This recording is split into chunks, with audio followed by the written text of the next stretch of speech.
Good morning, everybody. Let's get a sound check. Make sure that the sound is good. Now I feel like I'm too loud. These microphones, I tell you. How's everybody doing today? Start getting the people in here. Start getting the people in here. Are y'all ready for today to be the final day of the state's case? Do you think they'll bring DA Love back? Think they'll bring DA Love back for a final send-off?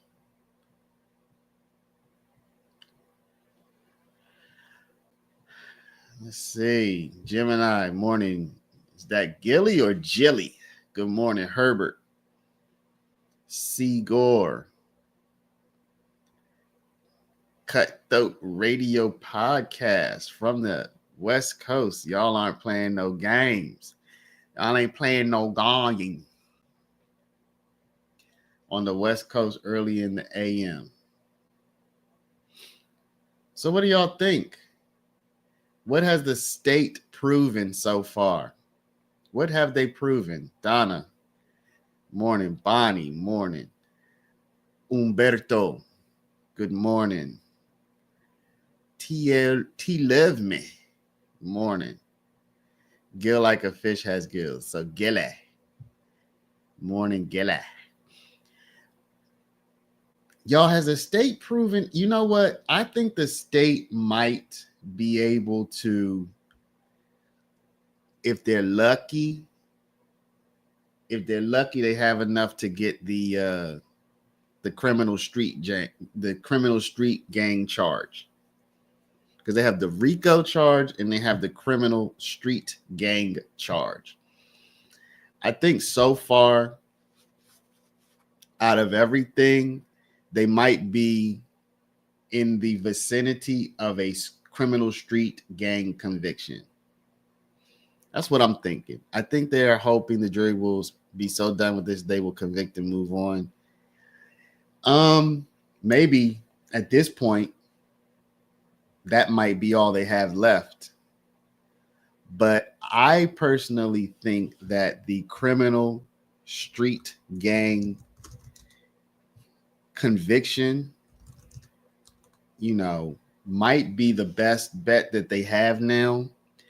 I don't think that the RICO is looking very good for them.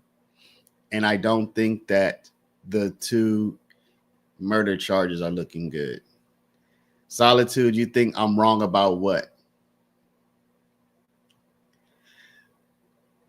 They dropped the ball on some evidence that could have really set the tone of the trial if they knew when to introduce it. Yes, the presentation on the state's side, the presentation has not been good. So it's not just what they have, but it's also how they have presented it. It has not been a good look. Totally agree. They proved they will put mess together, try it.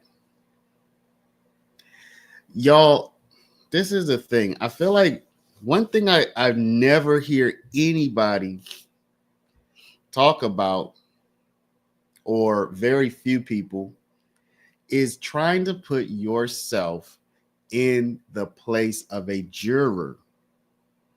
You really have to try to put yourself in the place of a juror. So it's not just the perspective of I'm going to judge somebody, which is very serious when you're doing it in real life. But it's also try to put yourself in the position of somebody who's been at this for a year. Most people have already done that. Oh, the jury's they're tired of it. Okay, so we almost all have that part of it. The jury's tired. They want to go home, blah, blah, blah. Okay, everybody's done that much. But have you tried to think about what it might feel like to sit in the juror box and watch this live, to really get a sense for people's emotions because you're up close and personal, and also to try your darndest to not research or inadvertently get information about the case, or have some kind of information penetrate your force field. We have a lot more information than the jury has. Even if they've been researching and watching and whatnot, we have a lot more circumstantial information about the case. So whatever comes to us as our, well, obviously this and obviously that, it's not necessarily so obvious to all of the people in the jury. Okay, so just try to think about it from a person's perspective who doesn't know why Glanville is gone. For example, you don't know why is Glanville gone, or you've only heard bits and pieces. From a person who doesn't know Thug took a plea deal, which seems a little bit impossible now, but that's the position the jury's supposed to be in. Who doesn't know about all of the extracurricular activities, about people being in relationships and contraband being snuck into the jail, and people being stabbed, and all of these different things that have happened during this trial. When you put yourself in that position, you may find that, yeah, I still haven't seen any evidence. Okay, but maybe you would think about things a little bit differently. That's my point. Good morning, Northern Dane. The fact the state has denied the white car at the gas station and the car that does a U-turn has opened up the defense's opportunity to end the case completely.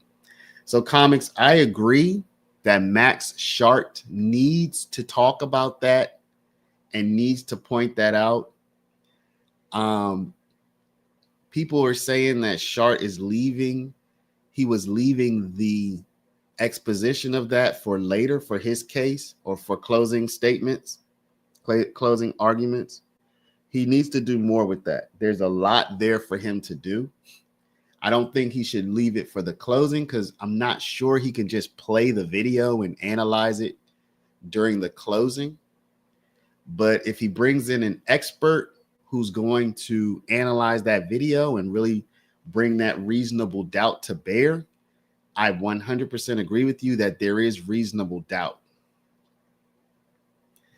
Yeah, you have people's life in your hands. So Dirk, I think that's on both sides though, right? It's on the side of the accused, but it's also on the side of the deceased. So the jury should take their responsibility to judge. They should feel it a lot more than we feel our conversation here, because we're not in the box. We're not in the position.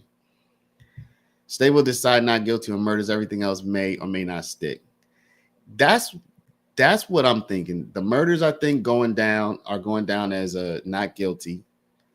And I think that the RICO is in jeopardy. I think the criminal street gang charge, if those are open, we need to take a look at the indictment again. I think those are the most likely things at the moment. The kid that testified yesterday said, yeah, they sold drugs, but never said they worked for one guy. That's why I said criminal street gang, because I'm not an expert on the statute, but I'd imagine you don't need a leader, and that a leader is less important with the criminal street gang. I think the jury is tired, confused at this point.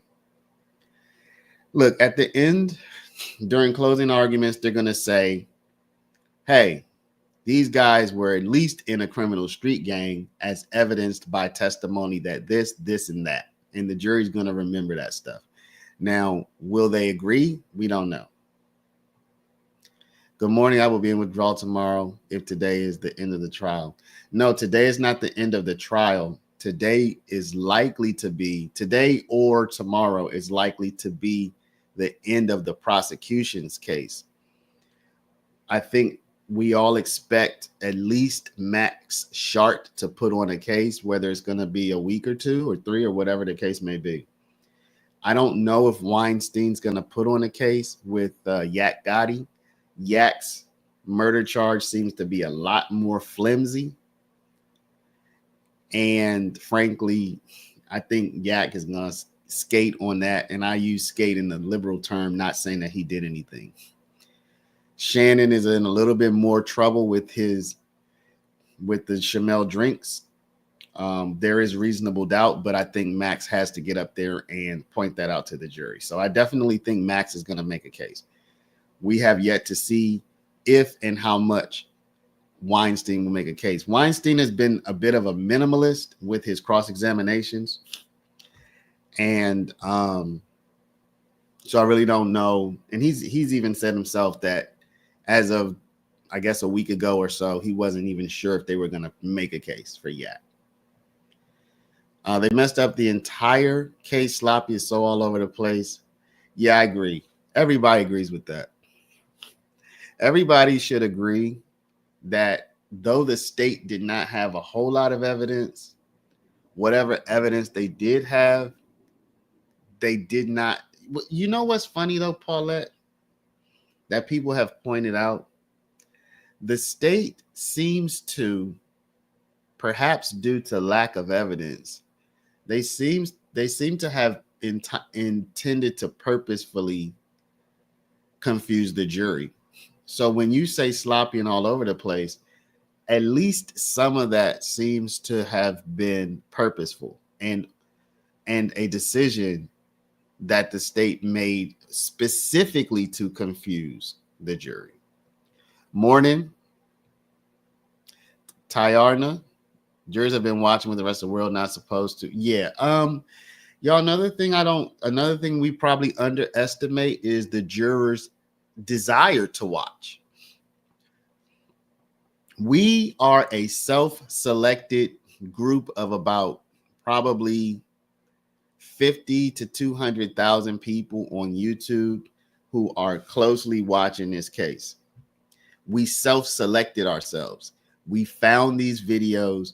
We gather together every day or mostly every day. We watch the videos. We analyze. We socialize. We concern ourselves with this. Some people have even protested. We are concerned with this, but we selected ourselves.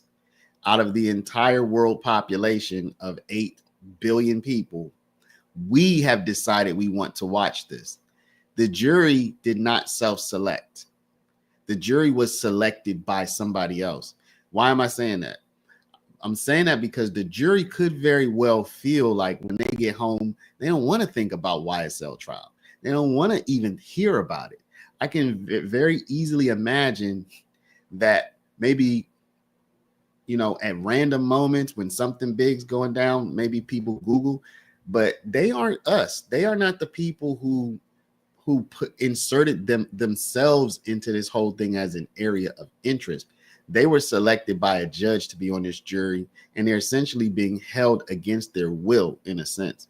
So I doubt that all of the jury is like, when they get home, like, oh, let me Google and see what happened at court today. I think a lot of them are probably like, yo, don't even talk. Like, I have to go there every day. I have to do this. But other than that, don't even talk to me about that case. Like, let me try to have a little bit of a life when I get home. So I imagine at least some of the jurors don't want to know anything else. Like, they don't even want to hear Young Thug or Rico or anything, or Fonnie Willis or D.A. Love. They don't want to hear any of that stuff until they have to go back to court. So I imagine at least there's some of the jurors who have said, yo, don't even. And, if something big happens, they might look into it or listen. But other than that, there have to be some of them who like, nah. I'm sure Max got that. Yeah, he has a lot to work with. No way the jury's not seeing this mess, bro, unless they're 70 years older. It's 2024. I think that, yeah, you will see stuff casually, haphazardly, but I don't necessarily know that there's a lot of them who want to be in court all day and then go home and think about the trial some more. I'd imagine it's really a good excuse to not care about the trial once you get home. Like, because if you were a researcher, if you were a scientist, you would have to like try to find every little bit of evidence and information. And you might say, oh man, I'm not doing my job if I don't read this one extra article. It could be holding the missing piece. But the jury, that's not their job. Their job is to avoid information. So they literally get to go home and say to their family, shut up about that. I don't care. Don't talk about it around me. And they, so if they don't want to know, they really have a convenient mandate to not know. Morning hair alchemist. He probably going to use it with the last investigator. Morning slim life. He will bring a real expert, not someone up there thinking they know something. I imagine he's going to bring somebody who's going to rip that tape apart. Y'all, that's what we used to say back when I was a kid. It was a tape. He needs to open it wide open. The guy who changes position from passenger side to driver's side. It was definitely very unusual, I think, at a gas station. A lot of people were saying, no, we do that. We do. Yeah, you might do that. I've done that many times with my wife. If I'm on the side of a highway, that's how we switch in seats. I'm getting out. If it's, we're on a road trip, it's my wife's turn. Yeah, we'll switch seats like that. But if we're on a road trip and I pull up to a gas pump, I'm probably about to pump some gas. You know what I'm saying? I'm probably going to go, or if I don't need gas, somebody's probably going in to use the bathroom or to buy some Twizzlers or whatever, to buy some water, whatever we need. Or somebody's probably going to put some air in the tire or something. We're probably not going to pull up into a gas station. There's this whole back area where nobody stops usually unless they're going to check their tires or whatever. There's this whole back area where we could stop. There's nobody back there. We could very quickly change seats there. But instead, I pull up to a gas pump that has direct line of sight to Mr. Drinks. Right? At least it looks like that. I get out and I'm going to switch at the gas pump and nobody's going in the gas station. And then we're just going to pull off. It's unusual. Is it criminal? No. Is it suspicious? I don't know. But it's definitely unusual even to switch seats like that. Morning, Jess. So I'm guessing your name must be Jessica. We got Slim Life, Tamika, morning. The only thing that may stop Max from doing it would be the fact Shannon and Nichols could have set up drinks to meet at that location, therefore bring it. Well, the prosecution has called their witnesses comic. So at this point, once Max starts to call his witnesses, how is the prosecution going to introduce that idea? You see what I'm saying? Because Max's witnesses are not going to testify to that. So I think if that's the theory, it would be a lot more likely that the prosecution would have already introduced that theory during their case in chief. But, not sure. Antoine, good morning. Paulette, street gang is it, if anything. Yeah, that's what I'm thinking. Street gang. I think there's a case for the street gang. Y'all might not like it, but we need to be objective. We need to be objective here. And Thug is out of this now. Thug is out of this. So, that might hurt the street gang charge, but the jury is not supposed to know that. This is just all weird now. Now that Thug is out, but put it like this. Is YSL a gang, y'all? Let's put it like this. If they aren't a gang, they certainly did move and operate like a gang. I mean, let's just be real. I think sometimes people just don't want to be real. If YSL is not a gang, they certainly did move and operate like a gang. Now, did they operate like organized crime? I don't see any indication of that.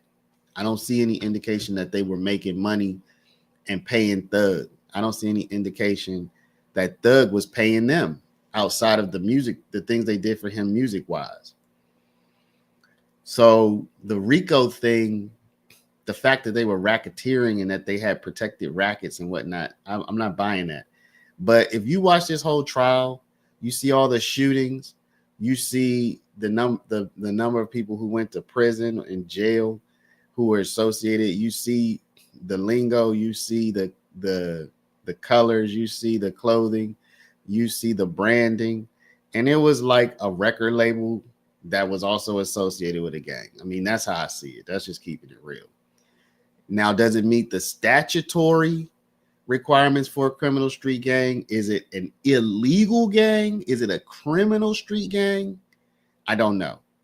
So let me just be clear. But is it, could you convince me that YSL was both a record label with an associated gang? 100%.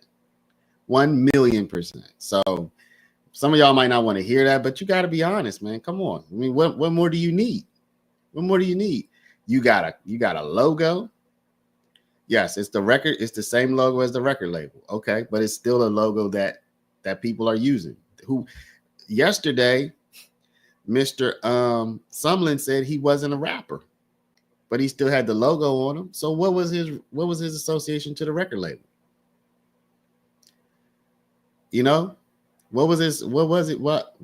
So yes, YSL was a gang. Now, was it a criminal street gang? That is the criminal question. But I'm totally convinced it was some kind of gang. Hair Alchemist, not guilty. Good fight, Max and Weinstein. Thank you for the super. Again, I think on the murder charges, they looking good. I think on the RICO charge, they probably looking good. Gun charges, I mean, how do you even judge that? Like, what was even the, I don't know. Thought on Viverito and Woody. She and Woody sparked this trial. Yeah. Well, Viverito's supposed to be coming up today, I think, and not showing her face. I believe the jurors have been following this trial as we have seen here with you. It's going to be a total mistrial. Now, when you say mistrial, what do you mean, Solitude? You mean like a hung jury where they can't come to a verdict? Or what do you mean by mistrial? It doesn't look like Judge Whitaker is going to be calling any kind of mistrial. So to me, it's clear the third car pulled up after SB pulled off as a shooter. I wouldn't say it's clear, but I would say it's, I mean, it might be clear to you. So I'm certainly not, contradicting your perception. I would say in my perception or in my point of view, it's not clear, but it's totally plausible. It's totally plausible, meaning that you watch the tape and you say, yeah, it could certainly be that 100%. There's nothing preventing me from reaching that conclusion from the tape. So when it's possible or plausible, then you can't say guilty beyond a reasonable doubt, because that third car creates a very reasonable doubt. So I wouldn't say clear for me, but I could see how you would say that for you. I'm just not there personally, but it is reasonable doubt. It is definitely a reason for a juror to say, I just can't tell, so I can't convict. That's what I think. Morning, Kelly. They're definitely a gang. If the state would have stuck to charging people for crimes, they had evidence, they could have avoided all this mess. Again, so I put this on X, on your X post yesterday. I do think they're a gang or were a gang, but are they a criminal street gang per the Georgia statute? That's the big question. But being in a gang isn't illegal, right? So that's Black Amazon. That's the question I'm bringing up. And I still don't see how drug dealing was in furtherance of the gang. I agree with that. They haven't shown that. Seems like people were out for themselves, not YSL. My man said he was going to get food stamps, y'all.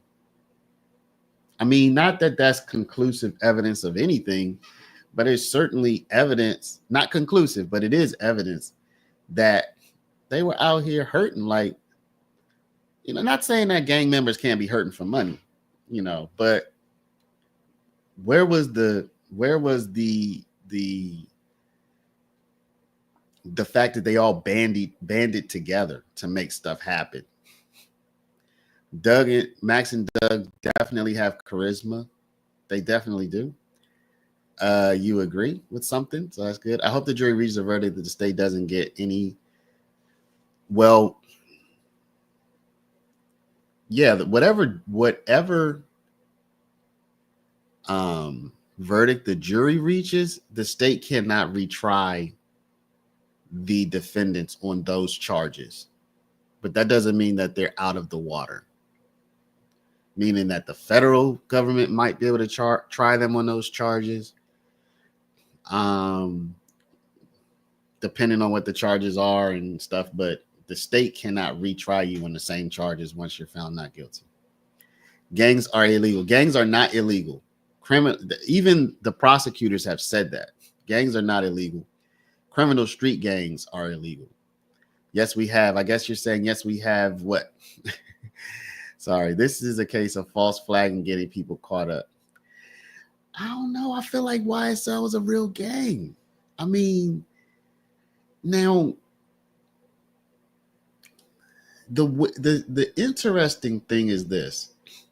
This is what I would try. This is the thought experiment I want everybody to try. Oh, Miss Lily, good morning. How you doing? This is the thought experiment I want everybody to try. Were they doing things in furtherance? Were they committing crimes in furtherance of YSL? Were they committing crimes in furtherance of YSL? So what is the legal test for that? Let me see something. I'm going to ask ChatGPT. There has to be some kind of test. There has to be some kind of test. We still don't have court yet. Let me check. 8:45. It says, okay. I'm going to ask ChatGPT, what is the case law test in Georgia to determine whether one's actions were in furtherance of a criminal street gang? So we can't. So usually in the law, there's going to be a standard or a test. It's not just going to be, hey, what does it look like? What does it feel like? So what we really need to figure out is, what is the test, so we can know what the test is, and then we can apply that test to what we've heard. You think the state goes home, heat up their microwave dinner, and says to themselves, yeah, I'm sure tomorrow someone will want me on their YouTube. Oh, I would love to have any of the people from the state on there or on here for an interview. Anybody. DA Love, Hilton, Mr. Brown, Abadi, even the young lady who's walking around who never says anything. I guess she's an assistant or something, maybe, because she never talks. I would love to just have a conversation. I don't necessarily know how to do an interview. I would love to have a conversation with any of them. If I could choose one of them, honestly, if I could choose one of them, I would want a post-resignation Hilton. If I could choose any of those people on the prosecution to interview, I would want Hilton like half an hour after she turned in her resignation to the DA's office. That would be my dream interview or conversation of the DA's office to have. I believe at least half the jury's watching social media, plus their family and friends probably mentioning info to them. They definitely, I would say they probably are using social media, but are they purposefully looking to know more about the case? Maybe yes, maybe no, but I doubt many of them have the level of interest in additional knowledge that we have. Maybe they do. It's 12 of them, plus the alternates. Unfortunately, some of the jurors will try and prosper for it. So why do you say that's unfortunate? I don't think that's unfortunate. I mean, they've sacrificed. They should prosper from this, particularly as long as the prospering after the fact does not influence their judgment in the moment. As long as they give a true, pure judgment from the best of their understanding and from their heart, I don't think it's anything wrong with making a buck after it's all said and done. They had to give up a year plus of their life for this, and people want to know their stories. You know what I mean? I think the jurors should do this, the interview circuit. They should get paid. They should write a book. They should do a podcast. They should sponsor legislation, juror rights legislation. They should do all that stuff. That's my opinion. But I'm willing to hear your unfortunately opinion. You know, maybe you are thinking something I'm not thinking. Morning, Rebecca. Max has to go out with a bang. Yes, I agree. Hopefully he does in a good way. Miss Lily, morning. Back to the Miss Lily photo I see. Joe Rivens, the car in question, actually left the gas station before Nichols and Brinks. The car was top right corner of the video. There's a chance Shannon and Nichols knew. Yeah, y'all, the idea that they had, okay, first we have to ask the question, did they have a problem with, did they know who this guy was, Drinks? Did they know who he was, and did they have a problem with him? Did they know who he was, and did they have a problem with him? If you say yes to both of those questions, then it's very difficult to believe that they did not know something about what happened to him, like in the moment. That doesn't mean they did it, though. Morning, Nicole. I think the jury's going to be not guilty on all charges just to get them from making them sit there for a year. Would that be justice, though, Nicole? Would that be justice? I mean, you might be right. We will certainly see that. But I don't think that would be justice. It wouldn't be justice for anybody if it's like, hey, we're just going to vote to acquit because y'all shouldn't have had us here for a year. I do think if they say we're going to vote to acquit because your case could have been done quicker and due to what we could determine were obvious problems, you had us here way too long, so we don't trust your case. Something like that. If it's like more to it, then yeah, I think you could certainly vote to acquit because look, your case could have been done in 6 months. It's been dragging on for a year. We don't trust y'all. We don't trust you. We think that y'all were trying to trick us. We think you were trying to add additional facts in to sway us in a way that doesn't seem legitimate. Like if you put some more to it, but just like, hey, this took too long. I don't think that's legit. All right, there's no sound in court right now. Who I assume you're going to call first. Is he just introducing the songs? No, Your Honor. He's already introduced the jail calls that he, and the state was going to call Mr. Springfield and say, Mr. Springfield, last year, there's some jail calls that you introduced? Yes. Okay. Play the jail calls. Okay. And that'll take about how long, you think? I believe that would take about 30 to 35 minutes. Okay. And then we'll move to Investigator Viverito. Yes, Your Honor. And then after that, you'll tender Mr. Kendrick's plea? I do not believe that, well, I believe that would happen either after Investigator Viverito is complete or I guess while she's on the stand, but not questions pertaining to. Okay, I just need to know when to. It will not be this morning. I do not foresee. Okay. I mean, I've got the instruction ready. And Your Honor, when the court, I believe there's one matter regarding filming that the parties could approach. Okay.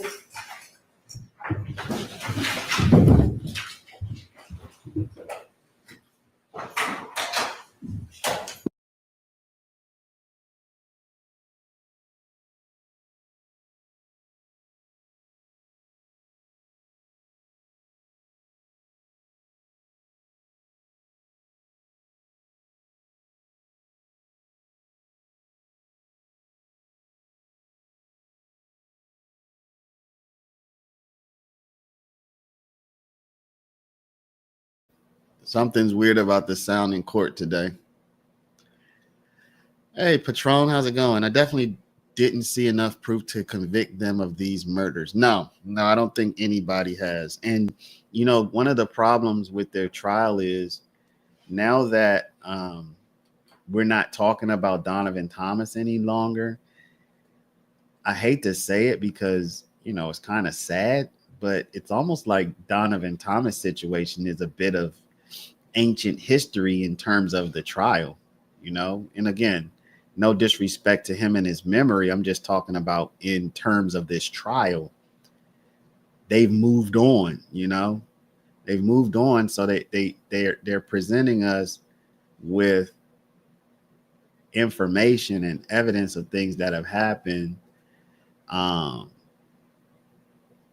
much more recently, and the Donovan Thomas murder is now again ancient history in terms of the trial itself.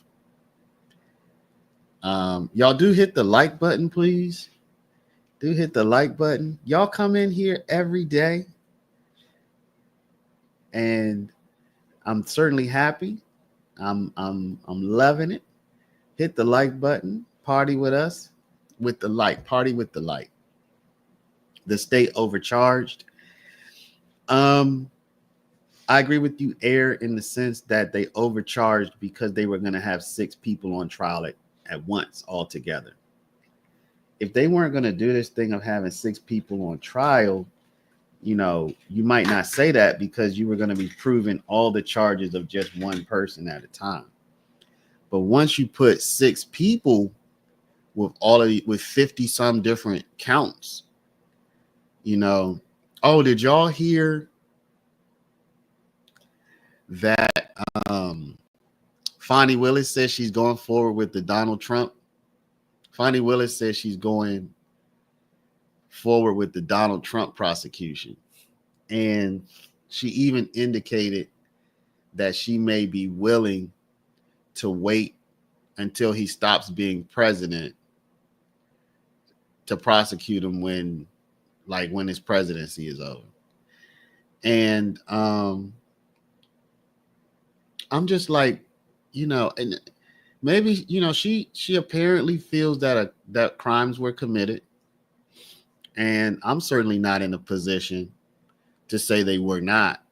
But there seems to be a disconnect. But she got reelected by an overwhelming majority of the votes that were cast were for her. So, for her, she's like, hey, I must be doing something right. They re-voted me. They voted for me. But, so you're going to, so this guy's president and you're going to wait for 4 years until he stops being president to try to drag him into court. So what I expect to happen with that is I expect Donald Trump to at some point get a Georgia governor to just dismiss all those charges, to grant some kind of pardon or whatever the case may be, and just take this out of Fonnie's hands. I expect Donald Trump to say to whoever the Georgia governor is, and I think his name is Kemp. He's a Republican, but he and Trump have had problems. But I think he goes to Kemp and he says, look, man, I'm trying to govern this country. These charges hanging over me are a hindrance and a burden. I need you to just literally pardon this whole thing and get it off the books and just be done with it. And if possible, to get that just as, have it be a done deal. Can Trump have her investigated? He probably can on a federal level. I mean, I'm sure he can. I don't know that that's the way we want our president using his power, to launch an investigation on the people who are investigating him. But can the feds investigate? Yes, I'm sure they can. I'm sure they can. Go ahead. Your Honor, and I'm sorry, this has been a long trial, so I don't know the date. But when Investigator Viverito, when we had the Dahlberg hearing related to her coming in as an expert, we, the defense, have repeatedly requested the training materials and other materials that she generated for use. We need those in our cross-examination of her. At the time of the Dahlberg hearing, we were not provided with that. Mr. Harvey said, What do you mean by training materials? she testified that she develops a training course, and that in that course she trains other law enforcement on gang investigation. And so we wanted the materials from that course because we believe that we need those on our cross-examination of her. You know, and of course, I come from a civil background where I'm used to getting all kinds of information with regard to experts testifying, and we haven't received an expert report from her. Which This one doesn't exist. That's And if true. One One doesn't doesn't exist. exist, One does not but have to be created. True, and I'm not disagreeing with the court, but certainly training materials that she uses does exist.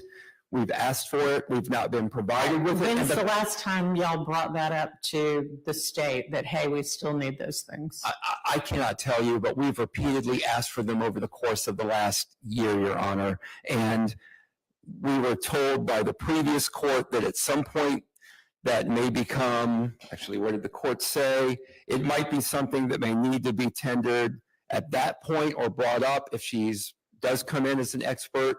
We're at the point now where she's being presumably brought in to testify as some combination of fact witness and expert witness. So we still don't have those materials, Your Honor. I don't have an issue with her testifying as a fact witness. I understand. I'm just saying, like, we've had Investigator Viverito has been on the state's list for weeks and weeks, and the time to have brought up, oh, hey, we don't have the training materials yet, would have been sometime before when she's probably already here. And if she doesn't have them in her bag, because nobody's reminded her, she's not probably going to be able to access them unless she can maybe do it electronically. I don't mind asking Mr. Adkins to either himself or have one of his investigators step out to wherever she is and see if she could access anything electronically and provide it. But if she can't, you know, it's kind of understandable right now since we didn't give her a heads up anytime recently, even though we knew she was going to be testifying, to search your files and find them. I understand, Your Honor. So if maybe they could do an additional request and maybe it will come up, maybe it won't. If she is allowed to testify as an expert, though, I would ask the court to follow the previous court's order that there's a bifurcation of her factual testimony from her expert testimony in order to prevent confusion to the jury. There was also an instruction that the previous court had come up with. I will endeavor to find it. That was to be read to the jury prior to her testifying at, this is, by the way, not specific to her. It was all the witnesses that were in the dual, Okay, well, I'm not sure that it's 100% feasible to say, okay, for, you know, this set of questions, it's one thing, and for the next set, it's another. But I will instruct the state to instruct her, or in the way you ask your questions, make it clear to the jury, all right, at this point, I'm asking you your expert opinion about whatever it is you may ask. Yes, Your Honor. All right. And I mean, to the extent that you can separate them, do, but I mean, there may be times when she's saying, you know, here's some social media post. And then, for instance, she might need to testify because I've got this background in gangs. I know that this particular emoji means something or another. So is the previous court's order no longer in effect about the statement that's to be read? I'm trying to say how it practically needs to be implemented. If you want to provide me with whatever instruction you're talking about, I'll take a look. And Okay. And then again, I'm going to, because of what the court just said, that I 1,000% agree with the court that it's very difficult to handle this dual witness, and it is why I objected to witnesses in this dual role. There's plenty of case law that goes against it, but I'm going to maintain an objection to a witness testifying in the dual role as an expert and a fact witness, Your Honor. Just like a continuing objection on that. All right, well, I think it happens fairly frequently. And she was qualified as an expert, right? I mean, y'all got a ruling after the Daubert hearing, right? I believe that's correct. Correct, Your Honor. That's what I thought. All right, anything else? I don't know if we have the jury ready yet or not. They should be. It's 9, but I'll have to check on that. Yes, sir. Your Honor, I believe Deputy Sprinkle was right outside. I'm just going to double check. Okay, thank you. Thank you. Okay, and I don't know if Investigator Viverito is here or not yet, but can somebody get word to her to try to find her training materials? Yes, Your Honor. No, jury's not ready. Okay. All right, did y'all find out any additional information about those couple of items? You were going to try to either find out like who the people were, or there were a couple where you were going to try to find out the date it got posted. Do we know the answers to those things? Yeah. Okay.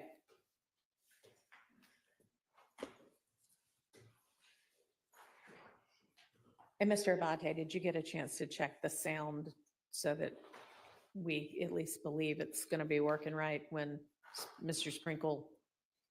Yes, we checked it last All night. right, great, thanks. Good. See if the rain was. Who knows?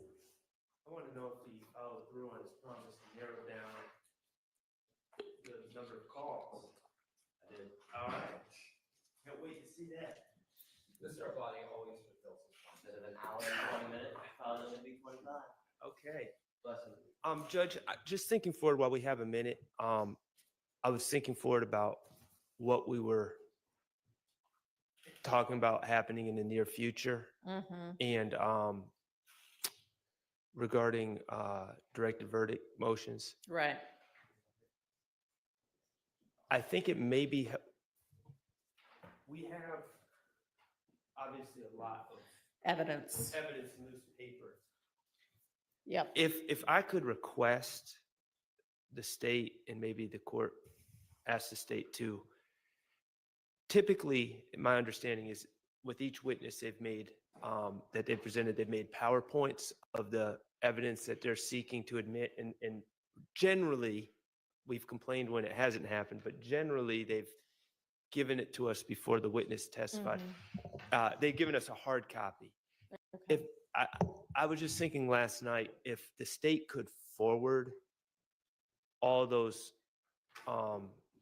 PowerPoints of the evidence that's been admitted to all parties, if they have them in the PowerPoint still, that may help everyone in kind of formulating and getting to the bottom of what's in evidence, as opposed to digging through this before Monday or Tuesday or whenever we. Okay, but y'all are gonna have to, or we even are gonna have to dig through, We are. as you say, the evidence anyway, because we're gonna have to sort out what goes out with the We are. jury and what doesn't. But I'm sure the state will be happy to do that to the extent they have those available. Thank you. We'll put him on his jump drive. Great, and if you can provide that to the court as well. Thank you. So, Jeff, I believe, and I'll let Mr. Sharp, Mr. Weinstein look through. I think I took almost all of the ones out that we spoke about that we didn't know the origin, except for one. Okay, It was a video where the name of the profile, or the Instagram profile, is Shell_Haiti44. And I did determine it was taken from speaking with Investigator Viverito on April 1st of 2022. So during that time period, right after the Drinks murder. And but if she told me who it was, it's slipping my mind. I mean, she's right outside, so I can go ask her about that and her training materials. But I will let them flip through this. all right. This is your copy. And I'm just going to remind the state when we're going through the wiretap, and there are the two spots, I think, where I need to caution them that it's only Garlington's words. Just give me a heads up. Yes, Your Honor. Okay, I've made a specific note to. great, thanks.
Y'all know what's interesting is that All right, oh, I'll the tell you later. jury's ready. So if y'all need a second to finish going through that, that's fine.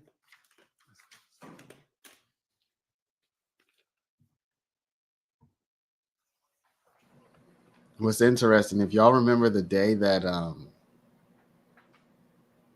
remember when Mr. Apt came up?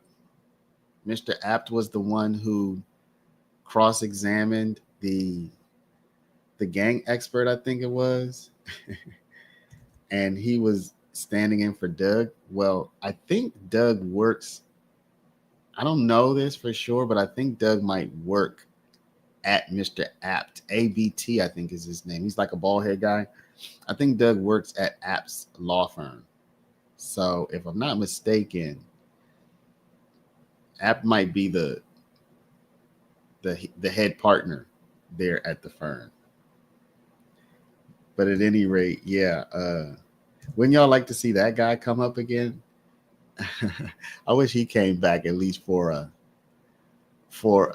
encore, because that guy was a true pit bull. Kia, good morning, good morning. Yeah, that's what I was saying. I was saying that without saying it because I'm not 100% sure that that's the case, but I think Doug works at the app, and Doug seems like a boss. Not putting Doug down, but Doug is like, but I think Doug works at the firm where Mr. Apt is like the managing partner. And so Mr. Apt wasn't playing no games. I was like, dang.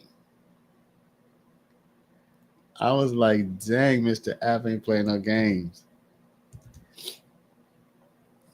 He should cross. Yeah, that's Detective Dorito, huh? Y'all know that they're trying to have Viverito not show her face, right? And her face is already online. You can find it. Plus, an interesting thing about Viverito is she's on video with some of the Woody interrogation tapes. So it's like, it's weird. How are they even going to do that? How are they going to maybe show those tapes if they're not going to show Investigator Viverito? Are they going to maybe blur her face or what? I don't know. But then how will the jury know it's her for sure? So that's an interesting question. Good morning. Is that Bella or Bella?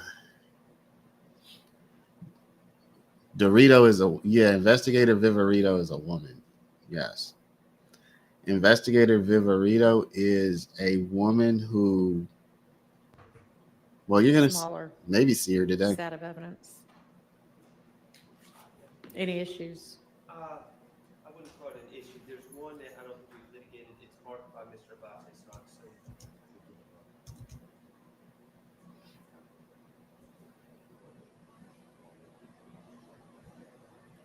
Yeah, Viverito's a woman. Correct. She appears on the Woody tapes. She appears on the Woody tapes, y'all, and she is a woman. But today they want to hide her face. I kind of feel like they're gonna allow her to do it, just like Gaither and the judge goes for it. Yeah, the judge does go for it. But Gaither, I don't feel like Gaither was. Well, yeah, Gaither was on video evidence presented in court as well. So yeah, it is kind of weird. Yeah, she's gonna be on. They've already been posting her face on Twitter. You know what? I tend when somebody doesn't want their face shown, like on the thumbnail, I normally put the face, but I'll blur it, which is what I'm gonna do today. But if the face is shown during the trial, then I won't blur their face like in the video. But it is kind of weird. It's kind of a judgment call when somebody doesn't want their face shown. But I kind of feel like, at the end of the day, if you're gonna see it during the video, you All don't right, have we to put ready it. for Mr. Sprinkle and the jury? Okay, thank you.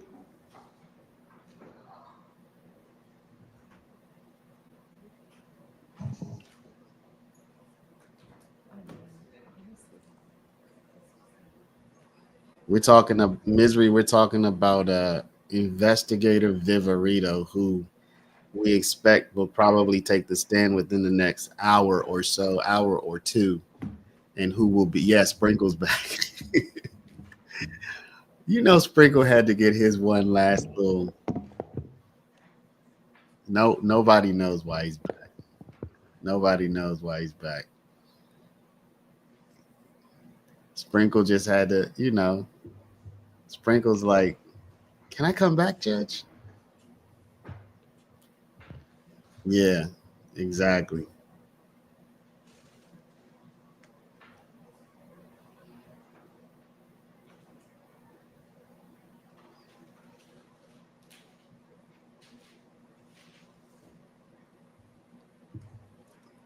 Sprinkle's just kind of like,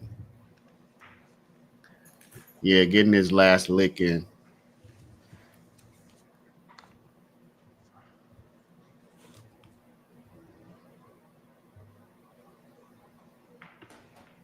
Your Honor, um, while the calls are playing, asking the court's permission ahead of time to remain seated so I can navigate. Thank you, Your Honor. Yeah, Sprinkle's back one more time. I think Viverito is the last person, so depending on how long her testimony lasts, the prosecution could potentially rest their case today.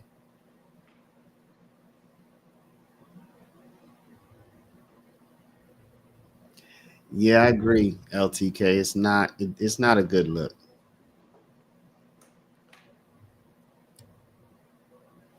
Sprinkle's a dork. And I like him because he said what he said about yeah, Sprinkle said he didn't see why anybody was trying to tie Thug in that, but that doesn't help now, LTO, because well, Thug's not on the case any longer. That was a good, that was like a good little piece of content though. Got a lot out of that little piece of content right there.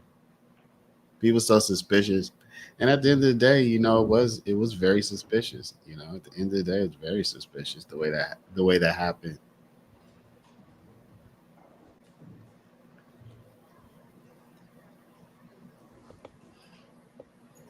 I don't know, possibly Good depending on how morning, many ladies and tapes. gentlemen. Good morning, Mr. Sprinkle. You are still under oath. I'll just remind you of that. Thank you, Mr. Your Honor. Atkins, go ahead. Thank you, Your Honor. Welcome back, Deputy Sprinkle. Thank you. When you were here last, there was some jail calls that was State Exhibit 590 Yankee that you had reviewed and admitted. Do you recall that? I do. I wanted to play some of those calls that you pulled with you now. Was one of those calls an October 31st, 2015 call from defendant Shannon Stillwell? Yes. Your Honor, I'm going to play from 590 Yankee on that October 31st, 2015 call from 1 minute and 10 seconds to 2 minutes and 5 seconds for the record. All right.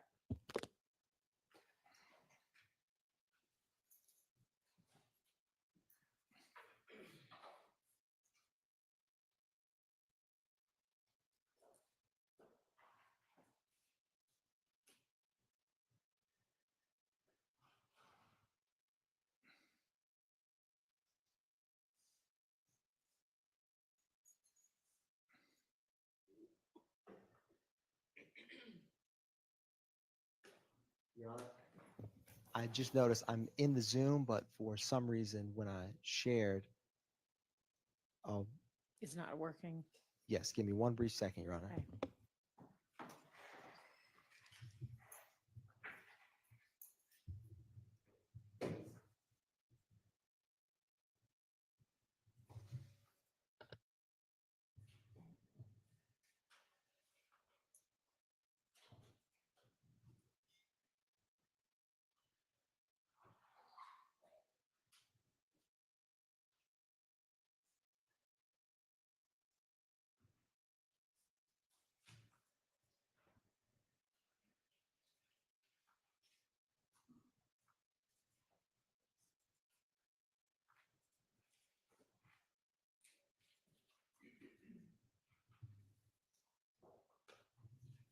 Thank you, Ms. Percival.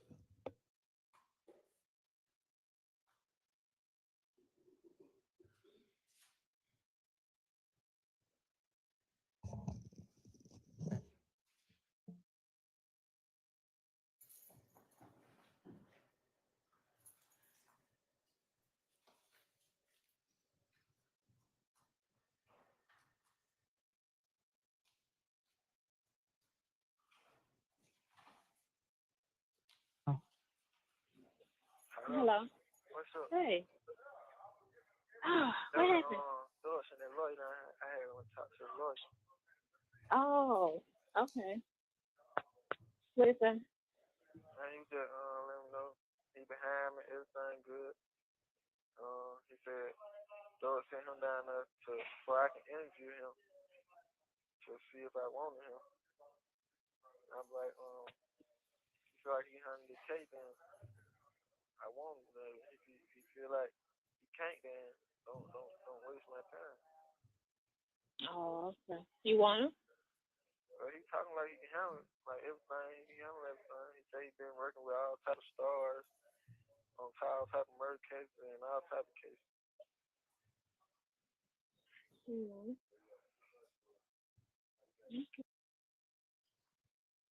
Stopping at 2:05.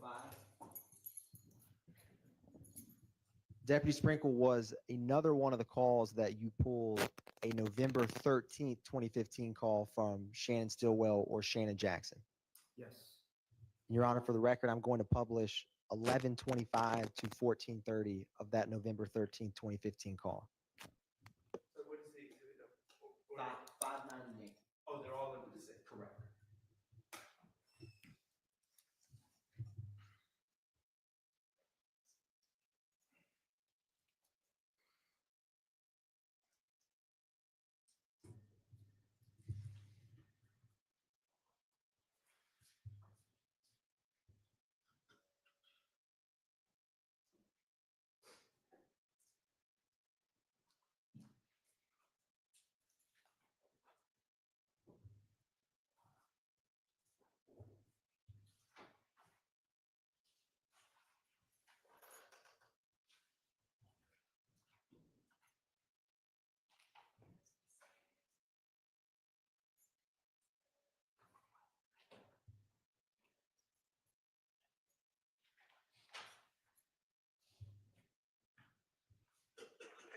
You know what I told you? I had wrote Tristan like, oh, we didn't know he had the same charge because Luke said he didn't. Yeah. They saying gonna fix day. Lil Woody on the phone. He said, what did he say? I don't know. He said you told the Trez they dropped the charges on him. He want to know what was said. I said, I never said they dropped the charges on him. I said, I didn't know they had the same charges. Oh, I guess that's what Trez was talking about. Okay, thank you. But she. They trying to sit up, push that out for a nigga slap. I don't think she gets much. I would tell her. You and your pussy ass baby daddy got in there, fuck ass. Y'all both y'all on that lane, suck ass, little boy ass shit. Pussy ass hoe. Good ass hoe. What the hell? You don't know. Wait till you get your package.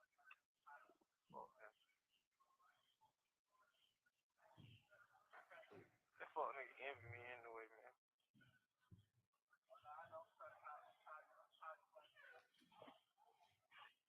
Y'all got one crazy relationship. Fuck nigga envy me. You hate this thing I had. Y'all be back rocking with y'all over. Crazy fuck. I don't know that bitch. I really gotta shoot myself in the face. When y'all go back right, I don't want to fuck that nigga, man.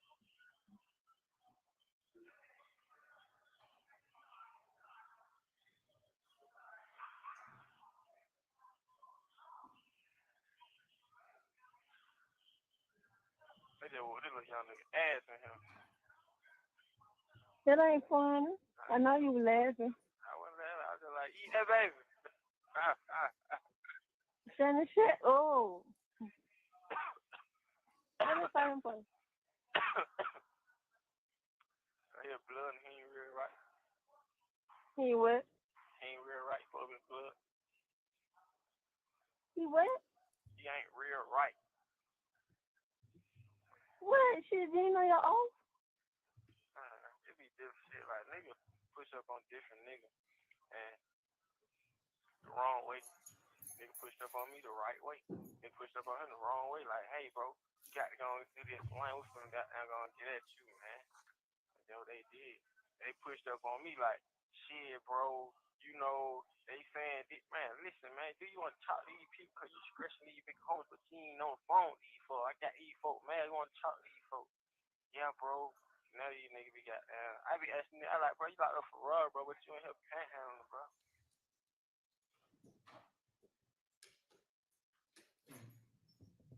Deputy Sprinkle, in your investigation into the Donovan Thomas murder, did you ever have a name of Rontrez Brock come up? Yes, And was that Kenneth Copeland's brother? it was. Was there another call that you pulled and when you had introduced from November 23rd, 2015 at 16:08 or 4:08 p.m.? Yes, And was that a call from Shannon Stillwell or Shannon Jackson? it was. Your Honor, I'm publishing from 590 Yankee, November 23rd, 2015 at 16:08. And the time, we're going to start at 4:19 to play to 6 minutes and 2 seconds. And then we'll play 8 minutes and 56 seconds to 14:40 for the record.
you got going on? Yeah, all right? What the hell the fuck come out, man?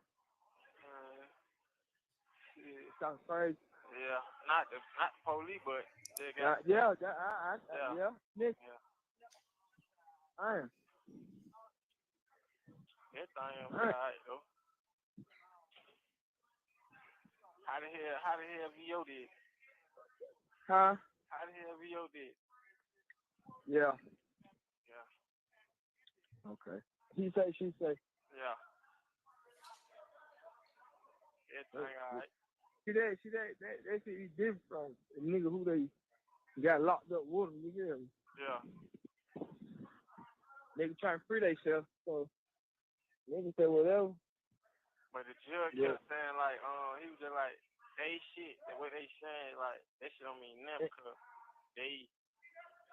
that's how they doing it, like, they trying to get the heat out of their ass. Yeah, that's what I'm saying, Yeah. But if they do that, that's what they gonna do. Put themselves on the scene. Exactly. That was the little, and that what they trying not to do. They beating around the bush. They just saying, you did it, and now I mean they can't say you a bitch. They did it. You did it. How you know? They going, how you know you did it? You know how the folks do. You know what's going on. Boy, than that, you alright though. Yeah, man. I'm just chilling, man. What about the health? Oh yeah, everything, everything I hear up. Well, this shit still like I can cope up, but it's no. Yeah. Hey, man, I'm good. Your Honor, I'm now moving to 8:56 to play to 14:40.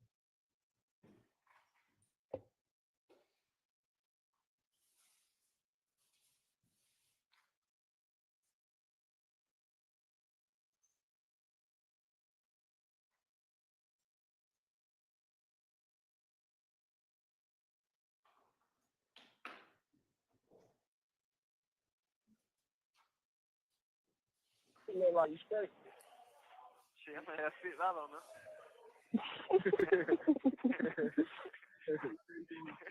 So when y'all go back to court? On the 18th. And what they say, a hearing? Nah, I just did the preliminary hearing. So ain't nobody getting no bond?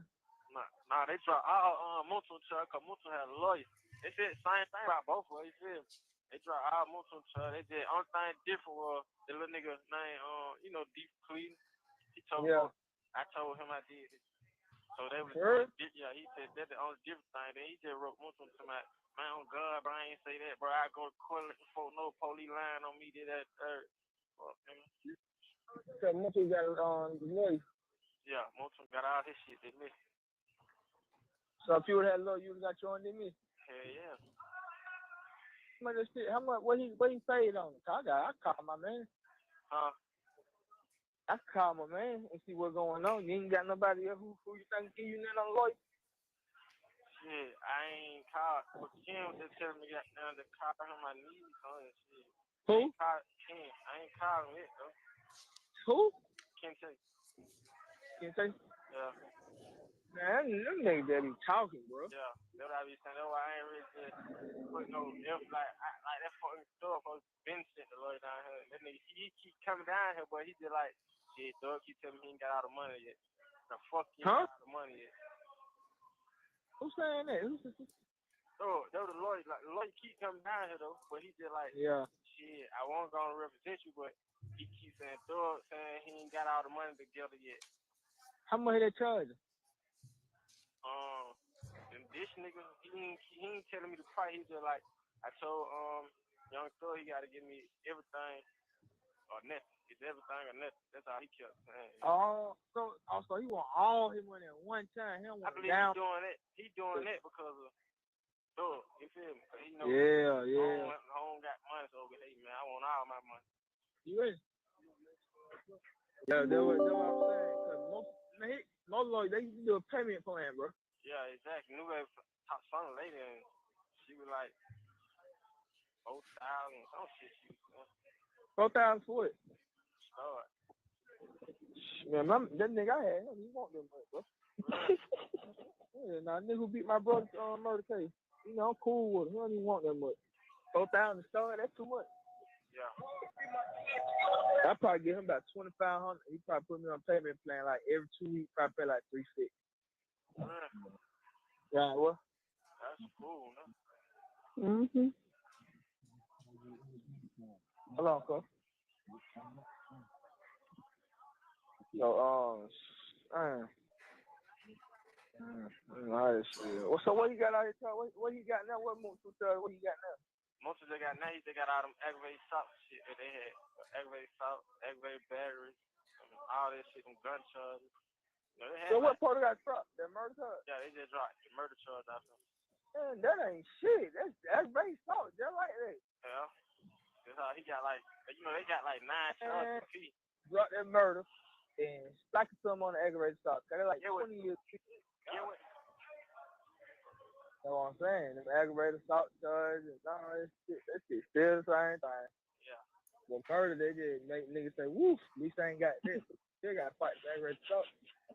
You know, that shit, they be better though, like the murder, you face the murder charge and them out of aggravated, that shit better because them folks, aggravated assault, them folks telling on them, like, the nigga mama, she like telling them folks, like, yeah, they did it. And then Lil D telling them folks, like, yeah, home was with me that night. And they said Lil D already told him folks he did it. And Lil D told him he did it when he left the club. Lil D? Yeah, he told him he did it. And he told them that most of them were with him when he left the club. So they like, shit, he with you, then he had to do that too. All right, nigga, want to talk about that? Yeah.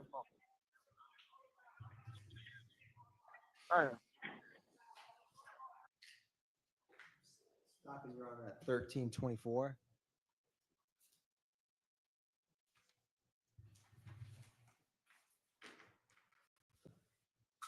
And Deputy Sprinkle, did you also pull a December 4th, 2015 call from Shannon Stillwell or Shannon Jackson that was made at 5:31 or 17:31? Yes. Your Honor, I'm going to publish from 590 Yankee that December 4th, 2015 call from 8:10 to 8:30.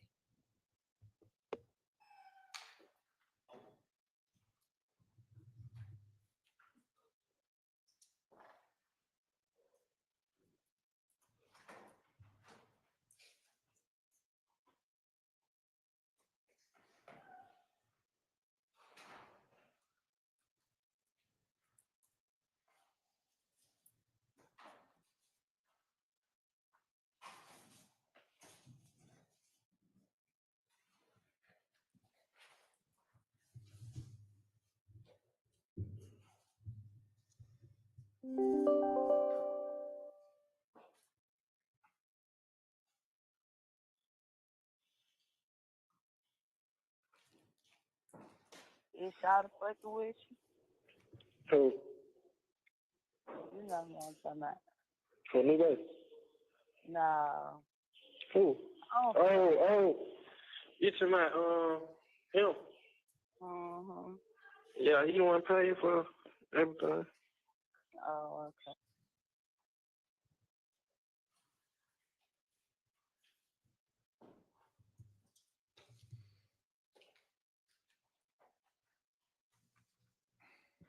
Now, Deputy Sprinkle, did you also pull a January 10th, 2015 call at 7:42 p.m. that was placed by Martinez Arnold? I did. And was that call to Dravoris Bradford? It was. Does he have a nickname of Tuda? He does.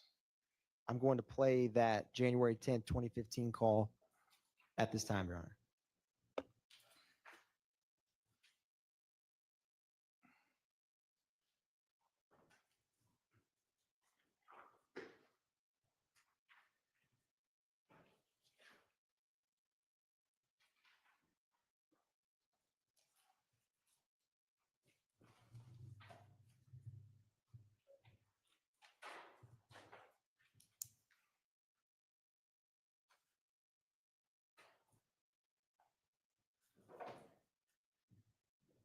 This is a prepaid collect call.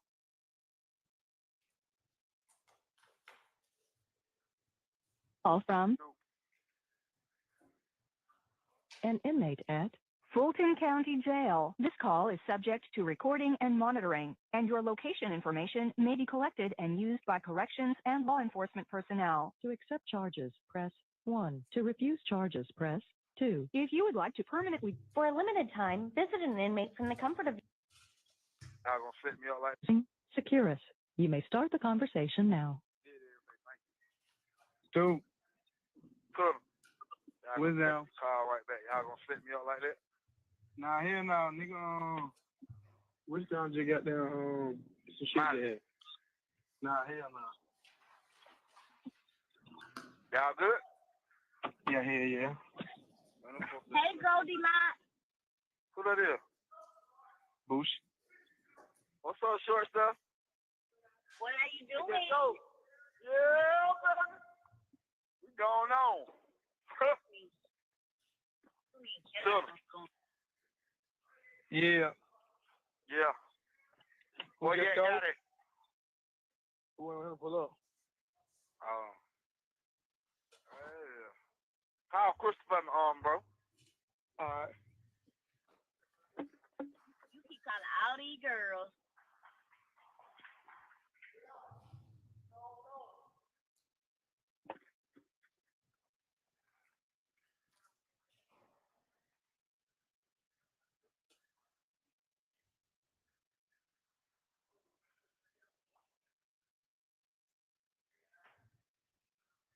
M.A. Yeah. Crystal, Yes. I'm on your nerve.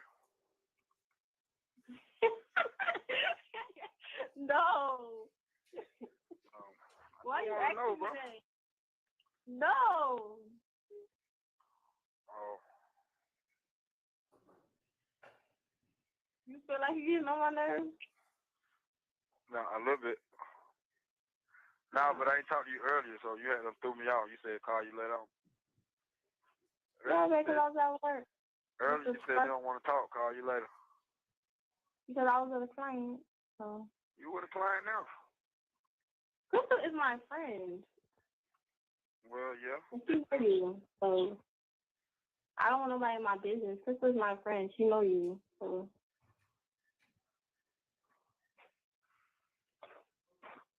I don't know. Why would you ask me something like that? You want me to call Bobby back? Yeah, she answered. She called you back. Yeah, but she had went to the bathroom because you said something that she was gonna go eat or something. Hold on. Call her. Okay.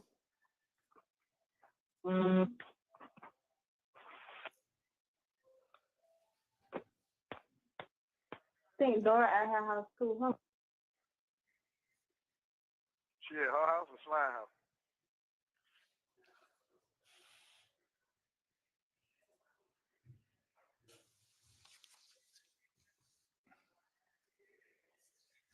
Dude. Yeah. Yeah. Dude. Yeah. You hung up. She hung up? Yeah, she probably didn't try to. I'm slow ass. Damn, Yo, bro. slow ass. Huh? Yo, slow ass. Who that, Boosh? You got your man out there, man. Yeah, you talking about. Who said it? Who said that? When you coming home? Court Tuesday. They'll be my bond Tuesday. They had to wait till I go to the judge. Your bun gonna be high? I don't know. Shit, what's your bond was, too? Mine was 25. They might do 25,000. You did. No, Why? What make you think it's gonna be? What make you think it's gonna be the same as Cutter? I'm saying elevator something at 20, 30. I ain't gonna go no higher than 40, 50.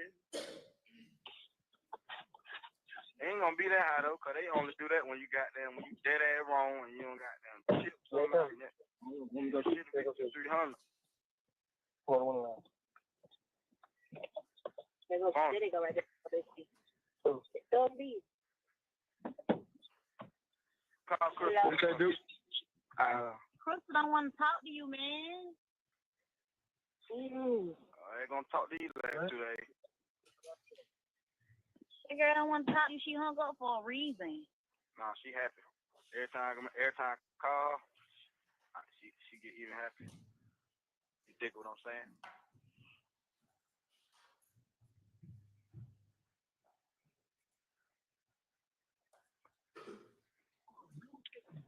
Hello? You hung up on me? No, the phone. I hung up by accident when I was trying to call Dottie because her phone went straight to voicemail. It is. Yeah. I mean, call Dora over there. Hold on.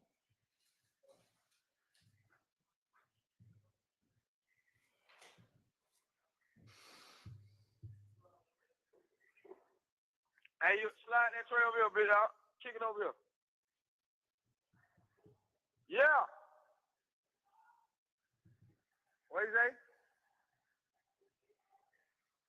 Hell no, I ain't eating that shit.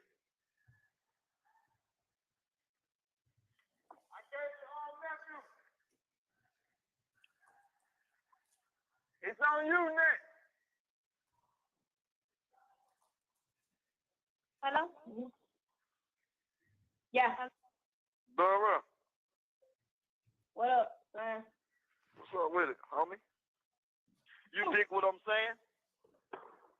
You dig. Nah, bro. What's going on, man? We count down in this bit, man. This shit here ain't. Hey, man. You heard. This shit ain't for no players. Oh, yeah. You already know. He go to court on the 13th. No, the Yeah. day's 10. The day's 10. He go to court on the 13th. Yeah, day's 10. What's they do? Well, y'all know when it get nighttime, we just say the day they left. So the day they left, man. Y'all know the time. You don't know the time, so you think like they left. Yeah, night he left. Monday, my last day, really. So when they wake us up at 4 in the morning to go to court. Oh, you going to court on when? On Tuesday. On Tuesday. Yeah, Tuesday. This shit ain't for no player, man. What? Damn, this shit. You see a long way out? You see a long way of even leaving? Triple back ass nigga. Yeah. Yeah, he was trying to call him. He was trying to call my name. We were locked down though. Oh, they keep putting you on lockdown? Nah, them folks have us on lock. We come out the room at goddamn 8. I mean at 9. They send us back in at 12. Come back out at 4. Well, we come out. I'm upstairs, so we come out at 6. Downstairs come out at 4 to 6, and we come out from 6 to 8. Yeah. You did what I'm saying. Yeah, that shit lame, man. You know, we ain't doing that but a whole bunch of chilling. Where y'all at? Finna edit this video with at the Yo. Y'all at Yo? Yeah, we with Bill finna edit this video. What, destroyed? Nah, you probably gonna do that shit. They doing that at Vinci. Yeah, that shit so hard, man. What the hell, Thug at? And I didn't even get to see that booth, that shit, man. I went to the room. Y'all seen that? The Da Vinci, I went to the room. I didn't know y'all shot the estimate when. They shot Da Vinci. What's up? He right there. Tell him I said what's down. Yeah. Nah, he right here yet. He ain't with her yet. I think he in the meeting with Leo there. Oh, what Dolly? Right here. Hey Dolly. Hey Dolly. Hey Dolly. Hey Dora. What the fuck I'm saying? Hey, that's what I'm sure gonna be. Hey Dolly. Hey Dora. Hey Dolly. Hey Dora. Dude, man, who the fuck that was a jetpack? God damn, what you get, man? Now I said, good morning, I want to go. I said, man, free fucking Duke. Gucci Mane said, tell the jump that the down payment due date is $250, but it's $5 coming out. Let's just say they don't want the down payment of me. What? He said, they don't want the down payment on a down payment for what? My boy. Oh, she go to think she gonna get in like that. No, we gonna pay for her, hoe. For the next. He said they just gave her daughter deposit $250 last day. What you trying to have for it? Some place she at me tonight, but I ain't lying no more. Hey, Dolly, they going crazy on my IG, bro? Yeah, you know the folks that keep asking where you at. Answer your phone, bitch. Got a whole lot of money. Before trying to figure out what's up, why you can't make money? Who money? See, nigga ain't talking about no money. They'll get knocked out. No more niggas. See the people that charging her. No, she having that liqueur. She said she having that liqueur. Liqueur. Man, you better have that baby put that fuck that glowing shit. Yeah. Tell her to go pay. Hey, they just brought us some beans. Hey, Dora. Yeah. They just brought us. Hey, Chris. Let him do what he gonna do. They just brought She some gonna do the beans. same shit different. They just brought some beans, some red beans and rice. Red bean and rice, man. Man, they just brought some red beans and rice with no sauce, no seasoning. It tastes like water. When I just tasted a little bit, I just licked a little bit. It just tastes like, listen, before they really gave us some dog food on the sandwich. They gave us 2 wheat bread. They gave us like 3 pieces of salad. 3 pieces of salad with the dressing already on it. What? And a big dry ass cake. Fill up the whole one side of the trip. Man, I said, man, listen, bro. This ain't that ain't it, bro. then Crystal just tearing her mouth out. No, about trying some dog food. I'm trying the red beans and rice look like dog food. The red beans and rice. Yeah. With the kidney beans. Like dog shit, don't it? Yeah, with the kidney beans. Dog don't see that. Man, this shit ain't right, bro. I don't supposed to be getting fed like that. You like to treat the dog, don't see that. Yeah.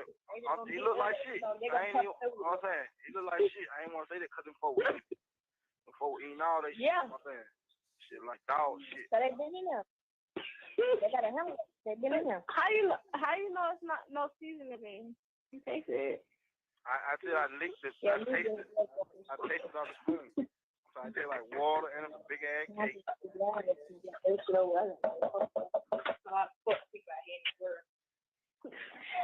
Crystal is cracking up, baby. Yeah, she did that. What Crystal is your friend? Yeah, she's cracking up. Oh, give a nigga some dog shit, man. Hey, dog. Straight up, yeah. Hey, I need y'all to make it. There you go by, man. Man, what? Hey, listen, man. We just Amina getting that money to your sister, put the money on your book, or you don't want that shit? Yeah, she said she's gonna give it to. My sister said she called her in. Yeah, no. She putting 100 on your book and 100 on the phone. Don't keep trying to put that on my book. I ain't finna be here for that, man. Yeah, that was look. I was listening to Joe. Just thought maybe you might want to make stores and shit. You know what I'm saying? We can't even make it go down there where I'm at. You can't. Can't even spend it down. They don't even come to us with stuff. Oh, well, let me tell you, damn. I mean, they put it on there. They gonna give it to me when I get out. Hold on, Slime.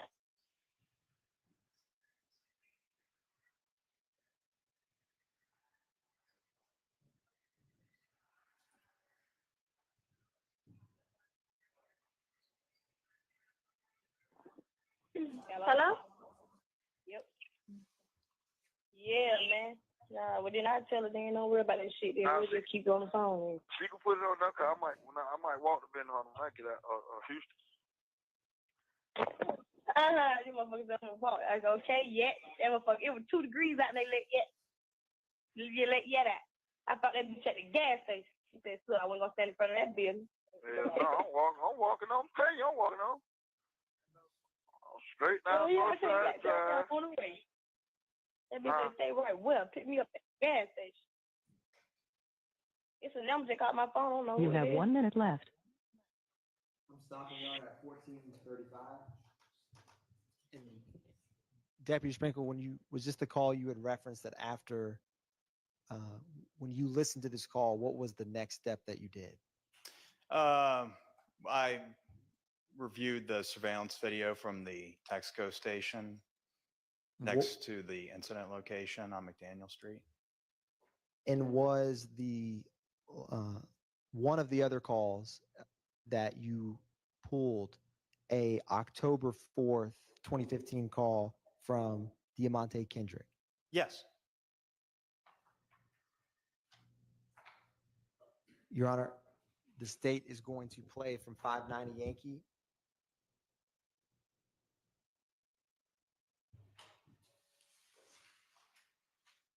From 1 minute and 12 seconds to 3 minutes and 16 seconds.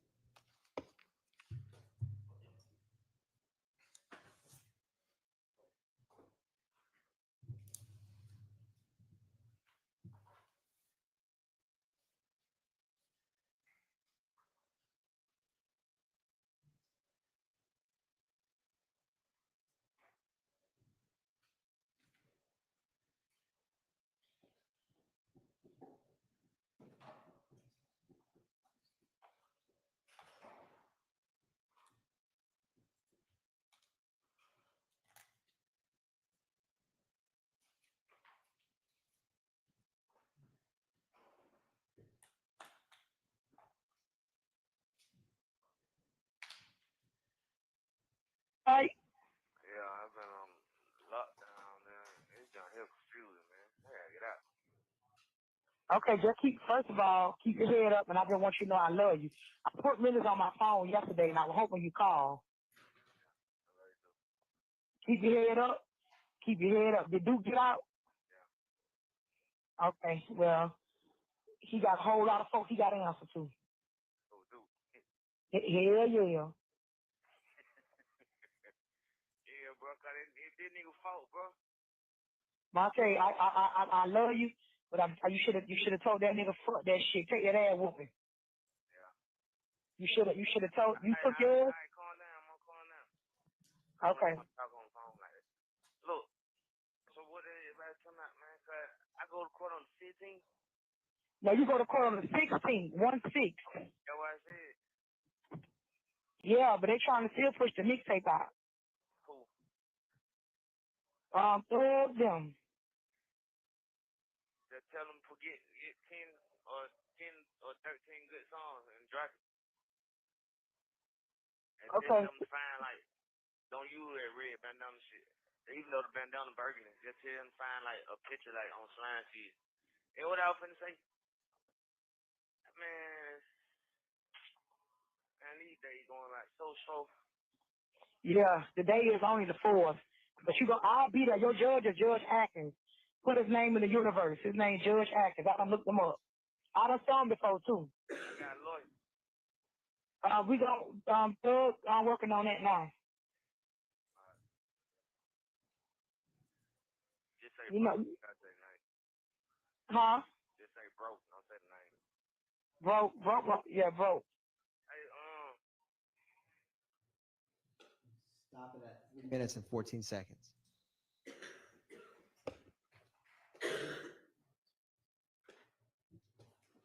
Thank you, Deputy Sprinkle. No more questions by the state, Your Honor.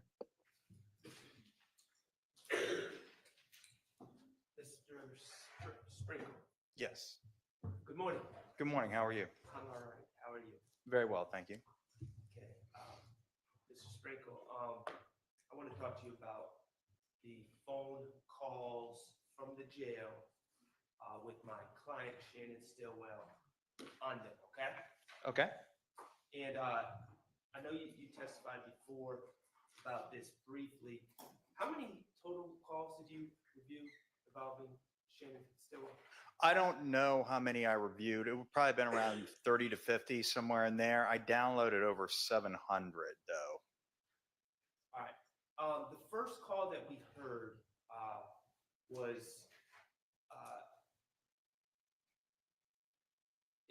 590Y. What date was that first call that we heard? Well, if we're talking about today, it was October 31st, 2015. And that was right after Mr. Stillwell had been, you're aware that Mr. Stillwell was a victim in a case where Tierra Jones was shot and killed. Yes. And you're aware that car that they were in, you're aware that the facts of that case was a car sped up behind the car that Tierra Jones was driving and shot a bunch of rounds into the back of the car that Shannon Stillwell, Tierra Jones, and Miss Duncan were in, correct? That's what happened. Okay. And Tierra Jones was tragically killed. Yes. and Shannon was severely injured from not from gunfire, but from the car flipping. That's correct. And he went to the hospital. Yes. Okay, so this call on October 31st, 2015 is within a day or two of Mr. Stillwell being released from the hospital. Well, let me back up. While at the hospital, he was served arrest warrants for the Donovan Thomas case. I believe he was at the hospital at the time, yes. Okay, and so this call is right after Mr. Stillwell is released from the hospital and is now in Fulton County Jail on those charges. I don't know when he was released from the hospital, but given the timeline of when the T.R. Jones murder occurred and about when the arrest warrants were issued, I'll say that you're correct on that. Okay. That first call, you hear Shannon speaking to a young lady. Yes. All right. Do you know who that is? Betty Jean Jackson is what my notes state. Okay. Well, Betty Jean Jackson is Mr. Stillwell's grandmother. That Correct. didn't sound like his grandmother, did it? No, but that's the number that he called. Okay. That doesn't necessarily mean that's who he was speaking Okay. with, Could he though. have been speaking to Yvette Barron? Yes, that's very possible. He spoke with her very often. All right. And that was a female friend of his. Yes. Okay. Now, in that first call we heard, you heard Mr. Stillwell, they were discussing representation, who was going to represent him on this very serious case in 2015. Yes. And Mr. Stillwell said something to the effect of, Thug sent a lawyer to visit me. Yes. Okay. And then Mr. Stillwell talks about that lawyer said he's worked with all sorts of stars and media cases before. Yes. And Mr. Stillwell is trying to figure out if he wants to entrust his life in his lawyer's hands. Yes. Okay. Who was the lawyer that met with Mr. Stillwell just before October 31st, 2015? I don't recall. Well, you have. If I ever knew, that is to say, if I ever knew to begin with, I may have, but I don't know now. You have the ability to look in the Odyssey system to see what lawyers visit clients on a daily basis, correct? Yes, but that's logged in the jail manager area, and in my experience, sometimes visits don't get logged. Okay. I don't. Well, I guess I can't say I don't know what's not logged, but there have been times when I either knew or suspected that an inmate received a visit, and I didn't see that it had been logged in Odyssey. But this visit may have been logged. I don't recall. If it was, it should still be in there. Could it have been a Michael Bixon? Yeah, that name sounds familiar. I think that you're right. Okay. In fact, you know that Michael Bixon filed your office, the district attorney's office, did not indict this Donovan Thomas case, the alleged murder. You did not indict this case for several years. That's right. Okay. And several of those years, Mr. Stillwell was in jail, unindicted, charged with the Donovan Thomas homicide. I don't know how long he was in jail, but it was certainly unindicted for a number of years. You know that Mr. Bixon, on behalf of Mr. Stillwell, filed a constitutional speedy trial demand. Objection, Your Honor, to the relevance to this. Okay. Are you aware that Michael Bixon filed objection, Your Honor. motions? Sustained. Do you have any evidence that I, Max Shard, went to visit Mr. Stillwell in October 31st of 2015? No, I don't believe it would have been you. Okay. You don't have any evidence that I ever spoke to Mr. Stillwell before he was arrested on this RICO indictment in 2022, correct? You have no evidence of that. I don't know who you were speaking with in October of 2022, or if you had spoken with him or you hadn't. I have no idea. Okay. But you have no reason to believe that he was speaking about Thug sending me to see him in October 31st of 2015. No, I don't think you would have been even in a position to represent him then, if I recall correctly. Okay. Thank you. Now, moving on to the third call, November 23rd at 4:08 p.m. We hear Mr. Stillwell speaking to another man in that call, correct? Yes. Okay. And now that was a day, there's a thing called preliminary hearings, correct? Yes. And preliminary hearings are when someone's arrested, the case is not indicted.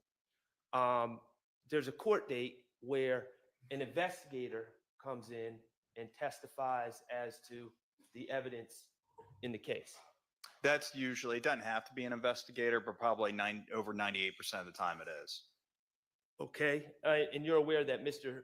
Stillwell had a preliminary hearing on the Donovan Thomas case in November of 2015. Yes. Okay.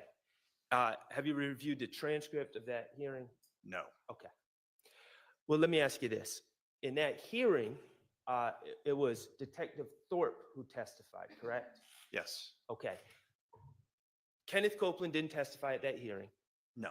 Okay. Quindarius Zachary did not testify at that hearing. No. Okay. So when Mr. Stillwell is talking about what happened at the hearing, he's not talking about what Kenneth Copeland or Quindarius Zachary said at the hearing. He's talking about what Detective Thorpe is testified that they said. That's right. Okay. Now, I want to be very clear on this.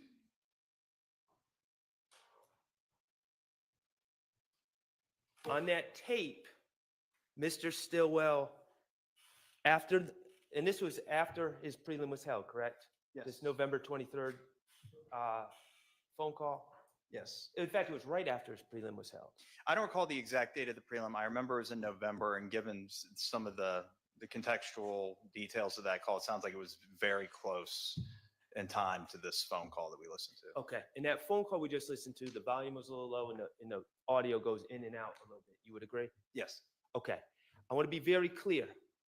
Shannon, on that phone call to that other gentleman, says, little D, and this is right after the prelim, little D is saying that I said I did it, correct? Yeah, that's right. He did not say, let's just clear this up because the tape's not the best. He did not say, I told little D I did it. That's right. He did not say that. He merely said, little D is saying that I said I did it. That's right. Okay.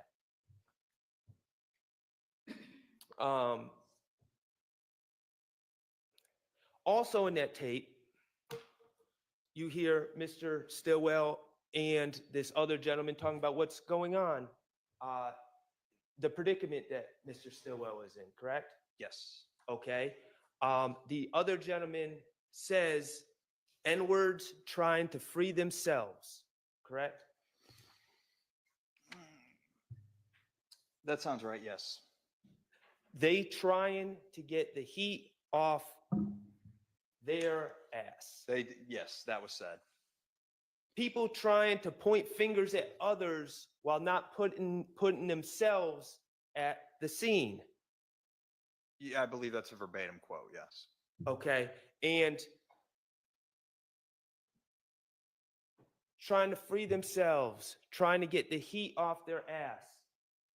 This is after Mr. Copeland gave statements against Mr. Stillwell on June 1st of 2015, right? Yes. And in the context of that interview, he was facing federal charges. Mr. Copeland was, yes. He was facing gun charges. Yes. He was facing theft charges for stolen merchandise that were in the mother of his child's apartment. I don't recall that part. Okay. Computers, where he was claiming Lil Mike and Quez. I'm objecting to this. I don't know the relevance of that question. You're not aware of, it's in evidence. All right, then overruled. You're not aware that Mr. Copeland tried to blame a Little Mike and Quez for stealing things that ended up in. Hang on just a second. Are you saying whether he I knows, should've- whether this witness knows or not is not I guess I should have relevant? said foundation, Your Honor. Okay. Okay, you don't have any knowledge of those things that Mr. Copeland said? I don't remember that part of his Okay. statement now. Also, trying to get the heat off their ass. The statement by Mr. Zachary claiming that Mr. Stillwell confessed to him. That was made when Mr. Zachary was in jail for shooting up several houses. Yes. And was facing federal straw purchasing charges as well. Yes.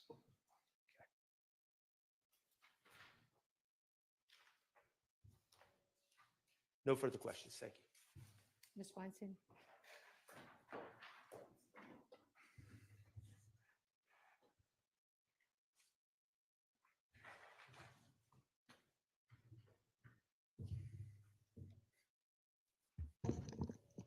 Good morning, Mr. Sprinkle. Good morning. Regarding the call that that was played between Mr. Kendrick's mom, Tasha, and himself. You recall listening to that just now, right? Yes.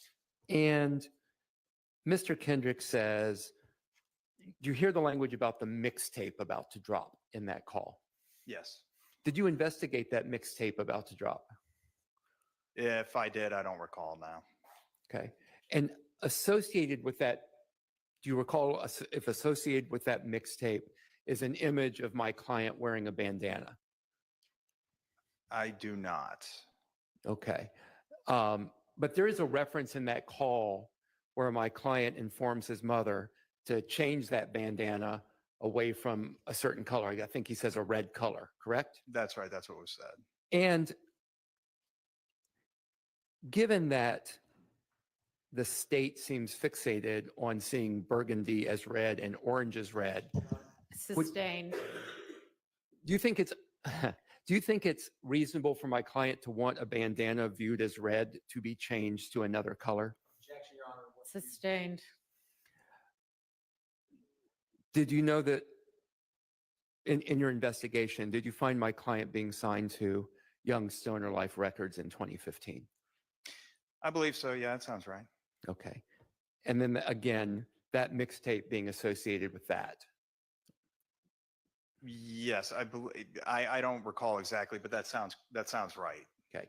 There's also a reference in there of my client's mom, Miss Tasha, speaking to, I think she said speaking to Thug about a lawyer, correct?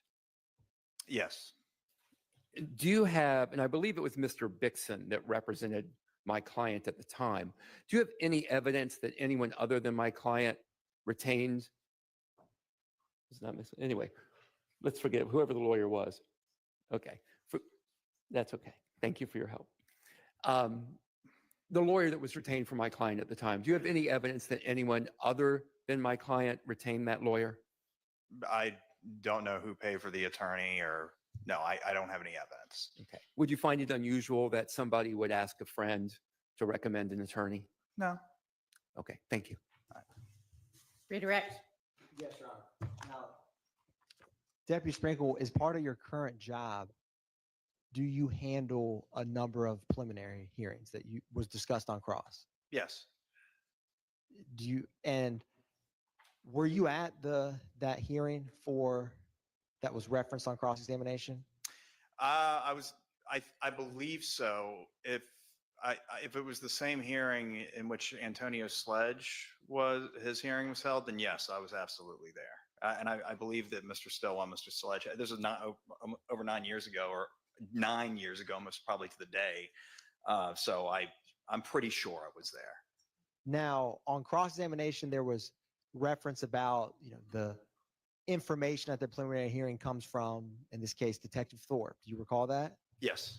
Now, if you remember, and there was reference about,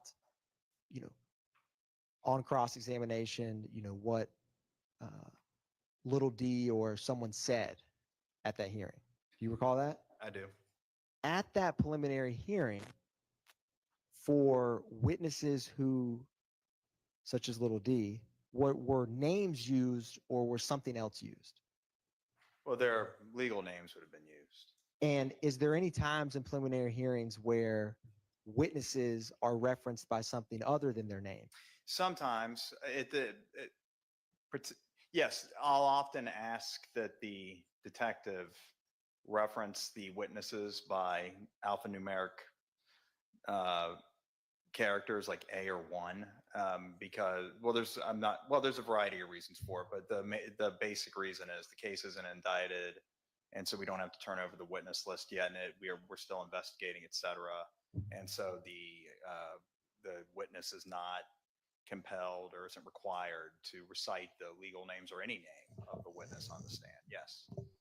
And if it's the hearing that you are thinking of, you said Antonio Sledge would have also been present? Yes.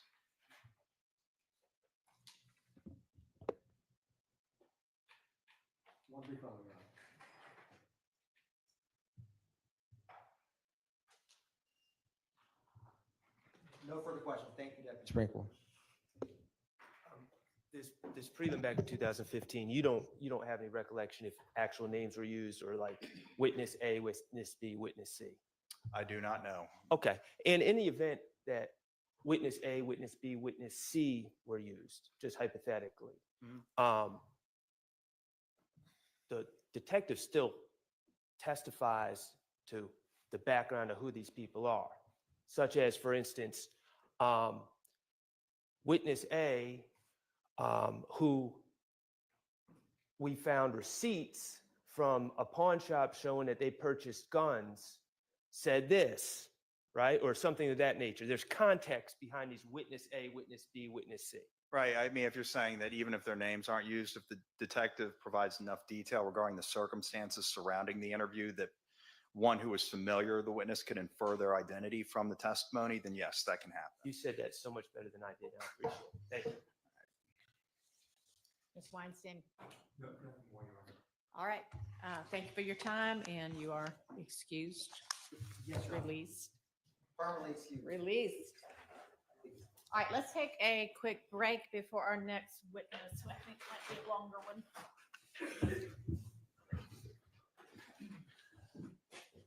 All right, so good.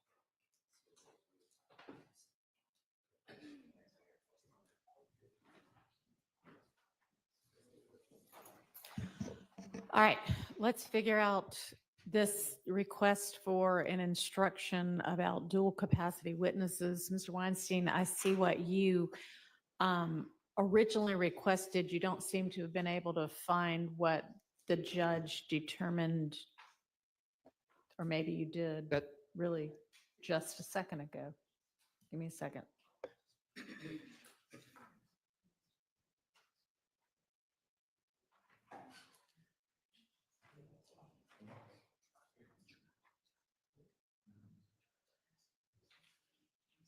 Okay, anyway, you weren't able to find the language that the court apparently decided upon.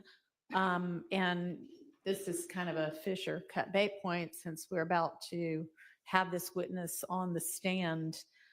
And I think Ms. Pursfield has, just in the last few minutes requested if anybody has access to what exactly the language was to come up with it now. But in the absence of that, I think that what you originally requested, Mr. Weinstein, and I don't know if you want, I guess you filed that at some point, or do you want me to read it into the record? You can read it into the record. I Okay. believe that was an email that was sent to the court back on January 31st. Your request is that the court instruct the jury the testimony you're about to hear is the witness's opinion based on training and experience, not firsthand knowledge, and that it is for the jury to determine how much weight, if any, to give that opinion. And then after the witness has testified in the dual capacity, to say, you have heard the testimony of this witness who testified to both facts and opinions. Each of these types of testimony should be given the proper weight. As to the testimony to facts, consider the factors discussed earlier in these instructions. As to the testimony on opinions, you do not have to accept the opinion. In deciding how much weight to give it, you should consider the witness's qualifications and how the witness reached their conclusions, along with other factors discussed in these instructions for weighing the credibility of witnesses. One problem with that is we don't have whatever those prior instructions that whomever this court was would have given. So it would be a little not helpful to give them that instruction. Your Honor? Yes. I'm very close to finding the instruction. I found the state's previous. Okay. When Detective Bell that. Okay. So I'm going to forward that to the defense counsel in the court. And I think near that time, I'm hoping to see another email of what the court actually. Okay. But this is the state's previous. That would be great. Thank you, Mr. Adkins. I believe that's around January 31st, 2023. So I'm looking. I mean, in the event we can't find it, I've tried to fashion something Thank you. that might work. But first of all, I guess we can see whether it can be located Thank you, Your Honor. quickly. Oh.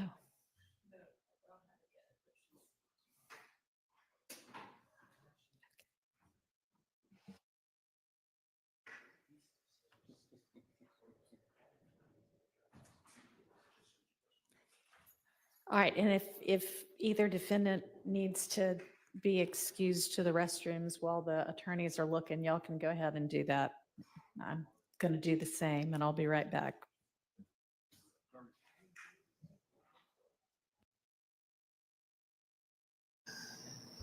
All right. So what did all of that just achieve? I'm not really sure what was achieved by that. Hey, y'all, do me a favor. If you're on here, I'm going to be spamming the other channel, the Morbid Law channel. Go and follow that channel, please, everybody. Give it a subscribe, if you will. I'm spamming it. I'm spamming it. I'm spamming it. Going to be doing some of the more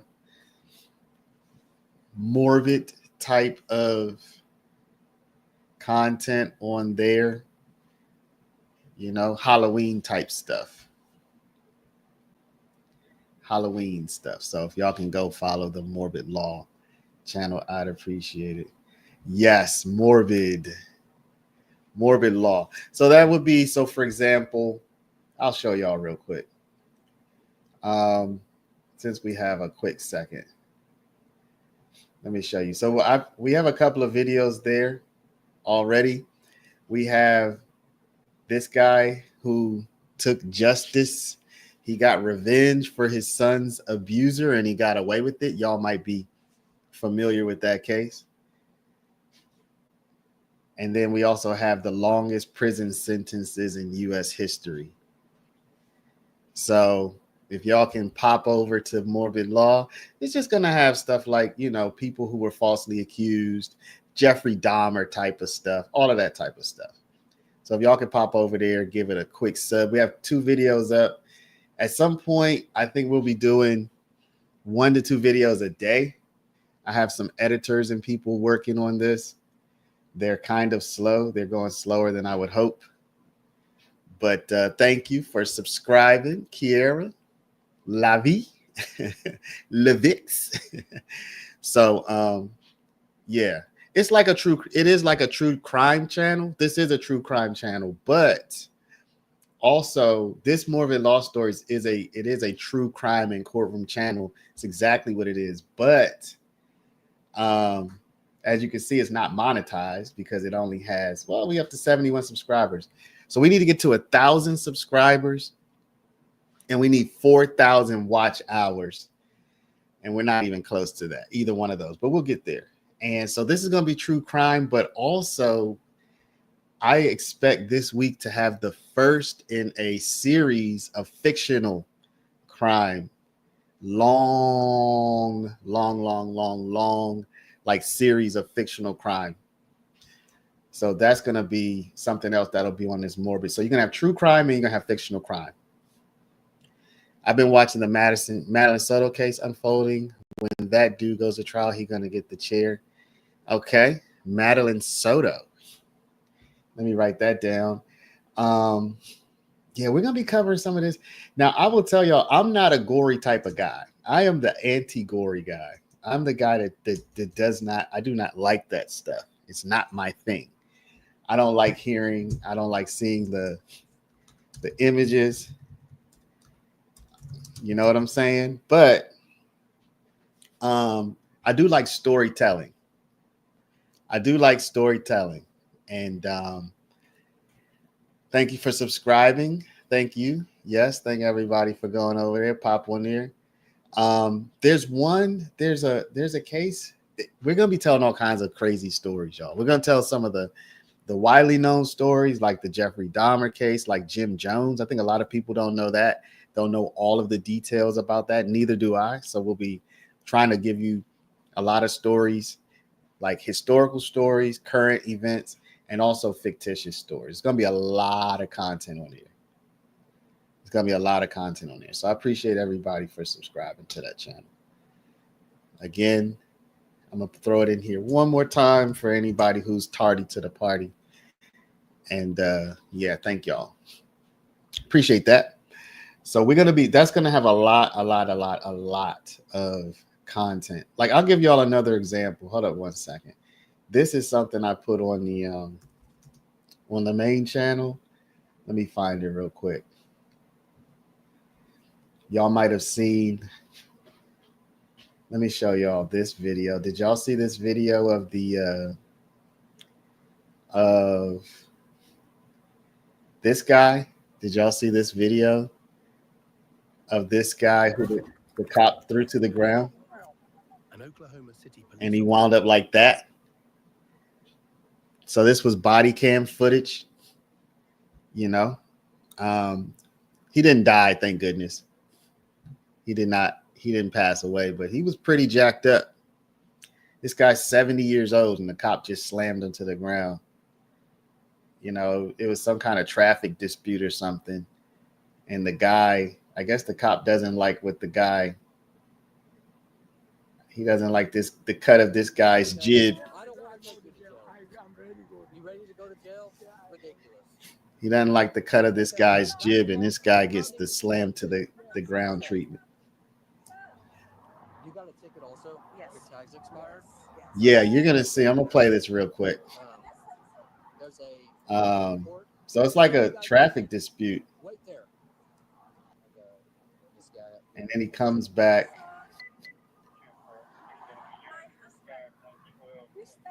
Now, the guy was being a little bit confrontational, but you also have to understand this guy is a 70-year-old man, and it's obvious that he's an older gentleman.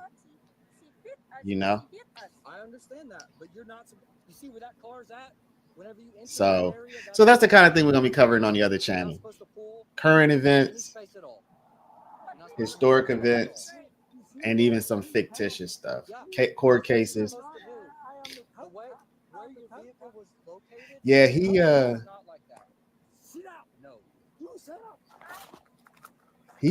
actually hit his head. You couldn't tell from that angle, but there's another angle where you can see it better. Show y'all the other angle. You can see a little better from this angle. And yeah, this guy got jacked up, y'all. So the cop's not only bigger. Yeah, so I mean, you need to know about this stuff. You need to know about this stuff. So anyway, that's the kind of thing we're going to be covering on the other channel. Probably not on the main channel so much, but we'll be dedicating that to the other channel. So appreciate y'all for subscribing, y'all. Appreciate y'all for subscribing. Yeah, major lawsuit is definitely coming. Major lawsuit is definitely coming. See, that was crazy. He was elderly, didn't listen to him. Yeah, I mean, listen, this is where you, as a police officer, you have to have situational awareness and you have to have compassion, really. You know what I'm saying? I don't know if he was unconscious, but again, you can see from the hospital image at the beginning. Um, you can see from the hospital image after the slam, he was jacked up. My man went to the. He was. This is what he. This is what he looked like afterwards, y'all. I mean, you talking about like a real. That was a real serious situation. Neck brace, bruising around the eyes. You know, he didn't deserve that. He didn't deserve that. So he wasn't being cooperative. So we have to call it like it is, but he didn't deserve that. So type of thing we'll be covering on the other channel. I call it morbid because that's kind of morbid, y'all. It's kind of, sad. Jacked up. Yeah, he definitely could have died. Oh man. Yeah, he did. He did him dirty. He did him dirty. I agree. So what do y'all think? What are y'all expecting from Viverito? Y'all think Viverito is going to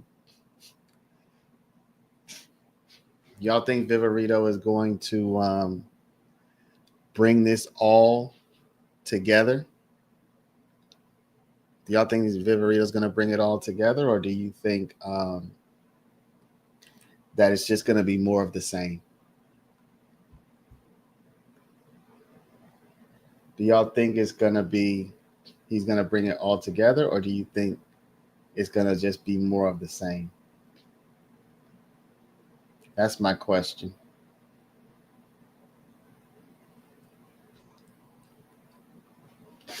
Probably not. No evidence. So Viverito was a very important part of all of this.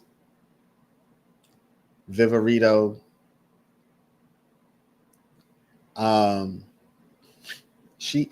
y'all, how do y'all feel about Woody? How y'all feel about Woody? Because I think we're probably about to see some more Woody tapes. And Woody was out there not only back when he was talking to Gaither and Thorpe and Dennis, but he's also talked to Viverito, and I think we're gonna probably see some Viverito Woody tapes today. How do y'all feel about that? Woody is Rico. Yeah, yeah. Woody is a wild boy. Are y'all Woody fans though? Are y'all Woody fans? Or because Woody is one of the best,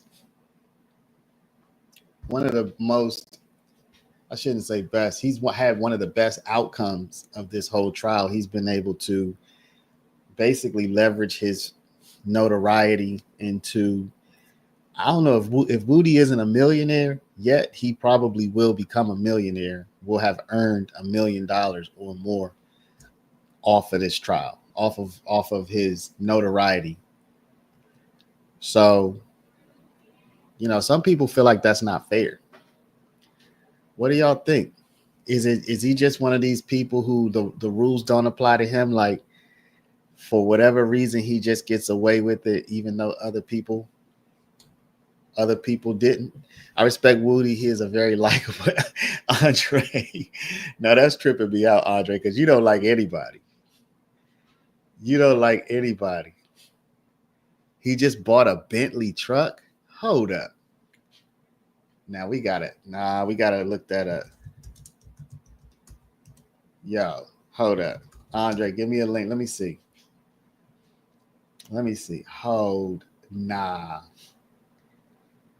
y'all. Nah, y'all. Nah, y'all. What? Nah, y'all. I can't play the music. Is this real? There's music playing. Nah, I want to see him buy it. Hold up. What?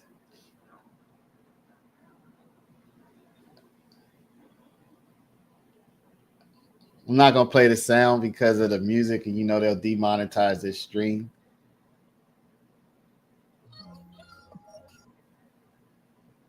Nah, 20v1s don't play. They don't pay that much, y'all. 20v1s don't pay that much. He pulling 20,000 for 30 minutes. How is it worth it? Y'all, I'm gonna give y'all a little bit of a peek behind the scenes on YouTube. I'm gonna give y'all a little bit of peek. If you do 1 million views on a YouTube channel, on a YouTube video, 1 million views will probably pay you, depending on, there's going to be a wide variety of different types of payouts. There's going to be a wide variety of payouts for 1 million views. It all depends on the advertisers that advertise on your channel. So if you have a financial channel or a crypto channel or even a legal channel, you're going to get paid more than if you have a gossip channel, usually, even for the same 1 million views, because the crypto channel, the financial channel, the advertisers, they pay more to advertise on your content. So it can be big. The difference can be huge. The difference could be anything from $5 per 1,000 ads up to $20. 20 is a little extreme, but some people are getting 20. But let's say $5 per 1,000 ads to $17. It could be, let's say, so you talking about 3 times the difference. So on 1 million views, you could be making $5,000, or you could be making $17,000. That's a huge difference between the two. Wouldn't you agree? 5,000 to 17,000. We'll talk about lead in a sec. If y'all just want to get some more information about the money. So for 1 million views, let's just say a reasonable range is 5 G's to 17 G's. So like, let's say I wanted Woody to come on my channel. I'm about to give him 20,000. I would have to think that interview needs to do at least 2 million views. Just if I'm talking about YouTube, for me to feel like I'm secure that I'm gonna get my money back. Definitely not a 30-minute interview either. It'll have to be probably more like hour and a half, because the longer people watch, the better it is.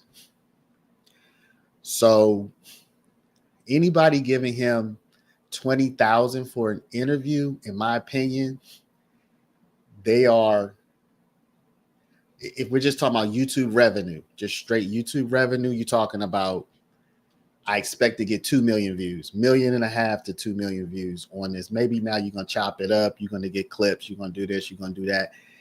I'm not talking about shorts, though. YouTube shorts pays way less. So we can't even include that. So if we're talking about YouTube videos of 8 to 10 minutes or longer, even though they might be clips, I need to be getting at least 1.5 to 2 million views to give somebody 20,000. And then I'm still taking a risk. I might be building my channel though. So maybe maybe I paid 20, I made 13, or I made 15. So I lost 5,000, but maybe I gained a lot of subscribers too. So, or a lot more attention. Okay. So they aren't going to show her face, it looks like. So real quick, y'all, I guess while we wait for Viverito to come in, the idea that you're about to give is some of the testimony you're about to hear will be this witness's opinion as an expert based on training and experience, not her firsthand knowledge as a fact witness. Other testimony will be so-called fact information gleaned during the witness's investigation. I've instructed the state to the extent possible to try to make clear when they're asking for or when the witness is giving expert opinion versus fact testimony.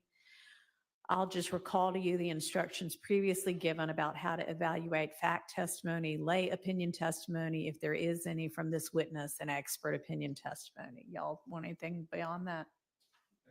Okay, great.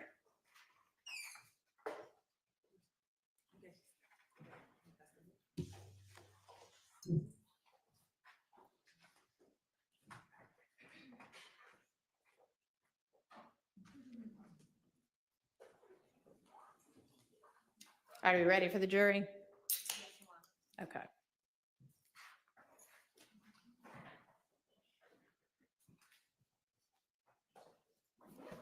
Yeah, I saw his Danza, Nikki, and that did big numbers. I could certainly believe they gave him that kind of money. Um, I don't know how much they paid him, obviously, but I could believe it.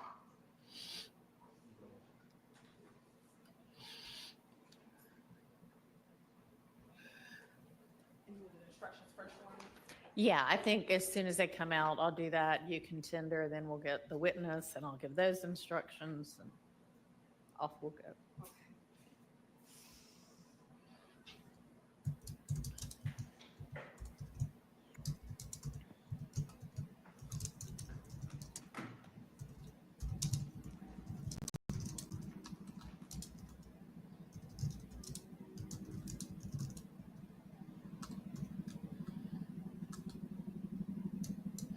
So, real quick, let me answer this question, Slim Life. A lot of people keep having this question. The answer is this: Woody was not indicted on his RICO. Obama was. Montunk was. Woody and Lil D were not indicted on this RICO. They did not have to plead guilty. They did not have to take a plea deal.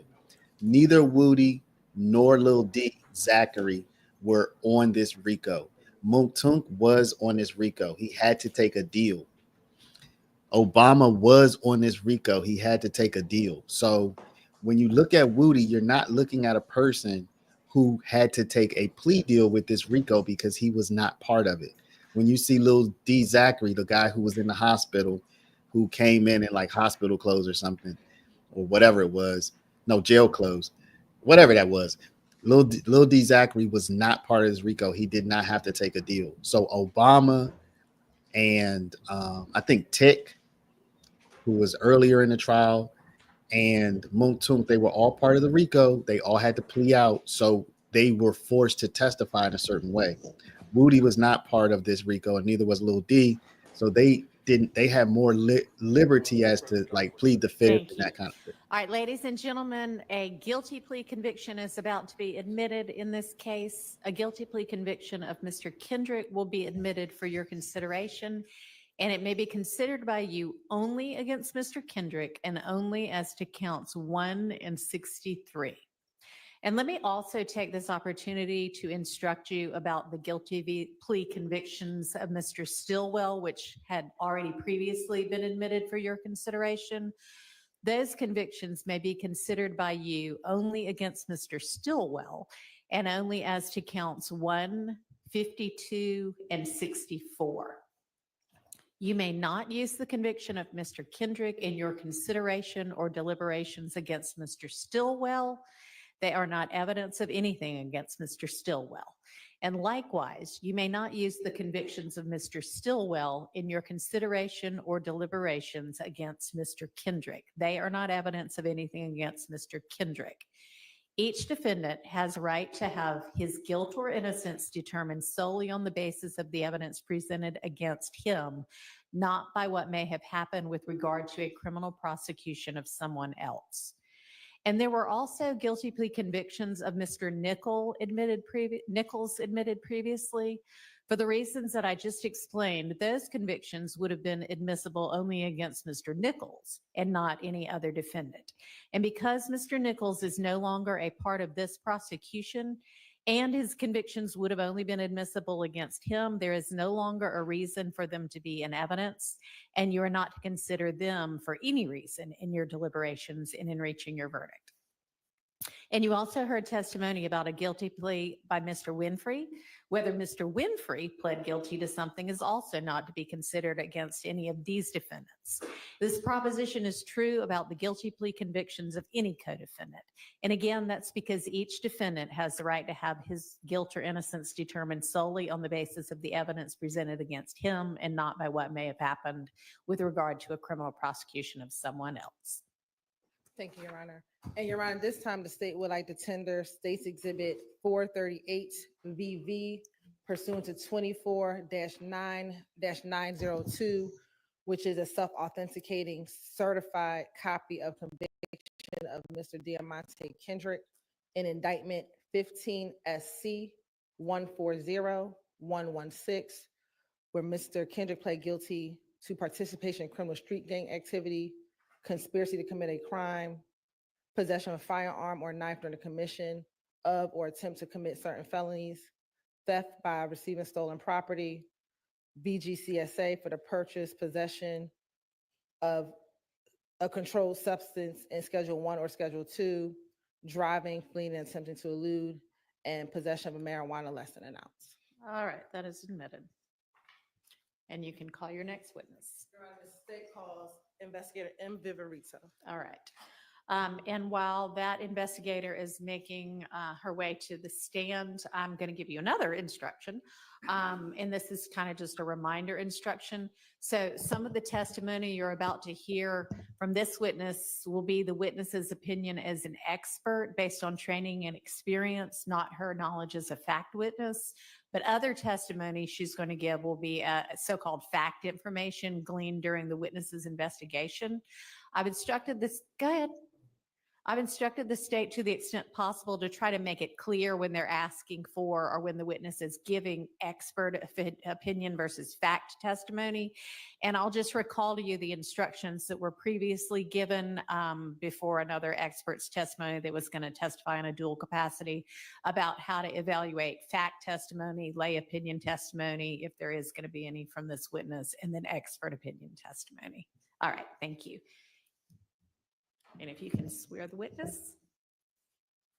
Raise your right hand. You swear firm testimony to give the truth, the whole truth, nothing but the truth? I do. State and spell your first and last name for the courts. I'm sorry, who? First initial, last name for the courts, okay? Sure. It would be M. Viverito, Viverito. And good morning, Investigator Viverito. How are you? Good morning. I'm well. Where do you work? The City of Atlanta Police Department. And how long have you worked for the City of Atlanta Police Department? Since February of 2023. And what are your current job duties and responsibilities with the City of Atlanta Police Department? Currently, I hold the rank of investigator, and my position is unique. It's the first of its kind for the Atlanta Police Department. It's a move towards intelligence-led investigations. So my official title is an investigative gang analyst. That is where it's basically a hybrid between a detective and a criminal intelligence analyst. So you're fusing the best parts of both worlds to move investigations forward, especially in the gang world. And when you said intelligence-led investigation, just tell the jury briefly, what do you mean? Intelligence-led investigations where you think outside the box. So it's not just, okay, maybe some camera footage, talking to some people. You're using everything at your disposal, whether it be social media accounts, jail calls, phone extractions, wiretaps, everything. You're going to try and get everything you can from the intelligence world and do your research and bring that all in together than just traditional investigative techniques. Prior to working at Atlanta Police Department, where did you work? Start from the beginning? No, just okay. Immediately prior. Prior to the Atlanta Police Department, I was with the Fulton County District Attorney's Office in their gang unit. I was a senior investigator, and then I was ultimately promoted to a lieutenant in the high-profile case unit. And let's first talk about your time as a senior investigator. Tell the jury about your job duties and responsibilities as a senior investigator in the gang unit. So I would work with various attorneys in the unit, and I would review cases that were coming up for trial or being prepared for indictment. And I'd take a look at the file, and we'd see if there was anything that was needed to push the case forward. We may go talk to people. We may locate witnesses. We may secure additional search warrants and just get the case ready and be trial ready for when it ultimately goes to trial or takes a plea. And as a lieutenant, what did you do when you were with the high profile unit? It was things of a similar nature, but it was a little bit more, again, as the title would allude to, high profile cases, media cases, cases that involve difficult witnesses, in cases that were a little bit more complex. Now, prior to working at the Fulton County District Attorney's Office, did you work for any other law enforcement agency? I did. If you could tell the jury about your career in law enforcement. Sure. I graduated from the University of Tampa with a bachelor's degree in criminology. I did about a year down in Tampa working at a juvenile facility to get some experience. Then after that, I moved to Atlanta. I started my career with the Georgia Department of Corrections as a felony probation officer. While I was there, my career has exclusively been in the city of Atlanta. While I was there, I started out with a normal caseload. Shortly after that, they started a program what was called the Atlanta Community Impact Program. It was a pilot program driven to reduce recidivism for people returning back to the community from prison. So somebody may get sentenced to a prison sentence that includes probation. So they partnered us with every day. We were partnered with Atlanta police officers. We would ride with them. They would come with us to do home visits. So we'd get a list of returning citizens from prison, and we'd offer wraparound services. So if you need a job, if you need housing, if you need clothing, if you need education, if you need anything you need, we offer it there as like kind of a one-stop shop in an effort to reduce recidivism. So on the other hand, then, if you want to get out of prison and say, you know what, not interested, I'd like to engage in a crime spree, thanks. We have the Atlanta Police Department with us every day to say, okay, we're going to stop that before you get hurt or before anybody else gets hurt. Anybody in the community is I want you to slow down a little because you are going so fast, and I will ask a different question further. All right. While you were with probation, did you ever have an opportunity to work with the GBI? Yes, later on in my career. Okay. So when did you work with the GBI later on in your career? Okay, several years later, I was promoted to probation and parole there are different ranks. I was promoted to a criminal investigator. So what's that? You don't have a caseload. You're operating as a slow down. Sorry. You're operating as a law enforcement officer within probation and parole. Typically, you're assigned to the Special Operations Division, and then you're assigned to either a federal task force. In my case, I was assigned to the GBI Gang Task Force. That's the Georgia Bureau of Investigation. It's a statewide gang task force. And what did you do when you were part of the GBI Gang Task Force? Although we were statewide, my experience was here in the city of Atlanta. So I took on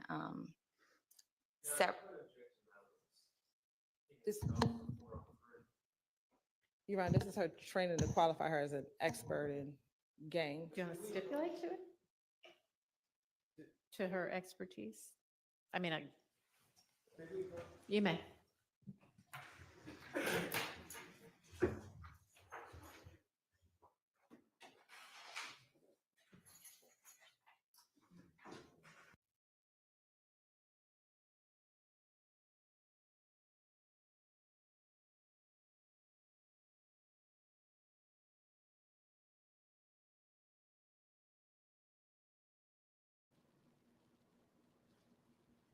Yeah, there are pictures of her on the internet already. Not really sure. Whitaker seems like she's not really sure. Whitaker seems like she's more likely to do this kind of thing where she'll let people hide their face if they're in law enforcement.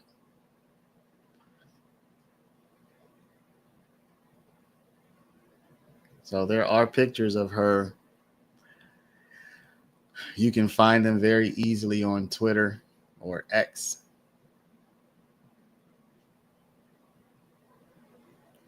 Yeah, probably Italian. I agree with that. I mean, I think they're going to play the interviews that she did with Woody, which if they do, you would imagine you're going to see her face unless they redacted her face. But then I was wondering, how will the jury know? How will the jury know that that's her?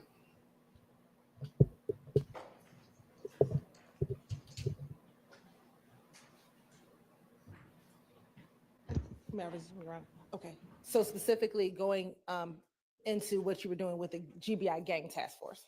You can continue. Okay. So we had some agents like to work in North Georgia, some South Georgia. I was familiar with the city of Atlanta. So during my time there, I investigated several complex multi-defendant gang cases that were focused on violence within the city of Atlanta. And in additional Do you have any formal training that you've taken to assist you in identifying gangs here in the city of Atlanta? Sure. Back when I first started, there's a 40-hour course down at the Georgia Public Safety Training Center that you take as kind of a introductory course down there. I completed that. I'm also a member of the Georgia Gang Investigators Association and completed the beginner and intermediate certification through them. I attend there. They have a biannual conference, a summer and a winter typically, where it's a week full of just training. Every year the topics vary. They bring people in from all over the country to teach. I attend both of those. I attend various trainings throughout the year and just keeping myself abreast of the topics and trends in the gang world. And just briefly tell the jurors, what type of courses are you taking in these training sessions? It just depends what they offer at the time. It could be best practices in gang investigations. It could be technology focused. It could be narcotics focused. It could be focused on street crime enforcement. They try to keep a good variety so their members are well versed and have a well-rounded training background. Yeah. Can you pull that? Yeah, it worked great for a minute and I don't know what happened, but just pull that mic towards you. Yeah. Is that better? Yes, Okay. thank you. In addition to your formal training, do you have any other training or experience to assist you in identifying criminal street gangs and determining gang culture? I'd say my experience here in the city of Atlanta, working here, my career has been exclusively here. Probation and parole gave me a great knowledge base to start my career. I do have a lot of in custody and custodial, non-custodial interviews with people. I like to talk to people. People talk to me.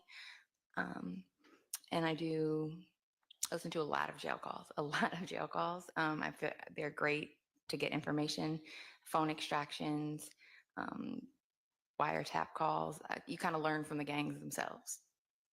And you just talked about speaking with individuals. At your time, have you had the opportunity to speak with gang members and or their family members while you've been working in law enforcement? Yes, multiple times I've talked to gang members. I've talked to the mothers of their children, their mothers, their grandmothers, brothers, sisters. Sometimes I remember one time recently I was out at a crime scene and somebody's sister came up to me and said, "Hey, how you doing?" Sustained. Let me ask you this. Do you gain information to assist you in your investigations with your cases? Absolutely. And then you talked about jail calls and wiretaps, and listening to those jail calls and information you get from the wiretapped or intercepted calls. Does that help provide you information to assist you with your knowledge of gangs and gang investigation? It does. Now, as your time as an investigator and working in all of your law enforcement capacities, have you had the opportunity to use social media to assist you in your investigation? I have. How does social media assist you in your investigations? So typically in the past with gangs, graffiti used to kind of be the newspaper for the gang. You go to neighborhoods and you look at graffiti and see who's been dead or who they're disrespecting, who's claiming the territory. Now, modern day, that's all basically shifted to social media. It allows you to still do that and not assume much of the risk that you have standing out there doing those kind of things. Gangs love social media, and it's probably one of the most important things you need to pay attention to in gang investigations. Now, do you use certain tools in order to assist you with investigation that the general public does not have access to? Yes. What are some of those tools? Of course, we have our jail call system. We have phone extractions are a huge, huge thing. So any cell phones that we recover during arrests and we secure a search warrant, I'll have them extracted by a qualified examiner. Interviews that wouldn't be available to the general public, the access to certain people. There's a lot of people that I've talked to that not everybody has access to talk to. So there's several things. As a gang detective with Atlanta Police Department, were you trained in the method and protocol of the Atlanta Police Department in determining whether or not a person is in either associated or a member of a criminal street gang? Yes. Now, when you were with the other agencies, were you trained in other methods or protocols to determine whether or not a person is either associated with or a member of a criminal street gang? Yes, the different agencies have their different methods, but yes. As an investigator, have you had the opportunity through your work in Atlanta to interact with persons who claimed association with a gang called Young Slime Life? Yes. Can you just tell the jury generally about your interactions with individuals regarding the Young Slime Life gang? Objection, Your Honor. Hearsay. Let me just ask generally, then I'll go specifically. Have you had conversations with individuals who are a member of Young Slime Life? Yes. Have you had the opportunity or occasion to review social media accounts of individuals who claim affiliation with Young Slime Life? Yes. Have you had the opportunity to listen to jail calls of individuals who associate themselves with Young Slime Life? Yes. And have you had the opportunity to intercept phone calls with individuals who associate themselves with Young Slime Life? Yes. Now, I want to ask you, through your work as well in Atlanta, have you had the opportunity to interact with individuals who claimed association with a gang called YFN? Yes, I have. And I ask the same series of questions. Have you had the opportunity to listen to jail calls of individuals who associate themselves with YFN? Yes, I helped investigate and was part of the team for the YSL RICO indictment, and jail calls were an integral part of our investigation. And we're going to talk about that indictment in a moment.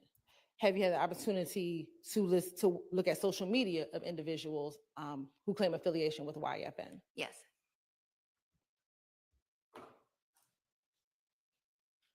And what about interception of cellular phone calls? Have you had that opportunity with individuals associated with YFN? Not as YFN as the target, but it's happened with other cases.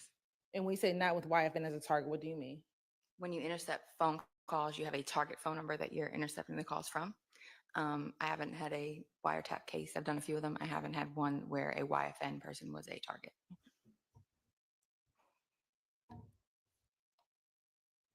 Now, through your work working with YSL and YFN, have you had the occasion to learn about alliances with both YFN and YSL? Yes.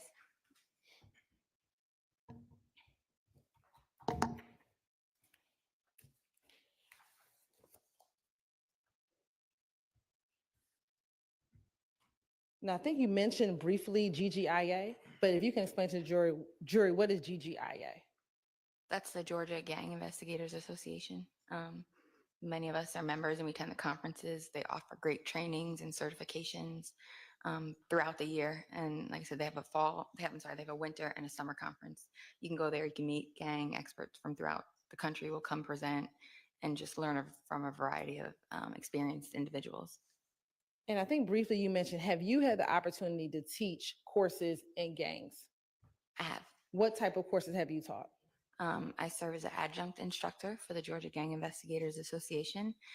Typically, I teach social media investigations and advanced investigative techniques.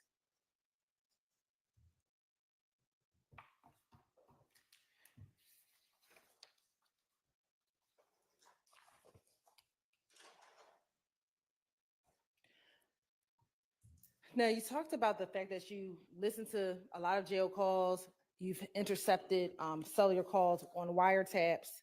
I mean, you've had the ability to review cell phone data that's been extracted from cell phones. Did those interactions with technology and communication with gang members, looking at jail calls and those items, did that help you gain any knowledge into coded languages that gang members may use? Absolutely.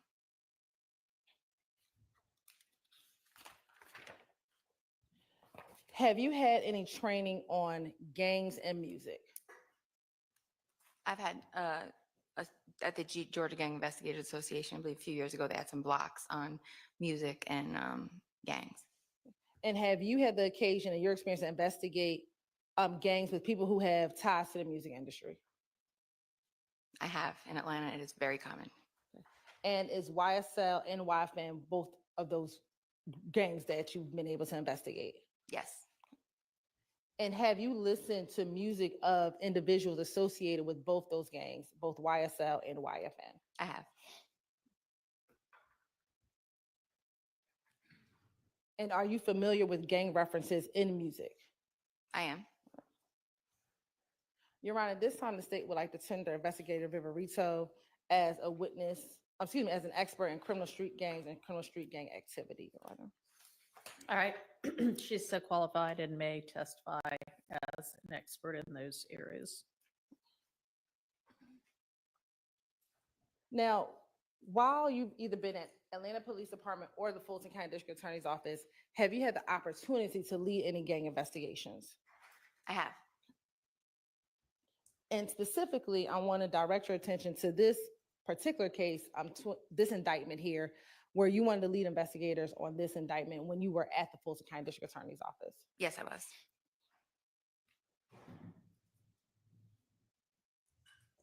Now, as an investigator on this case, did you have the occasion to investigate any crimes involving an individual by the name of Marquavius Huey?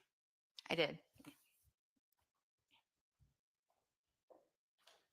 And specifically, did you investigate an armed robbery that occurred in October of 2020? I did. All right.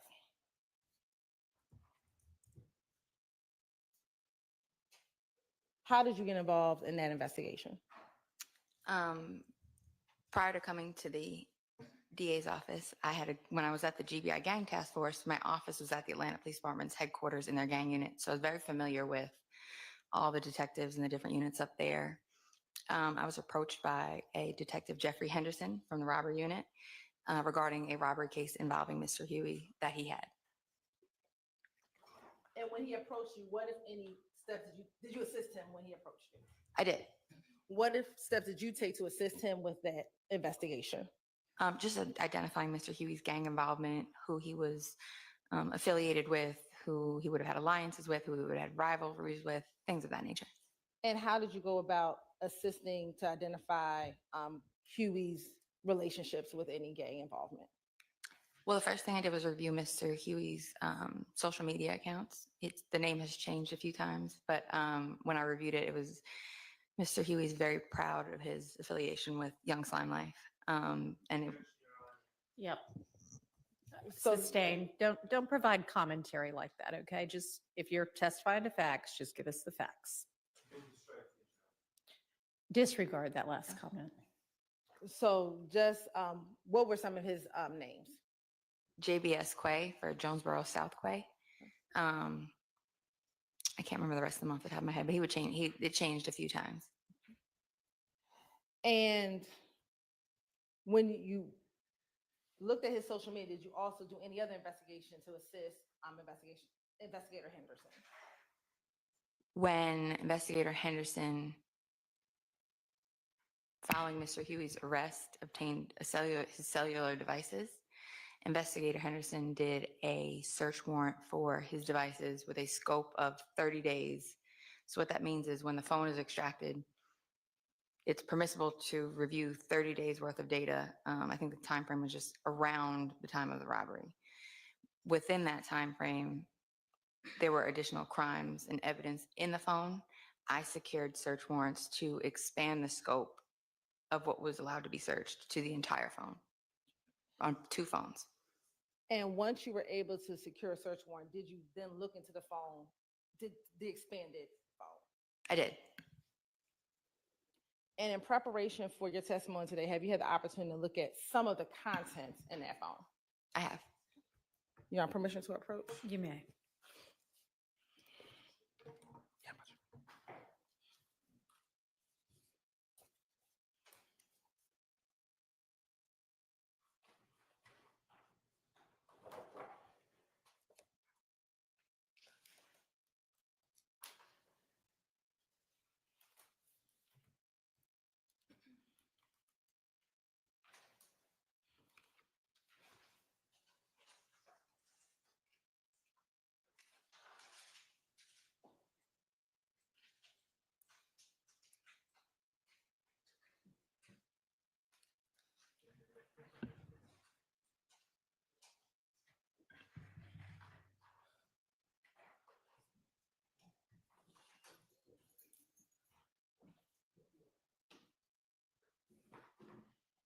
Permission? You may. I'm going to show you what's been marked as State's Exhibit 227 VV2A. 227 VV2B, 227 VV2C, and 227 VV2D. If you can look at those and tell me if you recognize those items. Sure.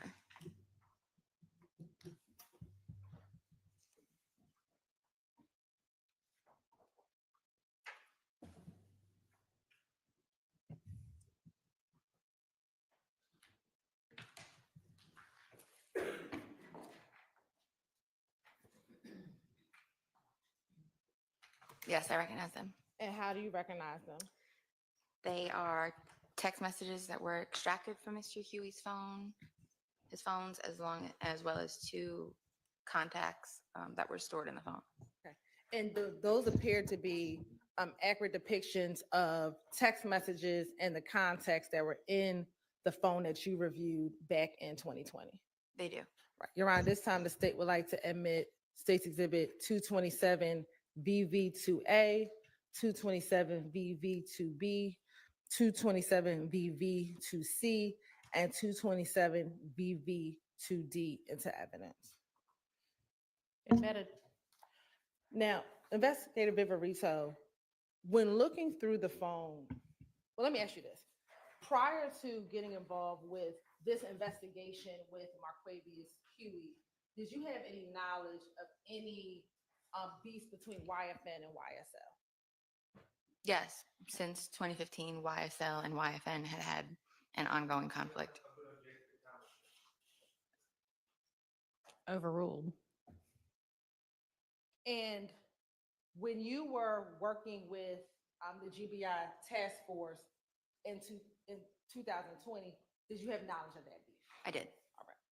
Now, when you looked inside of Mr. Huey's phone, did you see any conversations in his phone regarding an individual by the name of Lucci?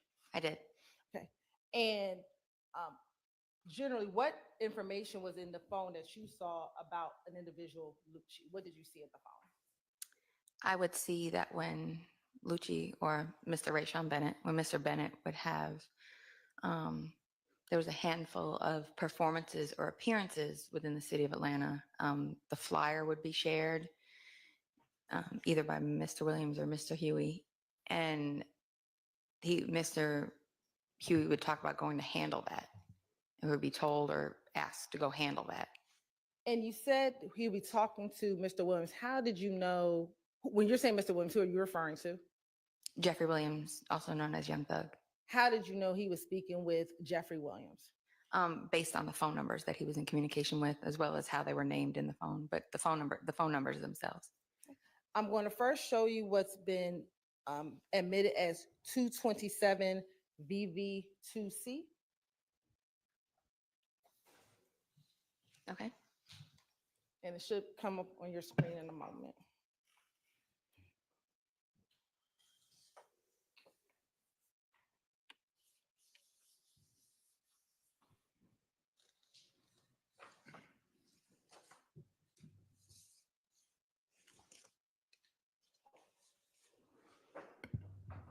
Now, first, looking at 227 VV2C, what is the jury looking at? You're looking at when you extract a phone. If you go to your address book in your phone, you'll pull up contacts or a contact card. This is what it looks like when the phone is extracted. When you receive it back on a hard drive and you're going through the phone, this is what it's going to appear as. So you may have mom, a phone number, and that information. This is how it appears in a forensic phone extraction.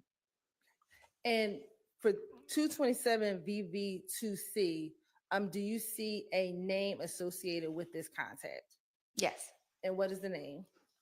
It's named Slime, and it has some emojis with the name. Okay. And are you able to tell what the emojis are? It looks like a snake emoji, and I don't know if you guys can see, it should be like the iPhone emoji. And then in this phone, when it says deleted, do you know what that means? I would assume that I don't see it on my copy where it says deleted.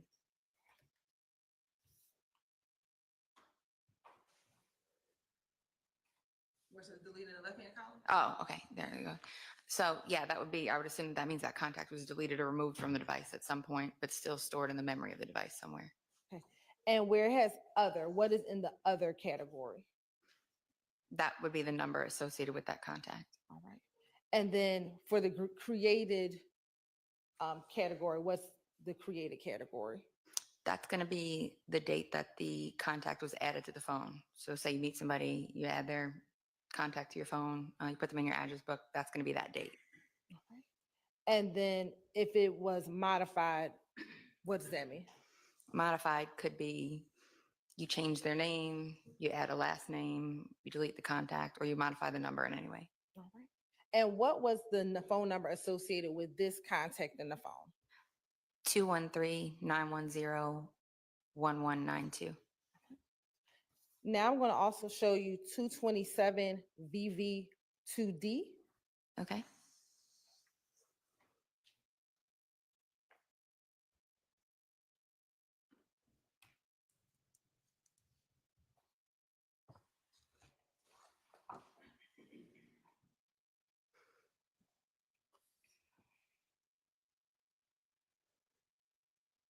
First, I want to start with the other. What is the phone number associated with this contact?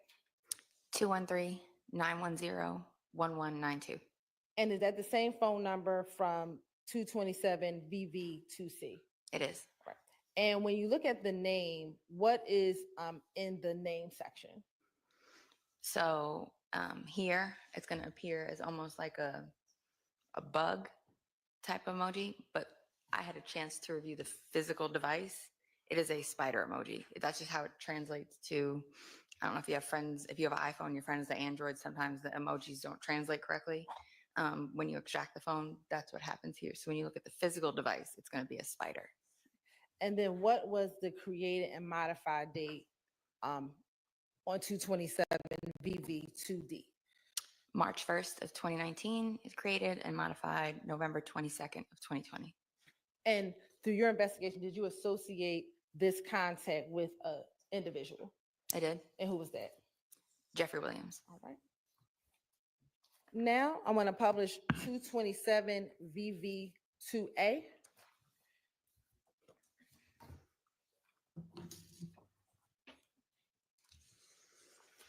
Okay.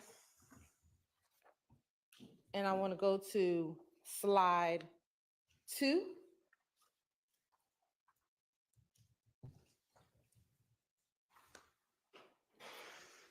What's being depicted in slide 2? And if we can zoom in, because I know it's pretty tiny.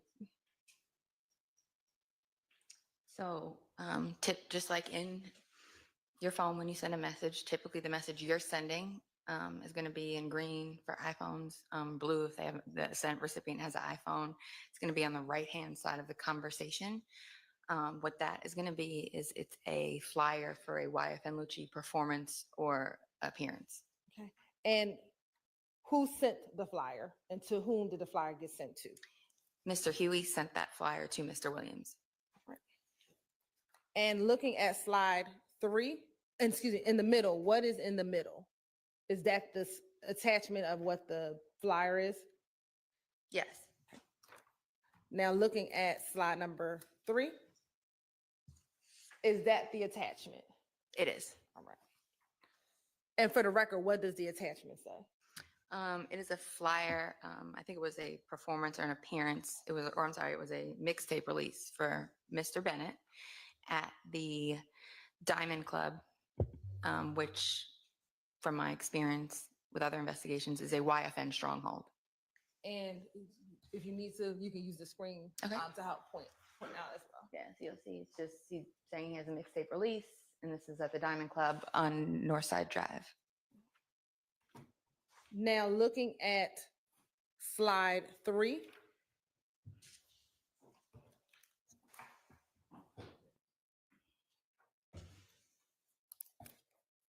Okay. Slide 4, excuse me. Starting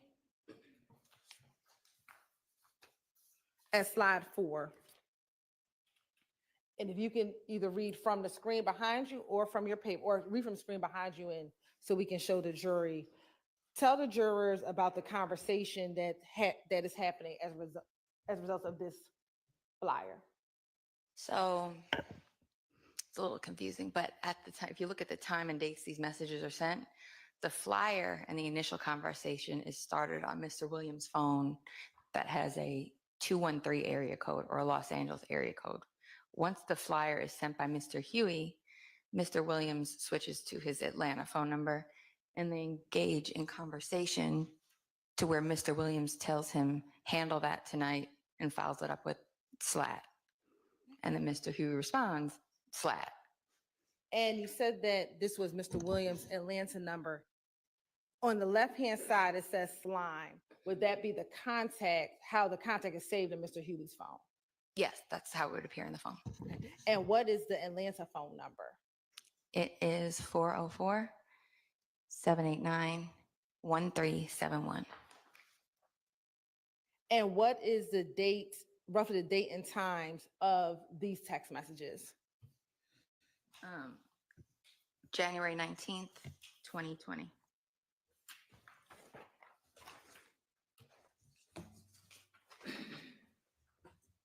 Now going to page 5. What is being depicted on slide 5 of this PowerPoint? That is Mr. Williams using his Atlanta number to tell Mr. Huey on August 15th of 2020, go handle that, and he responds, slat.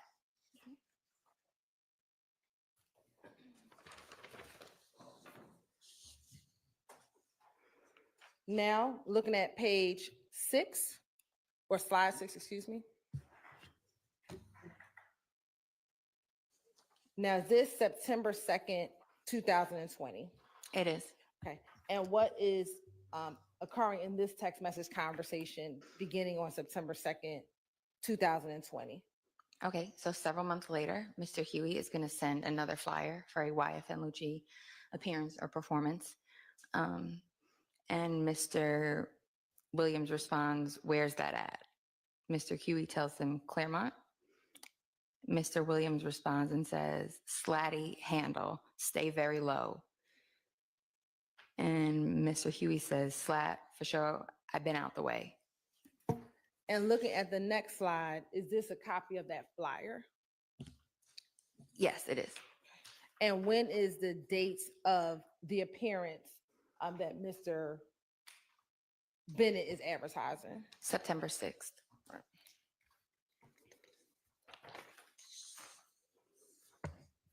Now going to the next slide.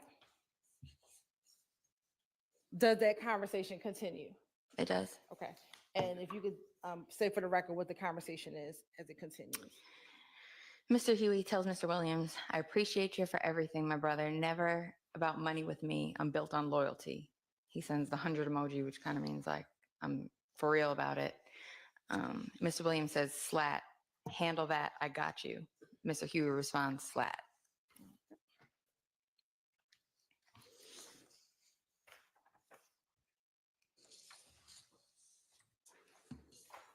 Now, going to the next slide,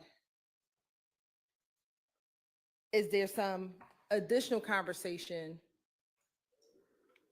now with the 213 number that's identified as Spider or Mr. Williams? There is.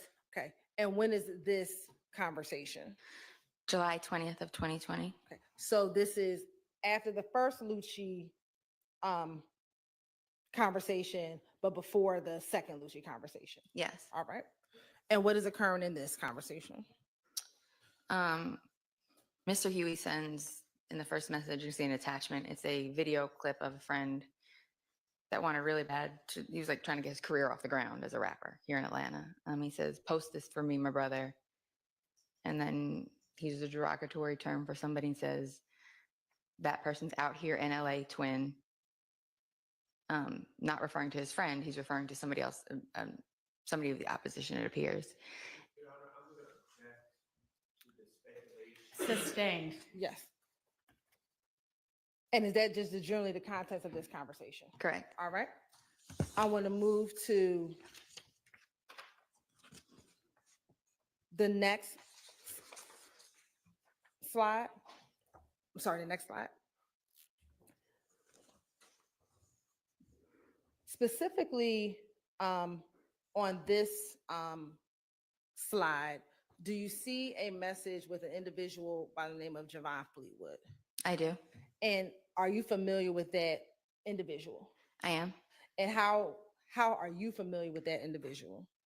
He's a member of YSL. Okay. And as a part of your investigation, have you had the occasion to investigate a shooting involving Mr. Fleetwood, where he is been charged with aggravated assault? Yeah, I wasn't the lead investigator, but I had a chance to review the investigation. Okay. And did you have an opportunity to prep that case for trial at any point? I did. What were the charges that he was preparing for to go to trial on? I believe it was aggravated assault. Okay. And do you know the approximate date of the incident in which he was being charged with? I believe it was May 10th of 2019.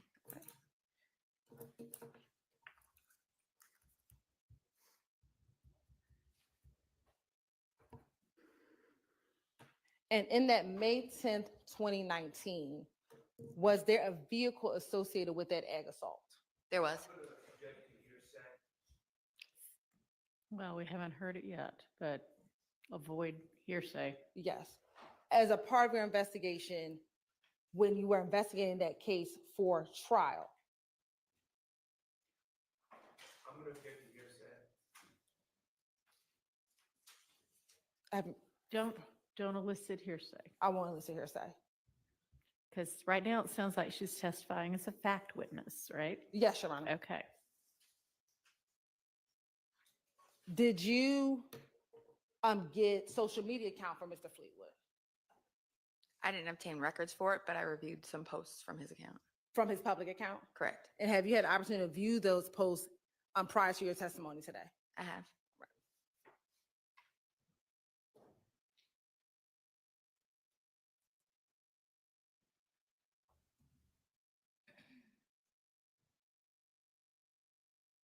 Permission to approach, Your Honor? You may. I'm going to show you what's been marked as State's Exhibit 479 VV. Tell me if you recognize 479 VV. I do. And how do you recognize 479 VV?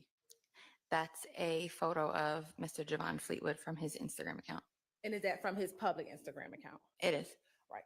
And was that pulled in preparation for this indictment here that we are referencing, 22 SC 183572? It was. Right. Your Honor, this time the state would like to tender and admit 478 VV into evidence. Admitted. Oh, excuse me, 479 VV. All right. Admitted.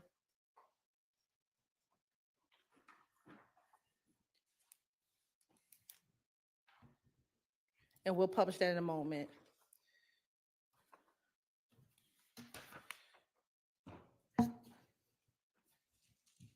Based on your investigation, do you know if Mr. Huey and Mr. Fleetwood had a friendship? Yes. And had you seen any public social media accounts with both Mr. Fleetwood and Mr. Huey in those together? I believe there were a few posts of them together that I reviewed. Right.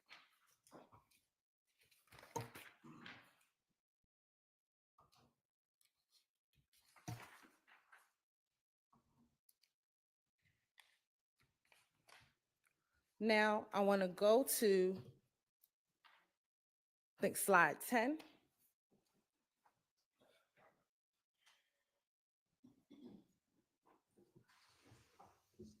And we're going to now publish 469 VV.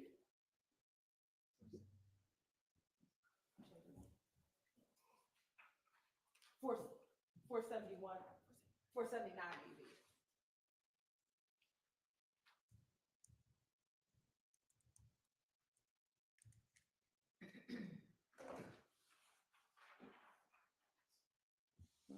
That's not it.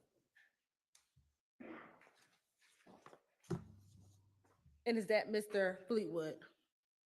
That is. Okay. And what was his Instagram name? _TV World.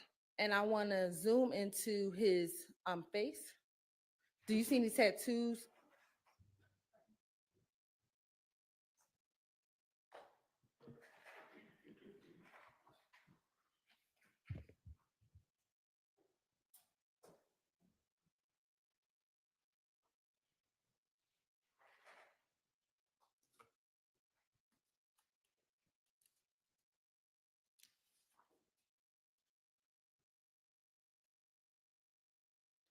Do you see any tattoos on Mr. Fleetwood's face? I do. And specifically, do you see the tattoo with the star? I do. What is the tattoo next to the tattoo with the star? So down the right side of his face by his temple, you'll see he has YSL tattooed on the right side of his face. And now I'll go back to the next set of the former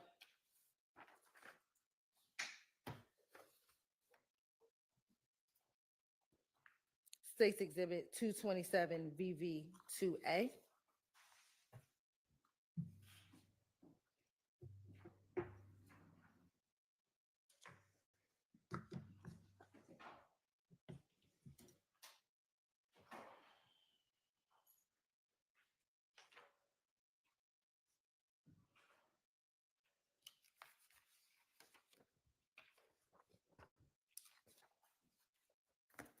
Now I want to go to this conversation that starts on February 25th, 2020. Okay. Who is Mr. Huey speaking with? Mr. Williams using his Los Angeles area code phone number. And looking at this post, generally, what is the context of this text message conversation? He sends a social media post of somebody else to Mr. Williams and says, "What's up with him? Is he cool?" Okay. And then what was his next message to Mr. Williams' phone? He's inquiring if the gentleman is cool. It looks because he says he posted that racial expletive, Bloody J. And are you familiar with that name or individual, Bloody J? Yes. And are you aware if he's associated with any gang? Yes. What gang is that? He's associated with the YFN, or Atlanta Blood Gang, criminal street gangs. And do you know Bloody J's given name? Yes, it's Justin Ushery. And have you had any investigation involving Mr. Ushery? I have.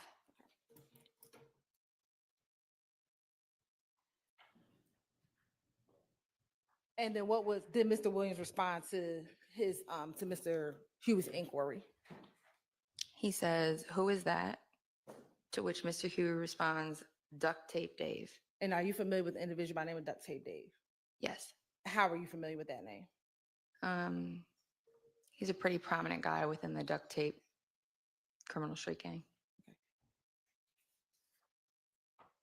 And then was there a response to that? It was. Oh, and what was that? Mr. Williams says, "He's a buster too." To which Mr. Huey responds, "Slat." And he tells Mr. Williams, "I told him, fuck them, racial expletive. He hit me back laughing and shit." All right.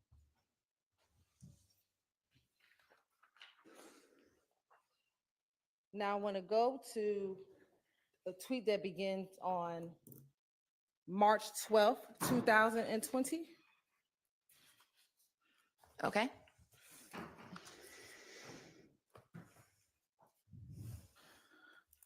Now, what is going on within this group of text messages on March 12th, 2020? Mr. Williams initiates a conversation with Mr. Huey. Okay. And what does Mr. Williams say in his initiation? What y'all got going on? Okay. And then is there a response? He says, "Them, racial expletive. No, I ain't play no part in that slime." All right. And then is there a response from Mr. Williams back to Mr. Huey? He says, "Take that shit back." And is there a response from Mr. Huey back to Mr. Williams? Mr. Huey says, "I ain't get nothing out of that. I ain't even pull no gun on nobody. I'm finna tell them though." All right. And does he make another response? He said, "I told them I ain't finna do that shit. He went on and did it. I couldn't stop him." And then does Mr. Williams respond to that? Mr. Williams says, "If he don't take it back, he's gonna die." And looking at this text message, without going into detail, were you aware of any police reports around this event of March 12, 2020? Overruled. Were you aware of any police reports regarding any incidents around this date? I was.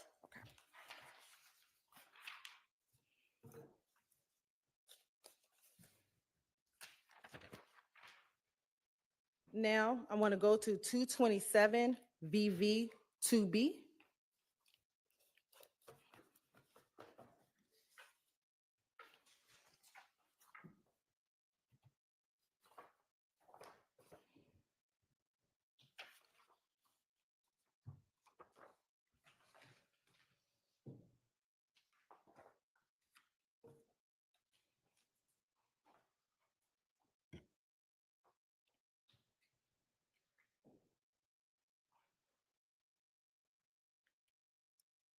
And in looking at 227 VV 2B, was there a text message on November 14, 2021? There was. Okay. And who sent the message? Mr. Huey sends the message to Mr. Williams' LA area code phone number. Okay. And what does the message say?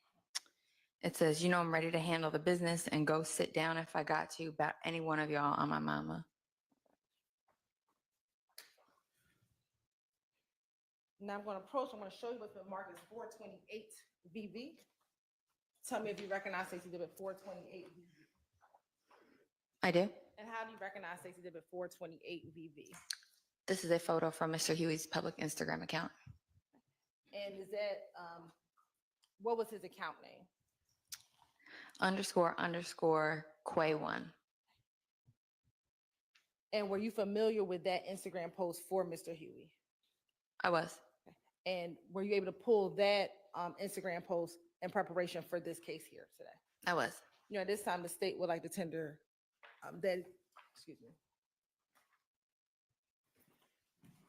tender 428 VV into evidence.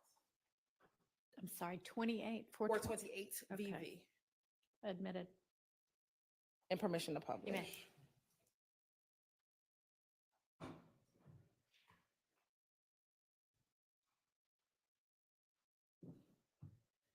And who is depicted in this picture? That's going to be Mr. Huey standing with Mr. Williams.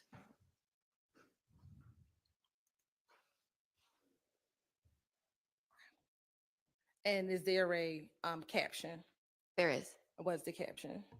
It reads, from lockdown to a jet, slap biz. And is there a date to that post? September 4th. Now, in looking at Mr. Huey's phone, we talked about there being this ongoing beef with YFN since about 2015. And in Mr. Huey's phone, there is information about Mr. Huey going to go handle business and sending those flyers. Correct. Between 2019 and 2020, was there any ongoing conflict or continuous ongoing conflict between YFN and YSL? Yes.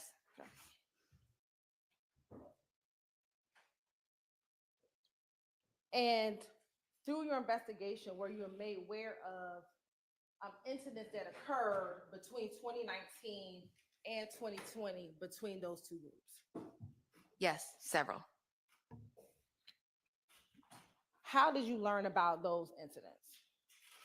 In 2019, when I was working at that time, I wasn't yet promoted to the gang task force. So I was assigned to the Atlanta Police Department's gang unit as a probation officer with a gang caseload. So I worked on their investigations with them. And then in 2020, when I was with the GBI gang task force, I worked some of the actual investigations.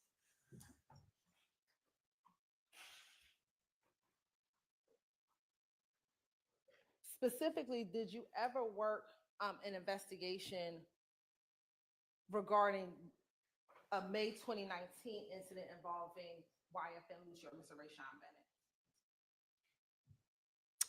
I was aware of the incident, but I was not an investigator on it. Okay. Did you investigate any shots fired call from May 22nd, 2019 in the Cleveland Avenue area? Yes. How were you involved in that investigation? Can I refer to a timeline? Yes.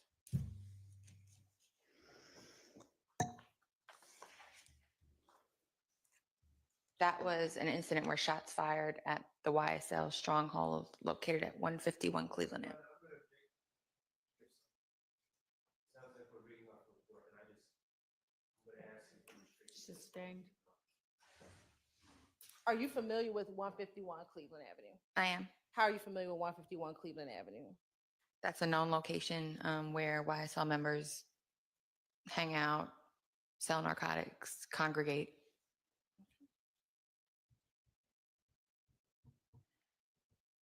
And have you had your own opportunity to investigate crimes that occurred in that area of 151 Cleveland? I have.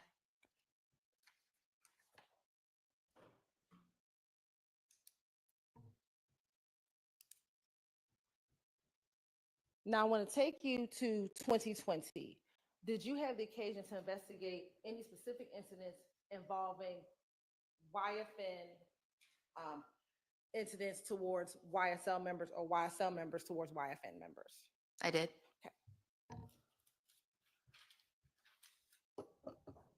In 2020, how many such incidents did you yourself were part of the investigation? There were numerous incidents that we worked on as a team. And in 2020, were there a lot of back and forth shootings between those two groups or associates of those two groups? Yes, almost daily.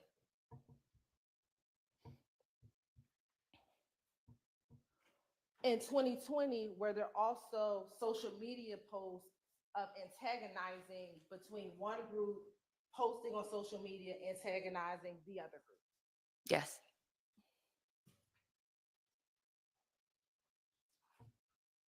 Do you know of an individual by the name of Tinquarius Mender? I do. How do you know that individual?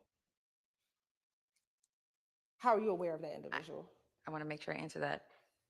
Is it okay to answer? Let me ask you this. Is Mr. Mender associated with YSL? He is. Have you seen social media posts of Mr. Mender driving around in YFN territory?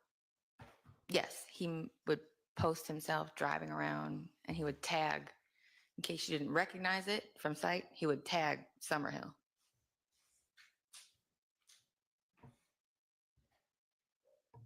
And why would that be considered antagonizing for Mr. Mender to be driving around in Summerhill? Because Mr. Member was also a member of YSL.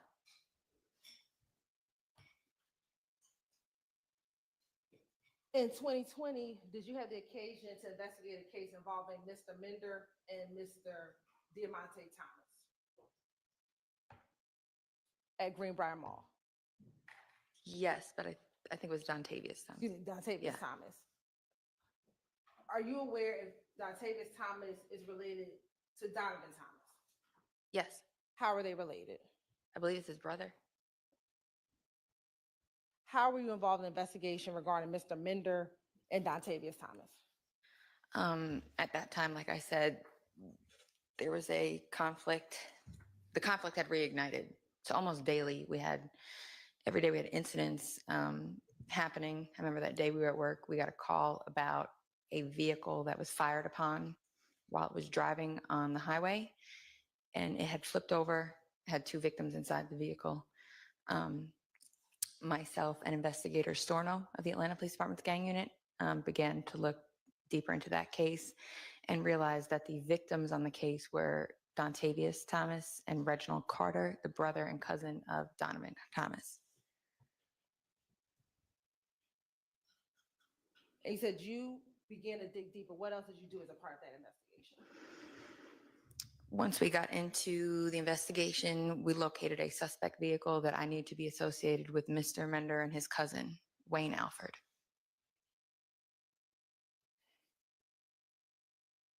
And what else did you do as a part of the investigation? We would pull phone records, we got video, we spoke to witnesses, and ultimately were able to charge that case appropriately.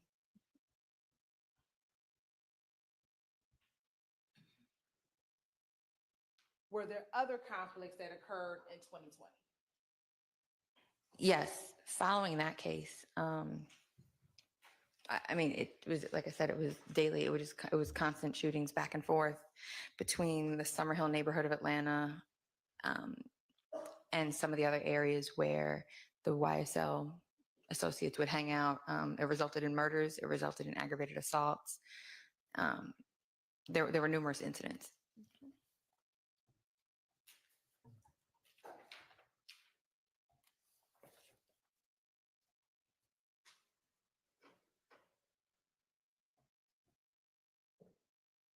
Now, in 2021, did you learn of the arrest of Rayshawn Bennett? I did.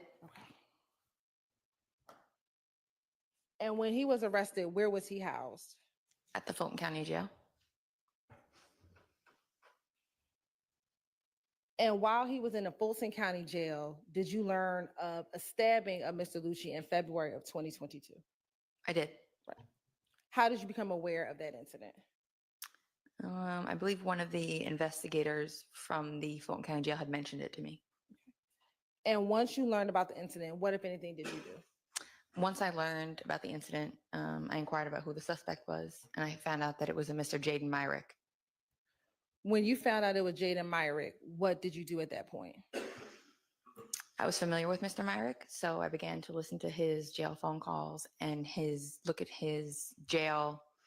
In the jail, I don't know if they still do, they used to have tablets they could rent, and they could text friends and family members through the system with the tablets. So I began to review his text messages as well.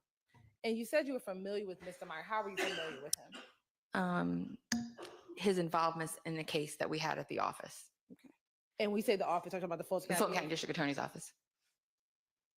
And in your understanding of who Mr. Myrick was, did you know if he was associated with any gang? I knew he was a blood gang member that was associated with YSL. Now, you said that you started looking at their tablets. Were you able to get the contents of that tablet? No. The text messages of the tablet. Well, when you log into the system, you can review their text messages. So I was able to review some of the text messages from that relevant time period. And have you had the opportunity to review some of those text messages in preparation for your testimony today? I have.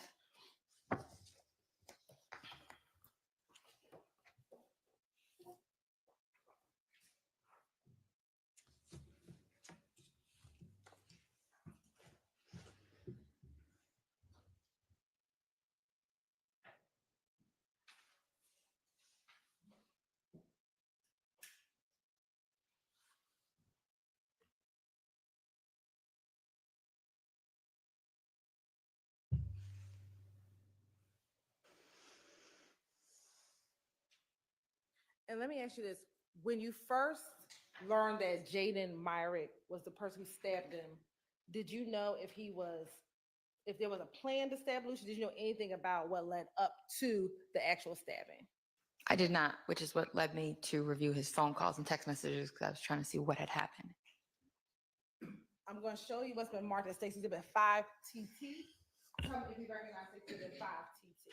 I do. How do you recognize Stacy Exhibit 5TT? These are some of Mr. Myrick's text messages from the jail system. And were these some of the messages that you looked at when you found out or learned of the stabbing of Mr. Rayshawn Bennett? They are. And do they appear to be fair and accurate depiction of some of the messages that you reviewed once you started investigating or looking into the stabbing of Mr. Bennett? Yes, they are. Your Honor, this time the state would like to admit Stacy Exhibit 5TT into evidence. Once you started looking at these messages, what, if anything, did you learn or glean from these messages? It appeared to me that Mr. Myrick's girlfriend, Ashley Ellison, was acting as a third party for communication with somebody else. Okay. And once you started looking at determining Ms. Ellison might be serving as a third party, what did you do at that point? I began to try and identify the third party and a phone number associated with that party. And how did you go about doing that? There were context clues from the text messages. On a text message from February 6th, she says, your folks, this message is from your folks, 706, which is an area code that I know. So I think, okay, maybe that's a clue. Maybe that's the person has a 706 area code. Okay. And what did the text say? It does.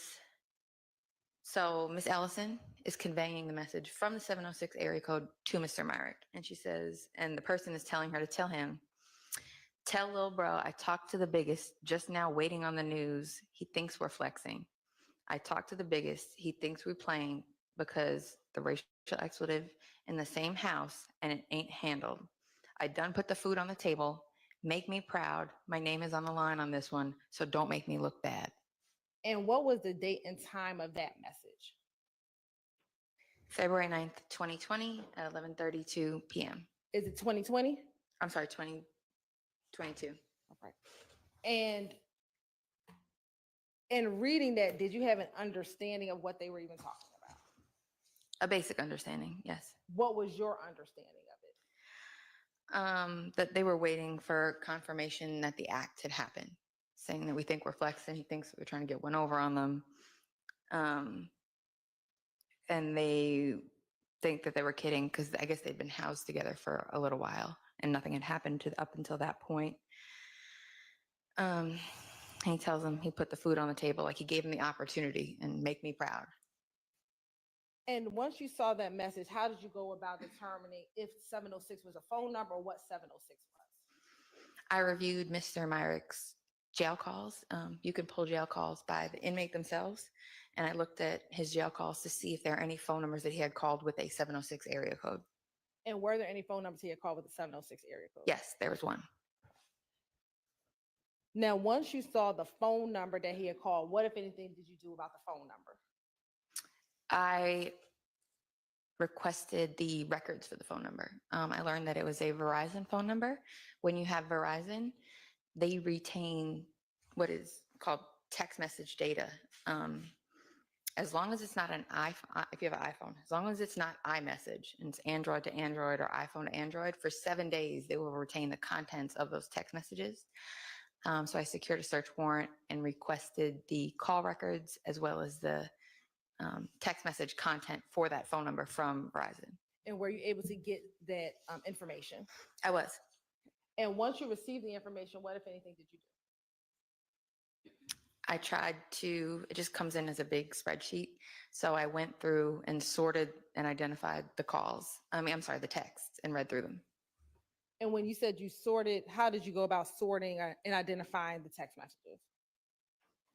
To make it comprehensible and able to be read, I color coded the messages from each person, so people could kind of track and follow along with what was being said.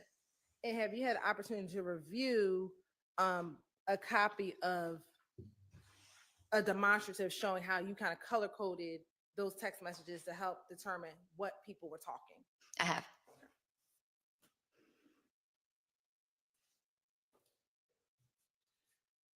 Showing you what's been marked as States Exhibit 1 TTB. Do you recognize Exhibit 1 TTB? I do. And how do you recognize Exhibit 1 TTB? This is the color coded version of the spreadsheet that I had made.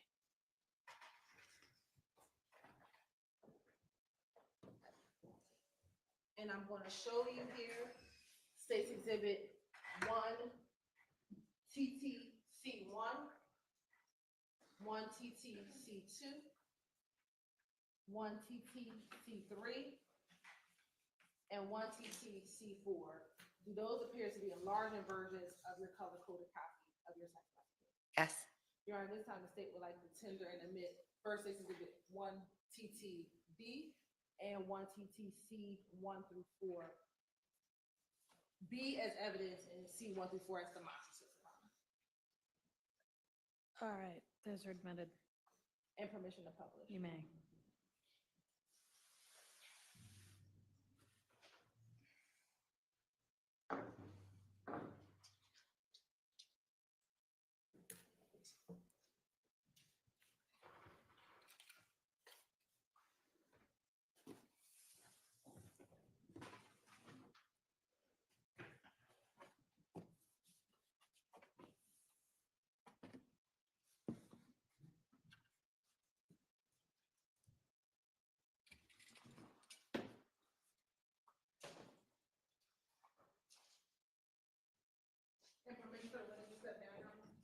Yes, she may.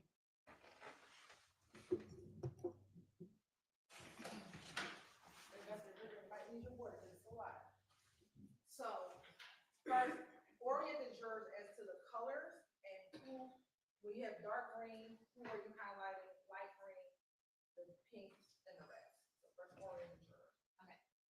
So the greens are going to be. And talk loud so that everyone can hear you. Okay. So the greens are going to be members of, or somebody associated would appear to be YSL. So make it easy, associated that stuff with green. Why did you say that it appeared that they were associated with YSL? Based on the context of the conversation, what was being discussed, how people were being referred to, things like that. Okay. The red is going to be a conversation with Ashley Ellison. That's Mr. Myrick's girlfriend. So the darker red, you'll see the originating member, is going to be Mr. Myrick. And then the lighter, the pink is going to be Miss Ellison. And then the yellow was an unknown number that was inserted into the conversation. It was still involved. And when you went back and started investigating the case, what do you recall what day the stabbing occurred? February 9th. So when you went back, why did you start at February 6th, 2022? Because that's what the jail text messages, that's kind of when they had started. So I wanted to go back to get, usually when a crime happens, sometimes it's premeditated, sometimes it's not. But I wanted to catch the planning phase if there was any planning phase. And did you ever associate any of the other phone numbers? For example, this 404-293-3244. Did you ever at some point identify that phone number? I did. And who did you identify that phone number to belong to? That belonged to Demikion Garlington. And did Demikion Garlington have a nickname? D for Little League. And were you familiar with his social media accounts? I was. And did he ever go by the social media account Scarface? He did. So let's start with on February 6, 2022, is there a text message from the phone associated with Demikion Garlington to that 706 number? No, it's going to come from the 706 number to Mr. Garlington. Okay. And thank you for clarifying that for me. The 706 number, let me ask you this. Did you ever identify that individual? I did. And who was that? That's going to be a gentleman that goes by the name Cleve Adams. He's an inmate with the Georgia Department of Corrections. He also goes by the name Bobby Hunt. That's his nickname, his moniker, who likes to go out. And based on your investigation, was he conducting these text messages while he was incarcerated in prison? He was. All right. Now, looking at the first message, what is the date and time of the first message? February 6, 2022 at 10:22 a.m. 10:20 or 19? 19:20, sorry. Okay, so that's 7:20 p.m.? Yes. All right. And what is the text message? It says, yo. And is there a response from the phone associated Mr. Garlington to the phone associated Mr. Adams or Bobby? Yes, Mr. Garlington says, who is this? Who's this? All right. And is there a response? He says, Hunt. Now, you have a red call here. What does that signify? That's going to be a text message from Ashley Ellison, Mr. Myrick's girlfriend. And who is she communicating with? She's sending a message to Mr. Hunt, the gentleman in prison. And what did she say? She said, hey, this is Red. Sectric Ruby, can you talk? He wanted me to call you. Now, Cetric, do you know who that is? Mr. Myrick, that's the nickname he goes by, Cetric. And have you ever heard the term, this is Red Cetric Ruby? Do you have heard of that term before? Yeah, Ruby is a slang term or a name that's given to a female partner associated with blood gang. They go by a Ruby. That's gonna be Ruby. And at any point did Mr. Adams respond to her? Yes, a little bit more. Okay. And just to make it easier, when did he respond to her and what was his response?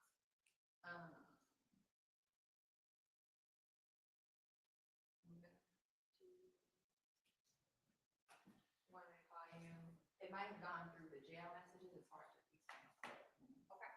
So then next, on February 6, 2022 at 1951, is there a conversation between Mr. Adams' phone and Mr. Garland's phone? Yes. Okay. just go through that conversation, the next set of conversation.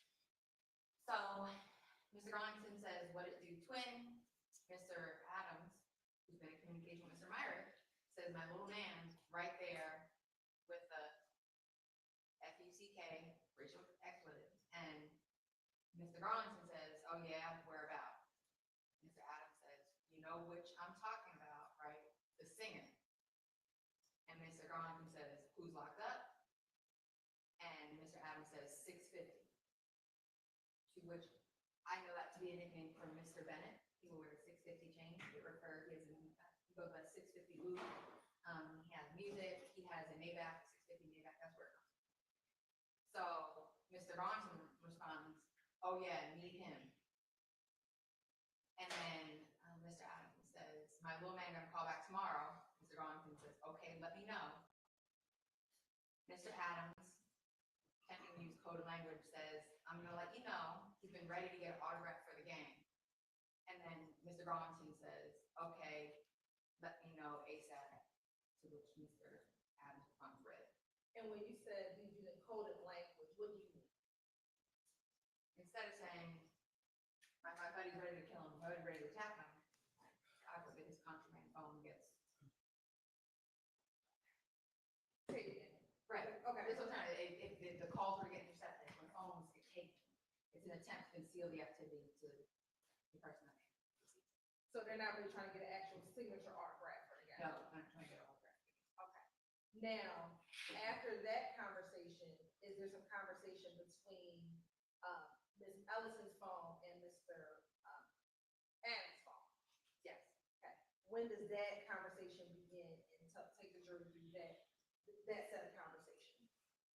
It begins on the 7th, and they're talking about trying to put Mr. Myrick in communication with Mr. Adams down in the prison system. They're talking about Y'all, the sound is low on the stream, so we can't really do anything about it. jail system. You have to purchase stamps, the bubble stamps, to be able to send and receive text messages. So you may buy 30 stamps that allow you to send a certain amount. It's not free. So she's asking Mr. Adams for money for stamps from Mr. Myrick because they've used their last, and she's facilitating Cash App or Chime, Apple Pay to get the money to him to be able to facilitate stamps being purchased so they can communicate. And then that communicating via phone? It's going to be through the jail system. All right. And then there's it's just a call from a number that you're unaware of. Correct. Then that was not a part of your investigation, investigating this kind of thing. Yeah, it was just somebody trying to, like a third party trying to send the money. Maybe somebody didn't want to use their Cash App block, or whatever may happen, so somebody else trying to help out. And then do they pick up that same conversation trying to get stamps for Mr. Myrick? Yeah, the unknown number says I sent 15. I'm trying to get in contact with or Mr. So we can't hear Hilton well or Viverito, so I'm thinking that this is something must be wrong with the system, Mike, y'all. So Mr. Adams in his text message. Something must be wrong with the system, Mike. And then he tells Ms. Allison, I sent 15. And she says, I got Let's it. see what they're trying to. What are they talking about here? Let's see. Now, going to February 8th, 2022, is there more conversation between Mr. Adams' phone and the Crawford's phone? There is.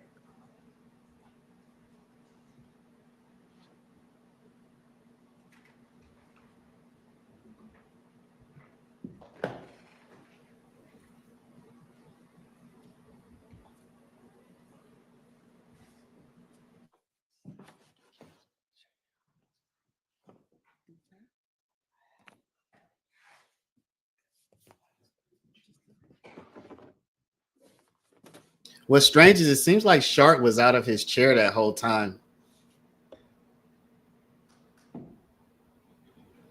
Now showing you what's been admitted as 1TC C2. Is there a conversation between the phone associated with Mr. Garlington and the phone associated with Adams? There is. Okay. And what is said on February 8th, 2022? On February 8th, 2022, there's a message that goes out from Mr. Adams to Mr.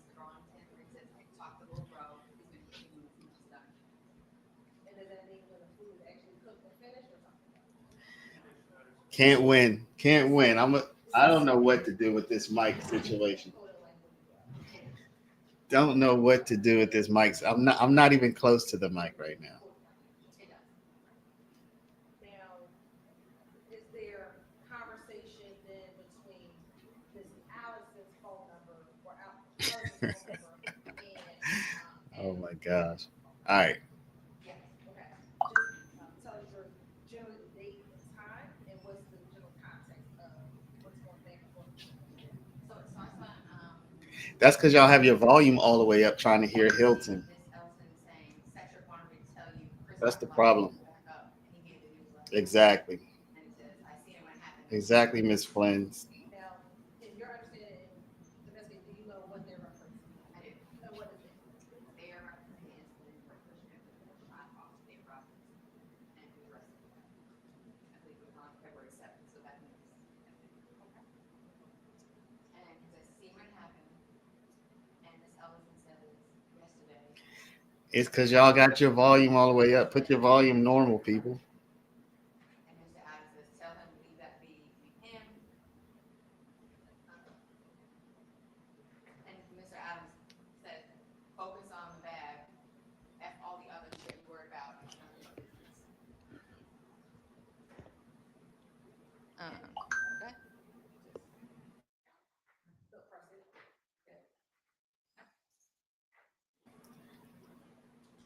Okay. Nothing but business. And they start talking about, he says, Buddy's up under Rico and them. Tell him to bring home the trophy. I'm going to secure the bag. I've been online. Racial expletive. Got to see it to believe it. And Chris being in there is all the confirmation that's going to be needed. So is that also using some code of language? Some. And what is your understanding of what's happening? Basically, tell him focus on the task at hand. And that people are going to get confirmation of it because Eppinger's in there. He's going to be able to vouch for it and say, no, it's happened. I'm here. It actually happened. And then does that generally the context that's happening between Miss Allison passing messages to Myrick from Adam in this February 8th conversation? It is. All right. Now going to February 9th, is there any messages between Mr. Adams and Mr. Garland? He just reaches out to him.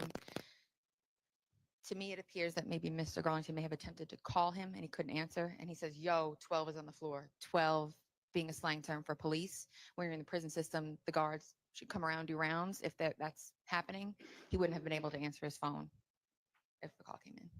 And then are there conversations between Allison and Adam beginning on February, also now on February 9th, 2022?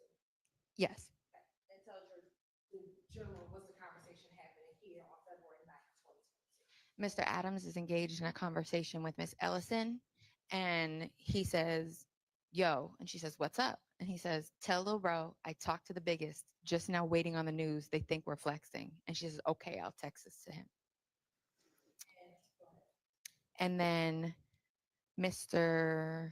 Adams says, my name's on the line on this one. Don't make me look bad. Oh, it's a follow-up. So yeah, my name's on this line. I'm sorry, the text messages, sometimes they come in a little bit out of order. Says, my name is on the line. So on this one, don't make me look bad. He said, I talked to the biggest. He thinks we're playing because the racial expletive is in the same house and it ain't handled. I done put the food on the table. Make me proud. Now, is this similar to the same text message that you saw in the JK system when you were first just trying to pull the case? Is that same text message in the JK system? Yes. And is that the same text message you read a few moments ago? Yes. All right. And is there any further conversation between Ellison and Adams and our path in that? It looks like there was based on the context, there was I think, and there's a phone call that happens where there's a three-way call that's attempting to happen. Isn't great service in most of these prisons. So he wasn't able to hear him. So they're trying to get the message across about what had happened in the payment and things like that. And you'll even see he texted this yellow number. He says, nothing, just trying to get confirmation of this thing. Did your understanding that's a confirmation of the staff? Correct. And what day does the staffing occur? May 9th. May 9th? I'm sorry, February 9th.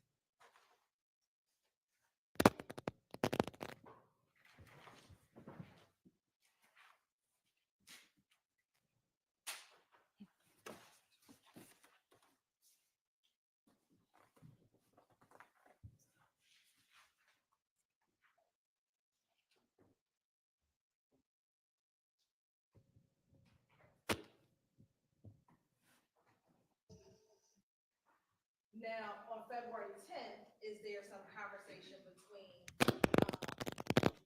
Allison's phone and Adam's phone? There is. Okay, if you can give the general context of what is now occurring on February 10th, and is it the day after the stabbing? Yes. All right, what is happening on the day after the stabbing? Mr. Myrick, coupled with phone calls, Mr. Myrick is eager to be paid for what he did for stabbing Mr. Bennett. So Ms. Ellison is texting. Yeah, I mean, I already instructed you once to not include your commentary and just provide the facts. Can I lay some foundation? Were you able to listen to the jail calls yourself? I was. And were you able to pick up tone and manner and demeanor in the calls that you were listening to? Yes. And All right. And so that would be your lay opinion that he, okay. Yeah. And based on that, is that how you were determining that he was eager to get paid for what he did to Mr. Bennett? Correct. That was the purpose of his phone calls, were to seek payment for what he had done. And were there multiple phone calls for him seeking payment for what he did? Yes. And with that, Your Honor, with that. All right. Thank you, Your Honor. Okay, looking at February 10th, 2022, just go through what that conversation was on February 10th, 2022. She said, "Do you need the bros to verify?" He said, "That's all. Should be no talking on the phone right now anyway." And for you as an investigator, was that significant? It was. Why? Because he was seeking payment and talking about, does it need to be verified to secure payment? And they were talking about not talking on the phone right now because of what had just happened. It being the stabbing that just happened. Correct. All right. And when you say not talking on the phone, for that, not talking on the jail phone? Correct. Okay. All right. Continue. He's asking, Ms. Ellison said, Mr. Myrick is asking to get something to eat now. He's hungry. And then he again utilizes an outside person to send like $80 to Mr. Myrick. And that's generally the conversation here, trying to get this money, get paid. Correct. All right. Now, skipping down to February 10th, is there now some conversation between Garlington and Adams? Correct. All right. Tell us about what's happening between Garlington and Adams on February 10th as well. Mr. Adams is reaching out to Mr. Garlington regarding what appears to possibly be payment for Mr. Myrick for the stabbing. And just go through the text. Okay. Mr. Adams says, get at me. Please at 5. And he says, Mr. Garlington says, okay, when I get off your phone. Mr. Adams says, I'm on your ass. You tried to play me to the left. Then one says, yo. The other says, yo. Mr. Adams says, what you got going? Mr. Garlington says, put him down. And he says, for sure. Like, did he put him down? And he says, you for sure, Simon. So, yo, twin. And again, Mr. Adams reaches out and says, look, just keep me posted so I can make sure little bro gets something because he's on my top bad. And I told him I was going to get him the back end for his show. Got to pay him a couple racks myself to make sure he's in gang. I recognize when they say Jeezy typically means good. I ain't looking for nothing for me. I'm just invested in my artist. Smell me. I need me and mines. Looks like gone. Go and get it done for sure. Slat, I'm out here. Hit me, gang. And then Mr. Garlington responds, it's hard to get in touch with him. I just be seeing him when I go up there. To the yo. You know I understand that shit, gang. I'm with you, Slat.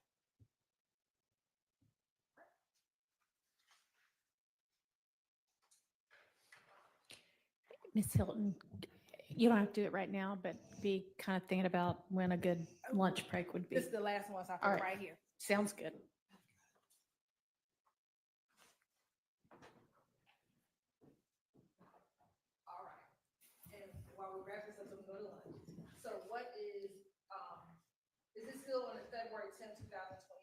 Yes, it's a continuation. Okay, and just go through the last bit of that conversation between Mr. Garlington and Mr.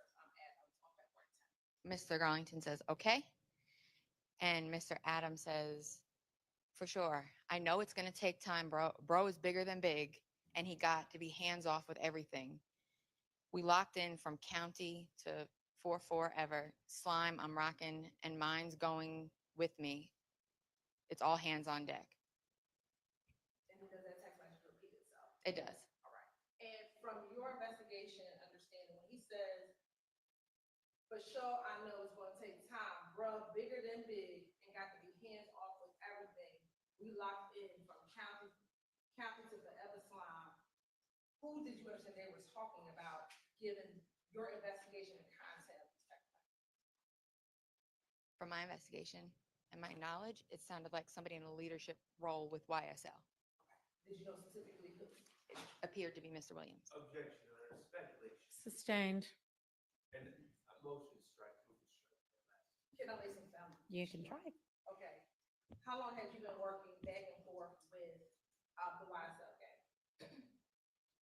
Since 2019, at least, if not 2017. And when you were working with these cases, did you ever have any other evidence in which individuals from YSL, from your own investigation, attempted to conceal Mr. Williams' identity? Yes. And how have you seen that occur? With the use of FaceTime to conceal his identity, so text messages or phone calls go undetected. Okay. Have you ever seen in your investigation or listening to jail calls that individual YSL will try not to use his name? Correct. Okay. Have you ever seen through social media where individuals will try to conceal and say, don't say his name, say a different name? Correct. Right. And in having that knowledge and reading this text message, is that how you determine, it is of your expert opinion, that this could be potentially talking about Mr. Williams? Well, objection to leading, and it's also a misstatement of what was said initially. In her opinion, it's Mr. Williams, and All right. it could be Mr. Williams. I'm going to let you clear that up on cross. I originally said answer. somebody with a leadership role. I can't definitively say Mr. Williams. I said somebody within a leadership role, so that's who is in the highest leadership role. So. No, I think this would be a good time. Okay. Let's take our lunch break and let's plan to be back at 1:15, please.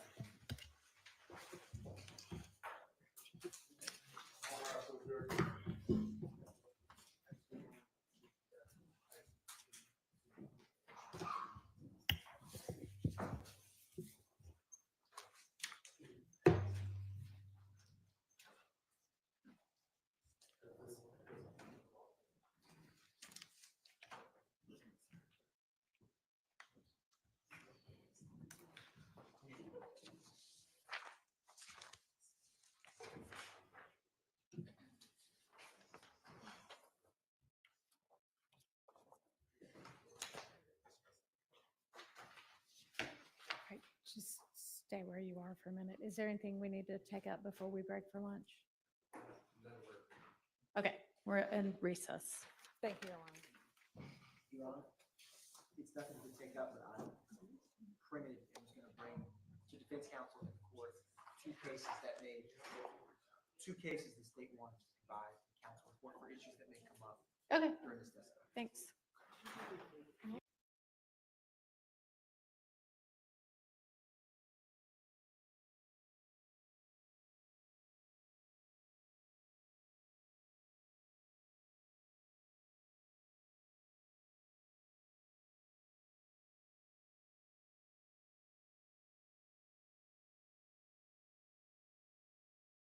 All right, I hope y'all turned your volumes down so y'all won't be getting on me about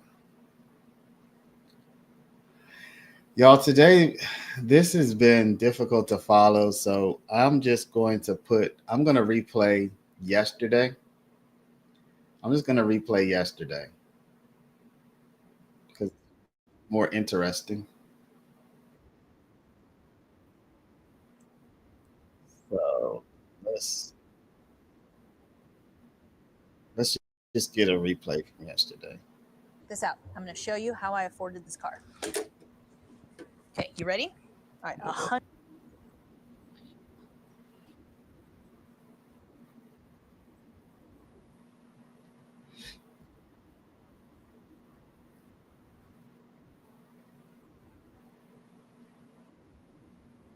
On the E-Trace, the further investigation of the firearm, and was advised that the weapon had not been traced back to an original purchaser.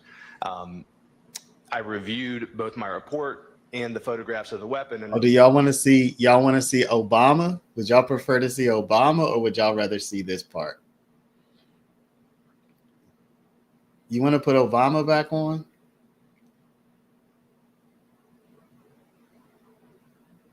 Okay, Obama. All right, I'll put on Obama. Give me a sec. Let me load it up. I thought y'all might want to see this guy.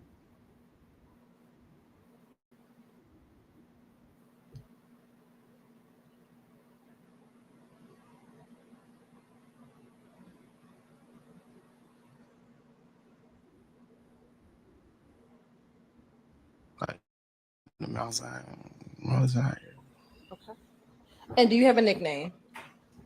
Yes. What's your nickname? Obama. And how'd you get the nickname Obama? How'd you get the nickname? 16th, the Cleveland Avenue area. Okay. And if you're gonna swing this, I need you to speak in your mic. So, are you a little nervous? A little. A lot. Okay. Well, don't swing in your chair just so that the jurors can hear you. Okay. You say you're from the Cleveland Avenue area? Yes, ma'am. And I need you to speak Yes, up. ma'am. And you can move that mic and pull it closer to you if you want, or if that would help. And what part of the Cleveland Avenue area were you raised?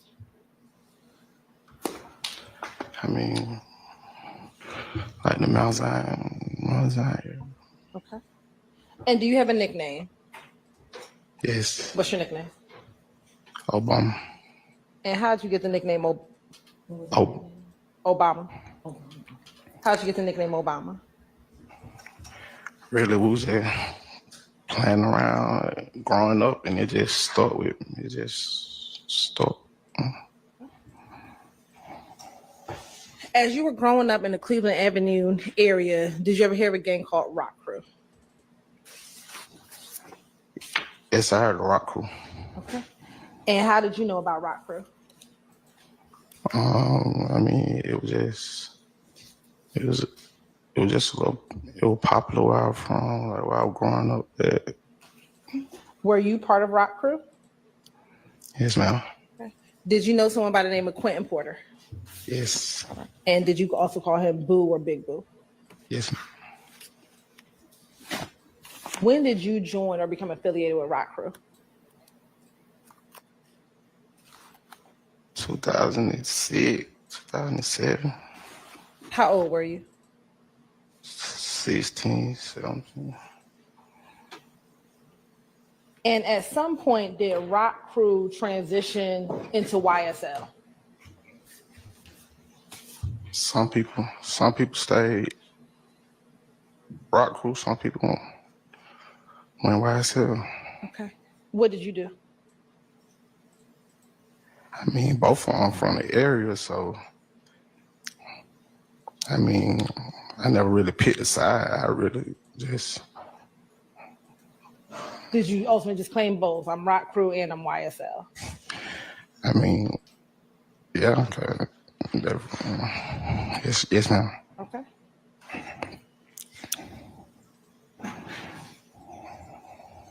What was the reason for the change between Rock Crew to YSL?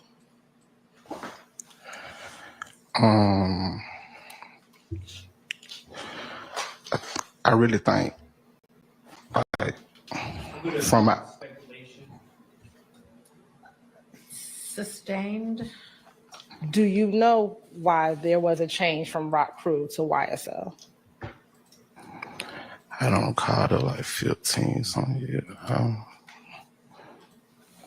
I didn't hear you. I said I don't recall. It was like 15 some years ago. Okay. Now, is YSL a gang? Me personally, I never looked at it as a gang. What did you look at it as? I had a friend that when I came home from prison, he was successful. So I thought I was a part of something successful. When did you go to prison? 2013. Was YSL formed before you went to prison? Yes, I can. Yes. And the person that you're saying, a friend who was successful, who are you speaking of? Mr. Williams. Is that Jeffrey Williams? Yes. Now, you went to prison in 2013. Before going to prison, was he successful? He had a buzz. I wouldn't say successful, but he most definitely had a buzz. Like his name was getting out there. And was YSL formed before he had the buzz? I don't know, call it. I don't know.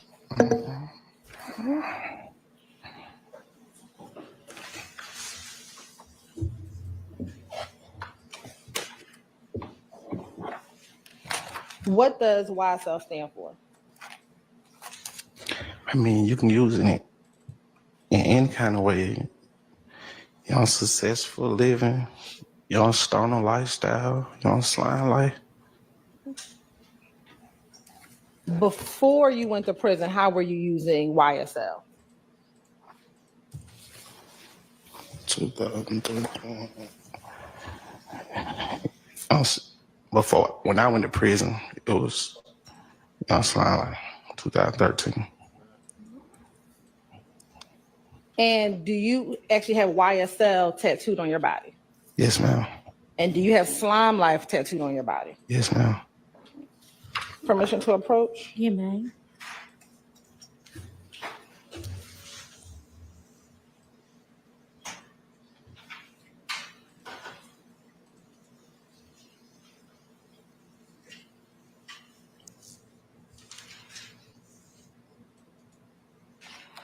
I'm going to show you what's been marked as State's Exhibit 408, 409, 410, 411, and 413. Have you had an opportunity to look at this before you came to testify today?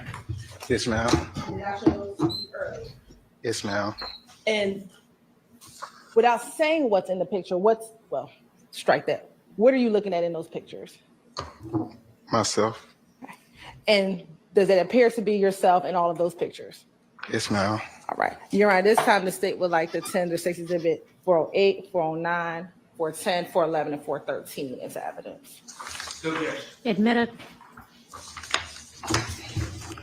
And Mr. Selma, I'm going to take those back from you. And you can look either on the TV, on the screen in front of you or the screen behind you. These pictures are going to come up on this.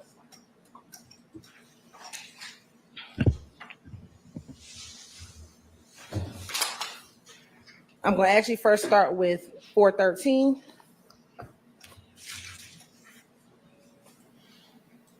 Okay. Looking at State's Exhibit 413, is this an Instagram post? Yes, ma'am. Okay. And is your Instagram post _1 Obama? Yes. Okay. Where's this picture taken? I think I was at a house on Brown Mill Road. Okay. Where is that house at on Browns Mill Road? Across the street from the golf course. And does that house have a particular name? Yeah, we gave it a nickname, the Web. Okay. And you said we gave it the nickname. Who is the we that gave it the nickname? I can't. I just know we used to call it the Web. I can't particulate who made the name up.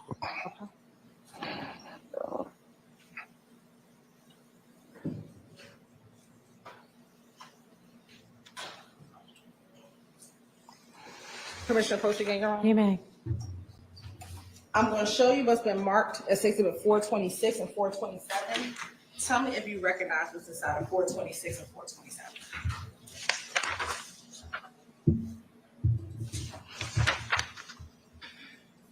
Yes. How do you recognize 426 and 427? That's the living room, Of where? the house on Brown Hill. Is that the living room of the web? Yes. Okay. Your Honor, this time the state would like to admit 426 and 427 into evidence. They're admitted. Now, Mr. Sumlin, I'm looking at State's Exhibit 408. Is that the YSL tattoo that we just talked about earlier? Yes, ma'am. When did you get that tattoo? In prison. Okay. And about what year did you get it? Probably 14. I don't. All right. Now, looking at State's Exhibit 409. And I'll zoom in, please. What is that tattoo of on your, and which arm is that? My right arm. Okay. And what is depicted on your right arm? Slime life. Okay. And is there a snake on top of Slime Life? Yes. What does that snake symbolize? I mean,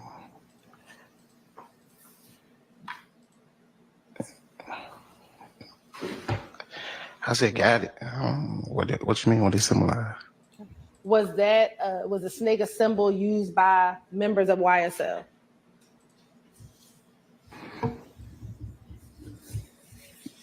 Yes. Okay. And when it says Slime Life, what does Slime Life mean?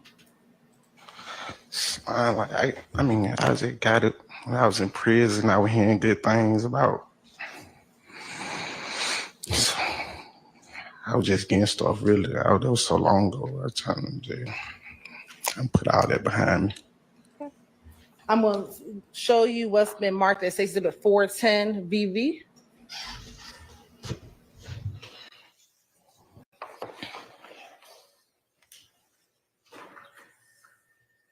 And I'll zoom in a little. Thank you. What is depicted, and is this on your left arm? Yes. What's depicted on your left arm? It's a street sign. Okay. And what is your street sign? Cleveland Avenue and Macon Drive. Does that say Cleveland Avenue? They say Cleveland Avenue and Macon Drive. Why did you put Cleveland, not Cleveland? Cause that's just like around that time, that's the slang we were using. It was just some slang we were just using, and I was just young and just getting tattooed. And did you also get this tattoo while you were in prison? Yes, ma'am. Okay. And looking at State's Exhibit 411 VV, what is depicted in 411 VV? It's a 5 with 5 stars. And what was that? What did that symbolize? The 5 and the 5 stars. Now, when I was younger,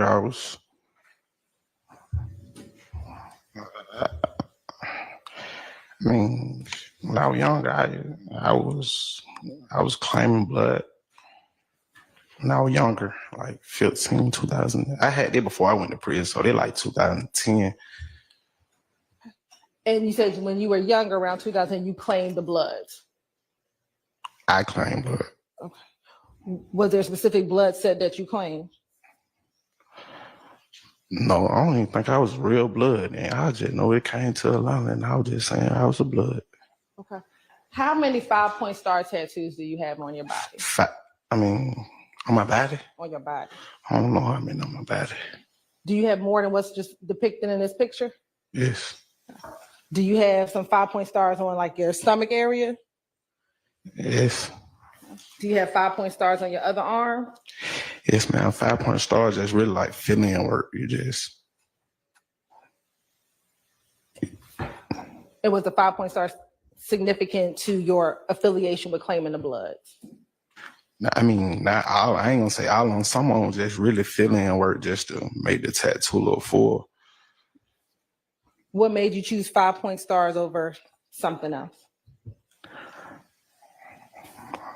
I don't call. Now, do you have any tattoos with Stoner Life? Stoner Life. Yes. No, ma'am. What about any tattoos with Successful Life? I mean, the one on my chest can stand for all of them. You don't say none in particular. Do you have anything similar to your Slime Life tattoo? Do you have anything similar like Successful Life spelled out? No, ma'am.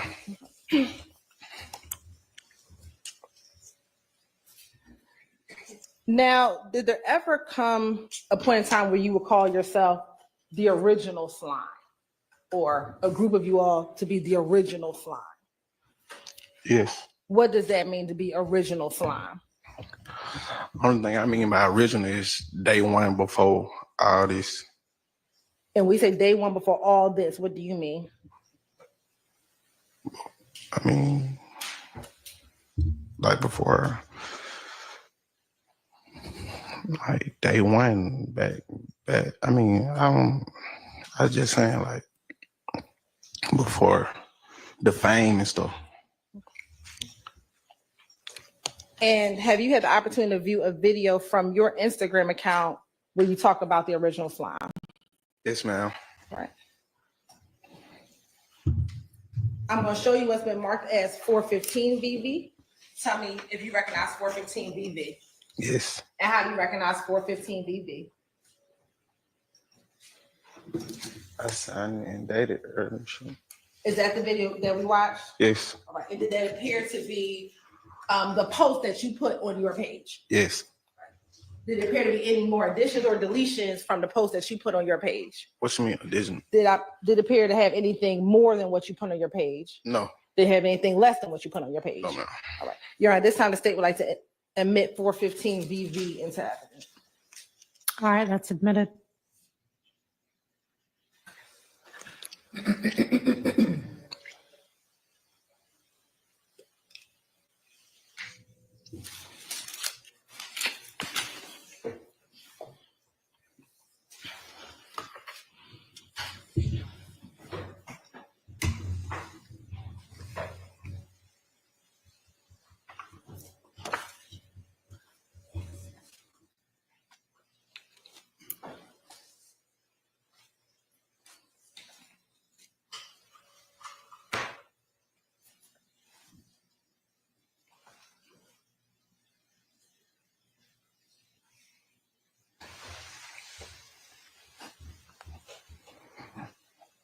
And before we play, what does the caption say on this IG post? God bless you. Original slime shit. And are there emojis? Yes, it's a heart, snake heart. All right. And then who are some of the people that are tagged inside of the post? Ocean Drive, Slim, say, no snitching, slime the great, and Thugger. Who is Ocean Drive Slim? A friend of mine that was killed. Okay. And is that Mr. McMiller? Yes. All right. And then no snitching. Is that who? Do you know who that is? No, I forgot. That was 2017. I can't hear you. I think that was 2017. I don't remember. Who is Slime the Great? He in the video. He was also killed. Okay. And then it's Thugger. Who is Thugger 1? Mr. Will. All right. Where is this video filmed? On Cleveland Avenue. Where on Cleveland? In some apartments. Where are the apartments?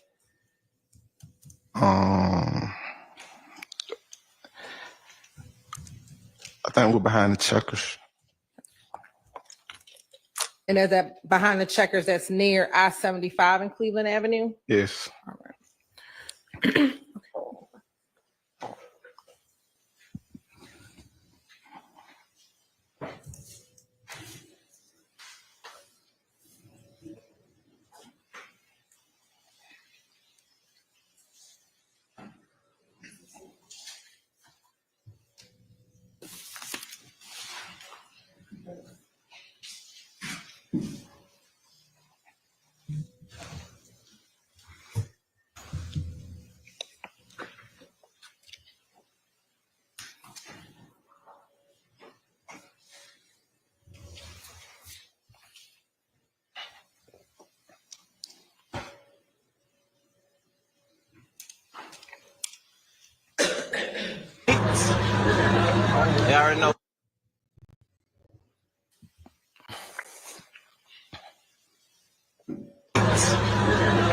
Y'all already know why I said we dead and pale, bitch. Murder game, bitch. Yeah. Slick. Original. No cap. No cap. And we actually free. You know that. Niggas always free. Original shit, bitch. And is that Mr. Williams right there throwing up the YSL sign? Yes. And is Mr. McMiller in that video prior to his death? He said prior to his death. Yes, is that him in the video? Yes. All right. Is that him kind of behind Mr. Williams, behind the Y and the YSL? Yes. All right. And are you the one video recording the video? Yes.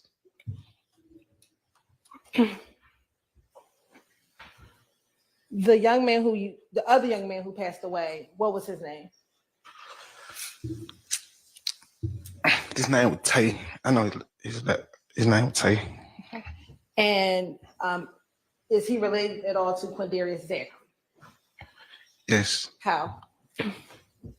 It's blood, brother.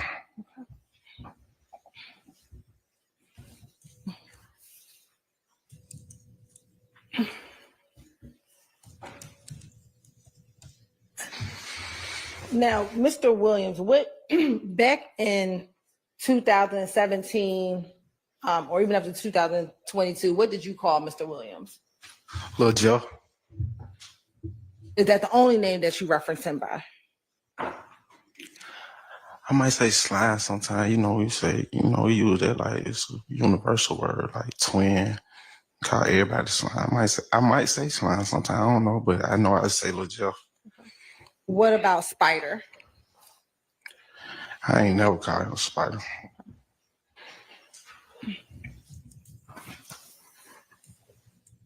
How long have you known Mr. Williams? 2007, 2008. And did you all grow up together in Cleveland Avenue? Yes. Did y'all go to school together? No, I don't think we went to school together, but we grew up in the same area. Okay.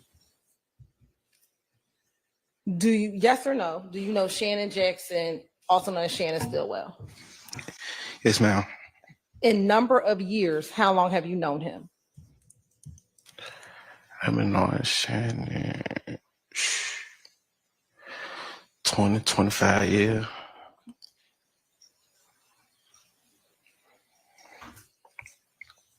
Yes or no, did you all grow up together? But I mean, off and on, like, you know, I knew Shannon way before the Cleveland Avenue area. Okay. Yes or no, do you consider Shannon as a part of the original slime crew?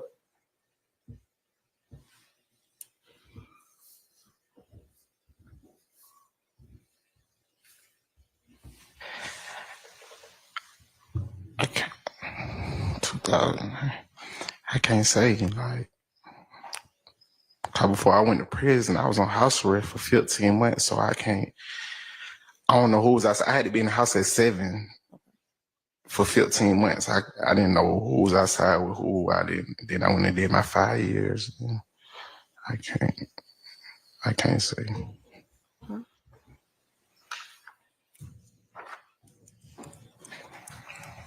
I'm going to show you what's been marked as Exhibit 414 BV. Do you recognize Exhibit 414 BV? Yes, ma'am. How do you recognize 414 BV? It's a picture with me in it.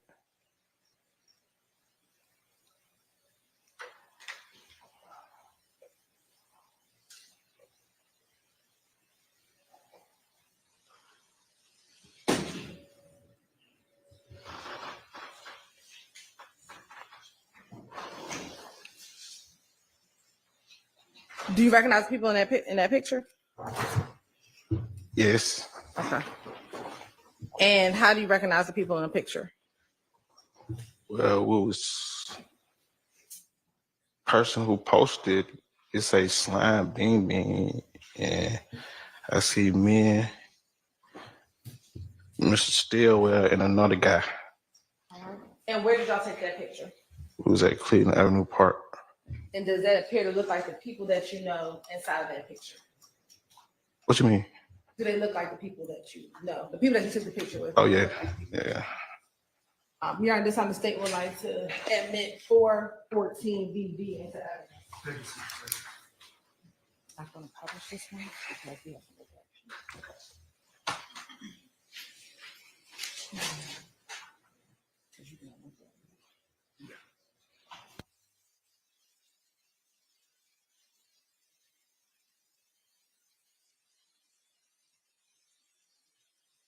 this one right here.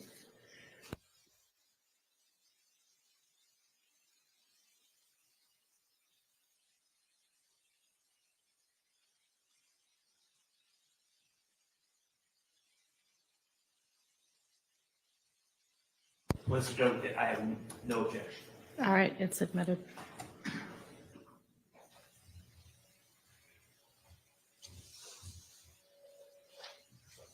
And while we're getting ready to publish that, do you know an individual by the name of Diamante Kendrick?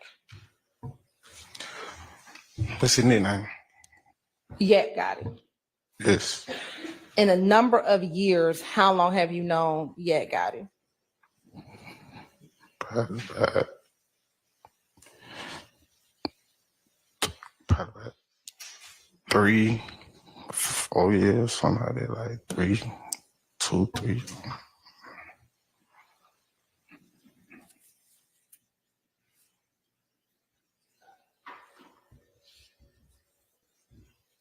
Yes or no, or maybe, do you consider him a part of the original slime crew?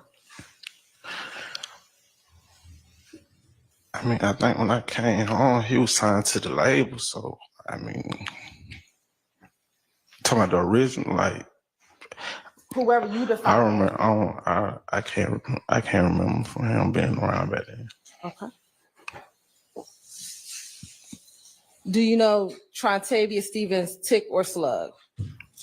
Yes. Okay. And how long have you known Tick? 15, 20 years, something like that. And is he considered for you someone a part of the original slime crew? Yes, he growed up with us.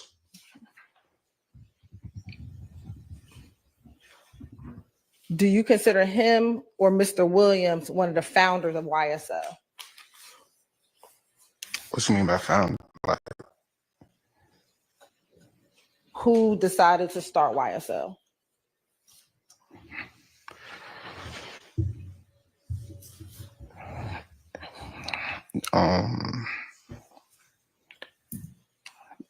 Yeah, they wanted to, yeah, yes. What about Walter Murphy or DK? Yeah, DK was around too. Would you consider yourself a founder? A founder? I was around. I never looked at it like that. Like, I never looked at it like that. I just know we was just hanging together and we were young. I can't even remember back that far. And we talked about Christian McMiller, Darius Ford. Did you know Darius? Yes. And what was your relationship like with Darius? A friend. And how long have you known, when he was alive, how long did you know him? I met him when I got out of prison. He died in 22, so like 4 or 5 years. And then what about Demikion Garlington? We just know each other through past. Okay. Do you know an individual by the name of Cordarius Dorsey, or also known as Polo? Yes. Okay. How do you know him? I met Polo the day my mom died in prison. I was in prison. She passed away. And when you left prison, did you maintain a relationship with him? Yes, we talked. How often would y'all talk? I mean, When he called, I mean, I ain't talking to, not every day, but I'm saying we communicated. Did y'all ever hang out? Yeah, we hung out a couple times. I want to take you back to April of 2022. Was Mr. Dorsey incarcerated in April of 2022? Yes, ma'am. And did Mr. Dorsey reach out to you in order to set up a robbery or a homicide? He reached out the phone call thinking, he actually, I don't even remember the phone call, but Okay. Let me ask, during that phone call, was he trying to set up a robbery of a person? yes, I think he asked me something about it. When you say you think he asked you something about it, what do you mean? I mean, he asked me something about a robbery, but you know, I was there. Like when you have people in that situation, sometimes you just tell them whatever, you just tell them whatever, just to. What did he ask of you or tell you to do? I think he asked me to go rob somebody. And did he ask you to rob somebody with another individual? I can't recall if it was another individual. I know where he had me like. Did he actually put you in touch with a person by the name of Boule? What you mean? On that phone call, did he want you and Boule to go rob somebody? I remember he wanted me. I don't even remember Boule even being on the phone. I don't even remember. Did he give you some information for the person that he wanted you to rob? Yes, he gave me information, but that's all it was. Like I definitely did that. Like when I hung up the phone, it was what it was. I never took the first step to do anything else. I never contacted or nothing. Did he give you the phone number of the person? Yes, he provided the phone number. Did he discuss with you a plan on how to lure the victim to a location so that you could rob him? I don't recall all that. I don't recall all that. Did you agree to do it? Yes, I agreed. But once I hung up the phone, it was over with. I was just having idle talk. And as a part of the indictment in this case, did you plead to that charge? Yes, I pled guilty.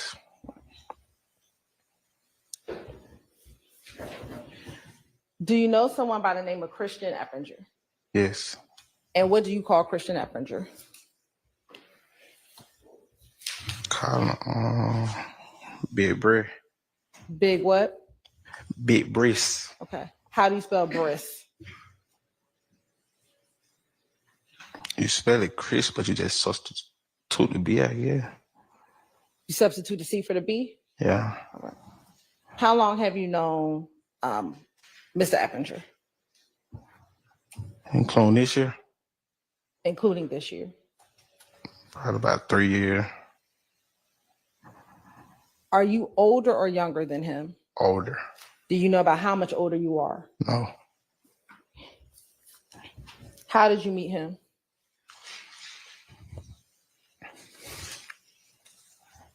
I met him when he got out of prison. I met him. I don't know. We hanging in the same area, probably gambled together. I don't know. And we say hanging in the same area. Was that the Cleveland Avenue area? Yes.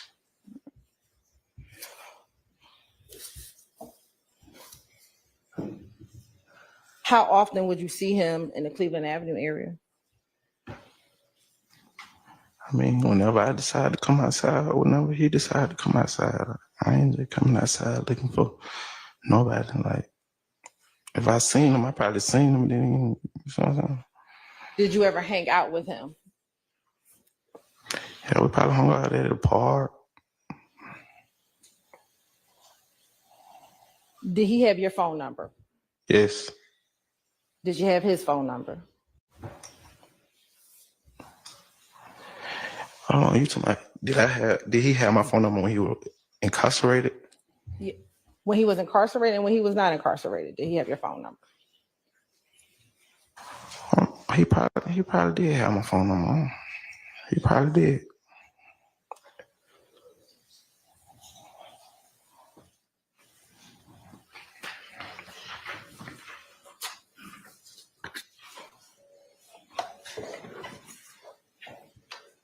Now, we talked about the web, and you said it was on Browns Mill Road across from the golf course? Yes. Okay. Who owned the web? I don't know who owned the web. Whose home was it? What you mean, like who? Whose childhood home was it? Mr. Williams growed up in that house. In 2021, did you spend time at that location? Yes. Who acquired it for you in 2021?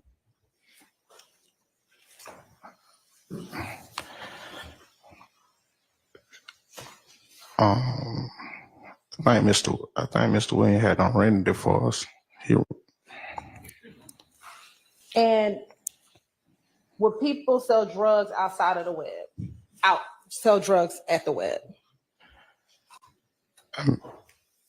I mean, I sold drugs, but I don't know. Like, I don't know if nobody was selling drugs. Like, I can't say nobody was just selling drugs outside the web. Like, I wasn't even selling drugs at the web. Like, I go to the store, but like, he got that house for people who didn't have nowhere to go. They go lay their heads, and like, you get what I'm saying? Like, if you get into it with your girl, you got somewhere to go. You want to have some extra company, you got somewhere to go. Did he also provide the web so that you would stop selling drugs at the gas station? From my understanding, he secured the spot so we can have somewhere safe to be. Cause they kept shooting up our store. Who kept shooting up the store? I mean, I don't know who robbed y'all. Didn't never go get them. So I'm gonna ask you again, did you sell drugs out of the web? Like, I never really just sold drugs out of the web. I can honestly say that. Like, I never. I didn't ask about you. I asked, well, did they sell drugs You out of? actually just said you, so. Oh, you could ask a different excuse question. me. Did YSL members sell drugs out of the web? I mean, they weren't doing business with me, I went in a bit. And I can't tell you what another grown man. I wasn't watching another grown man do. Like, it's just something I ain't into. Do you remember taking a plea in December 2022 in this case? Yes, I remember. All right. And as a part of your plea agreement, do you remember going over certain factual acknowledgments? Yes. Okay. And have you had the opportunity to look at those factual acknowledgments prior to your testimony here today? Yes, ma'am, I did. All right. Permission to approach? You may.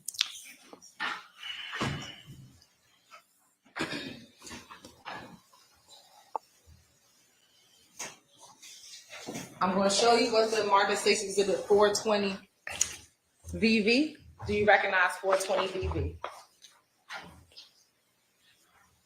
To the whole document?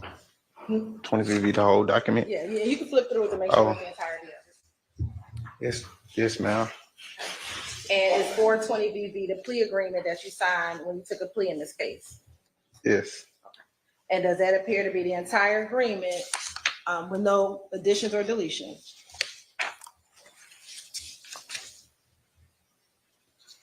Yes. Looking at 420 VV.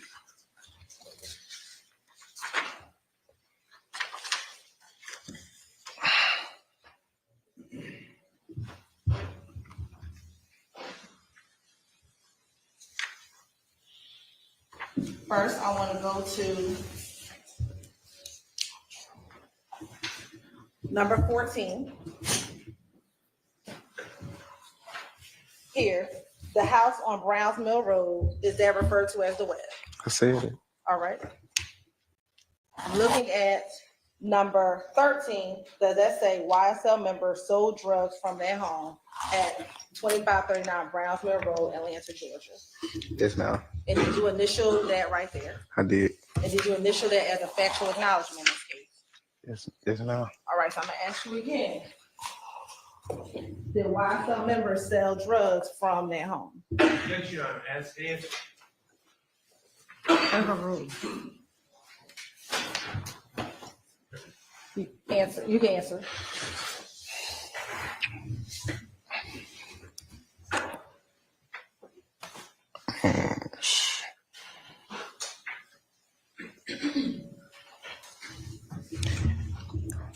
Like, even though just it wasn't just YSL member allowed there. Like, it just like what you saying? Have I ever seen somebody sell drugs out of the web? I just asked, do YSL members sell drugs from the web?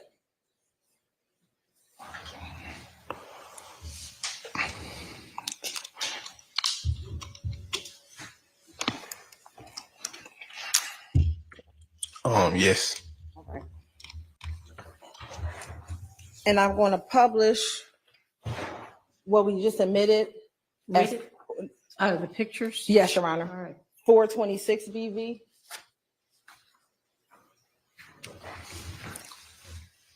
And 427 BV.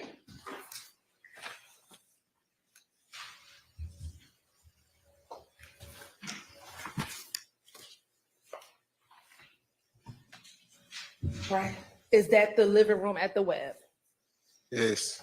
All right. And is that a security system inside that living room? Yes. All right. And I'm going to show you 427 BV. Is that the same, just a different angle of the web or the living room at the web? Yes, ma'am. Now, are you familiar with a home at 2830 Waters Road? Yes, I've been there before. And whose home is that? I mean, I don't know whose spot it was. I know I used to go there and play the game and gamble and stuff. Do you know someone by the name of Nicholas Carter, also known as Big Nick? Can you repeat that?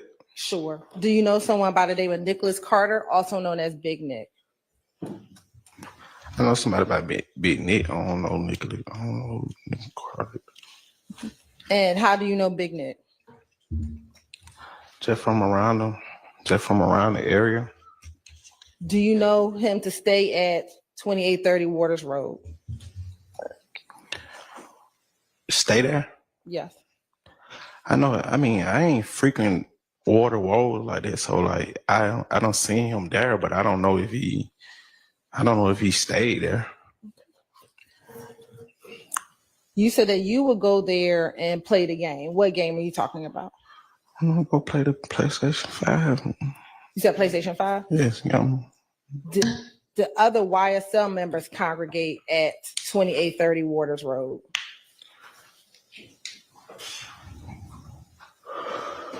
Like they just like yeah, I used to see some people like visit, some people come there, but there wasn't no YSL, like there wasn't no YSL like spot, like there wasn't no YSL spot. The members of YSL congregate at 2830 Waters Road. Yes, we used to meet up before shows and before we go out and perform. Yes, we don't. Is 2830 Waters Road another location where drugs are sold out of?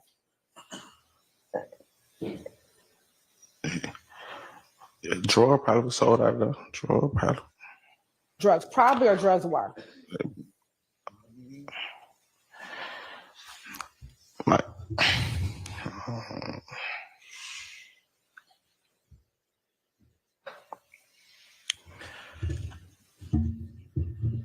I mean, they probably were. Like, I'm not watching nobody. Like,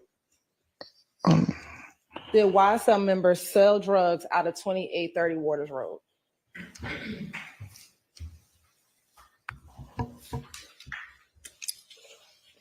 I sold drugs out there. Thank you for that. Did YSL members sell drugs out of 2830 Waters Road?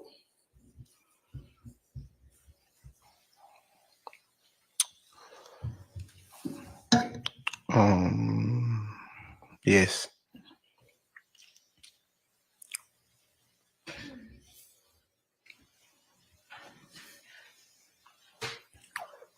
Did YSL member keep guns at 2830 Waters Road? I don't know nothing about no guns. I don't know nothing about no gun.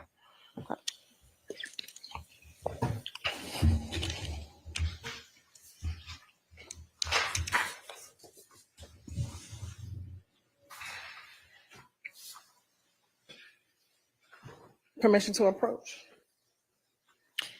You may. Go ahead. Yes. The witness or me? No, I wanted to approach the witness, but I thought you were Yes, asking you may. No. 412 VV. I'm sure you must know Marcus Stacy's 412 VV. Do you recognize 412 VV? Yes. How do you recognize 412 VV? It's a picture of me. And is that a picture of you from your Instagram page? Yes. Your Honor, this time the state would like to admit 412 VV into evidence. Better. Permission to publish. No.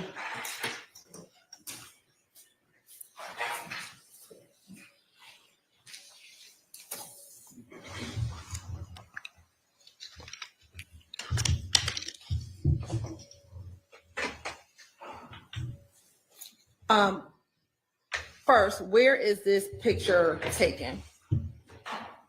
Cleveland Avenue Park.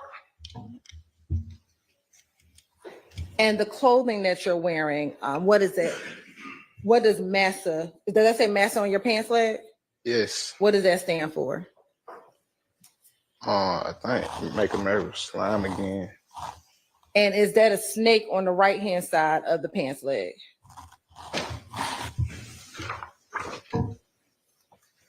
I guess that's supposed to be a snake. Okay.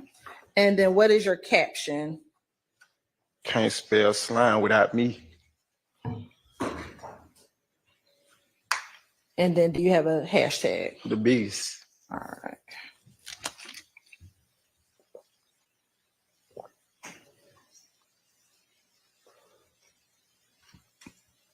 Now, with YSL, does YSL gang have a rivalry with the YFN gang? I mean, a couple guys from both sides probably have some personal issue, but like as in whole, I don't. They probably have some personal issues, but as in whole,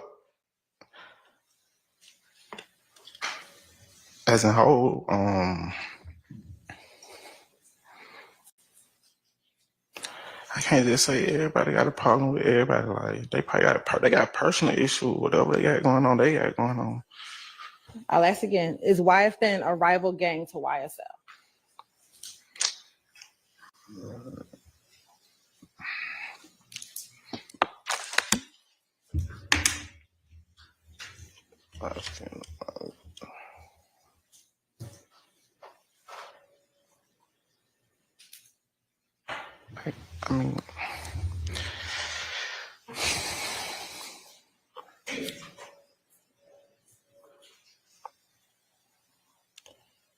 I mean, we don't normally go back and forth, so like. In that same factual acknowledgement, I'll show you again 420 BB.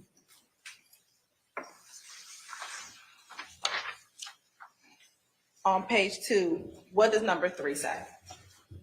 YFN is a rival gang to YSL. And did you initial that with your initials on Yes. this document? Yes. All right. And did you also sign this document? Yes. So,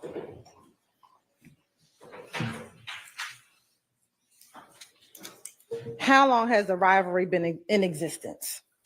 I was in prison. So did it start when you were in prison? Yes. Do you know what year it started? No. How long were you in prison? 52 months.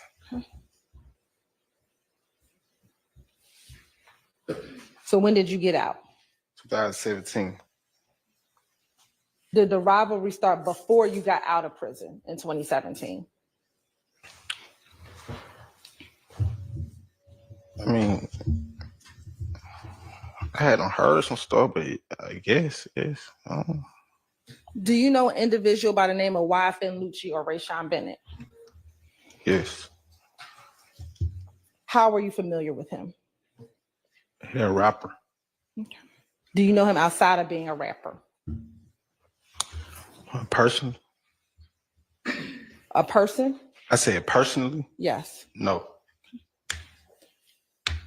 Back in February of 2022, specifically February 9th, 2022, were you aware of him being stabbed in a Fulton County jail? No. Do you know someone by the name of Jaden Myrick? No. All right. Well, I heard about him when this case came about, but I don't know him. I don't know him at all. I want to take you to February 22nd of 2022. Did you get a call from Christian Eppinger while he was in the Fulton County jail? Yes, ma'am. And did he reach out to you to get permission to harm Lucci, YSL Lucci? Yes, he reached out to me. And have you had an opportunity to listen to that jail call in preparation for your testimony today? Yes, ma'am.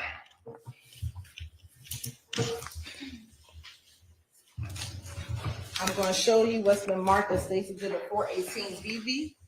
Do you recognize 418 BV? Yes. How do you recognize it? I mean, you showed it to me earlier.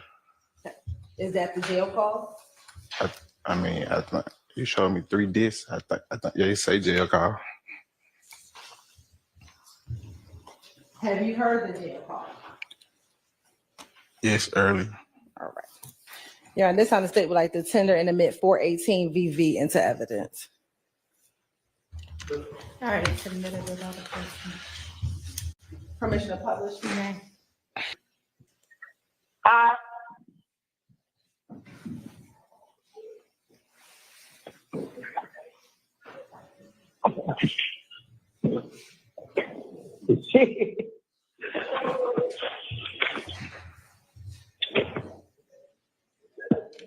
Oh no! Is that Obama saying something? Oh yeah, that's why you talk. Oh, hold on. Oh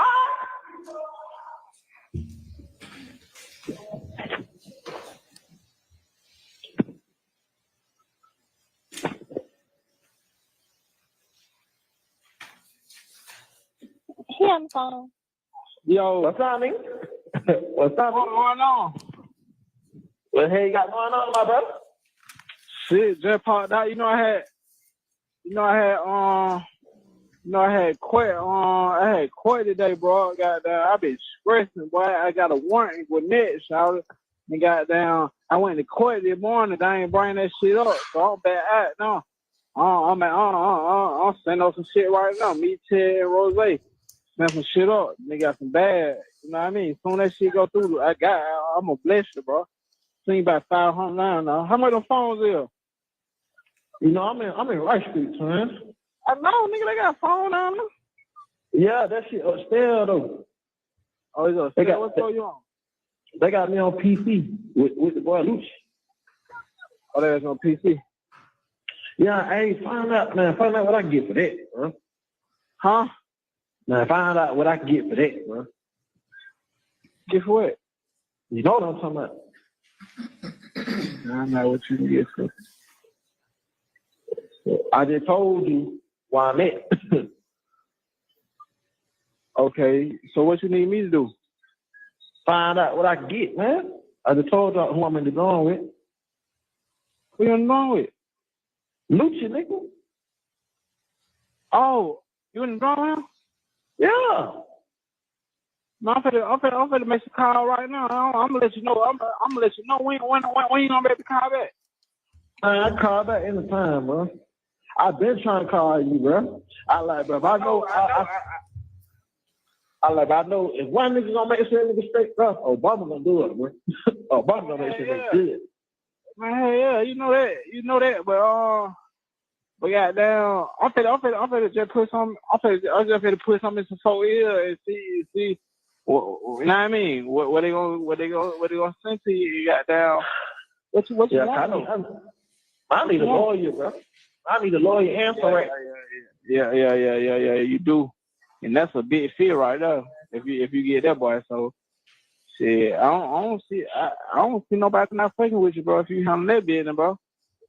That's what I'm saying, bro. I was trying to get dollar numbers so I can holler at Slime, man. I know I was gonna holler at him about that shit on the phone, but he gonna catch a nigga drift just like you did caught my drift. I'm gonna pull up to the Yo tonight. Bro. Boom, there pull it out. I'm gonna pull up to the Yo tonight. That bitch ass supposed to be sending me something, bro. I'm gonna pull a shout to the side on some one-on-one shit and just ask him shout. Hey, yeah, bro. And tell him my situation too, bro. I already know he done heard about it. You know I'm gonna tell him, bro. You know I'm gonna tell him I got you, bro. Yeah. Who all right now? Yeah, me, Chair, Rose, Chair.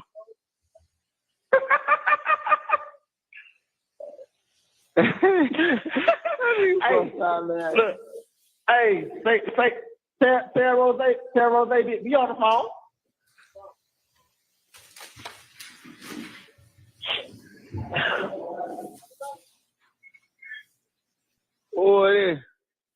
Who it is?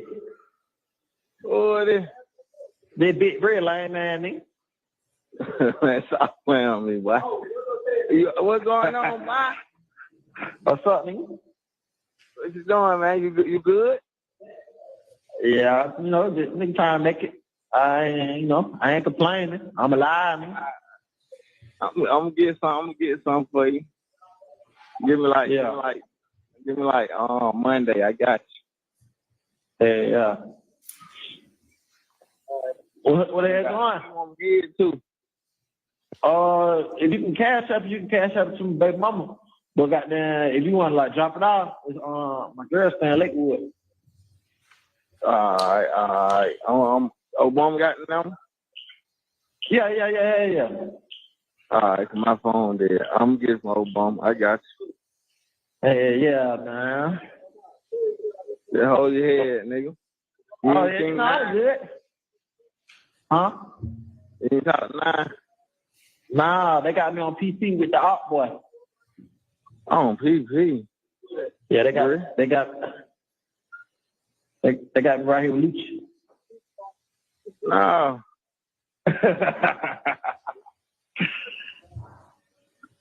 Tell me to give you something now. Huh?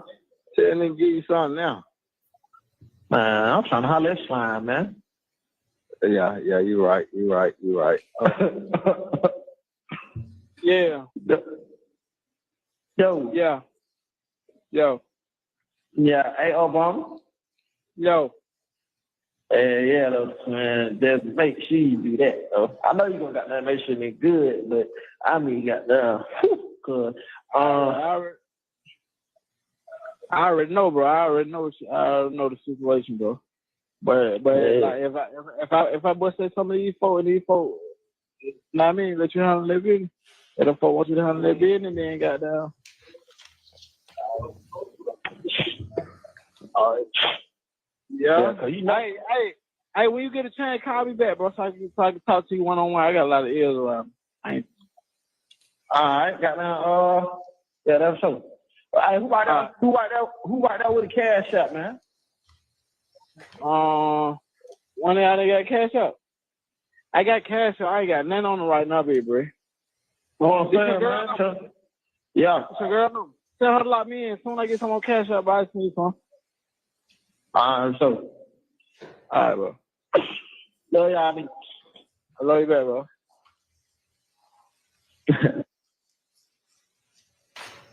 And we'll stop playing at 11:18 into the call. Do you know why Mr. Eppinger was in jail?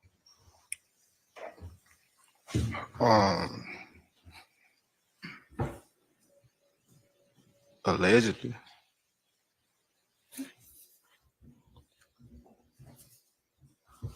Were you aware of a shooting of a police officer on Cleveland Avenue in February of 2022? Yes, I heard about it.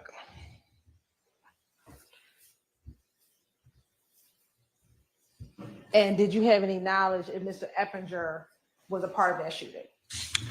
I know he was arrested for it.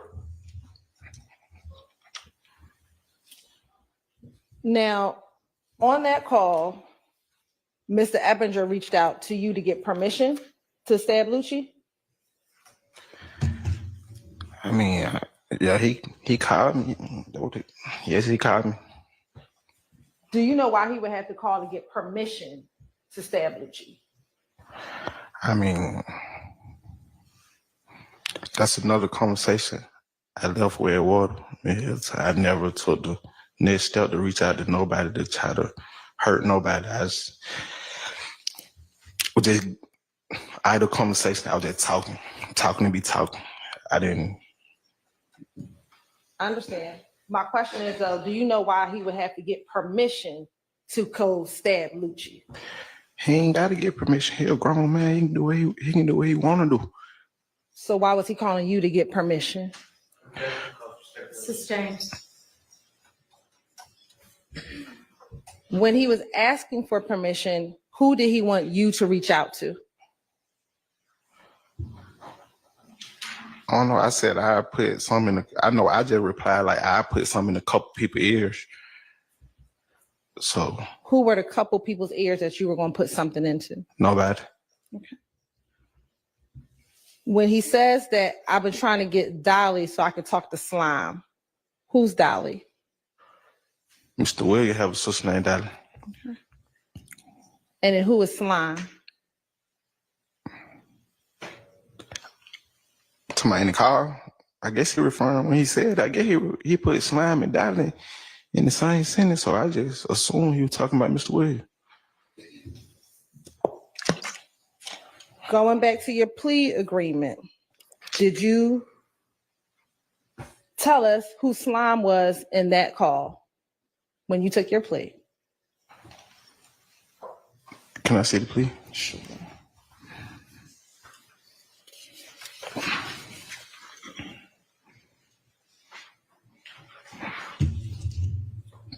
Show you again, page 420 BV. I'm gonna direct you to page 3 of 6, and you can just read this to yourself first. What page?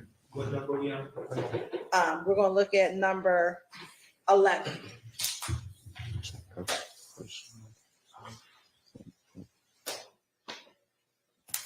I just said it. You said probably, I assume. I'm asking you, who was it? I'm sorry, I didn't hear what he said at first. What did he say? I didn't hear it either. I think he said, like, I just told you that or something. Did you get it, I Madam said I Clerk? just told you. I mean, I No. just told her who.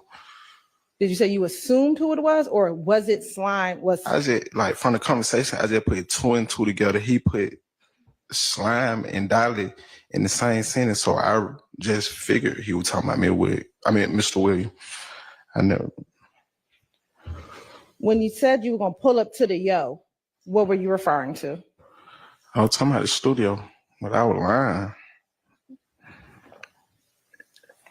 And when you were lying, what were you telling him you were gonna pull up to the studio and do? I probably would saying to yo just to make him think that I was gonna pull up on Mr. Williams, but I never really gonna pull up on Mr. Williams. I never gonna go ask him that like that. I don't even know if they know each other, so I know I wasn't gonna go ask him that like that. Did you tell him, or did he tell you that he just needed a lawyer for that? Yes, he said that in the car. And did you tell him that would be a big fee if you get that? I was just talking, man. I was just.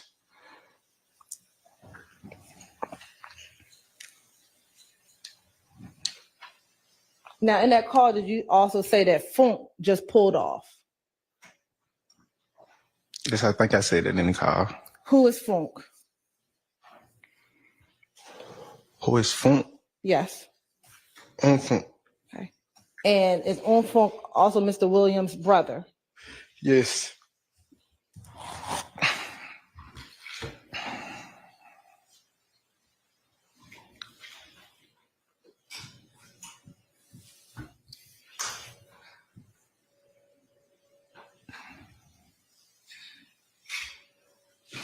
Now, back in 2022, when this phone call took place, was YSL having a beef with YFN? What's why I said having a beef with what I said? I mean, I had a problem with them. What was your problem with YFN? They had them just killed my friend. I mean, I ain't saying they had what it. I don't know who, but people were trolling like they killed one of my friends. So like, it just something I took personal. I can't say how everybody else felt. And is that, are you referencing Mr. McMillan, Mr. Ford? Yes.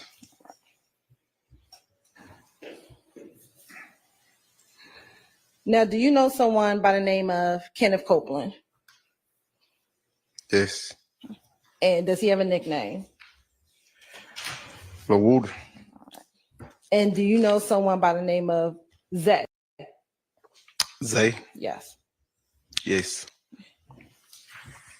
And have you been in conversations with Zay about Woody being harmed in prison because of his status with YSL?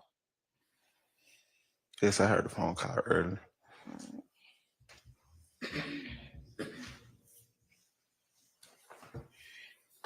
And have you had an opportunity to listen to that phone call? Yes. All right. Showing you what's been marked as 422 VV. Do you recognize your initials on 422 VV? Yes. And how do you recognize it? I signed it. And is that the call that we were just referencing with you and Zay? Yes. You're on this time, the state would like to admit 422 VV into Admitted. and permission to publish. You may. And while that is getting loaded,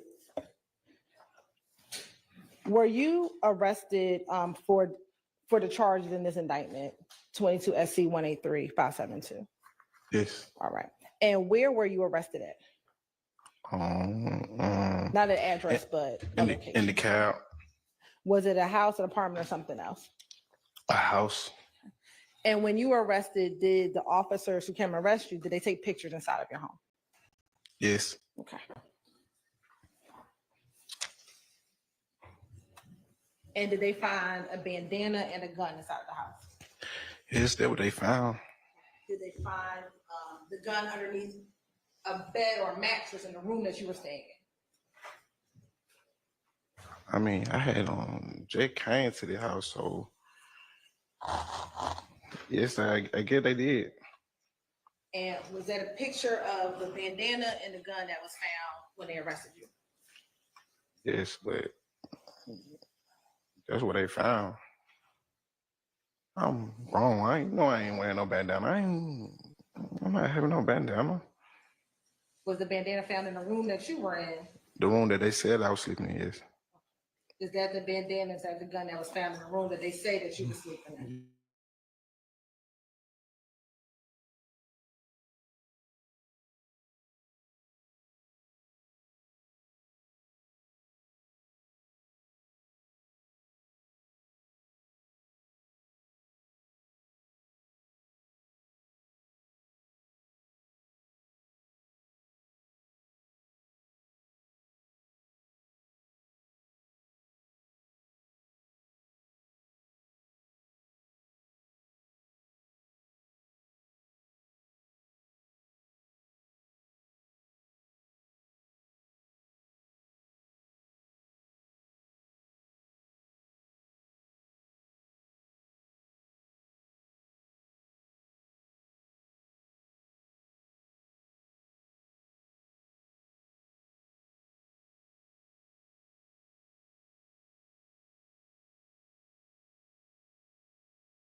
And in your doing that in 2019, we discussed briefly, did you come to find cases in which YFN members or YFN locations were either the targets of some type of crime, or YSL members or YSL locations were the targets of some crime? Yes. And I want to direct your attention to certain dates. On May 10th of 2019, did you become aware during that time of an incident that happened at 1600 Pryor Road? Yes. And 1600 Pryor Road, is that in any particular territory? It borders on what would be the Summerhill neighborhood, leading to the Summerhill neighborhood, which is where YFN would be frequenting. And as a part of knowing about that investigation, did you learn there was a victim in that case? There was Okay, who was the victim? a gentleman named Milton Howard. And were you familiar through your investigation with an individual by the name of Milton Howard? Once I took a look at the case and spoke with the investigators, I learned that. Sustained. Okay. Without telling me what you learned or what anyone told you, did you determine if that person was associated with a gang? Objection, hearsay. Overruled. Yes. What gang was Milton Howard associated with? YFN. And was anyone ever arrested for that incident? Yes. Who? Javon Fleetwood. Is that the same Javon Fleetwood we talked about earlier? Yes. Is that the same Javon Fleetwood that had the YSL tattoo on his face? Yes.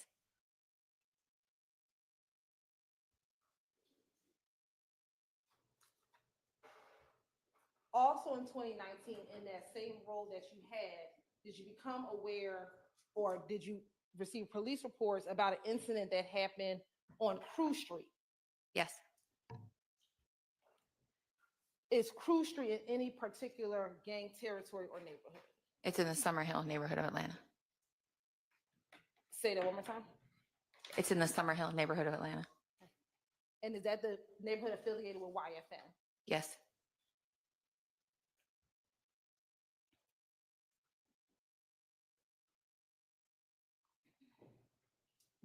Do you know that location specifically of 1040 Crew Street? What can you define? Do you know, is it a store? Is it a house? Is it a shopping center? Do you know what it is? That was over 5. I'm not sure exactly what it is.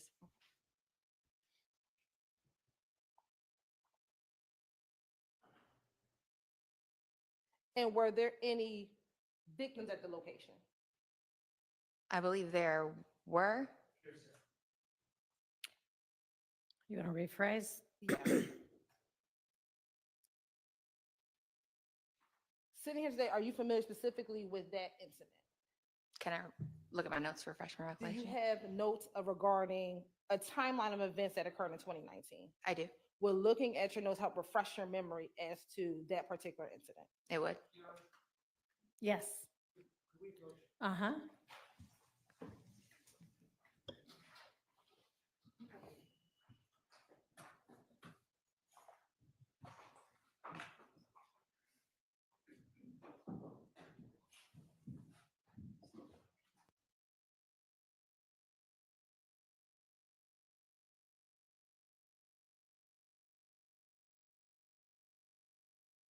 Is it a store? Is it a house? Is it a shopping center? Do you know what it is? That was over 5. I'm not sure exactly what it is.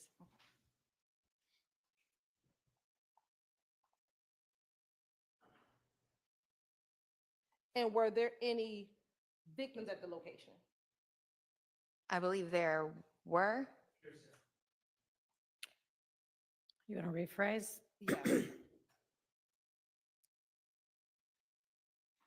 Sitting here today, are you familiar specifically with that incident? Can I look at my notes to refresh my Do recollection? you have notes regarding a timeline of events that occurred in 2019? I do. Will looking at your notes help refresh your memory as to that particular incident? It would.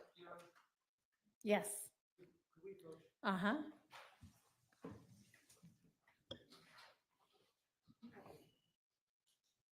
And as soon as we get that, we're looking at that, help refresh your memory. It would. All right.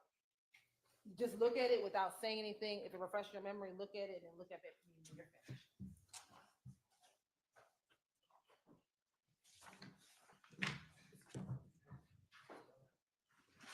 Okay. Okay. Did that help refresh your memory as to whether or not there were any victims at the location? Yes.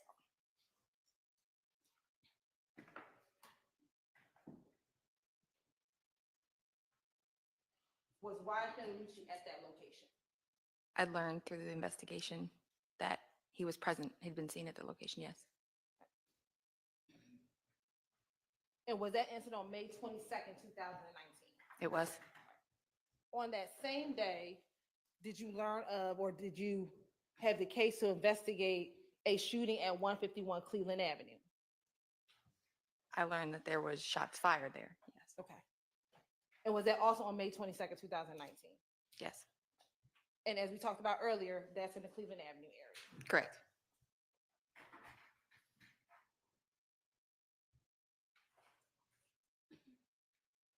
Again, back in 2019, was there this, again, kind of back and forth of shootings, back and forth between YSL areas and YFN areas? Correct.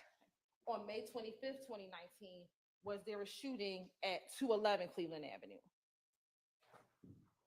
I believe there was a shots fired call that came up at that location. Yes. Yeah. And is that in the Cleveland Avenue YSL area? It is. Objection. Okay. YSL area. Sustained. Is 211 Cleveland Avenue in an area frequented by YSL members? It is. It's in that neighborhood. Yes.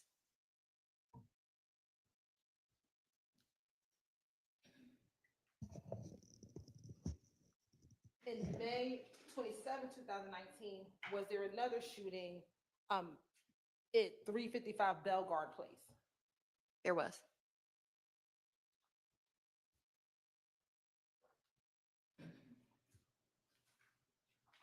And were there victims a part of that shooting? I just need to you refresh refresh real quick. your There's memory? several incidents I want to misspeak or confuse them. That's all.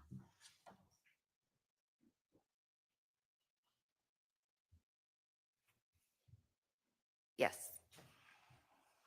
And were there victims in that shooting? There were 2 people present. Nobody was struck, I believe.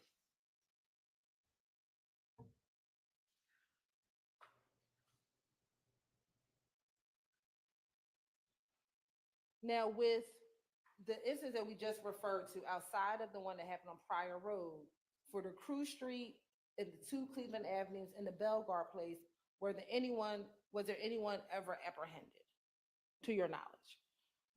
To my knowledge, no.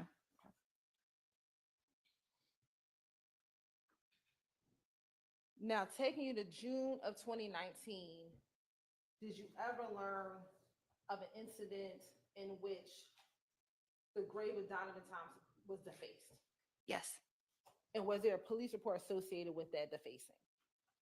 I believe there was an information report taken. What's the difference between an information report and a police report?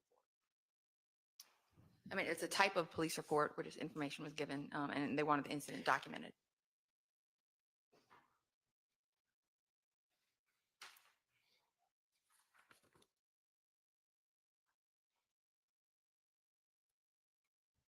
And as a part of this investigation here in this indictment, did you pull any social media accounts from a social media website called the Shade Room? I did. Right. And why did you go into the Shade Room and see any type of social media posting? I think just being on Instagram, I just so happened to see the posts come up, and was relevant to what we had been working with. And what was the post? I believe it was a post that came from the account associated with Jeffrey Williams. And why was it significant to you? It was directed at Mr. Rayshawn Bennett, YFN Lucci, saying that if I didn't like what you did for your mother and your kids, I would have been killed you.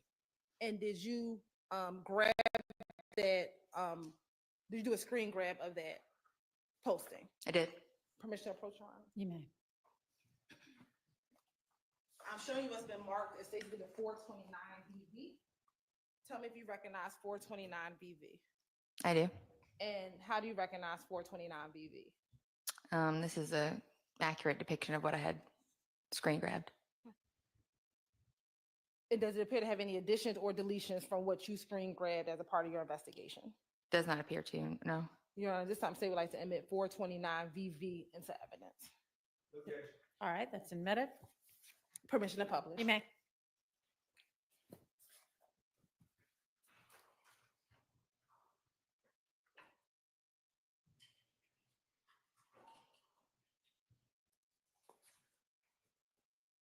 And what was the date of the post? When it was posted on the Shade Room, I believe it was August 19th of 2019. That's the date that they had reposted it. And it's saying 46 minutes ago on the original post, but I can't give you an exact timing of the original post. This is when I saw this. And you said August 19th. I see a date on there. It's August 18th. 18th, I'm sorry, 2019. And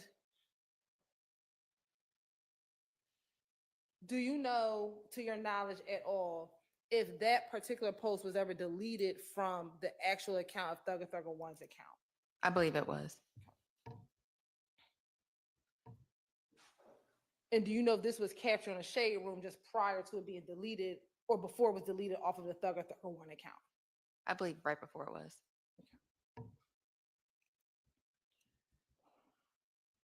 And this is posted or around the time of August 2019. Is that towards the end of this back and forth that we just discussed? Yes.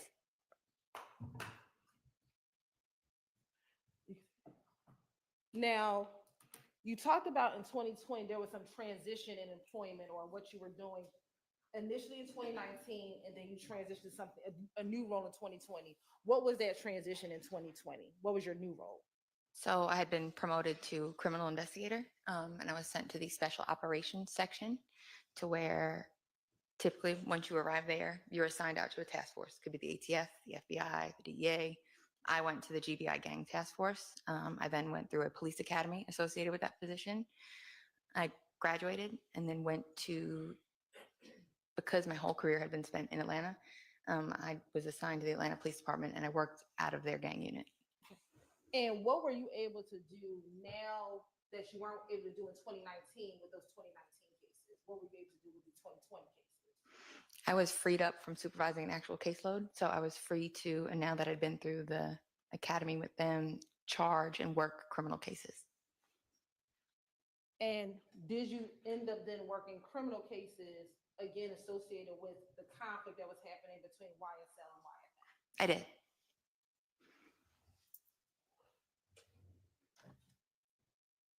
I want to direct you to May 4th, 2020.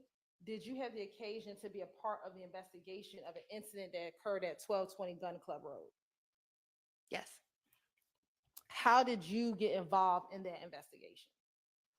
I believe that night we were out on the street working, and we heard the 911 call come up for the incident. Once you heard the 911 call come up, what was the incident that came up?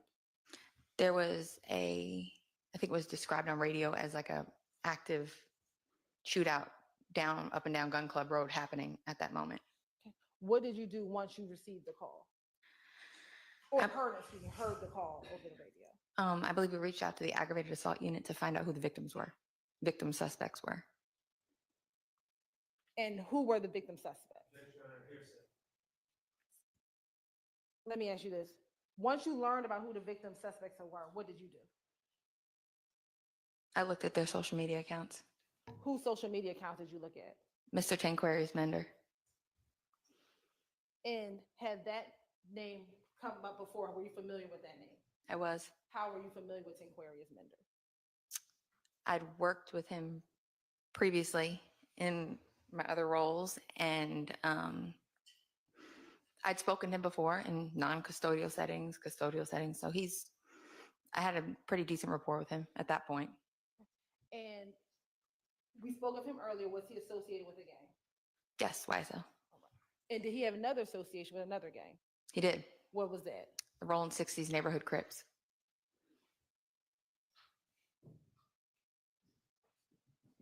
And did Mr. Mender have a nickname? He had two. What are his nicknames? He would either go by Nard or Stunna.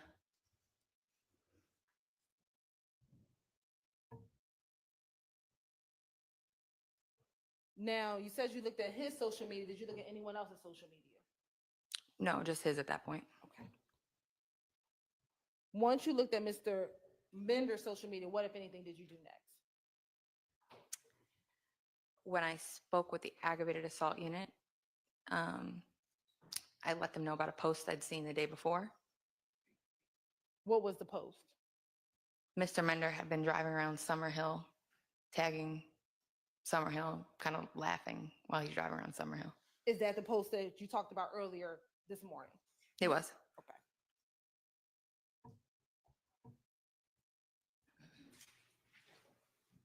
Once you informed the ag assault detective, did you do anything else as related to this case? No.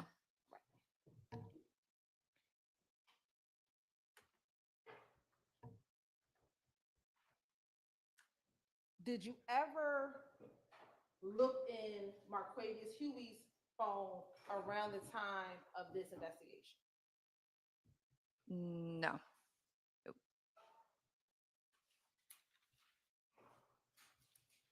Was Mr. Bennett the only person associated with this case on Gun Club Road? At that time, yes. Okay. When you say at that time, what do you mean? Later on, I had reviewed Mr. Huey's cell phone extraction. I had learned about additional parties that were involved. What additional parties? Objection, Your Honor. You're saying. Sustained.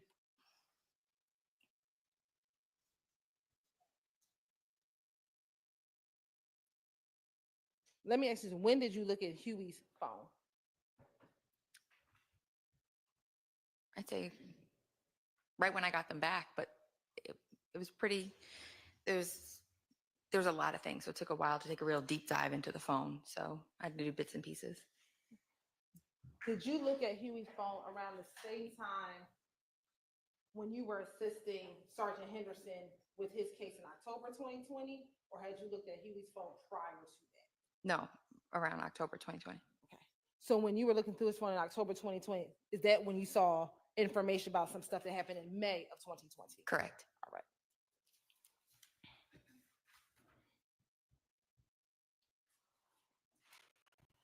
After looking through Mr. Huey's phone, did you ever look at Mr. Huey's social media accounts? Yes.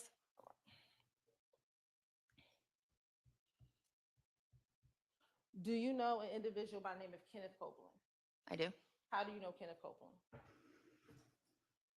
I was familiar with Mr. Copeland from when I first started working in Atlanta,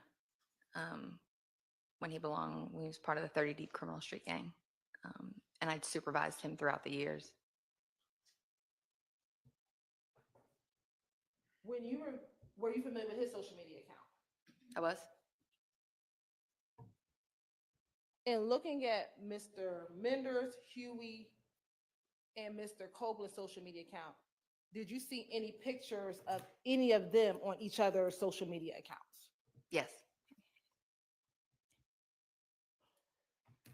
When looking at their social media, when did you see them starting to post or have interaction with each other? April or May, probably, of 2020.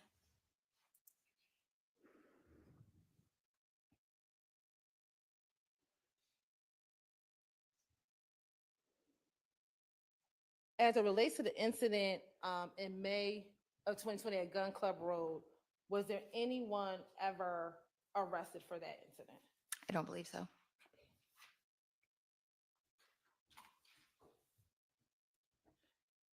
And was Mender the victim in that incident? He was. All right. Now, taking you to May 24th, 2020, were you aware of any shootings that occurred at 98 William H. Borders Road? Yes. That location, is that in any particular gang area? That's an area that would be frequented by members of YFN.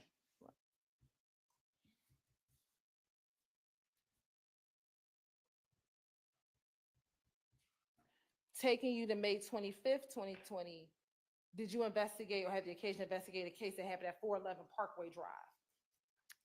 The unit worked on a team on that case, yes. You said the unit worked as a team?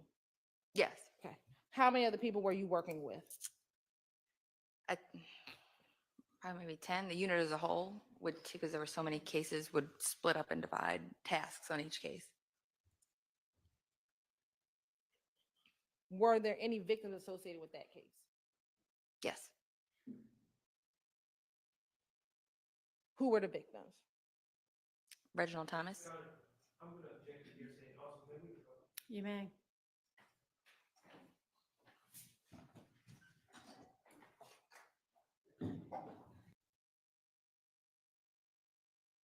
Interestingly, there's still no mistrial motion in the last. Was our last mistrial motion, y'all? So while we are getting a lot of approaches and objections from Sharp, we are not getting any mistrial motions. What do y'all think about that?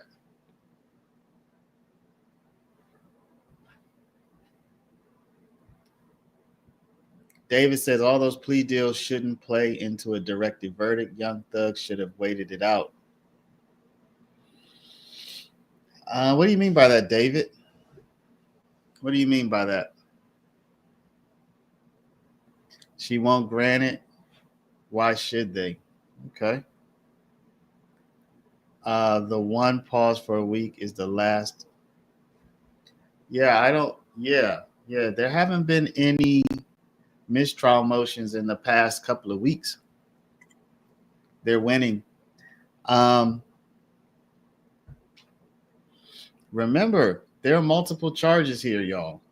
So while we might look at this and say that we don't see the evidence for some of the murder charges, we still have this criminal street gang charge. I think they've showed a lot of evidence, circumstantial evidence, but I think they've showed a lot of evidence for the criminal street gang charge. Now, what is the potential penalty for that? And, will they go to prison and all that stuff? That's a different question.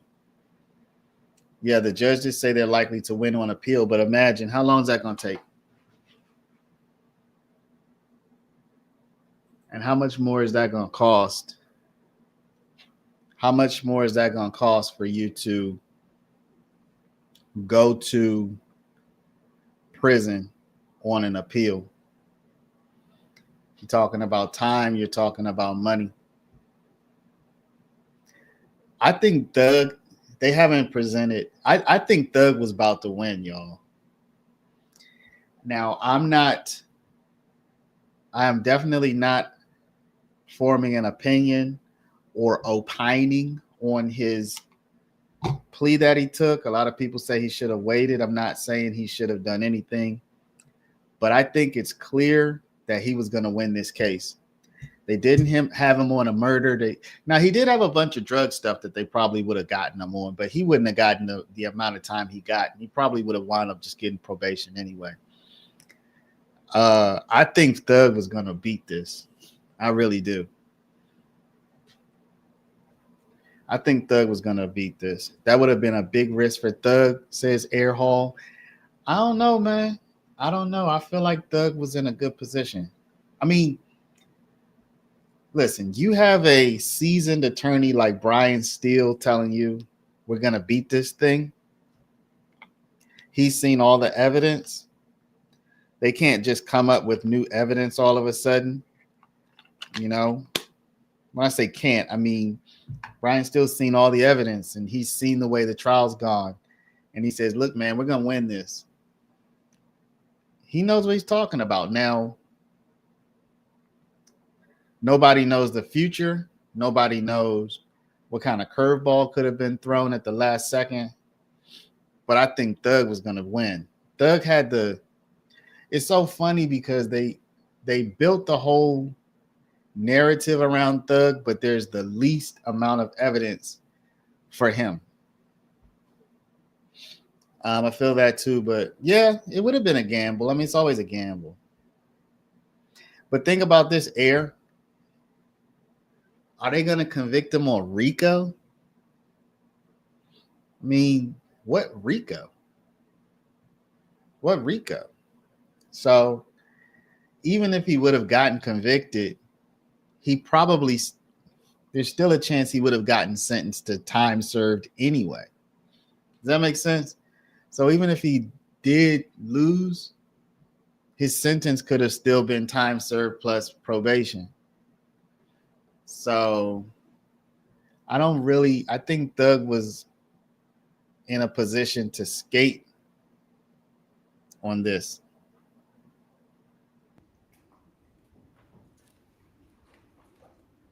Am I continuing around there? Who was the victim in that case? I'm sorry, and let me go back into 411 Parkway Drive. I apologize. That's kind of been, can I explain it a little bit? It's kind of complicated. Well, first tell me who the victims were, and then, okay, because of the other shooting that happened? Yeah, it's like Okay. a twofold.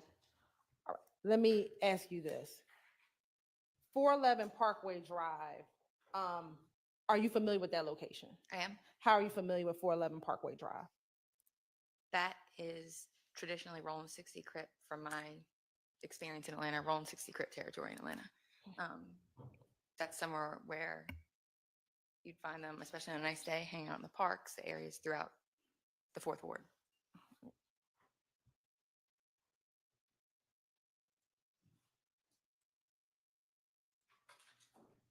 And was there a shooting at that location? There was. Was there anyone ever arrested for that incident, for that shooting? There was. Who was arrested for that shooting? The two that I can think of off the top of my head will be Reginald Thomas and Tydrekus Glass. Oh, I'm sorry. Reginald Thomas, Tydrekus Glass. And with Mr. Thomas and Mr. Glass, were you familiar with those individuals? I was. And were they associated with any gang? YFN.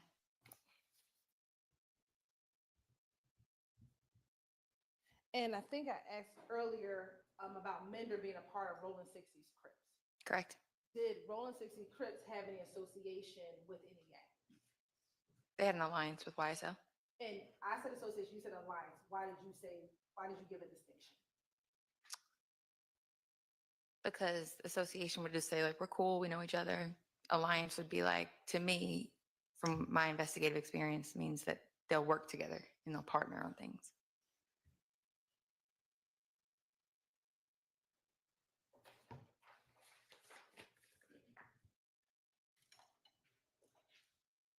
Now, I want to take you to May 26, 2020. Was there a shooting at 257 Trinity Street?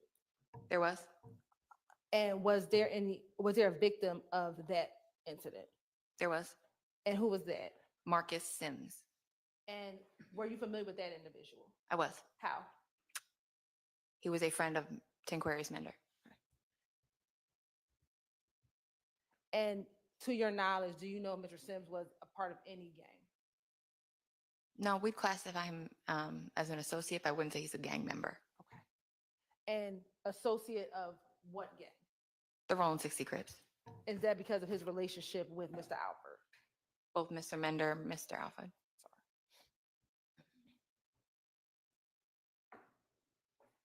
On June 1st, 2020, was there an incident at 361 Edgewood?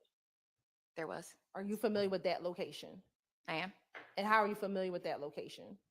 That's an area frequented by members of YFN.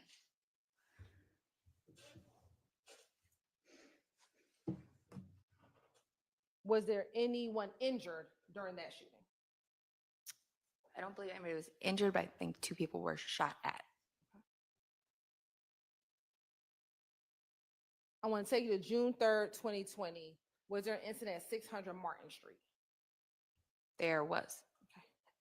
And did you have any part of the investigation of that incident at 600 Martin Street? May I just look quick to make sure we're speaking about the right incident? Yes.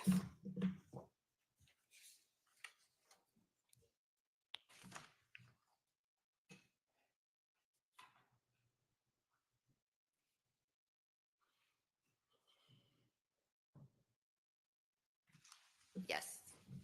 What was your involvement?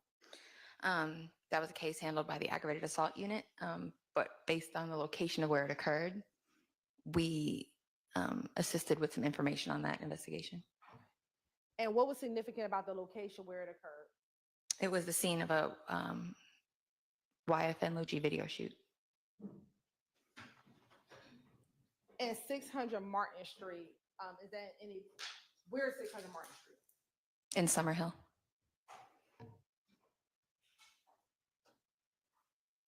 And were there any victims in that case? I'm unsure if there was a victim, but I know that there was a vehicle struck by gunfire. And whose vehicle was struck by gunfire? Mr. Bennett or Lucci.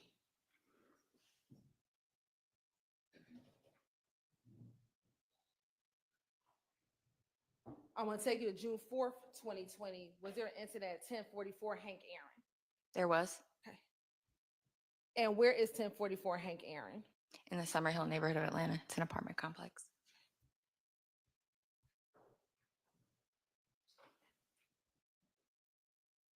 And was there any apartments or homes shot at or shot up?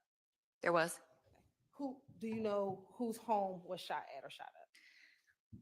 It was the home of, for a family home of Sabian Cluster, better known as YFN Fat.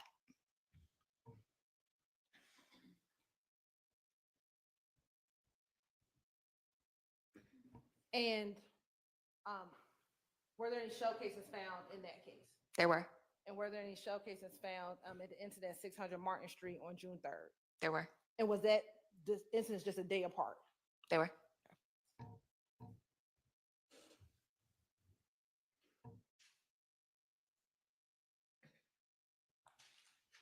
Was anyone ever arrested for those two incidents? They were not. And then I want to take you to June 30th, 2020. Was there an incident at 639 Parkway? There was. Okay. And is that in the same or similar location as the incident that happened on May 25th, 2020, near 411 Parkway Drive? I'd say it's several, like maybe 6 or 7 blocks north of where that happened. And would you still consider that area the area of the Rolling 60s stronghold? That was the area in the 4th Ward neighborhood. That was the 600 block is the area that they liked the most. Okay. And were there any victims for that particular shooting? Yes, multiple. Okay.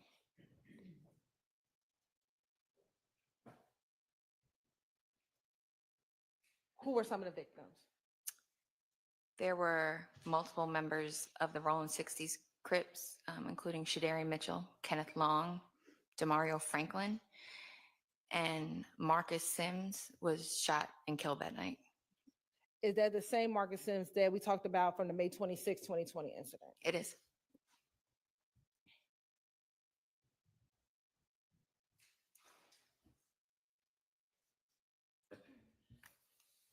And as a result of that shooting, did you look at any social media? I did. Whose social media did you look at? I believe I was reviewing the account for Tidricus Glass. And was there anything of any significance that you found while reviewing that particular social media account? There was a live video that I found interesting, yes. Why did you find it interesting? They were drinking and dancing around in like a kitchen or something, singing Drop a Op and We Celebrate. And how soon after?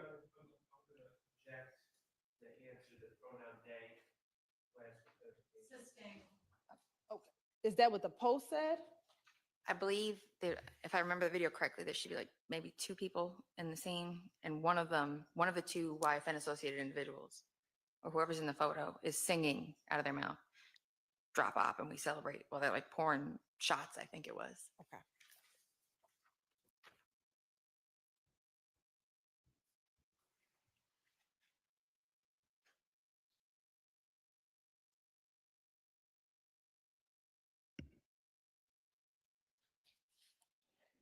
And throughout the rest of 2020, were there just other shootings that you, being a part of this unit, found of note to you? Yes. Okay.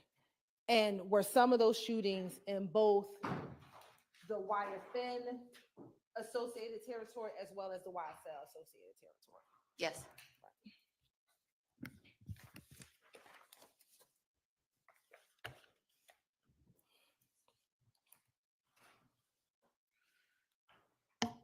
Now, I want to go back to the stabbing of Mr. Bennett in February of 2022. Once you received the text messages and you reviewed them, what, if anything, did you do next as a part of your investigation in determining what was going on with the stabbing of Mr. Rayshawn Bennett? I continued to monitor jail calls for any chatter that was going on within the jail because Mr. Bennett, of course, luckily was not killed, to make sure that nobody else was going to attempt anything or a way to harm Mr. Bennett. And as you continue to review jail calls, did you find any additional jail calls of note to you regarding any stabbing of Mr. Rayshawn Bennett? I did. Okay. What was that? What did you find? I found a phone call made by YSL member Christian Eppinger. And what did you do once you learned or heard that call? As far like once you listened to the call, what, if anything, did you do? Oh, again, it was a call where a female was acting as a middleman. So to identify the person that she was reaching out to, I obtained phone records for the female, identified the number that she called at that exact time that the jail call was taking place, and then was able to identify the person being called. And who was the person being called? A gentleman named Antonio Sumlin. And did Antonio Sumlin have a nickname? Obama. Right. Once you heard that jail call or learned of that jail call, what, if anything, what steps did you take after that? I then decided to apply for wiretap applications for the phone lines of both Demikion Garlington and Antonio Sumlin. Why did you make that? Why did you decide to apply for a wiretap? Because we were fearful that until Mr. Bennett was severely harmed or killed, this plot would continue. So we felt that was the best course of action at that time. And were you able to secure or be able to go and have a wiretap for both Mr. Garlington's phone, Mr. Sumlin's phone? Yes. Now, tell the jury, what are the steps that happens once you secure a warrant and you're able to get a wiretap? I was the case agent on the law enforcement side of things. Then we have like IT people or technical people that they take the paperwork you receive from the judge and they forward it to the phone company. And then usually it takes a couple hours. You have a wire room set up. It's a private, secure location. And I'd say within a couple of hours of submitting the paperwork to the phone company, you'll start receiving data coming in the wire room. You'll start receiving phone calls, text messages, and you'll see sometimes just data, like when you're browsing on your phone or making a video call, you'll see that stuff starts coming in and being registered. And as far as the wire room, does that have to be maintained 24 hours a day? It does. And why is that? Because you have to you're now responsible for monitoring what's coming in. You can't leave it unmonitored. Somebody has to be there monitoring. Now, when you are monitoring those calls, are you able to listen to every call, or are there times you have to minimize or stop listening to the calls? So everybody gets what's called a minimization training. They get informed of the basis of the case. They're passed out copies of the affidavit so they know what's going on, what allowed us to get there.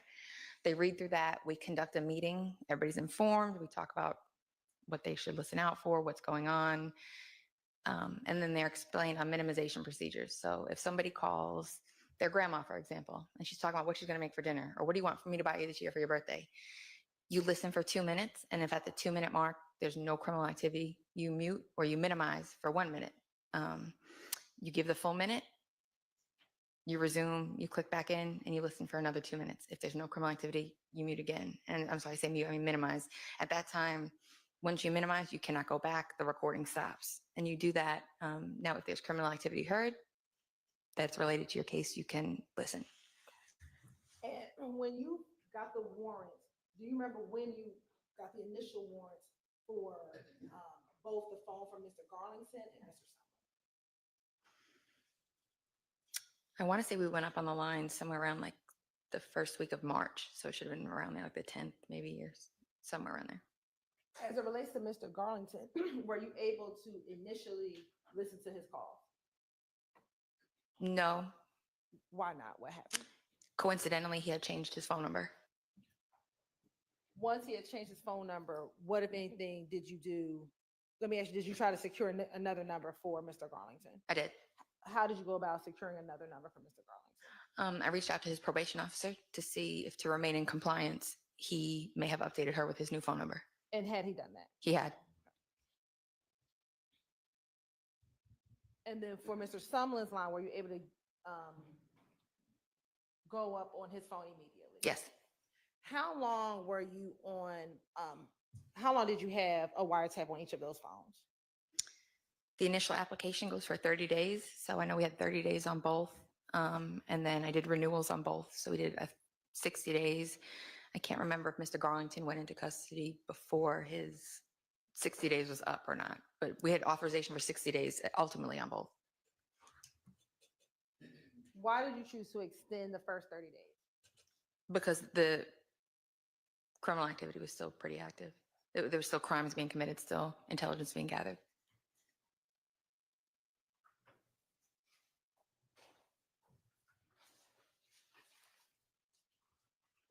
Now, I want to direct you to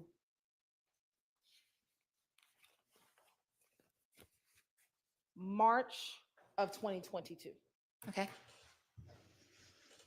With the stabbing of Mr. Bennett inside the Fulton County Jail, did that information ever get released to the public?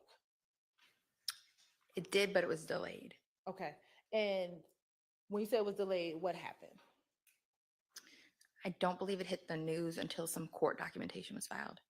And what court documentation was filed? An emergency motion for bond on Mr. Bennett's behalf. And do you know when that documentation was filed? I want to say the first few days of March, I believe.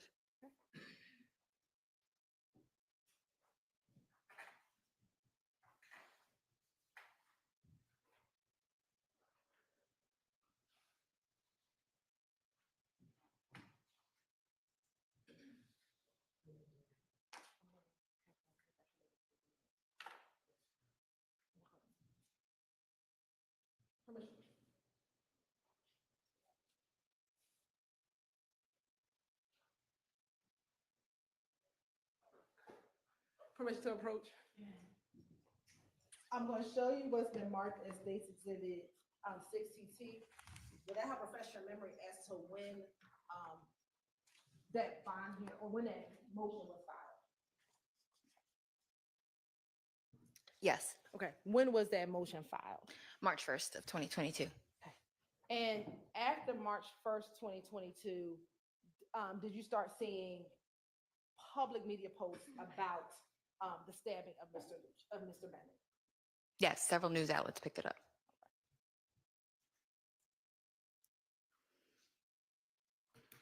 Once several news outlets began to pick it up, did you, as an investigator with the gang unit, have investigated this YFN, YSL conflict?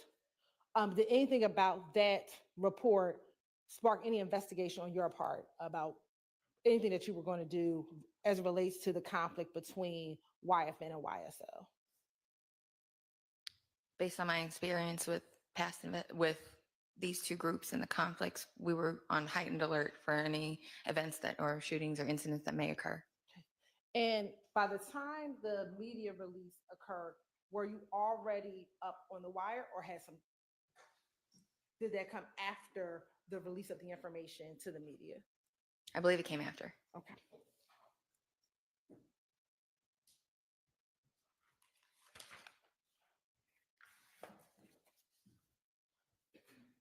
Now I want to direct your attention to March 11th, 2022.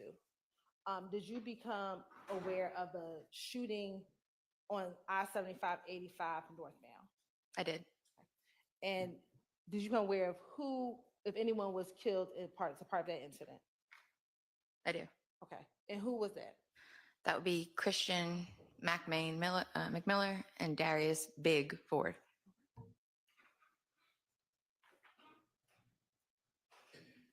And do you know about what time that incident occurred? I believe it happened around 3:30 a.m. And have you had any involvement with any investigation as it relates to that case? I have. And is that still an open pending case at this juncture? It is.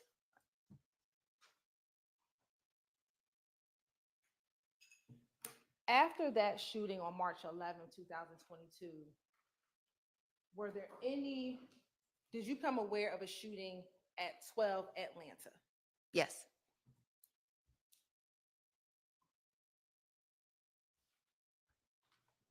When was that shooting? I believe that the incident on the highway took place at 3 a.m. Fast forward to about almost just before 10 o'clock, the shooting at 12 Atlanta took place. 10 o'clock a.m. or 10 o'clock p.m.? PM. I think the call for service came in around 9:47 And where is 12 Atlanta? in Summerhill. And are you familiar with that location? I am. How are you familiar with that location? I believe in 2019 and 2020, it was 12 Atlanta itself. The convenience store was the target of drive-by shootings. And was there anyone injured on March 11th, 2022? Yes. And who was that? I believe the gentleman's name is Cortez Houston. He's a YFN associate.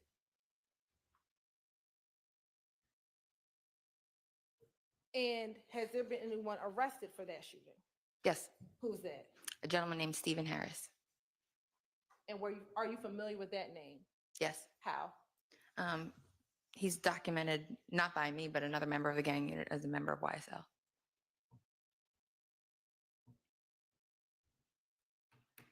After that incident on March 12th, 2022, did you become aware of a shooting, without saying any name, of a shooting on Cleveland Avenue? Yes. Without saying any names, how did you become aware of the shooting on Cleveland Avenue? I was in the wire room monitoring the calls in the wiretap, and we heard a shootout being described on the wiretap.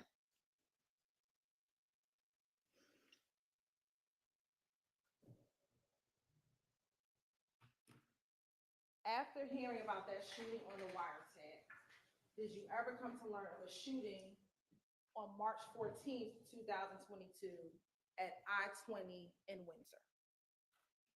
Yes. Okay. When did you first learn about that shooting? I believe somebody from the gang unit that I work with had called and let me know that a shooting had come up in that area.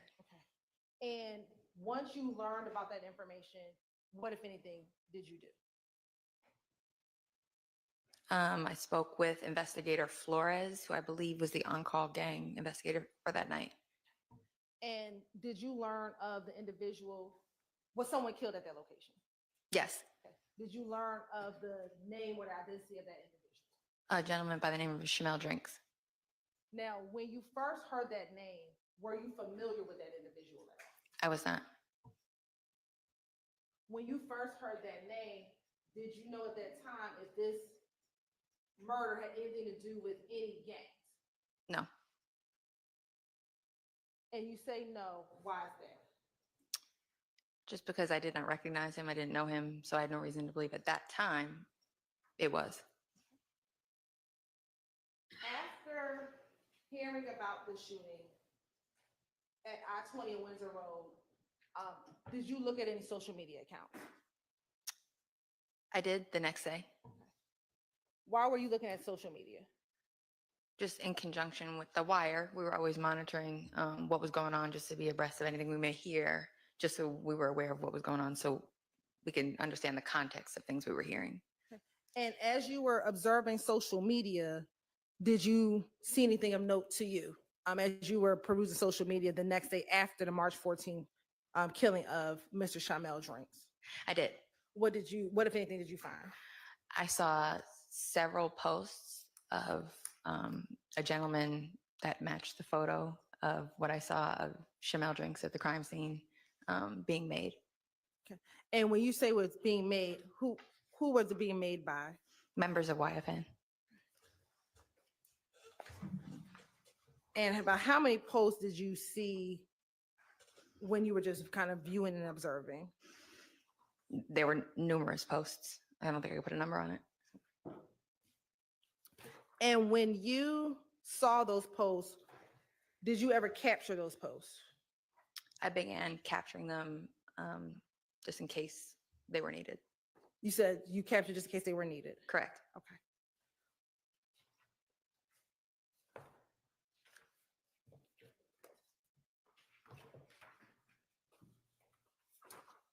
I'm going to approach you.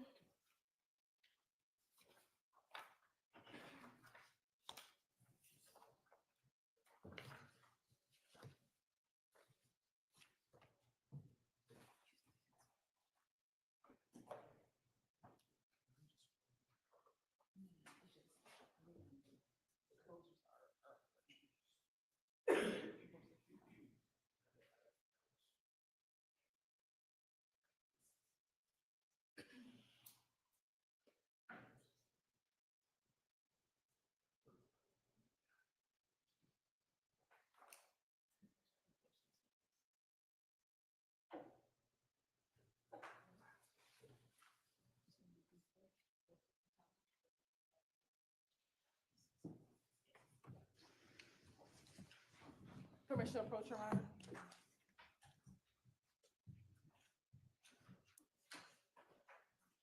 I'm going to show you what's been marked as Stacy did at 465 BV, 467 BV, and 468 BV. Tell me if you recognize 465, 467, and 468. I do. And how do you recognize 465, 467, and 468 BV? These are three of the several social media posts that I captured following the death of Mr. Drinks. And are those three just some of the examples of what you were seeing being posted on the day after Mr. Drinks passed away? Yes. And do those appear to be fair and accurate depictions of the social media accounts that you observed and that you screenshotted back in March of 2022? Yes. Your Honor, this time the state would like to admit 465, 467, and 468 BV into evidence.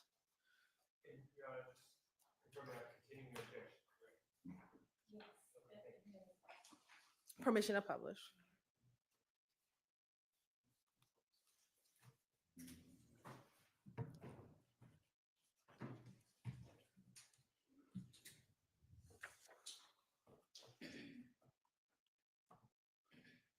Now showing you what's been admitted at 465 BV, is that Mr. Drinks? It is.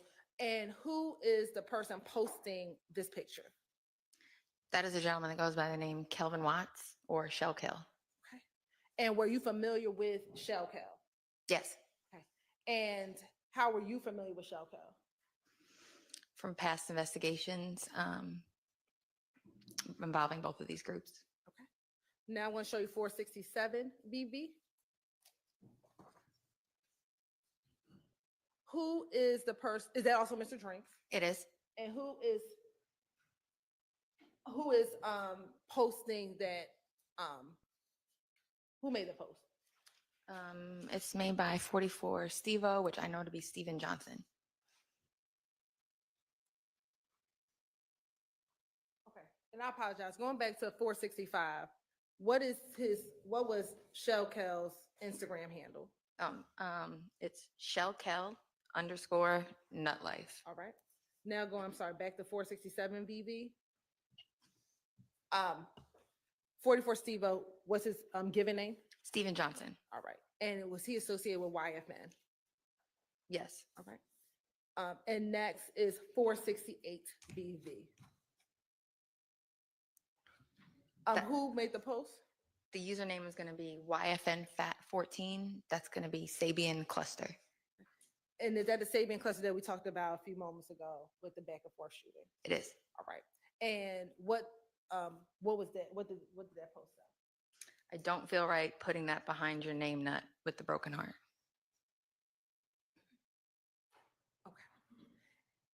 Once you started seeing these posts and examples of these posts, what, if anything, did you do? Did you assist at all with this investigation at that time on March 15th? I didn't, because when you're the affiant of a wire, it's a lot of things you have to do. You have to manage schedules and people in the room and review all the calls. So I was kind of sidetracked. So I was capturing these, working in the wire room, and then I went home to get some sleep. Now I'm going to take you to March 16th, 2022. Did you have the occasion to respond to a shooting at 2830 Waters Road? I did. And how did you get involved with responding to the shooting at 2830 Waters Road? One of my partners, either Investigator Dabney or Investigator Flores, called and let me know that there was a shooting at the location. And let me ask you this. Back in 2022, where were you working? The Fulton County District Attorney's Office. And was that a common practice that members of the APD gang unit would reach out to you if there was a shooting that they were responding to? If it was gang related and something that we had been working on, absolutely. I talked to them daily. And did you respond to that location? I did. Sitting here today, do you recall what time you responded to that location? I want to say I made it out there probably around 2 a.m., I believe. You said around 2 a.m.? Around 2 a.m., I believe. Court indulgence for one.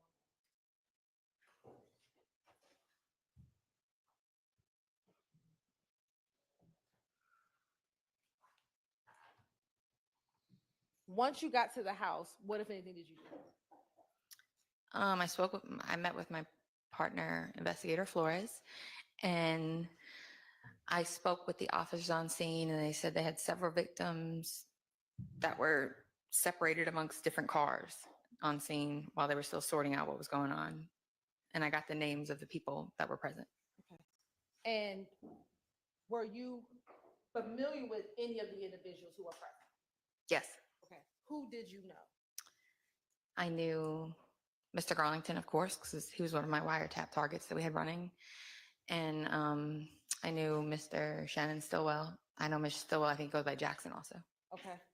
And how long have you known Mr. Garlington? Probably say since 2014, if not longer. Right. And how long had you known Mr. Jackson? 2013 or 2012. All right. When you went out there, did you speak with Mr. Garlington or Mr. Jackson? I spoke with both.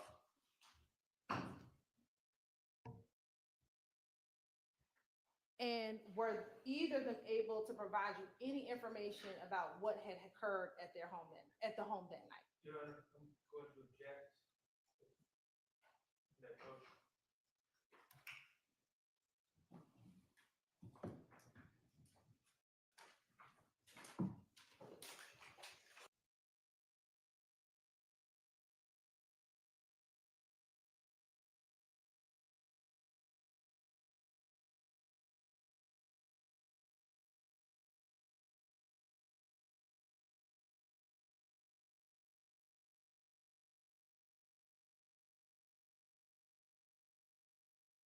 And people in the room and review all the calls. So I was kind of sidetracked. So I was capturing these, working in the wire room, and then I went home to get some sleep.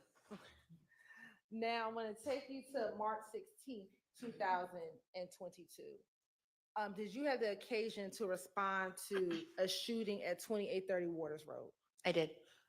And how did you get involved with responding to the shooting? And was he able to provide you any information regarding the shooting that had occurred that Not anything of substance, really.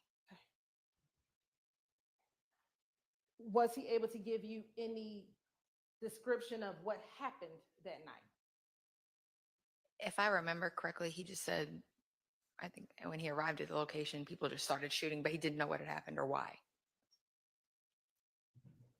And while you met with him, when you got to the scene, were there cars in the driveway? Yes. And was he able to identify a car that he was driving? Yes. Okay. And what kind of car was it? He said a white Audi. And did he point out that Audi to you? I don't know if he pointed it out. I think he may have said like that one over there. And I looked and there was one closest to the street. And there were cars parked in the yard on the right side of the house.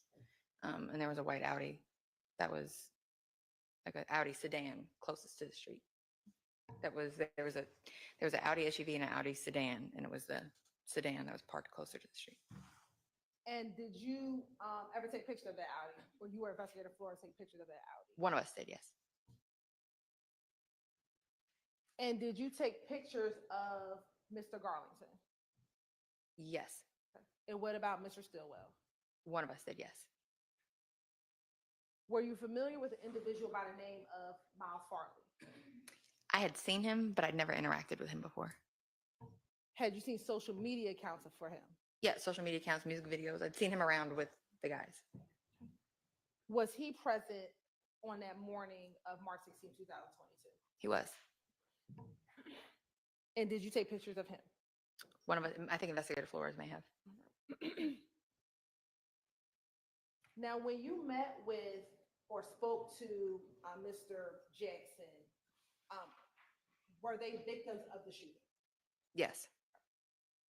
At that time, when you met or spoke with Mr. Jackson, Mr. Garlington, did you have any knowledge of who the suspects were in the March 14th murder? No. Had you on March 16th talked to Investigator Hogan about his homicide? No. Excuse me, was Investigator Hogan the lead detective on the homicide? Yes. Of Samel Drinks.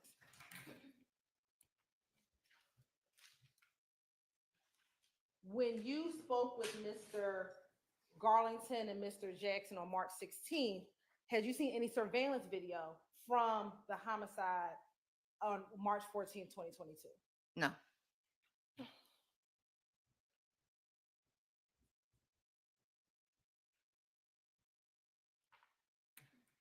When you met with or spoke with Mr. Jackson, did you have any knowledge of a suspect vehicle as related to that March 14th, 2022 homicide? No. Other than the victim, I had no knowledge of the circumstances or anything with the investigation. Did you eventually leave the location at 2830 Waters Road? I did. All right. You said this was about 2:00 in the morning. Somewhere around there. Did you at some point in time go to Atlanta Police Department on March 16, 2022? Yes. What was your purpose of going to the Atlanta Police Department? I had to return to check on the wire. I got a few hours of sleep, maybe a couple hours of sleep, but I could. I returned to check on the wire room and also stopped by to see Detective Kevin Leonpacker. Stopped by his office to talk to him for a minute. And would you work with Detective Leonpacker with your investigations? All the time. Okay. And just as a side note, what types of things would you ask Detective Leonpacker to do with your cases that you were working on? I would bounce investigative ideas off him sometimes with cases that I had, but also most importantly, if throughout my investigations, I would obtain cell phones through search warrants and things like that, or in evidence, I would bring them to him with a search warrant for him to conduct a forensic extraction of the phones for me. Okay. Now, going back to March 16, did you make it to APD? Yes. Okay. When you got there, did you make it to Kevin Leonpacker's desk where he sits? Yes. Are there any investigators that sit close to him in the office? Yes. Is Detective Hogan one of those investigators? It's Detective Leonpacker, empty cubicle, Detective Hogan. Once you went to go speak with Detective Leonpacker on March 16, 2022, did you see Detective Hogan? I did. On my way to his desk, I passed Hogan. And what happened once you passed him? What happened? When I walked past Hogan's desk, I said, "Hey, Hogan."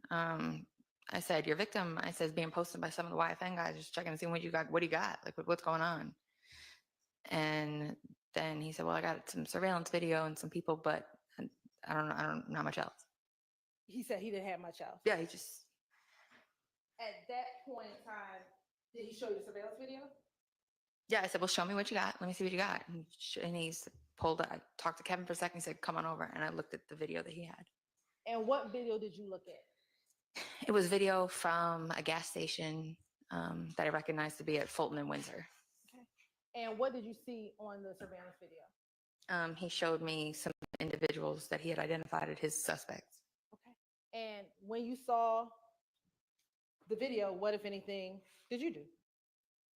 I immediately recognized Mr. Stillwell from my interaction with him the night before because he was wearing the same clothes.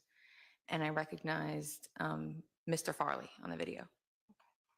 And you said the night before, were you at the office on March 16th as well? Sorry, it was the same day. It was 2 a.m., sleep for a few hours, went to the office and met with them. So it was the same day. And when you watched the surveillance video, was this surveillance video from March 14, 2022? Yes. And you had but earlier that morning had seen Mr. Jackson or Stillwell Jackson in the same clothes that you saw him in on the video. Correct. Right. And then you said you also recognized Miles Farley on the video. Correct. All right.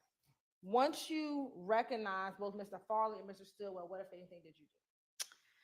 There was a third individual in the video that I knew to associate with them, but I didn't know his name.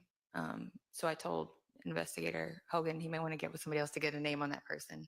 And then he showed me the vehicle associated with his case. And did he show you the vehicle from the surveillance video or something else? I believe it was a surveillance video. And what, if anything, did you do when you saw the vehicle, his suspect vehicle? I recognized it as the white Audi with the Maryland tags from the home at Waters Road that I'd seen hours prior.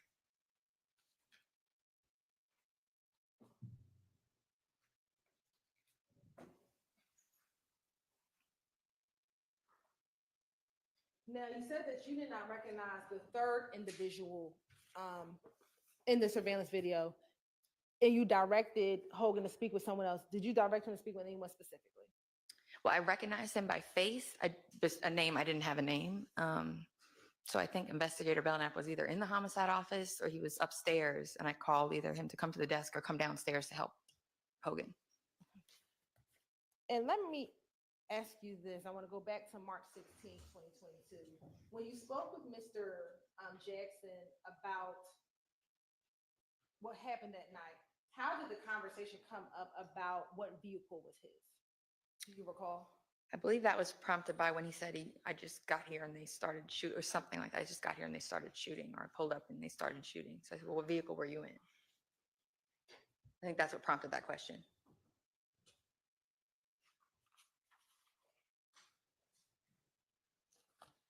And when you spoke with Mr. Jackson on March 16th, did he ever speak with you about where he was in the days prior to you seeing him on Waters Road? No.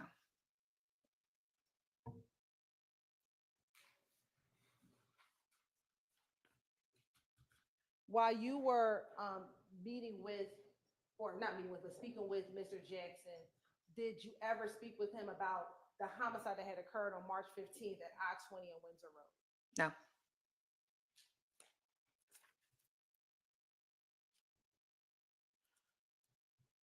Now, going back to later in the day when you were at APD, at any point after speaking with Hogan, did you take any steps to continue assisting him in his investigation? I went upstairs and reviewed the wiretap data for that time. And when you say that time, what time are you referencing? The time that would encompass his homicide taking place. And did you find any calls around the time of when the homicide took place? I did. And we'll come back to that. Once you went upstairs and reviewed and went to the wiretap room and kind of reviewed those calls, what, if anything, did you do next?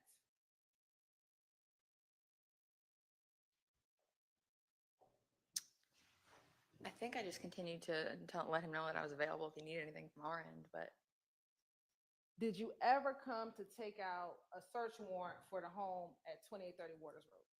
oh yes, when I was reviewing the calls, now that would be reviewing the calls for the night before. When I responded out at 2 a.m., I began to review those calls from that incident, and learned some information that led me to obtain a Fulton County search warrant for the location at Waters Road. And so let me understand clearly, you heard some information on the wiretap. Correct. And was that information on the wiretap from March 16th? Correct. The time that we responded out there and I encountered Mr. Garlington and Mr. Stillwell. And based upon what you heard on the wiretap, you then went and applied for a search warrant at Waters Road. Correct. Now, let me ask you this. When you got on the scene at Waters Road, did you go inside of the house on March 16th? I may have peeked inside the house. I can't remember I don't think I did we didn't search it or anything. And was there any reason why you did not search the home on March 16th when you responded? They were victims at that time. I didn't have probable cause in my eyes to obtain a search warrant for the location. All right. Now, were you able to obtain the search warrant to search the home on March 17, 2022? Yes. And did you all search the home on March 17, 2022? Yes. And did you have assistance from the Atlanta Police Department to execute that search warrant on March 17, 2022? The gang unit in conjunction with the SWAT team, Detective Leon Packer came out to help. There's a bunch of people helping out. You're on permission to approach. You.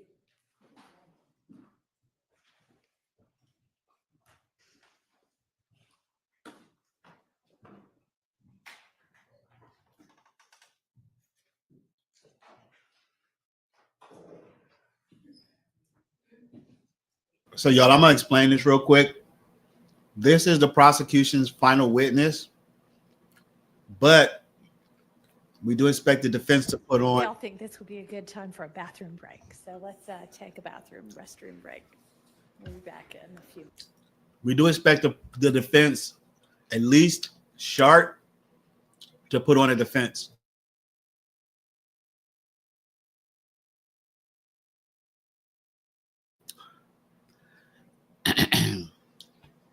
Sorry about that.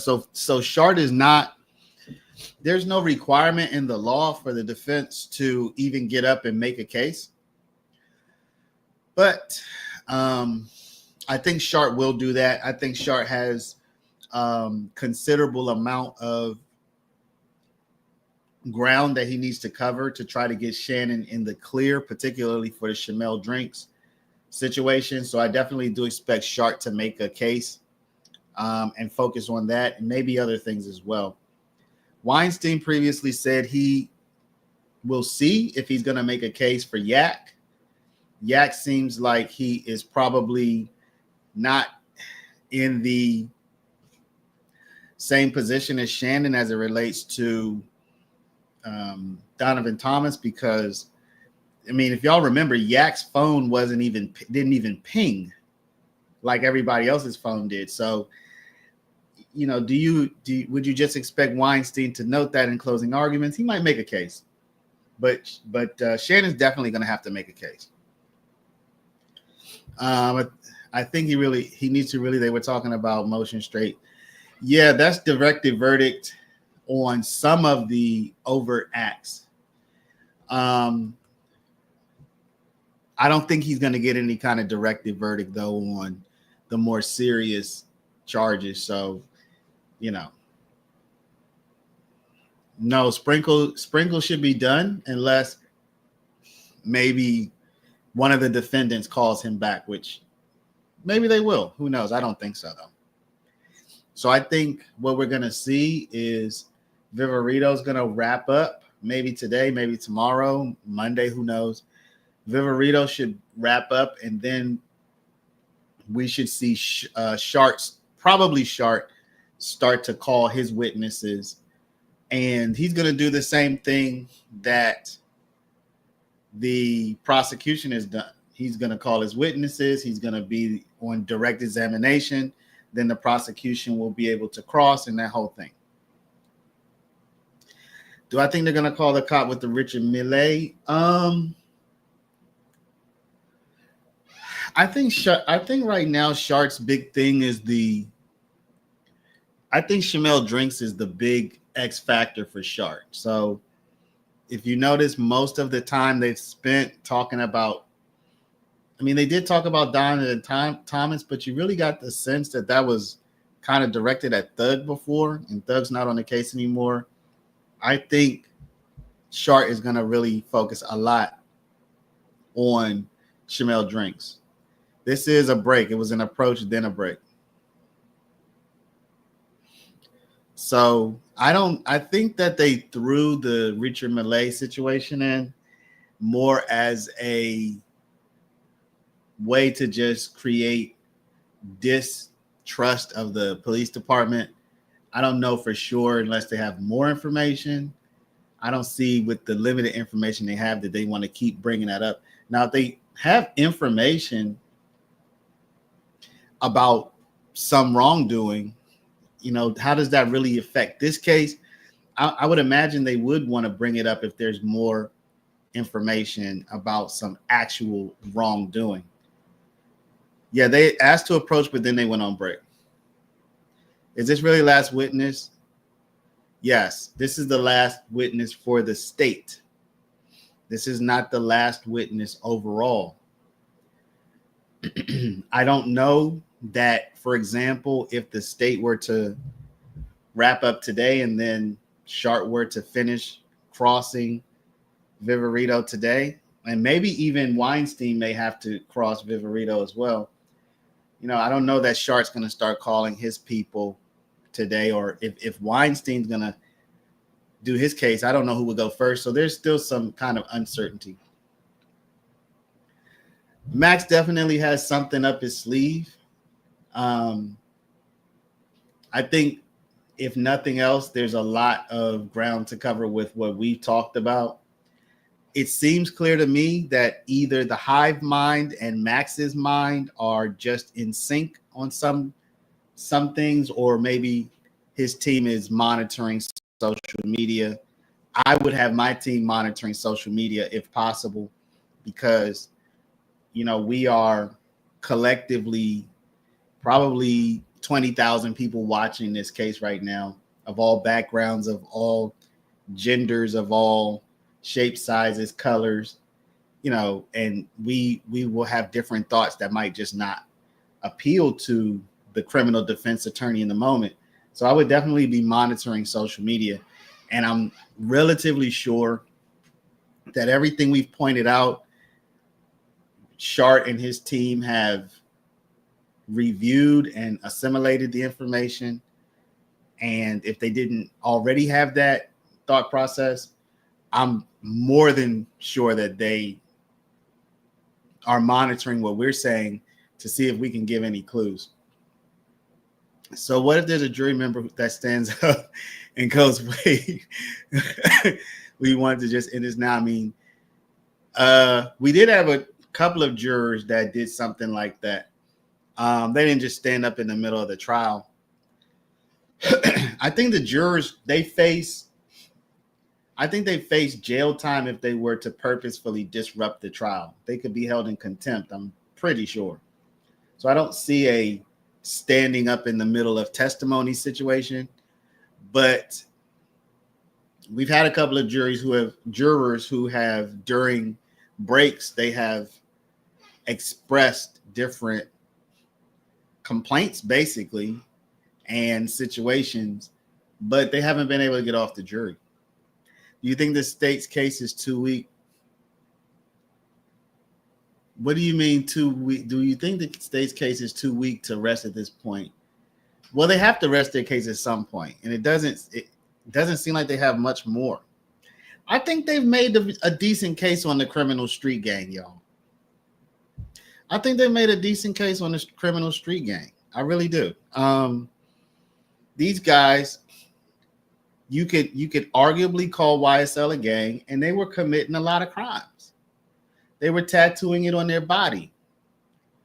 You know, they had gang signs, they had colors, they had lingo, slat, you know. So I definitely think that out of all the charges, the criminal street gang charge is probably the stickiest at this point. And I think anybody who would say YSL is not a gang or not a criminal gang, if you're honest, you could at least say, I could see how somebody else is convinced of that. Even if you're not convinced, you at least have to be able to see how somebody else might be convinced. That's my point. So you might say, no, I don't get it. I'm not convinced personally, but I see how you're convinced.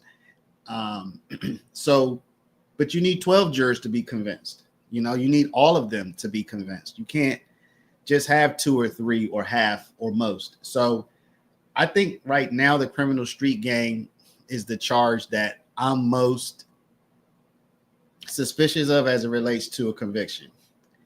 Again, you have guys who roll together, they're constantly together, they commit crimes together, they live together, they operate under a single name, or you know, one thing morphs into another, but they operate under this name YSL. Yes, it is a record label, but that doesn't mean it's not also a gang. You know what I'm saying? Just because it's a record label doesn't mean it's not also a gang. Yes, being in a gang is not a crime, but being in a criminal street gang is a crime. So if they were a gang that was not a criminal enterprise, I shouldn't say enterprise. If they were not a criminal street gang, then they would just be a gang, and that's correct. Then it wouldn't be a crime. But being in a criminal gang is. I guess the thing is, the jury right now, I could see the jury saying yes, they're a gang, but it would be wrong if he got, because yeah. So the murder charge though doesn't. Neither one of them seem to be adequately proven beyond a reasonable doubt to me. The criminal street gang, the RICO does not. I'll be honest, I'm gonna have to listen to the jury instructions to even really know how they're supposed to determine the RICO charge, because I'll be honest, I'm just not sure. What is the judge gonna say? So the judge is gonna tell them, if you find these things, then they're guilty. That's the way that the jury instruction should go, you know? So we'll have to hear that. I'll have to hear that to really know more about the RICO. I looked up the criminal street gang yesterday, and I think just on an intuitive level, it just feels like the criminal street gang situation. I mean, you know, I do think Obama's testimony hurt yesterday. He said that, you know, they lived in the same house, that they were selling drugs out of the house, that he got YSL tattooed on him, that is Young Slime Life, and he said he didn't rap. That was a huge thing that he said, that I felt like the prosecution, they should have made more out of it, but they didn't. Obama said he didn't rap. So if YSL is a record label, why do you have YSL tattooed on you if you're not an artist? What is your connection to YSL, the record label? I feel like Hilton dropped the ball yesterday with that. When Obama said he didn't rap, I would have wanted another whatever, 15, 20, I don't know how many minutes, but I would have wanted to underline, underscore, and make it totally clear for the jury that, okay, they're saying this is a record label, but if you didn't rap, you only rapped in middle school, you know, what is your affiliation with YSL, the record label? So I think that was a missed opportunity, but I picked up on it. And just personally, I think the criminal street gang is their strongest charge at the moment. Clizzle, thank you for the 5 bones. Why don't they show certain witnesses on camera? Also, why don't all witnesses get a choice? Hit the like button. Yes, y'all, please do hit that like button. Thank you, Clizzle. I've noticed that when there has been a government witness who didn't want to be shown, it seems like Whitaker has been more likely to acquiesce. Like today, Detective Viverito. Previous, I don't even think Gaither is still with the government, but she used to be a detective or whatever. So at first, Whitaker was going to push back even on Gaither, but they gave her some kind of explanation and she acquiesced. Whereas when you remember Montong's ex-girlfriend, what's her name? I forget her name, but Montong's ex-girlfriend, she said she didn't want to be shown, and they actually did still show her. So I think Whitaker is more likely to acquiesce on either current and or previous police, detectives, government officials, government workers. And it seems like just from the limited experience that I've seen with Whitaker determining these things, it seems like if you don't have any kind of police or government background, she's not vibing with your request. So that's the way I've seen it. Yeah, so Lou, the fact that they weren't all rappers, if they're not all rappers, then what's your connection to YSL, the record label? Are you a music producer? Why are you tattooing YSL on your body? What is your connection with the music, with, you know, pushing the cultural impact? You know, that's my question, because if I'm trying to determine the criminal street gang, well, you are definitely a criminal. You were in prison. You were in and out of prison. You were selling drugs out the trap house. You were carrying guns. You're a criminal. You were doing criminal activity. Not necessarily saying that you were doing it in the name of YSL, but you have the name of YSL on your body while you're committing the crimes, and you have nothing to do with the record label. So what am I supposed to conclude? What am I supposed to conclude? They have shown a lot of guns, but no proof that gun belongs to a certain person by DNA or fingerprints. So y'all don't think that they have to show conclusive evidence of a particular crime. It's reasonable doubt. So David, the only question is, there's two questions. Do you have a doubt? And then if you do, is your doubt reasonable? So again, going back to Obama, do you doubt that Obama repped YSL? There's no reasonable doubt to that. Okay. Do you doubt that Obama is a criminal? There's no reasonable doubt to that either. Now, so let's put it together. Do you doubt that Obama was a criminal representing YSL in his criminality? Okay. Do you doubt that Obama put his criminality and the YSL thing together? I think it's pretty clear that he did. Okay. Thug is off of this trial now.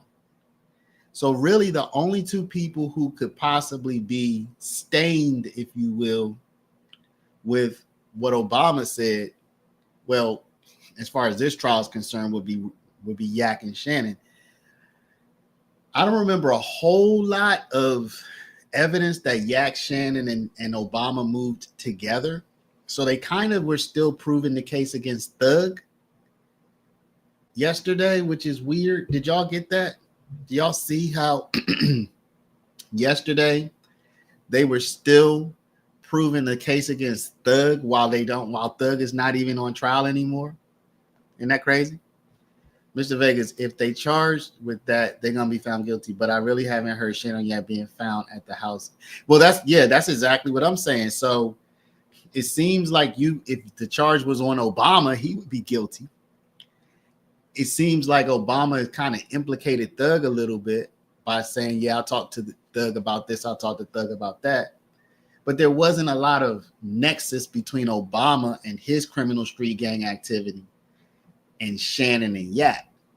You know what I'm saying? That's kind of weird. That's kind of weird. If hanging out doesn't matter, then he grew in his support for the music, he could have been security ready. He did, yeah, I agree with that, but he didn't say he was any of that stuff. They don't even know a lot of this stuff means. They just say it and live it. Probably. Y'all know, forgive me, y'all. I'm not here to judge people's intelligence. I'm really not. And y'all don't hear me insult people's intelligence. So I'm gonna say this the most respectful way I can. Obama did not represent himself yesterday as a man of, he didn't represent himself as a learned figure. He just, I don't know. Maybe he was nervous. I don't know. But I got the sense, and I'm not saying anything about him in particular, but I got the sense that there's a lot of people out there who are just uneducated and just moving in these circles, and they, we still human though. So we still have a heart that wants to gravitate towards something where we can be a part of something. That's why you hear these guys say, I love you so much. Nobody's commented on that, but they say, I love you a lot. These guys tell each other they love each other. They want to be parts of something, right? And that's normal. Young guys, young men, they want to be normal. It's normal for them to want to be a part of something and feel love and feel like they belong and whatever. But my point is this: even if you a dummy, not saying anybody is, but even if you just a group of dummies, you can still be a gang. You don't have to intelligently be part of a gang. You could be a bunch of dummies, and I'm not saying anybody is that, but you could be 30 dummies moving like a gang with not a smart one amongst you. And we would look at you like, dang, man, it's just a bunch of dummies, man. They don't know what they do, but they still are committing the crime. You know what I'm saying? So even if they're just doing it out of ignorance, it doesn't mean that the crime didn't happen. Don't be a dummy, hit the like. Yeah, okay, air with air. Don't be a dummy, hit the like. Yeah, they were talking on open lines. Eppinger calls in and says, you want me to do that for you, blah, blah, blah. And I talked to Thug about it. He didn't use Thug's name, I don't think, but he didn't say, man, I don't know what you're talking about. He did, you know what? At first he did. But at first Obama said, I don't know what you're talking about. But you get the sense that he really just didn't know it. It wasn't like Obama was being, smart about it. He was just like, what are you talking about? So I think the gang charge is the big one right now. I think that's the big threat for these guys. Look at Yak, man. Dang, I hope if and when he gets off of this, I hope Yak sticks with this image and doesn't go back to the other image, man. This guy could do things.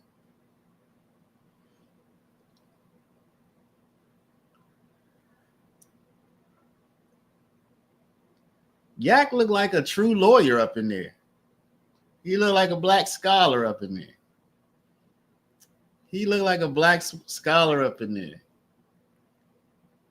It's like a total 180 kind of image.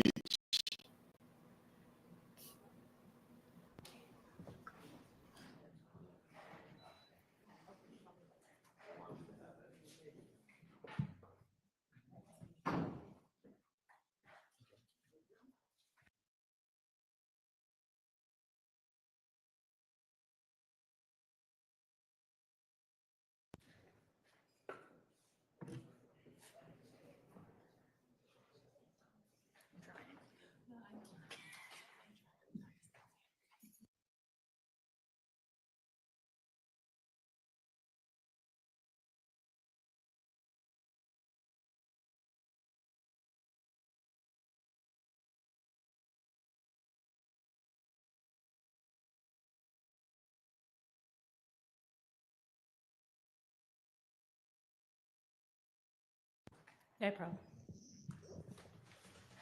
So I think we left off that you went to Waters Road and Correct. When you got to Waters Road on March 17th, 2022, did it look the same way that it looked when you were there on March 16th, 2022 around 12 a.m.? You're talking about, When you were at the house on March 16th, 2022. yes?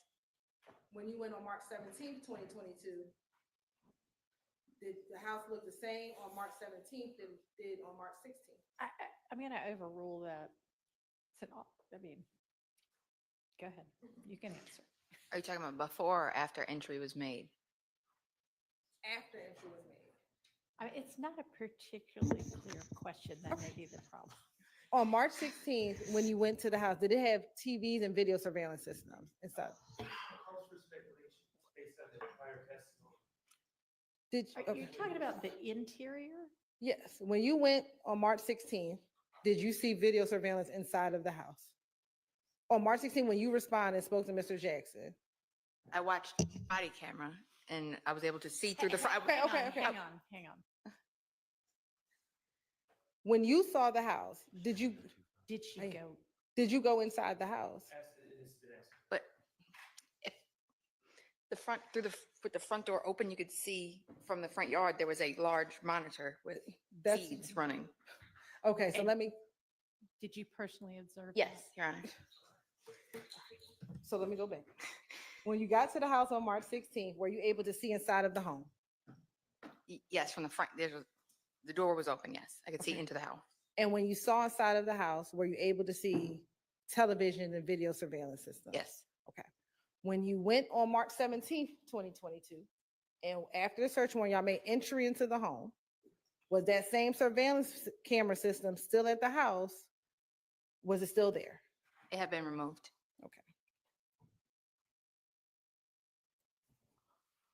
When you got there on March 17th, 2022, were all of the cars that were present on March 16th, 2022 at the location?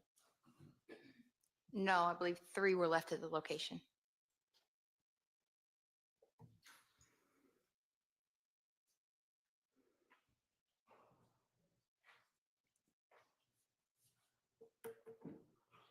And on March 17th, 2022, did Detective Liam Parker video the search warrant and the contents that were recovered from the search warrant? Yes, to assist me, he helped with videoing it. Okay. And were you present during the execution of that search warrant? I was. All right. Now, as a part of your investigation, and let me ask you this, did you, between March 11th and March 17th, were you still observing and monitoring social media during this period of time? I was. And was that in conjunction with also listening to the wiretap? Yes. Okay. And why were you still observing and monitoring social media? Because when you're in the midst of an investigation, you never know towards the end what may be relevant at a later time. So I was making sure to get the full picture of everything, better to have and not need, the need and not have. So I like to kind of make sure everything is together, because like you might get to the end of an investigation, something that seems so small is huge. So I was making sure to capture as much as I could. And when you were going on social media, were you going on individual public accounts? Yes. Right. And during the course, I want to start with just initially, were you able to find social media posts of Shell Kell, his account? Yes. Okay. And did he have pictures of himself with Rayshawn Bennett or YFN Lucci? Yes. Okay. And on his account, did he also have pictures of himself with Donovan Thomas Jr.? Yes. Permission to approach, Your Honor? You may. No, approach the witness, I'm sorry.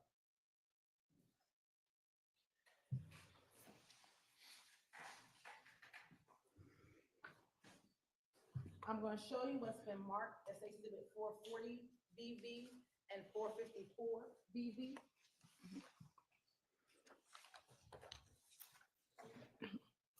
Tell me if you recognize 440 VV and 454 VV. I do. How do you recognize 440 VV and 454 VV? See, these are some of the posts that I collected during March of 2022. And is that a fair, accurate depiction of posts made by Shellkel _ Nutlife? Yes. Your Honor, this time the state would like to admit 440 VV and 454 VV into evidence. Admitted. Permission to publish. You may.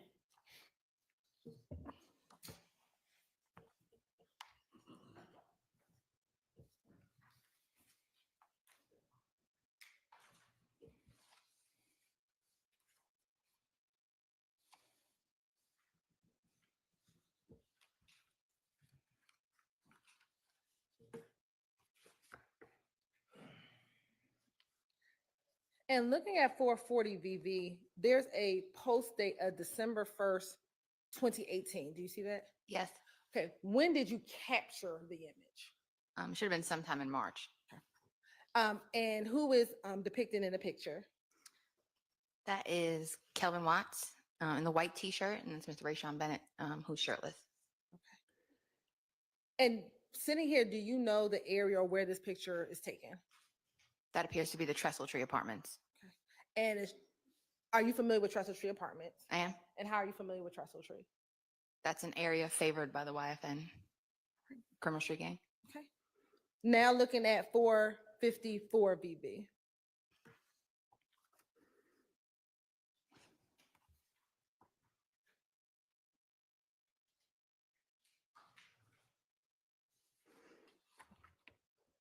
And looking at 454 VV, did you also capture this in March of 2022? Yes. Okay. And who is in this picture? That's Kelvin Watts in the camouflage jacket, and that's going to be Donovan Thomas with the varsity jacket on. All right. And again, is this on Shellkel's Instagram page? Yes, this was on his story. In the same way, did you also have the occasion to capture pictures with Darius Bigford as well as Christian McMain Miller with individuals associated with YSL? Yes. And did you capture those pictures as well? I did.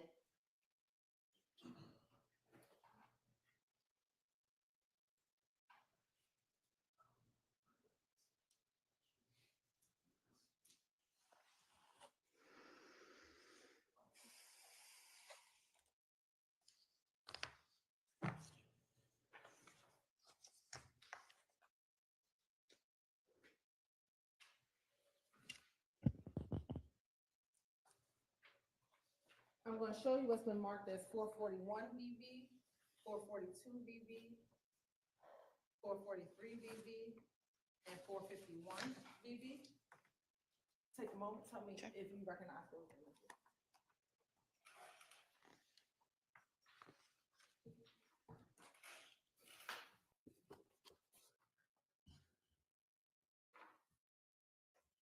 Yes, I do. How do you recognize them? These are also photos that I captured during March of 2022. Okay. And do those appear to be fair and accurate depictions of images that you captured while observing those public Instagram posts? Yes. Your Honor, this time the state would like to admit 441 VV, 442 VV, 443 VV, and 451 VV into evidence. 441 through 443 and then 451 VV. Yes, Your Honor. Those are admitted. Thank you. And permission to publish. You may.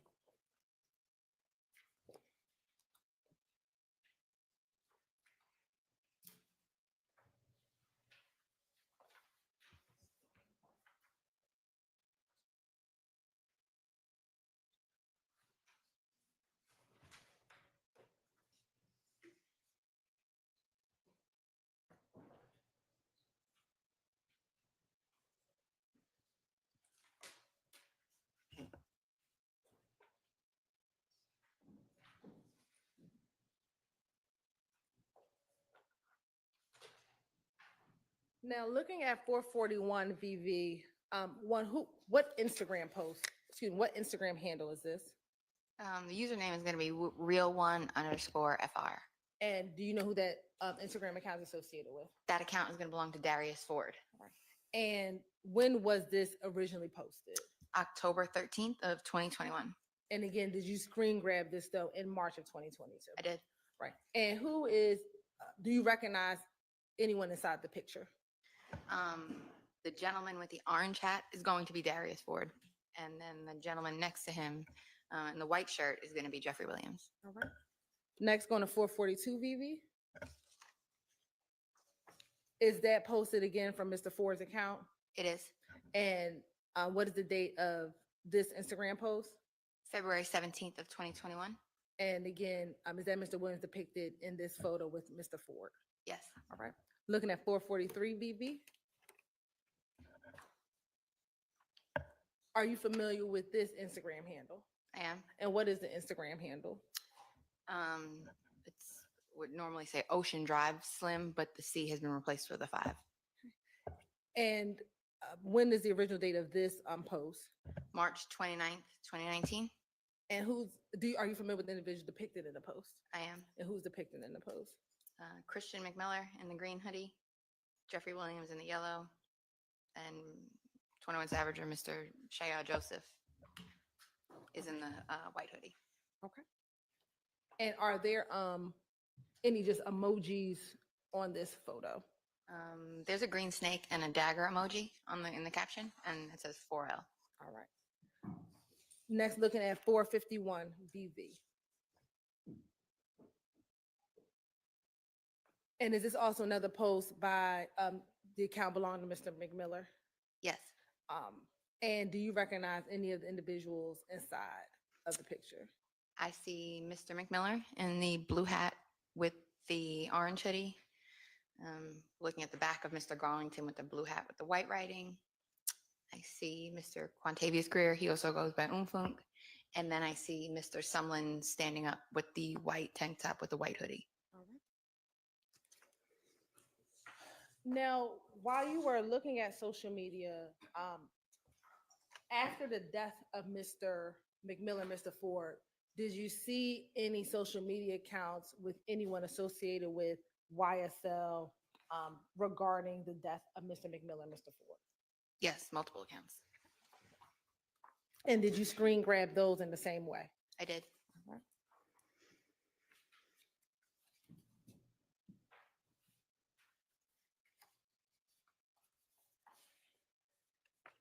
It's going to be 4.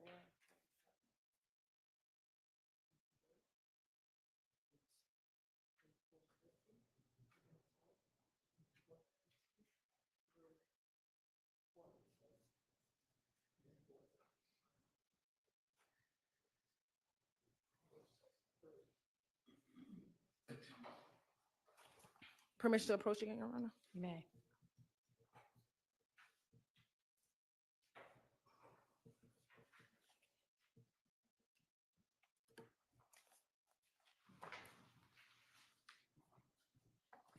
I'm going to show you what's been marked as 447 through 450 BB, then 452 to 453 BB, and then 463 BB. Take a moment and look at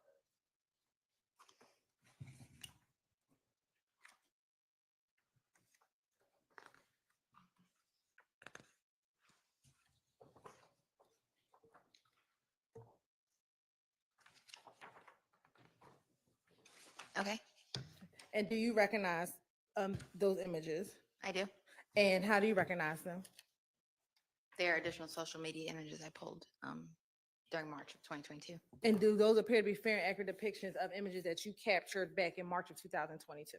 They do. Your Honor, this time the state would like to admit 447 to 450 VV, 452 through 453 VV, and then 463 VV into evidence. 447 to 50. Say them again for me. Sure. I was writing, but I think I got it wrong. 447 VV through 450 VV. Yeah.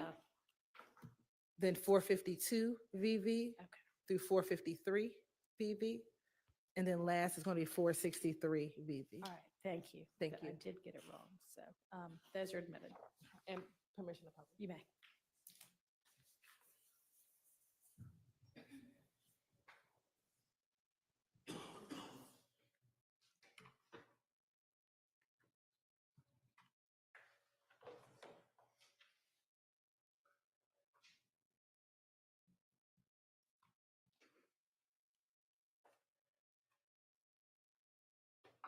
Now, showing you what's been marked as 447 VV. Is this, whose Instagram post is this, excuse me? That's going to be the account associated with Mr. Garlington. And the picture in the account, does that appear to look similar to the location of where the picture that we just looked at was, the date, given the clothing, what Mr. McMiller is wearing? It appears so. Okay. And going to the next 448 VV. Looking at 448 VV, are you familiar with the Instagram handle Bentley BZ4L? I am. How are you familiar with that Instagram handle? That's the Instagram account associated with Christian Eppinger. All right. And again, is this another post of Christian Eppinger, or a post of Christian Eppinger posting both? Is that Mr. McMiller and Mr. Ford in that picture? Correct. All right.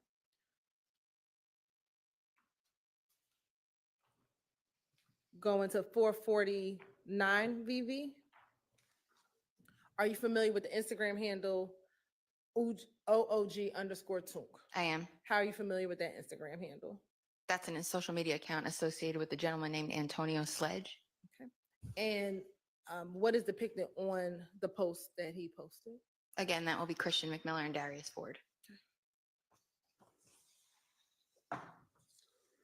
Going to go to 450 VV. Is this another picture, or excuse me, another image by Mr. Garlington? It is. All right. Next 452 VV.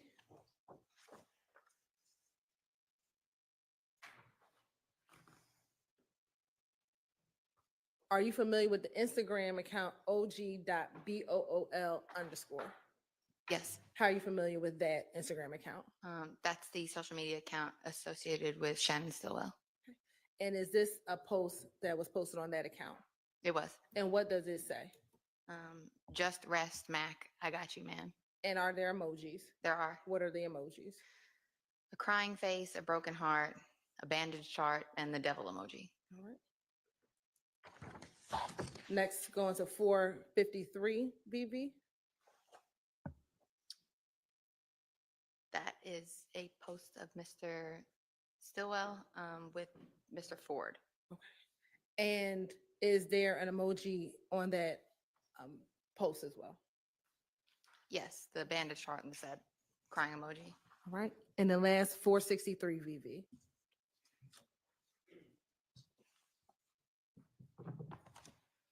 That's again a post from Mr. Stillwell's account. And while we're getting that one to publish, and during this time, were you again listening to the wiretap in this kind of around March 11th of 2023? Excuse me, 2022. I'm probably doing about 12 to 16 hours a day in the wire room.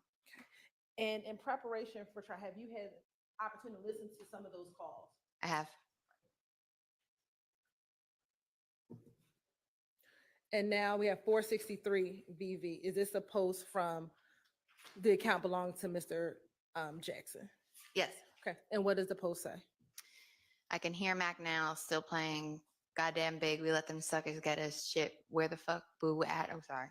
That's what TF means, in case y'all didn't know. Boo at. And then it says, damn Mac, I miss you. I miss your ass preaching when I be on the bullshit. All right. And boo would be a reference to Quentin Porter. Now, going to some of the wiretaps that were, I want to direct you to March 11th, 2022 at 10:05 p.m. And is this with the wiretap? What was the phone number? Do you recall now the phone number associated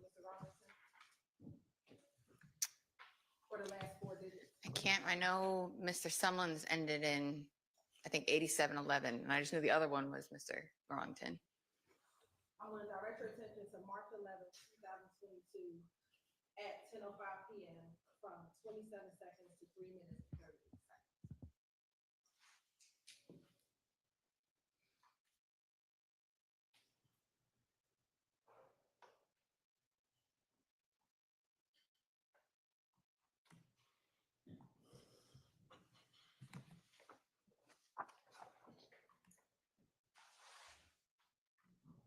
Let me ask you this. Hold on. Excuse me.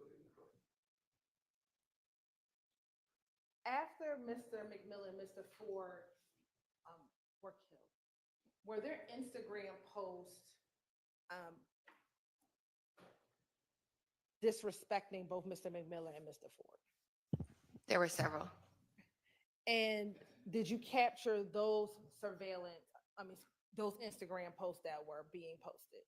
Yes. Right. And why did you capture those?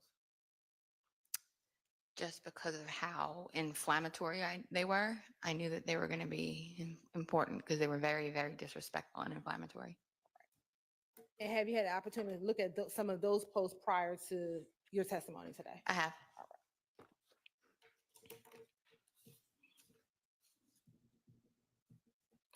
And with social media, if posts are inflammatory, in your experience as a gang investigator, does that flame any potential beef or anything that may occur? Absolutely.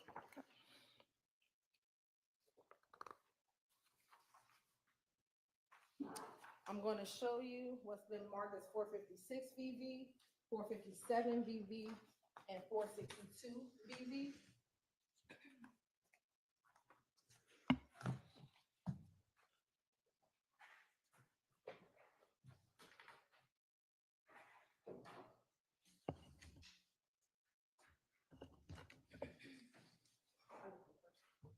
Do you recognize those pictures? I do. How do you recognize them? Two are going to be from like fake accounts that were made to troll people in the wake of their death, and one is from an individual that I know from working in Atlanta. And do those appear to be fair and accurate depictions of images that you grabbed again in March of 2022? Yes. Your Honor, this time the state would like to admit 456 VV, 457 VV, and 462 VV intact. Admitted. And permission to publish. Yeah.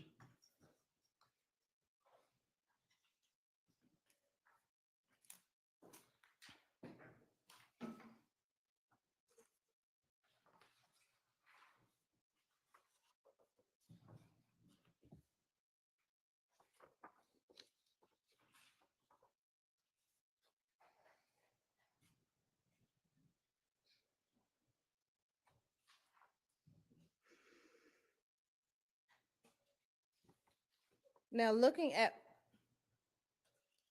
this exhibit, is this one of the fake Instagram accounts that you were referencing? That's one of the ones that we couldn't identify who it belonged to, but it was very, very vocal about the disrespect. Okay. And what does the post say? New op pack just came in. And in your experience as a gang investigator, have you heard the term op? I have. Okay. And what is your understanding of op? It's short for opposition or rival. And do you know, sitting here today, what day you screenshotted this particular post? It would have been in the days immediately after the death of Mr. McMillan, and Mr. Ford. Okay. And we're looking at a document with the screen grabs, help refresh your memory as to the dates of when you captured this post. It would. Mm-hmm. And do you have a copy of this document here to help refresh your memory? I do. All right. If you would take that out, look at it as soon as your memory's refreshed, just look up and let me know. That would be March 11th around 11:30 p.m. And about what time did Mr. McMillan and Mr. Ford pass away? It was maybe several hours prior to that. So they got killed at 3 a.m. on March 11th, go through the day And then that night at 11:30 p.m., this got posted. We'll go to the next post.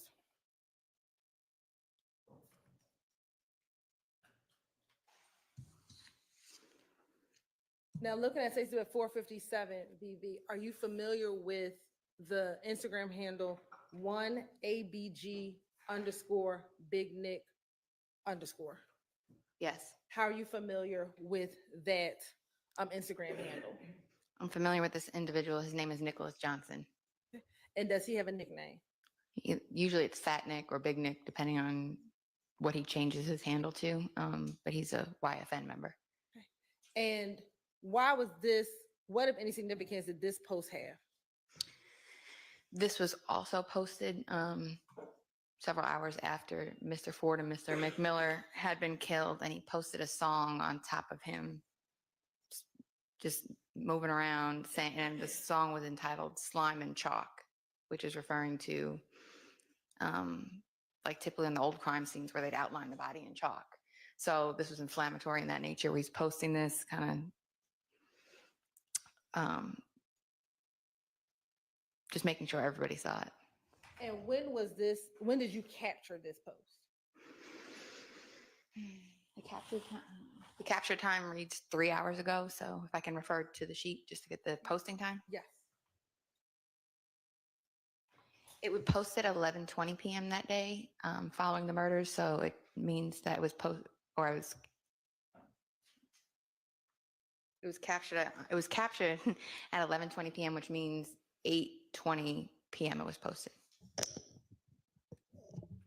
Go to the next exhibit. And while that's pulling up, have you ever heard of the term smoking an op pack? I have. Okay. What is your understanding when you've heard that terminology? An op pack is a play on words, like when you talk about a pack aloud or like marijuana or drugs. So now when they come in, they'll say we're smoking on this person that's dead. It's just another way of disrespecting the opposition when they get killed. So saying a new op pack just came in, they're smoking on these people. It's very, very common among gang language, especially when there's a murder that takes place. And now looking at 462 VB, Joey _ Hurst 24, was that an actual page or was that a trolling page? That was a page that was trolling pretty.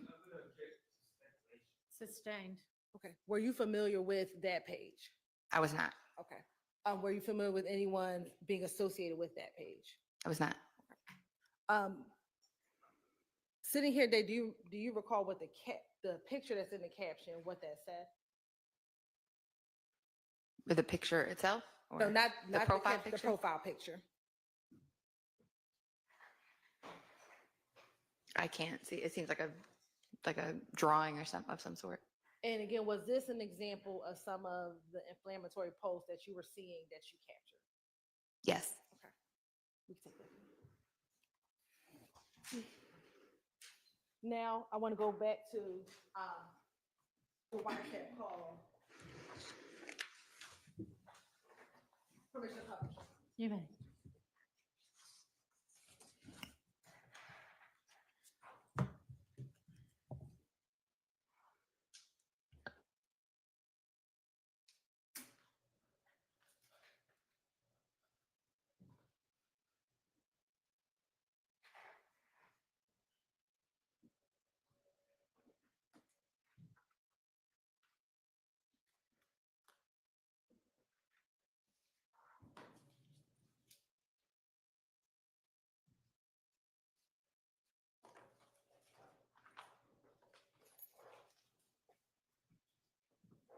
The record again is going to be 27 seconds and 3:38 seconds.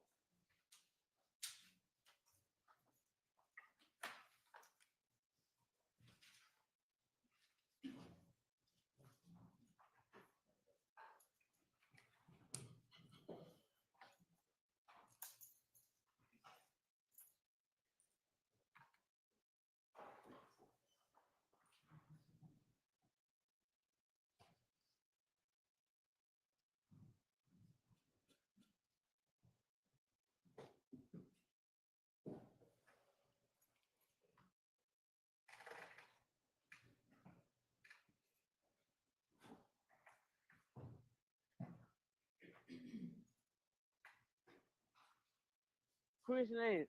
Yeah, man. Yeah, that was crazy, boy. Man, I'm just going through what I'm calling when I had them posts. He told me, man, tell Corey, I said, what's wrong? I told you that. Yeah, that what I got there. That was like, man, that just too crazy. But that's a fool. Boy, I'm like, damn, boy. They hit him more though, then. I don't know. I think he the one that got shot in the head. I don't, like, everybody been said he hadn't died first. Like, that's what they were saying at first. They were just like, bro was in critical condition for a minute. I heard he got hit in the head. Yeah, but Roger had and got down told me what happened to him. He had that DM me like, man, bro just died too. So we just turn on the video chat shit. But he was like he came from Roger said it came from Summer Hill, but Quay just said they got into it with when they was at Chit Chat, they got into it with them henchmen niggas. Who niggas? Man, I think them niggas all I run them folk, man. You know, on for me going back and forth, they gonna answer. All I run? Nah, not him, but like his little young nigga. Oh yeah, I heard that little Hitchman shit. Yeah, Quay say when B Slime just had the show, on for him, B Slime them got down, rushed to the car to get the file, some shit they hadn't got into it. Yeah, that's crazy right there. My cousin just called him, so he know what he told me to pull up. He got down, he know what happened. Yeah. I'm finna pull up and got down, see what the hell going on. So what the hell he was coming from the car? Yeah, man, they went to LaCour, man. Oh yeah, so I thought he went to traffic or something. Yeah, that's what I thought, cause everybody going to traffic. I be telling that nigga let go to traffic. But I ain't even saying that to him last night, saying to put his clothes on.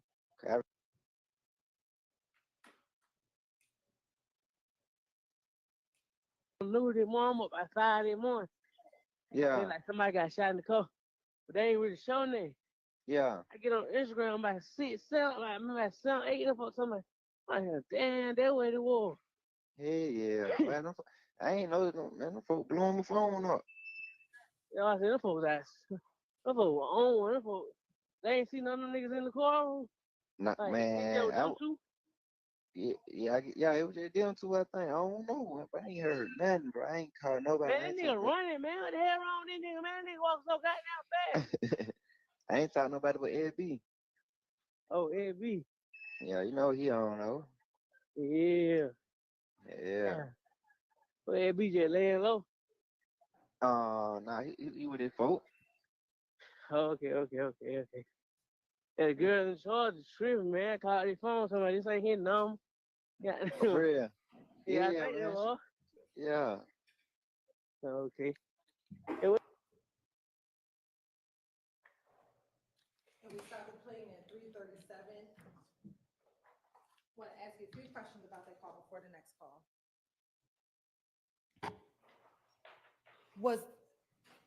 Were you familiar with Demekion Garlington's voice? Yes. Okay. And was Demekion Garlington one of the individuals on the phone call? Yes. Right. During the call, you heard them talk about umfunk. Is that the same umfunk that you talked about earlier in the pictures? Yes. All right. Did you hear them speak about umfunk getting into it with the henchman? Yes. Okay. Are you familiar with the henchman? I am. How? I have worked some investigations and spoken in person with their leader of that gang. Okay. And with the henchmen, do they have any alliances? They do. And what's one of their alliances? YFN. All right. Now, you heard them talk about they were coming from Lacora.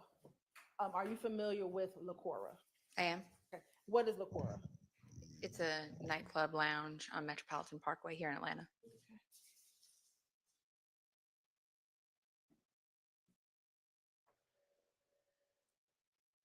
And through your investigation of working the Christian McMiller, Darius Ford homicide, are you familiar if there was an event at Lacora on the night before they passed away? There was.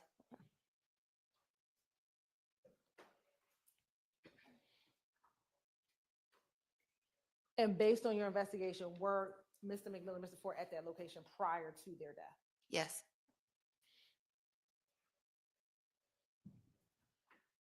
Now, there came a point in the portion of the audio that we listened to where the sound went down. Do you remember hearing that? Yes. Okay. Is that an example of the minimization that you were referencing earlier? That if it's something that isn't about criminal activity, it will be minimized and then you will pick the call back up? Yes.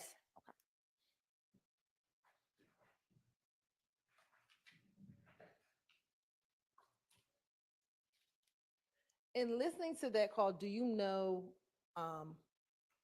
who Mr. Garlington was speaking to? Yes. Okay, who? It's a gentleman that goes by the name Dwoskin Wright. I know him as Watt. You said Watt, W-O-T. That's his nickname? Yeah. Okay. And how are you familiar with Mr. Wright? Early on in my career, I did a good bit of work on the 30 Deep Criminal Street Gang, and he's a member of that gang. And did you hear them mention SB on this call? Yes. Okay. And are you familiar with that nickname? Yes. And who is that nickname associated with? Mr. Shannon Stillwell. All right. I want to publish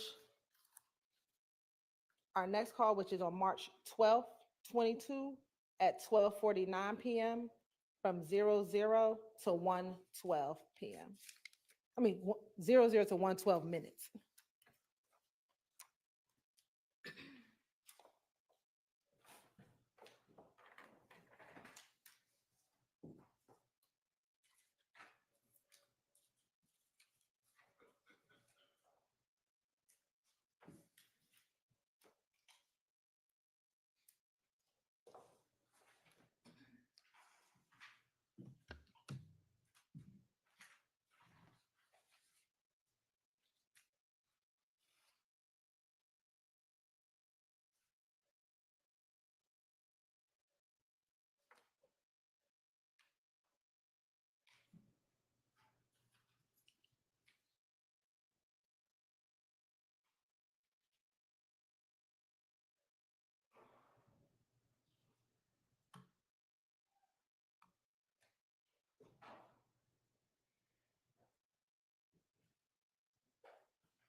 Yo, What the hell you got going on?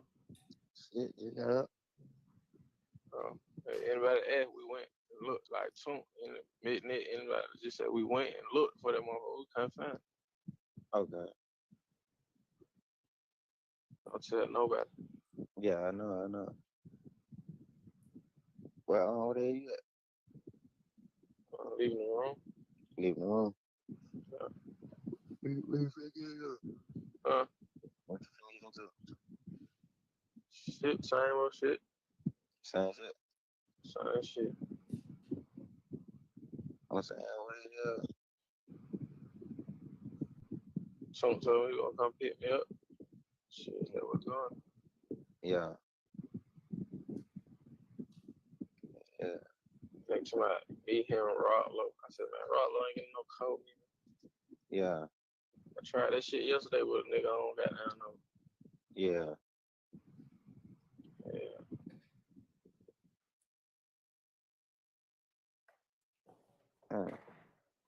We want to stop at 1:11 p.m. Again, is that Mr. Garlington on the call? Yes. Okay. And did you recognize the voice of who he is speaking to?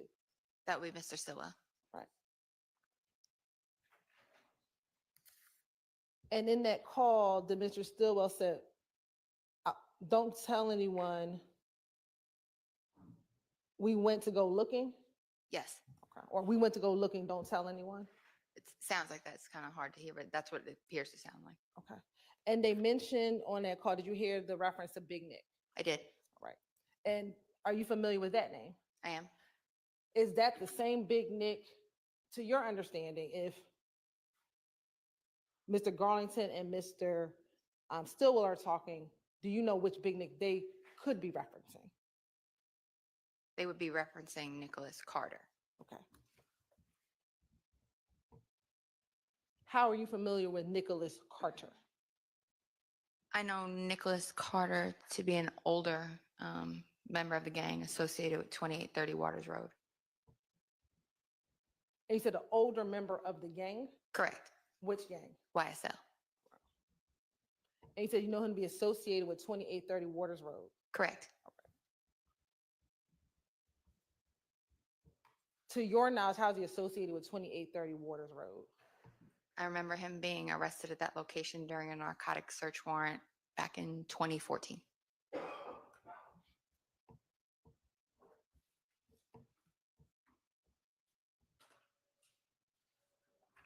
And again, he is different from Fat Nick, who we just talked about earlier, also who calls himself Big Nick, who's with YFN. Correct. All right. Next, we're going to publish March 13th, 2022 at 1:23 a.m. from 4:40 into the call until the end.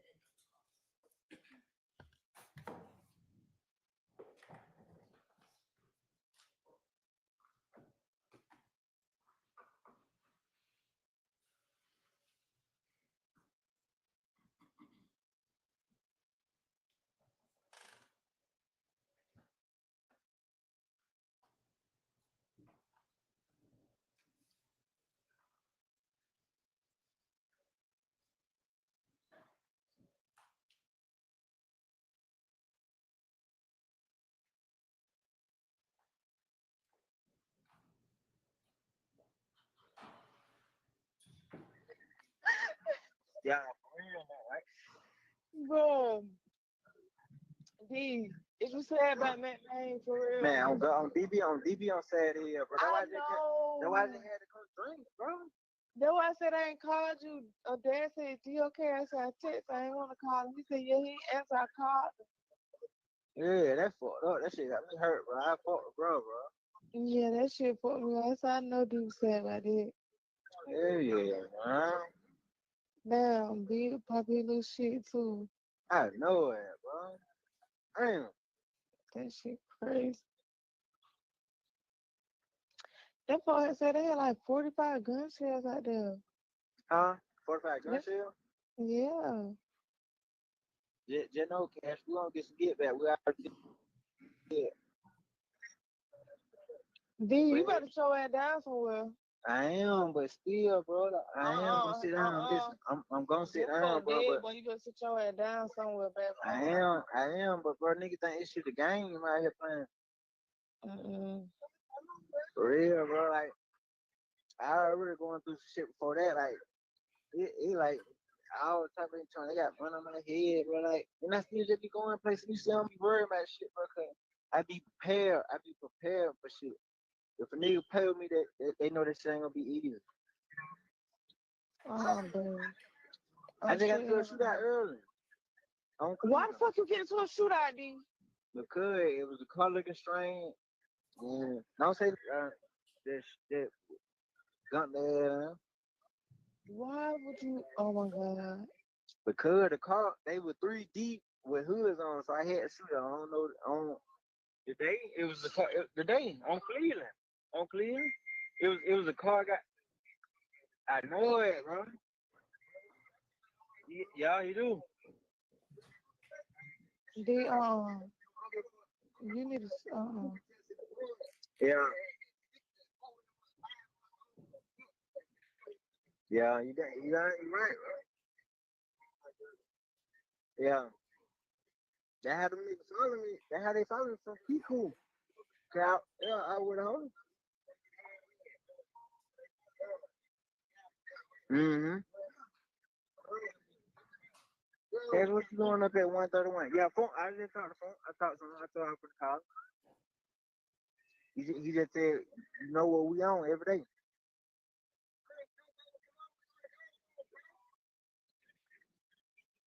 Hello.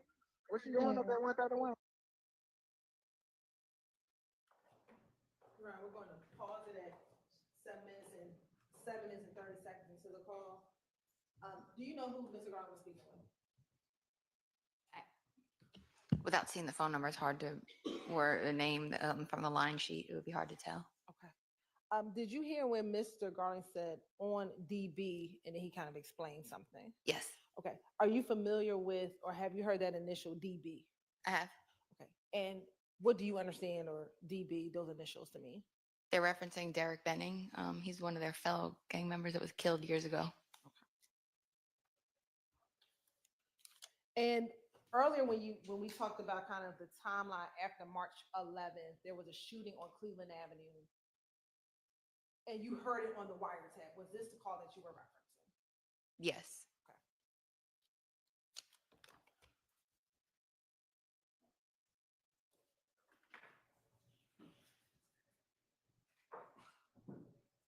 And to your knowledge, was there any police report associated with any shots fired around March 12th, 2022? Yes.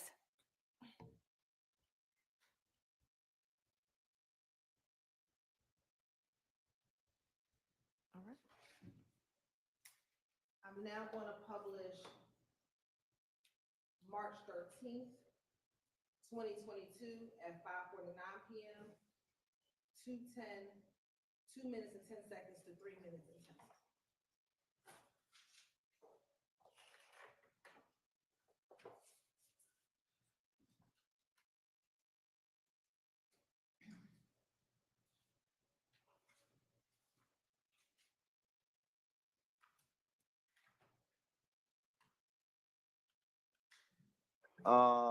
Yeah, I think Big died like right there on the scene with Matt Main. He was in critical condition, probably like for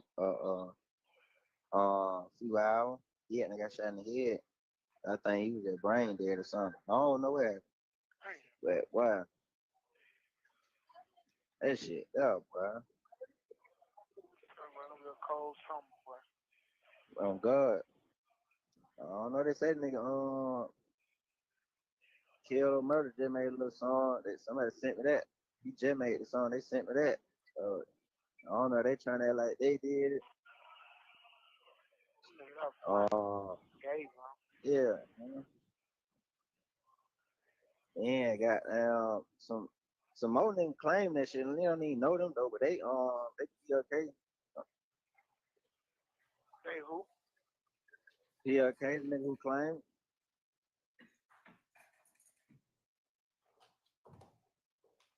We're going to pause at 3:10. Now, in that particular portion, did you hear Demikion Garlington speak of someone making a song? Yes, Kel Omerta. Say that again. Kel Omerta. And are you familiar with that name, Kel Omerta? I am. How are you familiar with that name? That is Markel Wright. He's a member of the PFK criminal street gang. And Markel, right, does PFK have any alliances? They do. And is YFN one of their alliances? It is. Now, in doing your work, we spoke earlier today about music and gang investigations. In your experience, have you found with gangs that there are times that gang members do music? Yes. Okay. And have you found in your experience that sometimes gang members use music to promote their gangs? Yes, often. And in here, when Mr. Garlington is saying, what did you say his name was? Kel Omerta? Yes. Okay. Made a song. Was that something uncommon to you as a gang investigator of an opposition making a song about a potential death or bragging about a potential death? No, they do it often.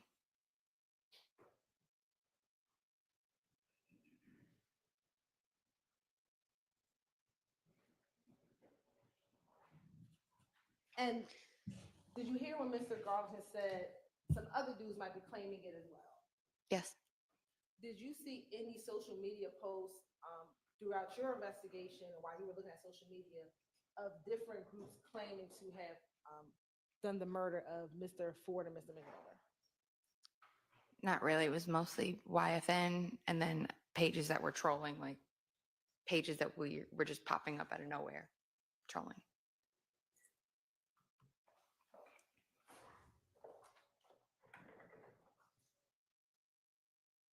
I want to next publish March 13th, 2022 at 6:41 p.m.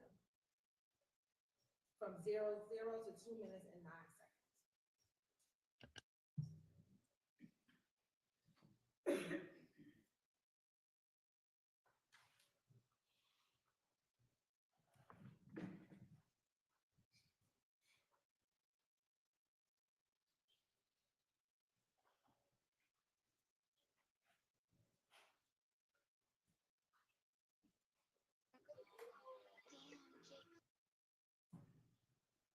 Hello. What's up? Yeah, what's up? What's up, man? What the hell going on? Oh shit, I just got a phone with you, baby. What you talking Huh? about? What you talking about? Oh shit, I was just he was asking what happened. What happened? They saying different shit. Just different shit. Which one makes sense to you? Huh? Which one makes sense to you? You said which one what? Makes sense to you? Which one makes sense? Yeah. I'm tell the kid. I'm tell the kid. I don't want to, on these phone shit. They be recording, making Nah, make you sense. ain't gotta say much. You ain't gotta say much. Yeah. I told him. I just wanna know. Yeah. I already know. I'm tell her. I'm tell her what they said. What the street saying. Like they send it. They just send. Huh? Keep going. What you saying? Did you wait? Nah, they keep sending different. They keep sending different pictures. They got now. The nigga who claimed it, the nigga who out on Instagram claiming it, don't nobody even know him. Yeah, he say he supposed to be PLK or some shit.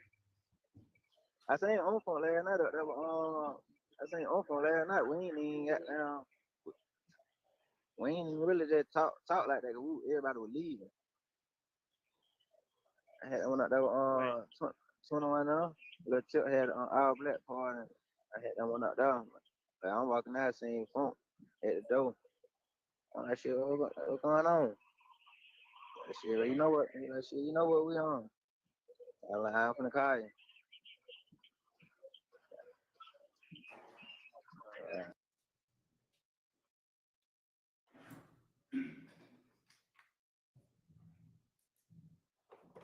And it's ending right there.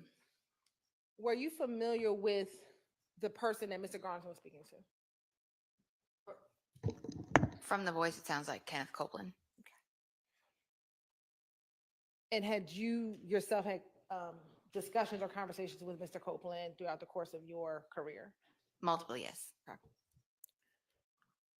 Now, back in 2022, do you know if Mr. Copeland was incarcerated? I believe he was.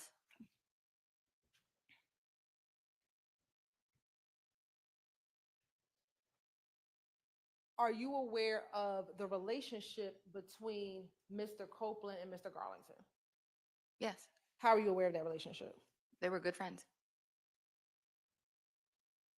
And to your knowledge, in 2022, were they good friends? Yes. Let me ask you this. In 2015, were they good friends? I believe so, yes.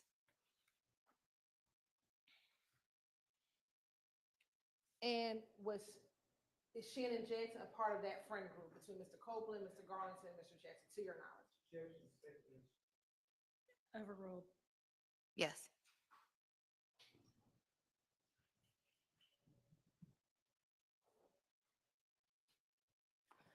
Now, between March 11th and March 14th, 2022, did you see any members or individuals associated or friends with Mr. McMiller and Mr. Ford making posts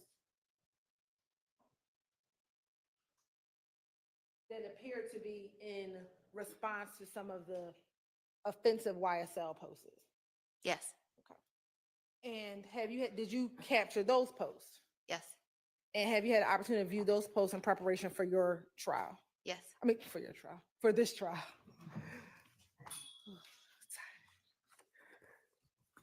All right, permission to approach, Your Honor.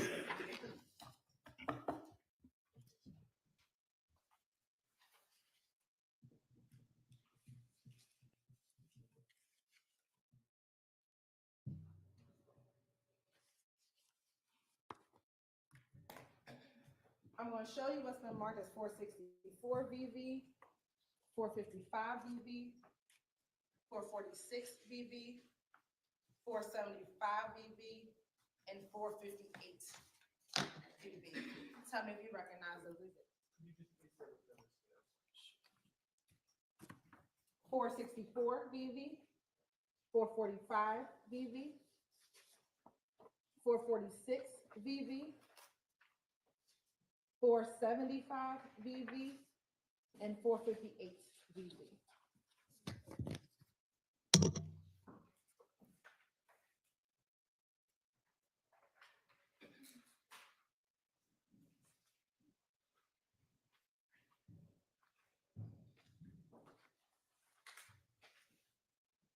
Do you recognize those?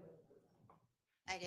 And how do you recognize those? Those are some of the posts that were captured during March, or I know one was definitively March 2022. I'd need to refer to check the others. Okay. And do they appear to be fair and accurate depiction of the images that you captured in March of 2022? Yes. You're on this time, and I'll try to do it in order. Thank you. The state would like to admit 445 VV, 446 VV, 458 VV, 464 VV, and 475 VV. Okay. I had thought I heard 454 at one point. That's not one of them. No, Your Honor. Okay. 446, 445, 446, 458, 464, 475. Yes, Your Honor. Okay, that's where you said it. Thank you. And permission to publish. We're going to start with 464 VV.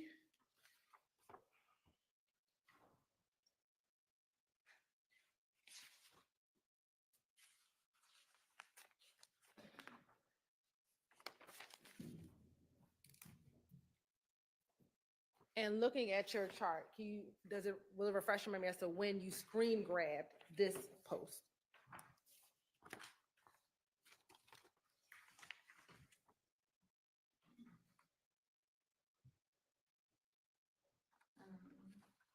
The capture time was March 13th at 5:47 p.m. and the photo says 2 minutes prior to that. And is this on Instagram? Is this what is called an Instagram story? Correct. Okay. And are Instagram stories only in existence for 24 hours? Correct. They're posted to your profile. They don't go to your main profile. They go to a separate section. They're up for 24 hours, or if you want to delete it before that. And with that post, you can actually take a look and see who's viewed the story.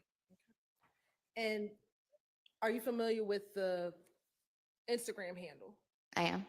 And what is the Instagram handle? Fortrite_the world. TV world, I'm sorry. And who is your understanding of whose Instagram post that is? Javon Fleetwood. And is that the same Javon Fleetwood we spoke of earlier regarding the shooting in May of 2019?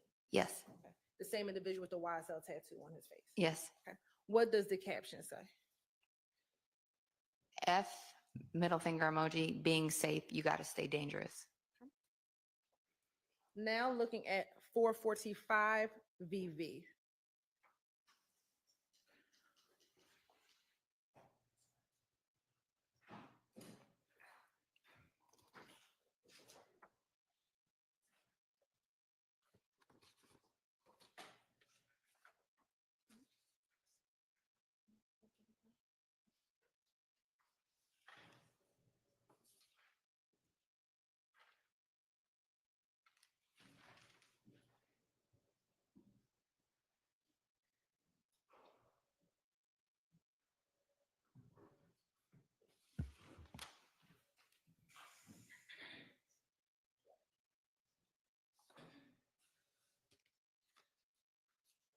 Looking at 445 VV, who's the poster of the post, or what Instagram account posting it? That would be the account associated with Shannon Jackson or Shannon Stillwell. Okay. And do you know what is the date of this post? Is it okay to refer to the chart? Yes.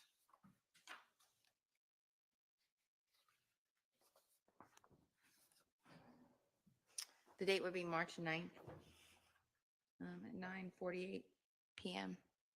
But it was captured 7 hours prior, so it would be like 2 in the afternoon. Just speak up.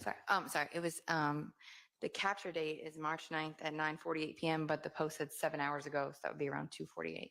And March 9th.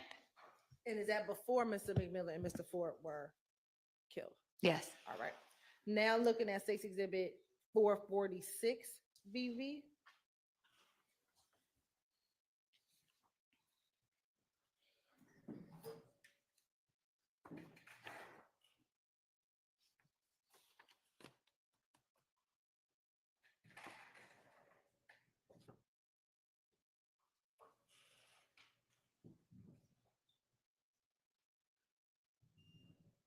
And is that from that same account associated with Mr. Stillwell Jackson? It is. Okay. And what does the post say? That racial expletive, y'all scared of me. And is there an emoji? The 100 emoji and like the strong, like it's for real. Like it's. And what is the date of that post? March 9th at 9:48 p.m. It's captured 3 hours prior. So it was posted to around 6:48 p.m. Okay. And was that the same day as the post we just observed? It was. All right. Now I want to show you what's been admitted as State's Exhibit 458 VV.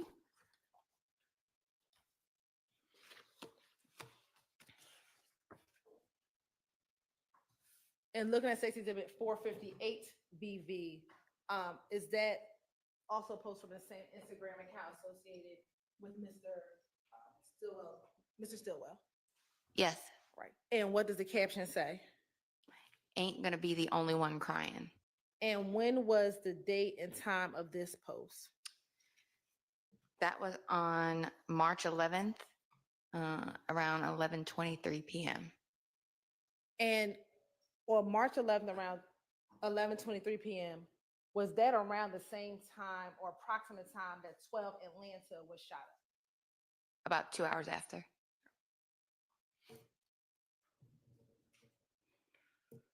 And is that the shooting in which a YFN associate was shot in the head?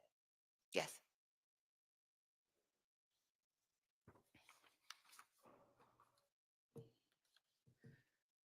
Now, during the course of this time, did you hear when Mr.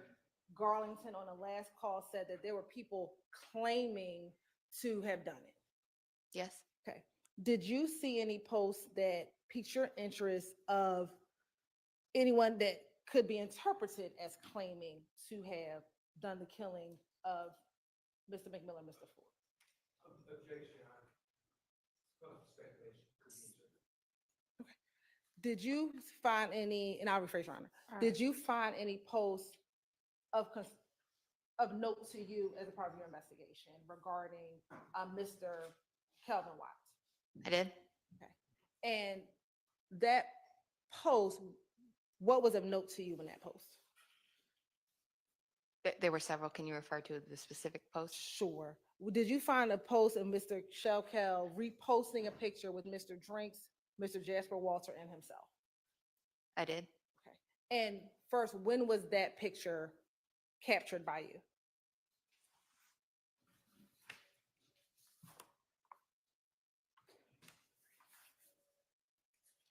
It was captured on March 12th at 7:24 a.m. And why was that picture of note to you? Because of the emojis and the captions and the people present in the photo. And have you had an opportunity to see that post today? I have. I'm going to show you what's been marked as State's Exhibit 460 VV. Tell me if you recognize 460 VV. I do. And is that the post that we were just referencing? Yes. And does that appear to be a fair and accurate depiction of the screen grab that you grabbed on in March of 2022? Yes.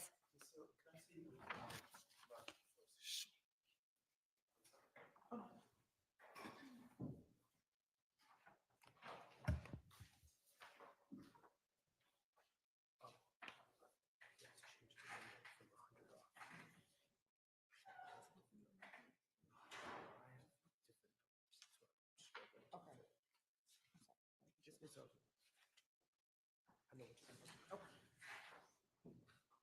Yeah, this time the state would like to admit 460 VV. Admit it. Admit it.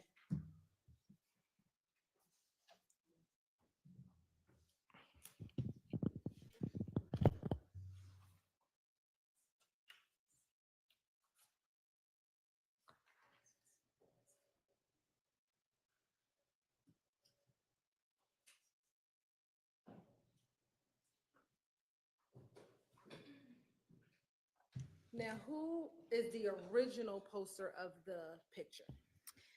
The original poster would be Mr. Shamel Drinks. And is that who had the #NoLove_nut Instagram handle? Yes. Okay. Who is in this picture? Sitting down with the black coat and the red sneakers will be Mr. Shamel Drinks. And if you could,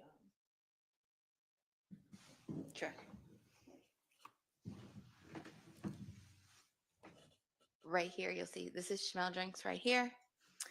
The gentleman in the blue jacket with the black on is going to be a gentleman that goes by the name Jasper Walters. He's a YFN member. He also goes by Lil Man. And then in the all black, you're going to have Mr. Kelvin Watts or Shell Kel.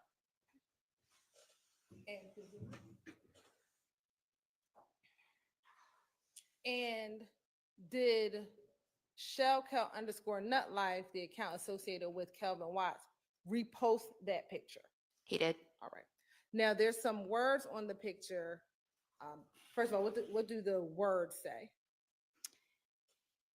Well, or you can read that whole caption. Yeah, they say, I'm with ya. And he tags Shell Kel Nutlife and Summerhill Lil Man. Hashtag LLN, hashtag Mafia. And is there a emoji at the end of Mafia? The bird or the eagle or the bird emoji. And is there a emoji, exclamation emoji and a 100 emoji? Yes. Okay.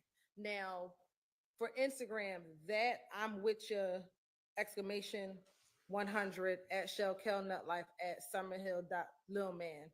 Was that caption on the original post by the account associated with Mr. Drinks? Correct. All right. And then when it's reposted, do you see some other emojis? I do. What are the other emojis? There are 2 shell emojis, the zipper over the mouth emoji, and then you're going to have a black heart. Okay. And those emojis, is that from the original post or is that from what Mr. Kelvin Watts posted when that account posted? And can you tell? Yes. So it's not from the original post, and you can tell because it's outside the boundary of the original post. It's like kind of overlaid on top of it. Okay. And were those emojis of any significance to you as a gang investigator? After March 11th, yes. Why was it significant to you after March 11th? Because Mr. Walters and Mr. Watts had been very vocal about the deaths of Mr. McMiller and Mr. Ford. So the 2 shells and the zipper emoji were sort of telling. Okay. And once you saw, and that's Mr. Kelvin Watts posting that? Correct. All right.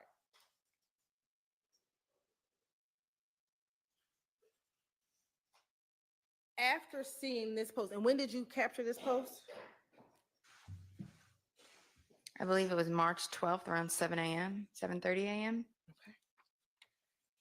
And it had been posted 6 hours prior. So 1 a.m. on March 12th was when it would have been posted. All right. Now I want to play for you some additional wiretap calls, but let me ask you this. So let's fast forward to March 14th, 2022. So, hey, all right, anybody need a break? No, soldiering on. All right, thank you. I may take you up on that offer in about 10 minutes. On March 14th, 2022, did you at some point have the occasion to listen to any wiretap calls that were around March 14th, 2022 at about 9-something p.m.? Yes. Okay. And to your knowledge, do you remember when did you listen to those calls? Did you listen to them on March 14th or sometime afterwards? I believe sometime afterwards. Okay. And did you find anything of note to you regarding the calls on March 14th, 2022? The people that were speaking and some of the conversation that was being had. Okay. Now, when you listened to these calls, at that time, were you aware of the murder of Mr. Shamel Drinks? No, So you listened to the call before you were aware of Mr. Drinks' murder? I just don't know what call you're referring. I don't know. Which On one. March 4th, the calls that on the wiretap that were on March 14th, 2022, around 9:45 p.m. I could have, because like I said, I have to go in and review all the calls, but sometimes we're a little behind on that. So you have monitors in there constantly, and then I'll go back on the back end and review and check them. I can't tell you. I don't believe I listened to them originally, but I did go back and review. After learning of the death of Mr. Drinks, did those calls become of more note to you after learning about Mr. Drinks' murder, specifically the calls around 9:45 p.m. on March 14th, 2022? Yes. Okay. And why did it become of note to you at that point? Because those would have been the calls at or around the time the murder was taking place. And have you had an opportunity to listen to those calls in preparation for your testimony today? I have.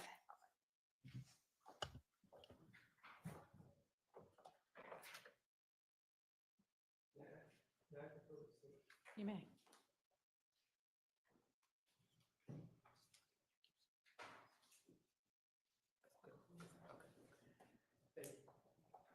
And I want to direct your attention to March 14th, 2022 at around 9:59 p.m.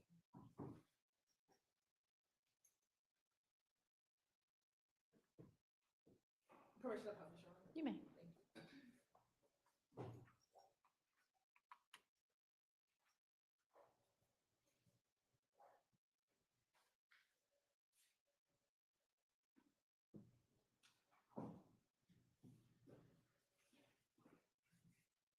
And before we actually publish it, with the wiretap information, does the wiretap content include location data?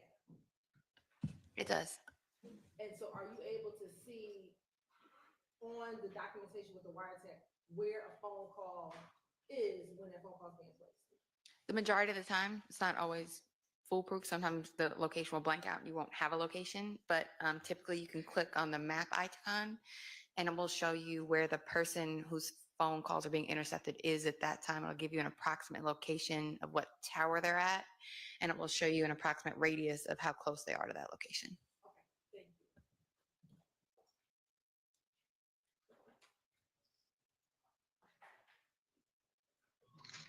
you. Hey, what the hell y'all pulled off?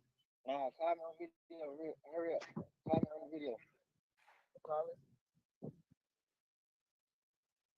Pick up. Now, did you hear what occurred in that call? Yes. Did you hear someone tell someone to pick up, get on FaceTime? What did you hear on the phone call? Basically telling someone to hurry up and call me on FaceTime. And as a gang investigator, is FaceTime significant? As It a gang is. investigator? Why is that significant as a gang investigator? Because it's a common belief amongst people engaged in criminal activity that Sustained. Have you heard, in your experiences, do you have knowledge of FaceTime I do. and whether or not FaceTime calls are recorded? On telephone laws, our FaceTime calls recorded if you get CDR records, call detail records. If you pull call detail records, you will not see FaceTime communication. And in your experience in doing gang investigations, have you heard or seen gang members often want to speak on FaceTime rather than talking on the actual phone where their call details can be recorded? Often through my investigations, you will see that once criminal activity begins to be discussed, they will prefer to switch to FaceTime because FaceTime cannot be intercepted through a wiretap. And at about 9:59, is that when this call takes place, when someone says, hurry up, get on FaceTime? Correct. Are you aware of the time in which the surveillance video that Detective Hogan showed you? What time Mr. Jackson's vehicle was at the BP gas station? It should be right at 9:59 p.m. Right, it should be at the gas pumps or parked outside of the store at the location.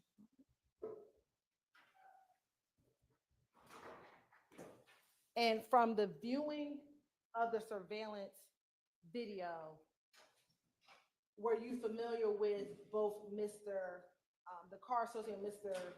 Stillwell, as well as a car associated with Mr. Carmavius Nichols at the gas station around that time? I did not know I didn't know who the car was associated with, the other car was associated with at that time. At some point, did you learn about who that other vehicle was associated with? Yes.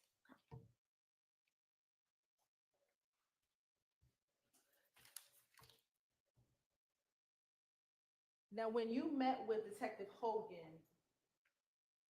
were you aware if Demekion Garlington was at the BP gas station? I was not. At what point in time did you learn that Mr. Garlington was at the BP gas station? When I went back and reviewed the wiretap data.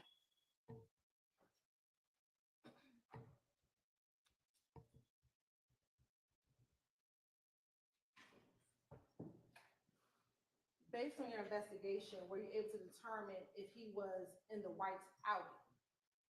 Yes. Was he in the white Audi? Yes, he was.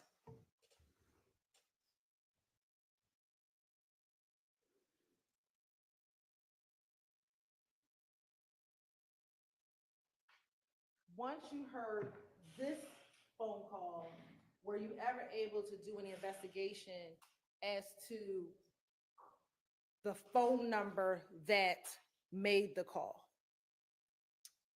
We were. It took it was difficult to identify the phone number for a little bit. And did you eventually identify that phone number? Eventually, yes. Who did you identify that phone number belonging to? A gentleman by the name of DeMarco Boyer, who goes by Lil Co.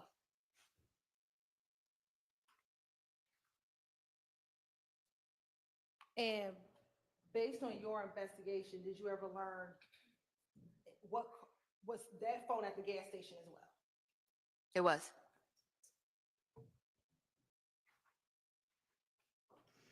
And based on your investigation, were you able to determine which car Mr. Boyer was in? Based on my investigation, Mr. Boyer. Okay. You may. All right, y'all. So we have seen the gas station video 100 times. Now we learned that Demekion Garlington was there in Shannon's car. And we also just learned that somebody named DeMarco Boyer was there. And I think he's going to be the person who was probably in the front seat.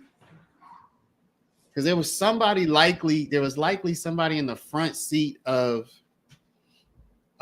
Nichols' car. Because remember, Nichols gets out the front seat.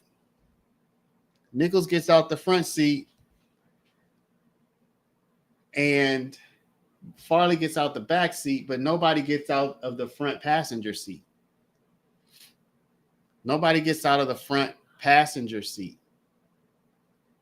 So Garlington is there. Why didn't Garlington? Okay. Y'all, they have to bring something together for me. Garlington did he get charged with the Chamel drinks? Y'all, who has let me see something. YS, you know, I have it in ChatGPT.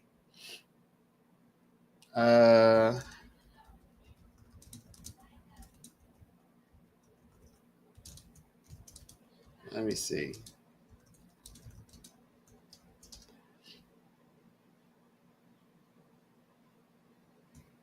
Who? All right. Who was charged with the drinks murder? Just want to hope ChatGPT will. Okay, these are the people according to ChatGPT: Nichols, Stillwell, Garlington, and Farley. Y'all, according to GPT, okay, Miss Flynn says Garlington was not charged. Let me just take a look. YSL.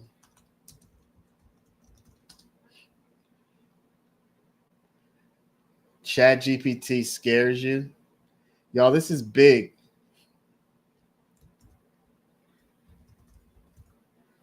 Um, Defendants Farley, Demekion Garlington, Quamarvius Nichols, and Shannon Stillwell, associates of YSL, did unlawfully and with malice aforethought commit the felony offense of murder. Miss Flynn, you have some splaining to do. Miss Flynn, you have some splaining to do because I'm looking right here on the indictment and it says Miles Farley, Demekion Garlington, Quamarvius Nichols, and Shannon Stillwell. No. We didn't talk about any pleas. We plea deals. We talked about charges. You said he was not charged for drinks, and you're sure of it. But I'm looking at the indictment right here, and it says that these 4 guys were all charged. So if you want to say he didn't plead to it, that's different. I didn't realize he was charged with this. So it looks like that still doesn't tell me. That still doesn't. Yeah, this is malice aforethought. That's big. Now, no problem, Miss Flynn's. We all get it wrong sometimes. Who was that for? Who? It seems like somebody would have been. They just put Demekion in Shannon's car, but they still haven't said who was in the front seat of Nichols' car. And why would that person not have been charged? All right, so why would that person have not been charged? If Garlington had taken a plea deal, he would be in this trial probably testifying against one of these guys. So it's pretty certain he did not take a plea deal on the murder, or they probably would have flipped him. So I don't think he took a plea deal on the murder. Well, unless he would have gotten off like Nichols, where they just dropped the murder. But Nichols, they totally dropped the murder on Nichols. The question is, why is Garlington charged with this? Y'all, this is definitely bad, because that means all of I didn't realize this. All of these Garlington's statements are now potentially pertinent. Yeah, I think Garlington is awaiting trial at the moment. But you still have the question, who else was in Nichols' car? Who else was in Nichols' car? Now remember, Nichols got this murder charge dropped. So if they're going to drop it on Nichols, why wouldn't they drop it on Farley too?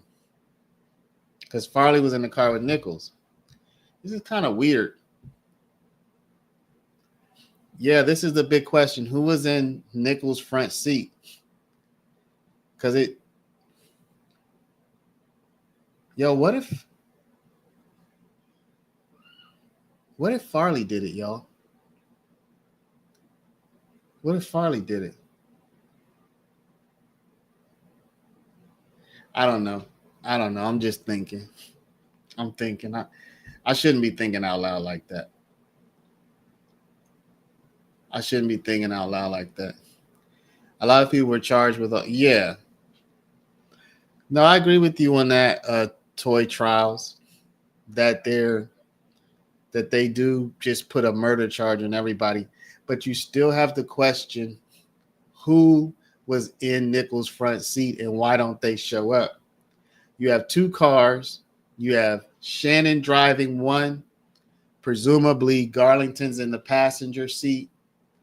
You have Nichols driving the second car. Farley's in the back seat behind Nichols. Who's in the front passenger seat of Nichols' car? Who's in the front passenger seat of Nichols' car? Is it damaged?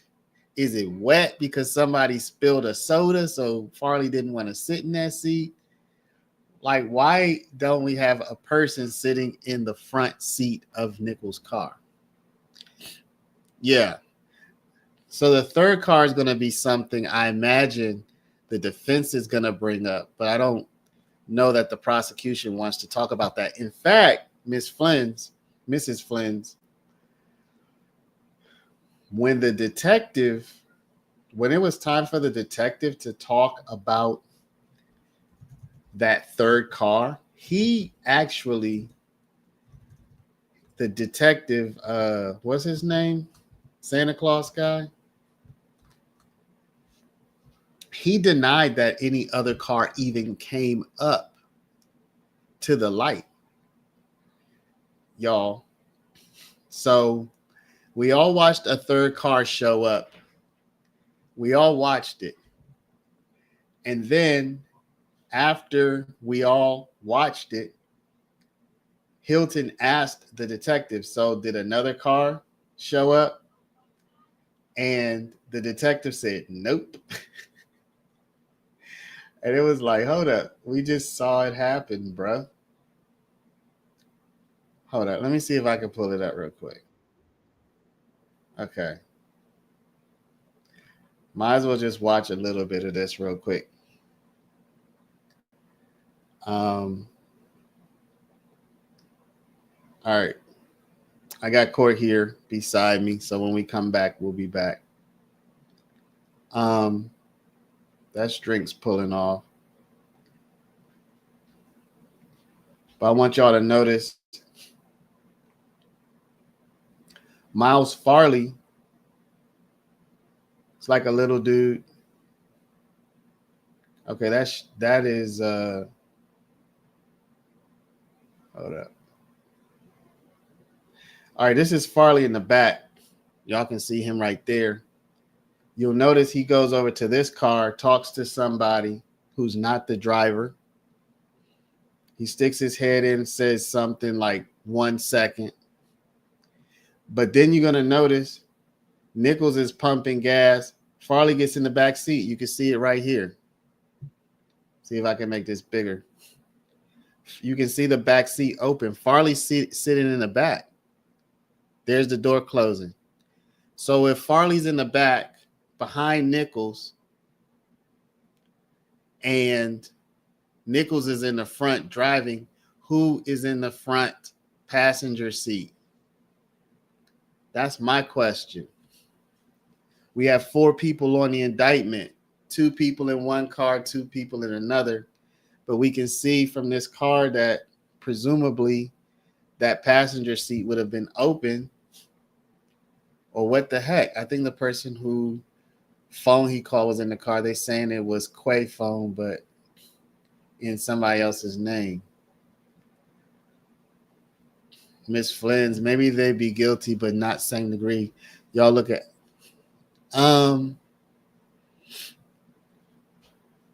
yeah, they did slap him like it was a whole plan by all. I will say this, if it's a plan by all of them, even if they don't all pull the trigger, they all going to get the same thing. I'm not saying they're going to, but they could all get the same. Let's say most people would call it premeditated. I bet only 4 people in the world know who was in which car. Well, we can see, Amy, that Nichols gets in this front seat. Farley gets in the back seat. We don't have any information about who's in the passenger seat of Nichols' car. We also know that Garlington apparently didn't go in the store. You know what I'm saying? They didn't show him going to the store. That doesn't mean he didn't go in. They only showed us bits and pieces. Doesn't mean he didn't go in. But you just saw Farley get in that back seat right there. So if Farley's in the back seat, Nichols in the front seat, we don't know who's in the passenger seat of this car.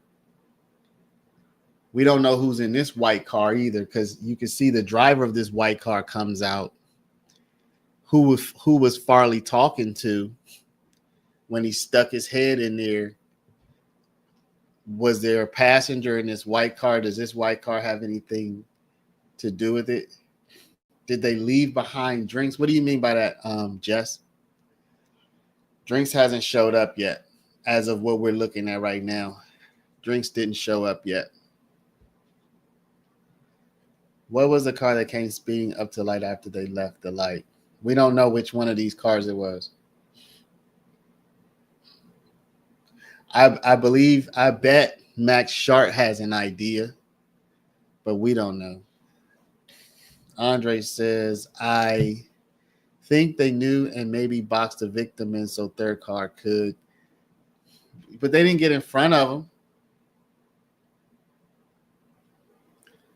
They didn't get in front of him. It's possible he got shot by two different people too. I think that's possible. Did Drinks leave then YSL behind him? Yes. You will see. You'll see Drinks pull off. Stephanie, thank you for joining. Welcome to the Membresía. This is the suspicious guy who gets out of one side and just walks around. Hold up. Does he just signal to somebody? Hold up. He looks at somebody there. Y'all, court's not back yet, by the way. This guy looks at somebody. Hold up. Okay, it's back.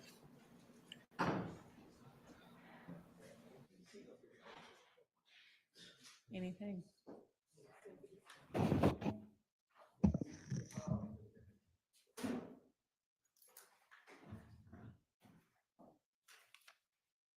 You know, I think it's odd, but we're back around. Yeah. I'm going to try to keep this moving.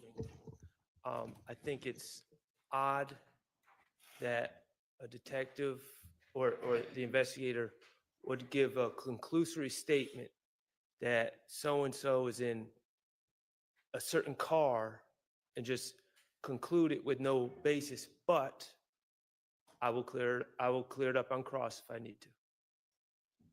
So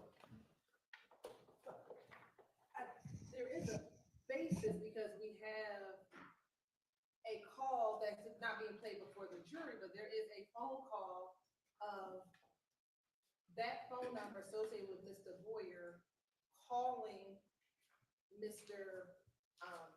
Garlington's phone a few minutes before the call that we just heard. And additionally, Your Honor, although this is out, there is a basis because she is aware that that phone plotted at that location once she was able to determine whose phone number it is, and we were able to get the phone plotted. So there's a basis of knowledge. It's not. Right. Well, she has a basis to be able to know. I don't know if she has a basis to be able to know exactly what car he is in, does she? But she has a basis to know pretty close to where he is.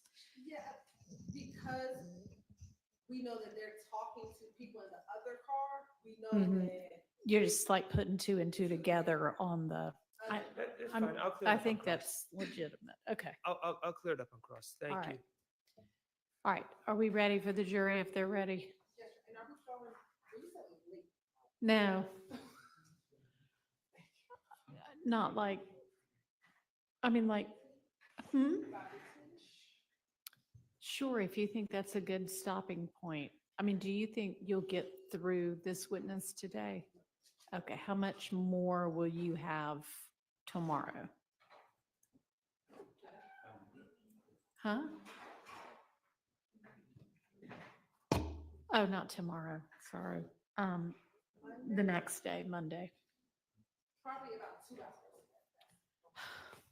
So we should have done tomorrow.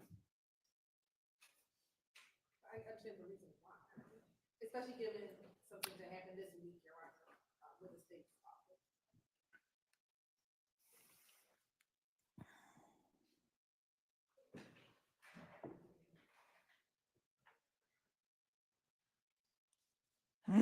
Y'all need to get better at your time estimates.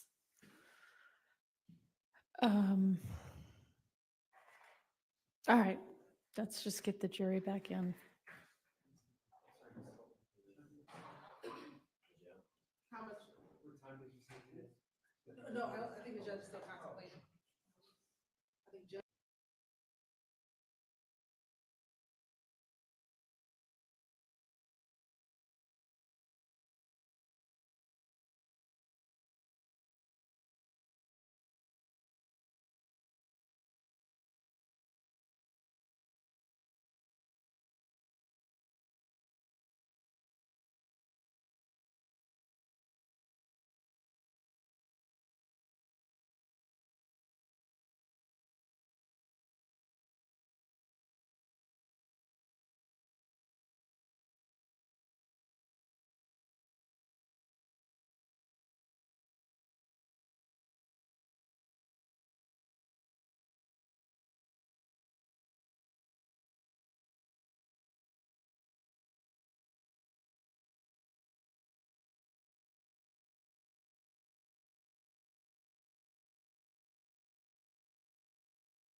So is it that there is a non-jury day tomorrow, or is it that there is no court tomorrow? Does anybody know?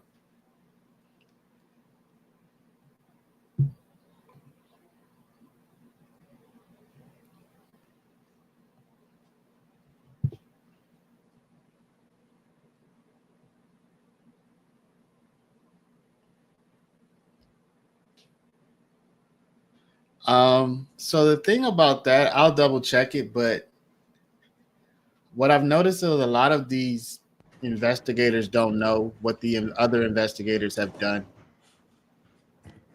Did you have, based on your investigation, some knowledge of Mr. Boyer being at the BP gas station? Yes. Okay. Now, after listening to this call in the days after Mr. Drinks' murder, did you see posts from Mr. Demikion Garlington? Yes. As well as Mr. Quarmavius Nichols? Yes. And did you capture those posts as a part of your investigation? Yes. And have you had an opportunity to look at those posts prior to your testimony today? I have. I'm going to show you what's been marked as Stacey did at 470 BV and 471 BV. Tell me if you recognize 470 BV and 471.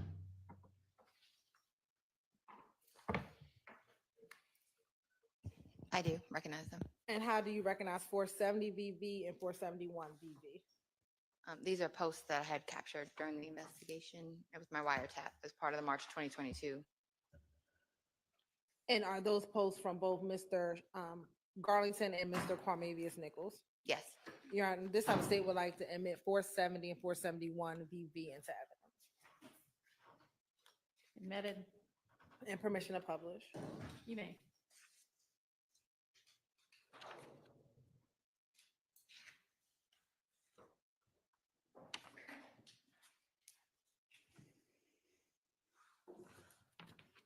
Looking at, actually it's 470 and 471, both these images just on one page. Yes. Okay. And what date were these posted? Can I refer to them? Yes.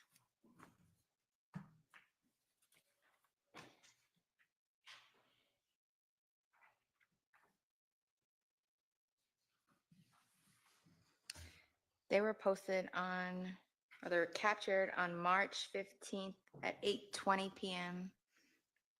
And it says 33 minutes ago, so around 7 something p.m. on March 15th. And were both images posted on March 15th, 2022? Yes.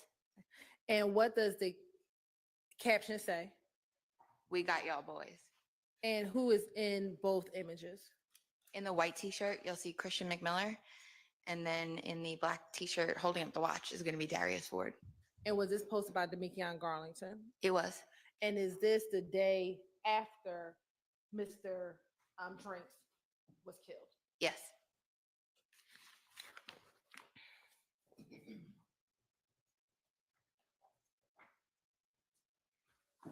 Now, did you also then have the opportunity to see more images from YFN members regarding either Mr. Drinks or Mr. Donovan Thomas Jr.?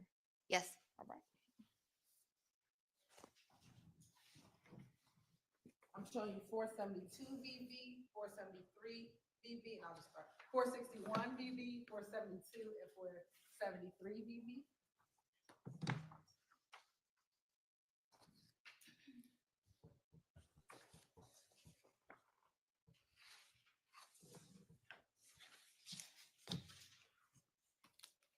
Okay. Do you recognize 461 VV, 472 VV, and 473 VV? I do. And how do you recognize those images? Those were images that I captured during my wiretap investigation. Okay. And do they appear to be fair and accurate depictions of pictures that you captured during your wiretap investigation? Yes. Your Honor, this time the state would like to admit 461 VV, 472, and 473 VV. Admitted. And permission to publish.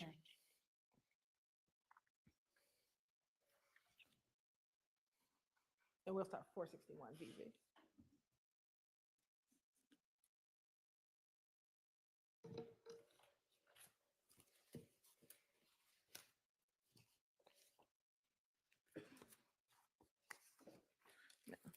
Is that again Mr. Calvin Watts? It is. Okay. And does he have any emojis on that picture? He does. And what are the emojis? So you will see in between his eyes, he's going to have the purple, like devil, like emoji in between his eyes. He's going to have the shell. That's something he. Oh, can you, because they probably can't see. Do you have the pointer? Oh, yes. Sorry. So you'll see he has like the purple, like the devil emoji in between his eyes. And then from my experience reviewing hundreds of his posts over there, he likes this shell emoji tagging things.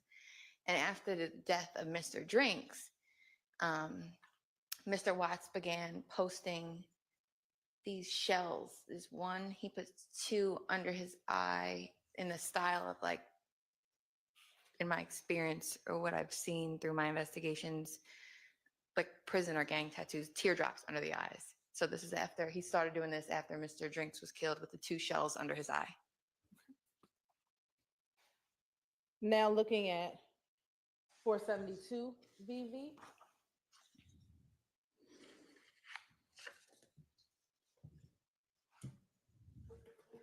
And who posted 472 VV? Jasper Walters.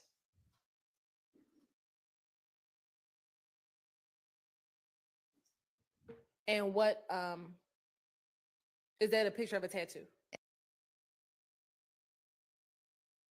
Based on my investigation, it appeared that. Let me ask you a better question. Was Donovan Thomas Jr. nicknamed Peanut? He was. And was Mr. Shamel Drinks also nicknamed Peanut? He was. Okay. And after Mr. Drinks murder, is that when you start seeing the nut life 2 times tattoos? Yes. Now looking at 473 VV.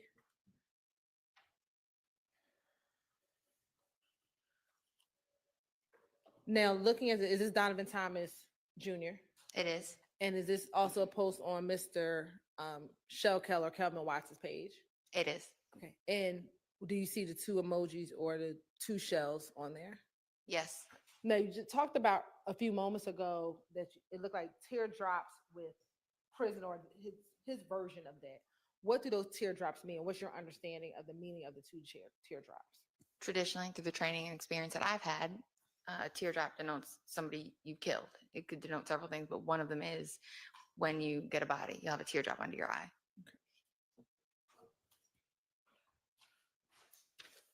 Now, when you went to, I'm going to take you back to March 16th of 2022.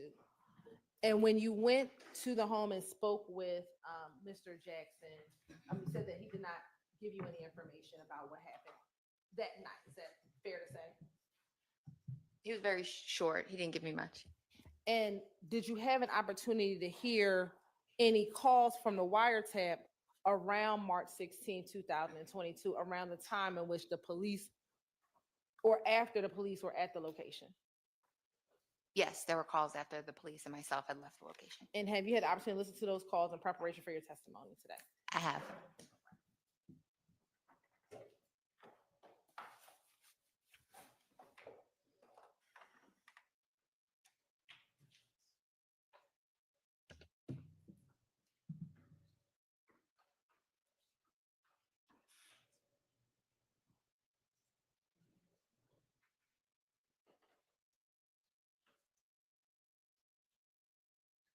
We're going to start with March 16th, 2022 at 12:22 a.m.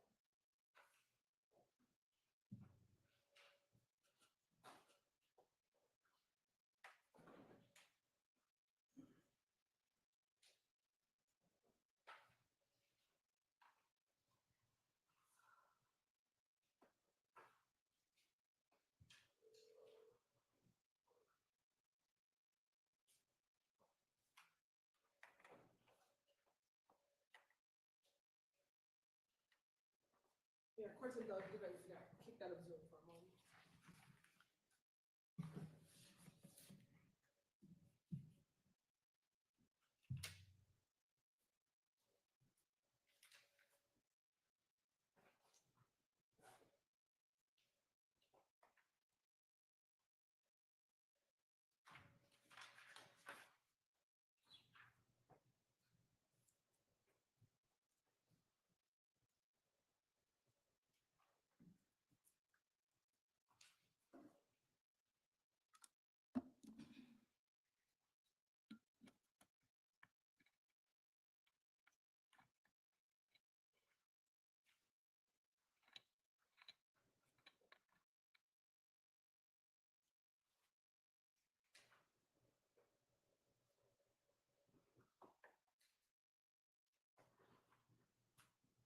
Now, as we're waiting for the call to get pulled up,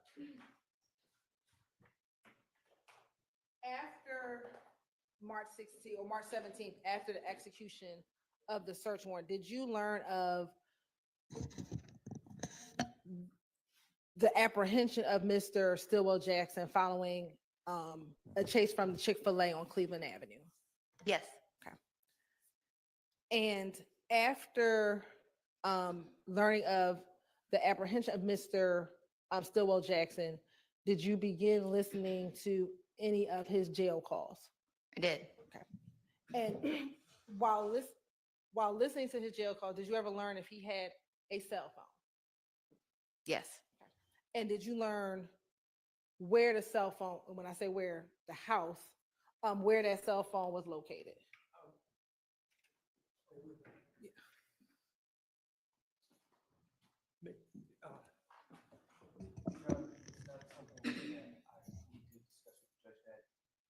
Yes.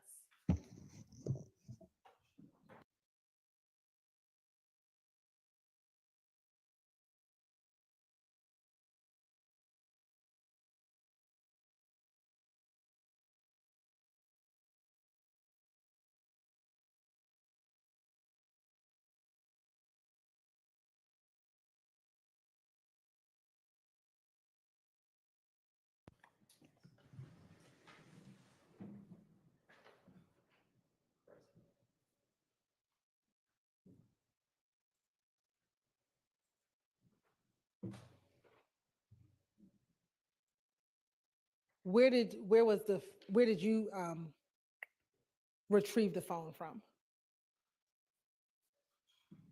I ultimately retrieved the phone from his grandmother's home. Okay. And once you got the phone, were you able to did you get a search warrant to search the phone? Yes. Okay. And were you able to go through the contents of that phone? Yes. All right. Court's indulgence for a moment. We're ready to publish that March 16th call. All right.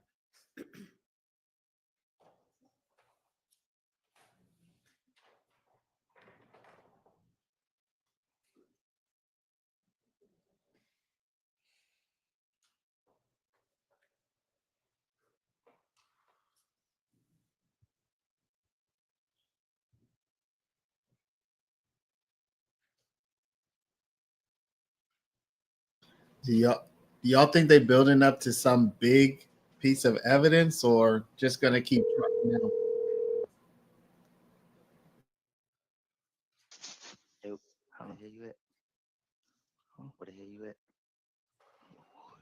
Hey, ain't like no little back cut. Oh no, what the heck? I think they in the front. Man, they gotta goddamn get through their back. They can't come in the house. Yeah, that was my house. Shut up, open the door.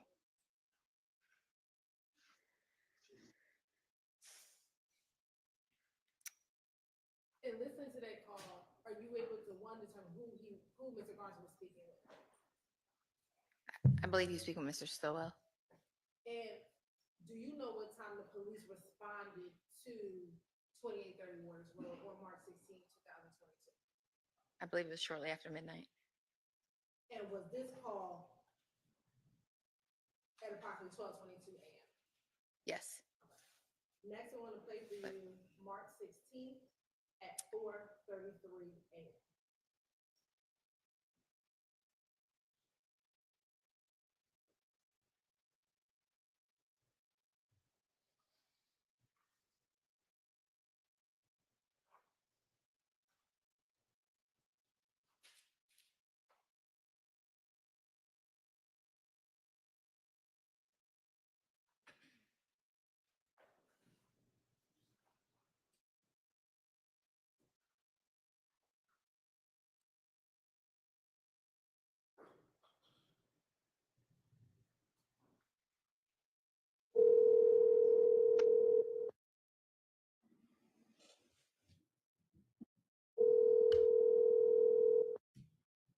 Oh, You good, nigga?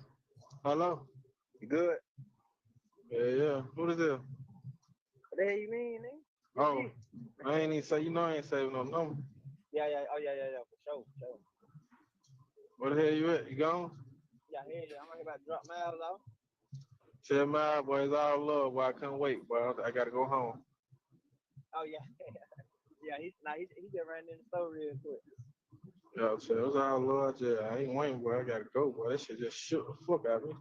Man, what? Man, when I seen it, when I seen V, I just... Man, what? Man, that whole just, man, boy, listen, boy, I just said to myself, boy, man, let me out that car. I'm gonna go in. Now you heard what I said. Man, Miss V, are you Miss V? I am. Is that what Mr. Garlington and Mr. Stillwell call you? Yes. In, boy, and I ain't coming back outside, boy. I don't care if I have no run or nothing, boy. That motherfucker ain't moving. Hey, what? I said the same shit. What? Somebody really think I'm like him, man. I'm like, What's so crazy, bro? I was just being cheap. Actually, I was being cheap. My whole keep saying, let's get a run like him. Man, I'm not gonna pay for no room. Man, listen, boy. I just said it down, boy.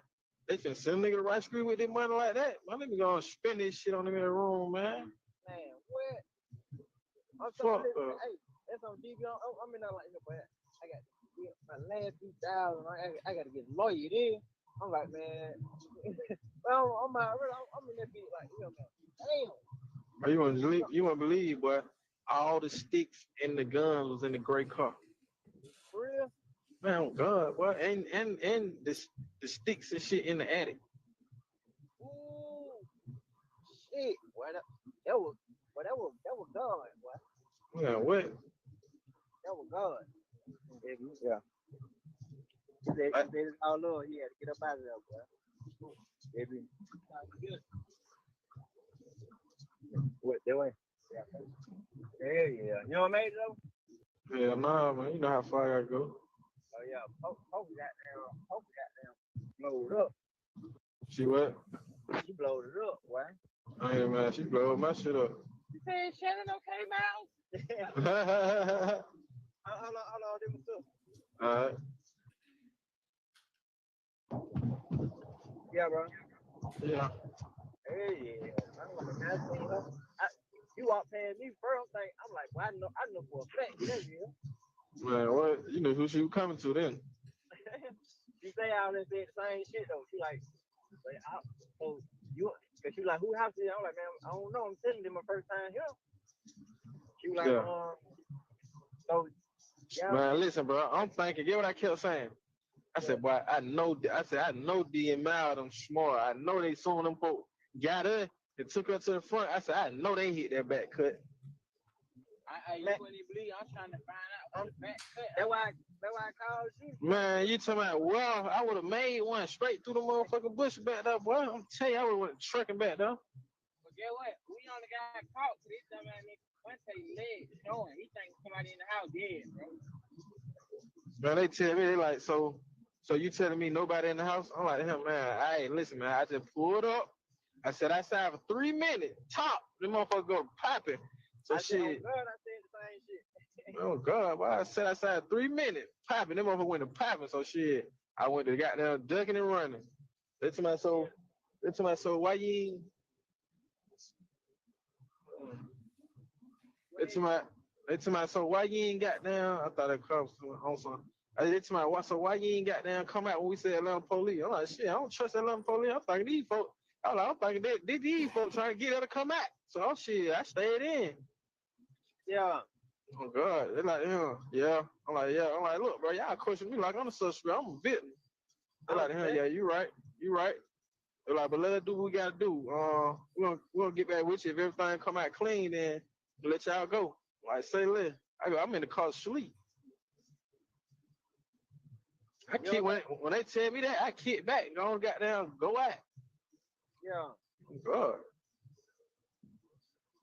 You know what they can't get the video from Nick camera footage. Hell nah. Yeah. Okay. Man, you wouldn't believe, boy. I'm in the motherfucker like, boy, I know they can't come in here. We good, Brett. I'm telling Brett, like, we good, boy. They proud of it. You told me I was in the woods. Huh? You told me I was in the woods. I was up under the house, man. You don't see how dirty I am? Oh, we heard them get they like, hey, move. He like, hey, my dumb ass I go out the back door. So I go out the back door, right? So I'm finna go toward the car and hop in the car, just sit in the car the whole time. That's what they hit though. Man, I go to the other side, finna try to hop the fence. They like, hey. I'm telling you what you gonna do. Go hit that cut, boy. I know it. I everybody what a cut was. They said they ain't know.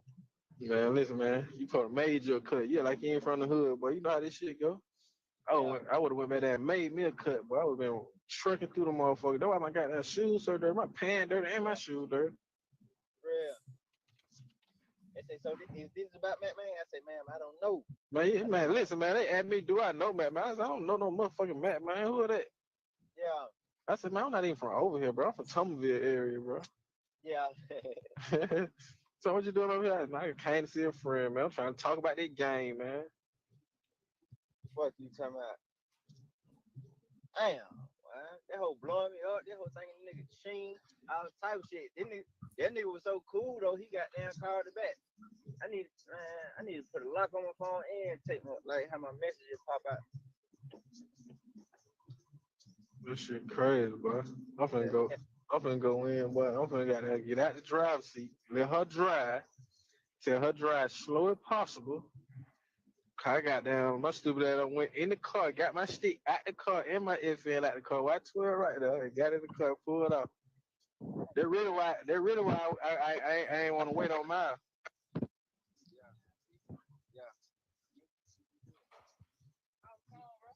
All right. I'm gonna text you now. Yeah. Post blowing up everybody. She called too. Sure. How she get Yeah. some? How she get that though? I don't know. You know, Kira got my Instagram on her phone. Oh, Everybody DMing like, "Is you okay?" So goddamn, y'all blowing up. So she say her and Kira was already on the phone. I guess Kira sent her number to Pope. yeah, Pope. All them was on the phone.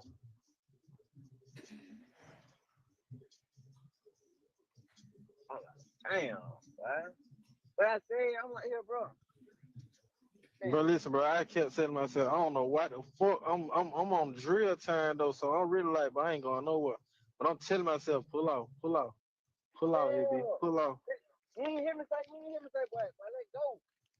Man, listen, you said let go, Miles said let go, Brett said let go, but I'm on drill time, so I'm just like, man, fuck that, boy. Yeah. I'm so mad. This time they served. He was just telling me like, he was like, either somebody follow D or your girl or it's that whole Elmo, cause they serve Elmo. I was like, man, Elmo, Elmo fuck with them folk. Yeah.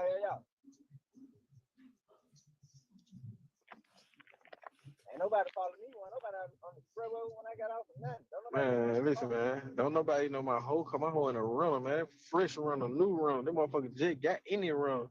And my hoe coming from goddamn, all the way from goddamn out here. So, come on, man. Stop playing. Yeah, man. I know for a fact nobody follow me. Y'all need to know what I'm in. Don't nobody know I fuck with the hoe. Don't nobody know what I'm in. That's what I'm telling. Like, these folks ain't knowing these cars. That's what I'm telling him. Like, bro, these folks ain't knowing none of these cars, bro. All these cars are some new goddamn cars. Niggas ain't played. Yeah. Damn, man. I hear them boys. Damn. They're crazy, bro. Don't nobody know. Them folk don't be knowing where that spot at, man. Yeah. Somebody get that drop out, bro. Boy, on God, boy, that's what I believe. On TV, that's what I believe, boy. Somebody had get it. Hey, boy, I ain't gonna lie, boy. I know you happy like I'm happy, boy. I'm happy as hell, boy. I just was saying to myself. Get what I just was saying to myself. I just was saying to myself, boy. Man, all these niggas might get out except me and D, boy. Oh, man, on God. I'm like to him, boy. I'm gonna call you back out. Yeah.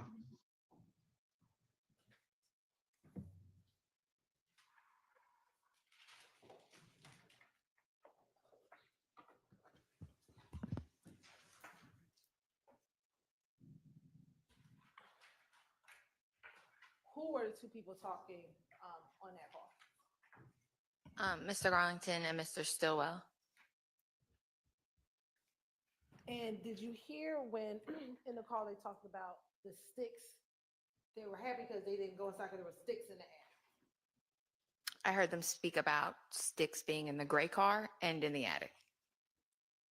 When you went and did the execution of the search warrant on March 17th, 2022, did you find any weapons first in the attic of the home at 2830 Waters Road? I did not. Was there any weapons found inside of an Audi vehicle? I believe there was a rifle recovered from the Audi. Now, when you hear the term sticks, have you heard that term before? I have.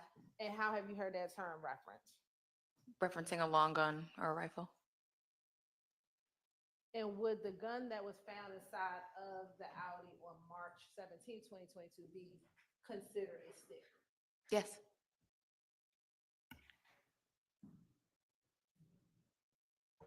Now, did you hear when either Mr. Garlington or Mr. Stillwell mentioned something or an individual named Elmo? Yes. Are you familiar with that nickname at all? I'm not. Okay.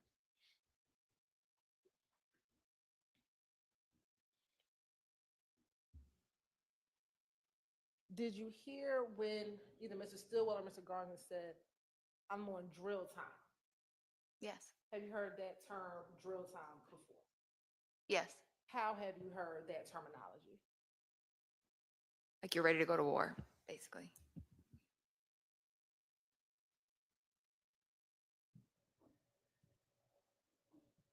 Did you hear either Mr. Stillwell or Mr. Garlington talk about the camera footage inside of the home? Briefly, yes. And again, when you went on March 17th, 2022, was there any camera footage found inside of the house? No, based on that call, I included it in my items to be searched for in my search warrant, but it had been removed.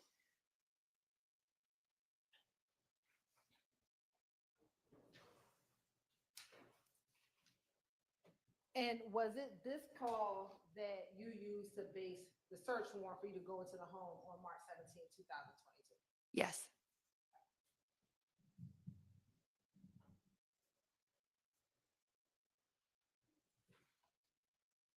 Now, during that call, did you hear with either Mr. Garlington or Mr. Stillwell, I guess, talk about their discussion with the police officers on scene? Yes. And did you hear one of them say that they told the police that they didn't even know McMahon? They had no idea who that was. Yes. And based on the social media posts that you observed, would that be not a true statement that neither Mr. Garlington nor Mr. Stillwell, they knew who Mr. McMillan was? Would that be fair to say? Correct. They knew them. Now, as a part of your kind of continued listening to this wiretap, did you ever find any calls after the death of Mr. Chanel Drinks in the early morning hours of March 15th, 2022, with Demetrion Garlington discussing the shooting or discussing driving back through a certain area? There was a call where it appeared that he was discussing driving back through and looking at the location. And have you had opportunity to listen to those calls in preparation for your testimony? I have.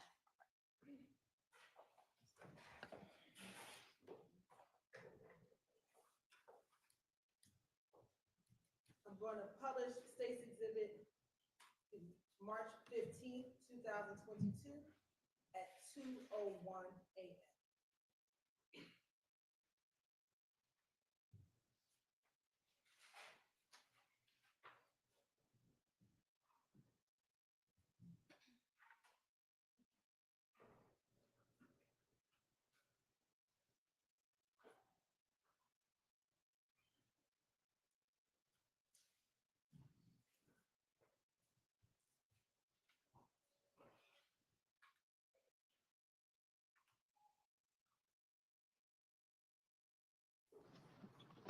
Yo. All right, man. There was all kind of shit going on. I just jumped in the other car, bro. Y'all nigga don't be getting dropped off and then got no motherfucking ride to go back home too. That don't make sense.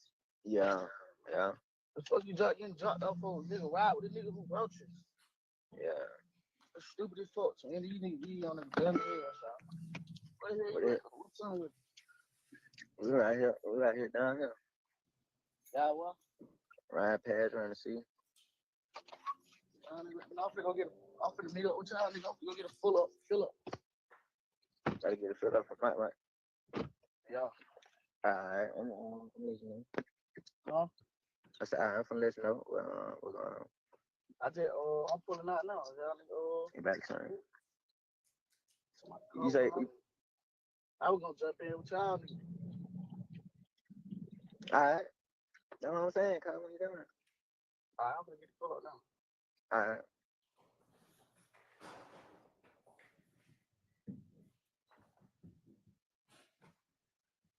Now, did you hear when Mr. Garza says that he was riding past just trying to see? I did. And with this call, sitting here now, were you able to remember if the wiretap picked up location data for that call? I can't recall offhand. I'd have to review it. And I want to briefly go back to the call we just heard from the early morning hours of March 16th. Did you hear either Mr. Garlington or Mr. Stillwell discuss I'm having an FN and a stick. Yes, And an FN, is that a type of handgun? it is. And the stick, is that, again, similar to what we talked about, a long gun? My experience, it would refer to a long gun.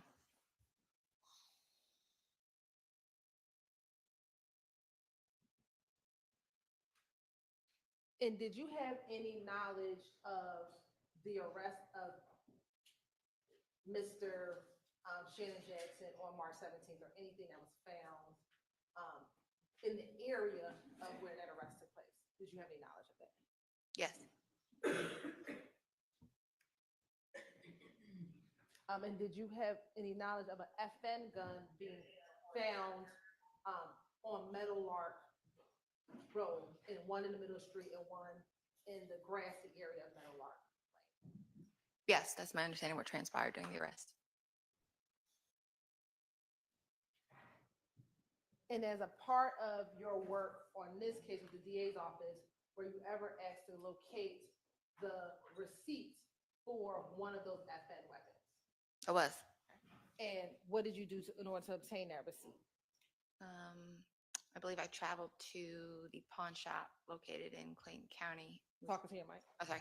There's an Arrowhead pawn shop in Clayton County and was able to obtain the receipt for those firearms. And who was the purchaser of that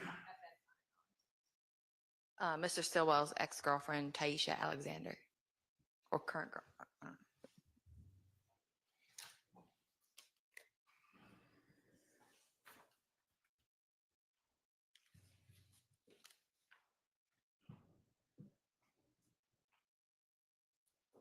Now, I want to publish. Your Honor, this could be a good place to stop. Okay. Let's stop for the day. So we'll be back with y'all on Monday at 9. So y'all have a good weekend. Remember not to let anybody talk to you about the case. Don't talk to anybody about the case. Don't discuss it amongst yourselves. Don't look at any kind of coverage. Don't try to find out through any research, anything about the case or anybody involved. That's about, it. Same thing that's been applicable to y'all for the last year. And we will see you on Monday. Thank you. All right.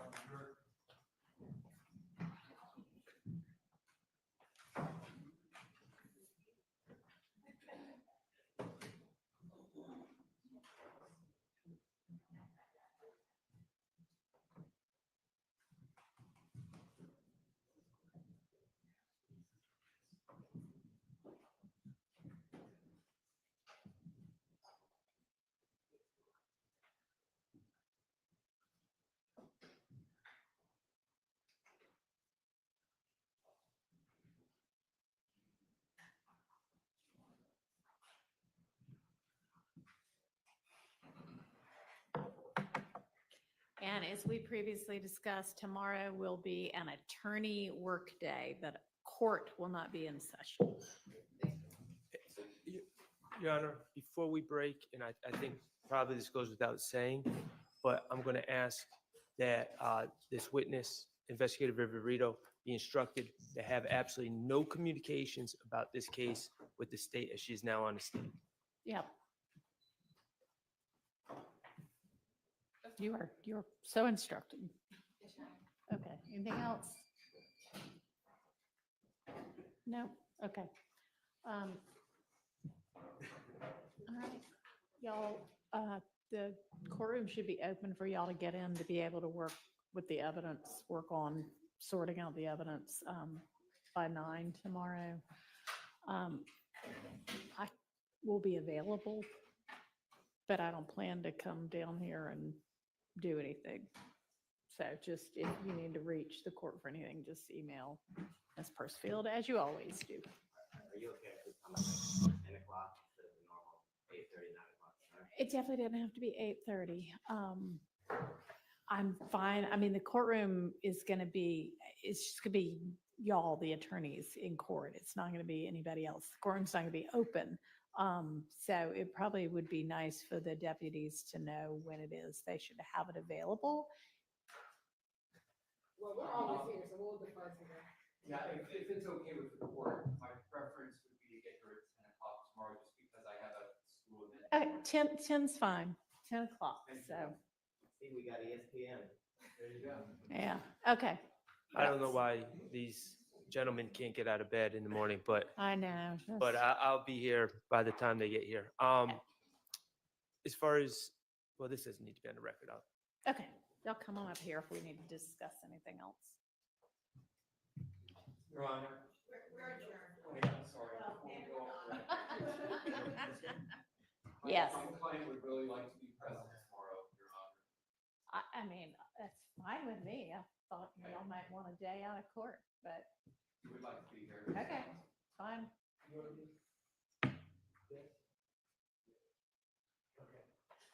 we go. All right, well, y'all can be here too, but court will not be in session. Okay.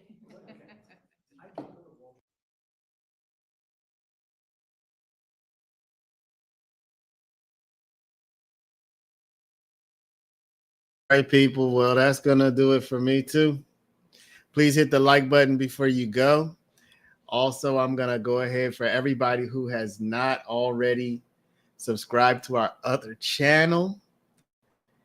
Please do. It's a good time. You can just click the link now, go over there, subscribe, and be making some videos. Might do a live tomorrow, just talk things over. Keep the routine going, probably will. So either way, y'all, check out the link to the other channel. Go subscribe. Hit the like button before you go, and we will see y'all soon. Thanks a lot to everybody. Thanks to Hair Alchemist, Elizabeth, Unique, Clizzle, Brea, and this 504 girl and Stephanie. Thank y'all a lot. See y'all mañana. Bye-bye.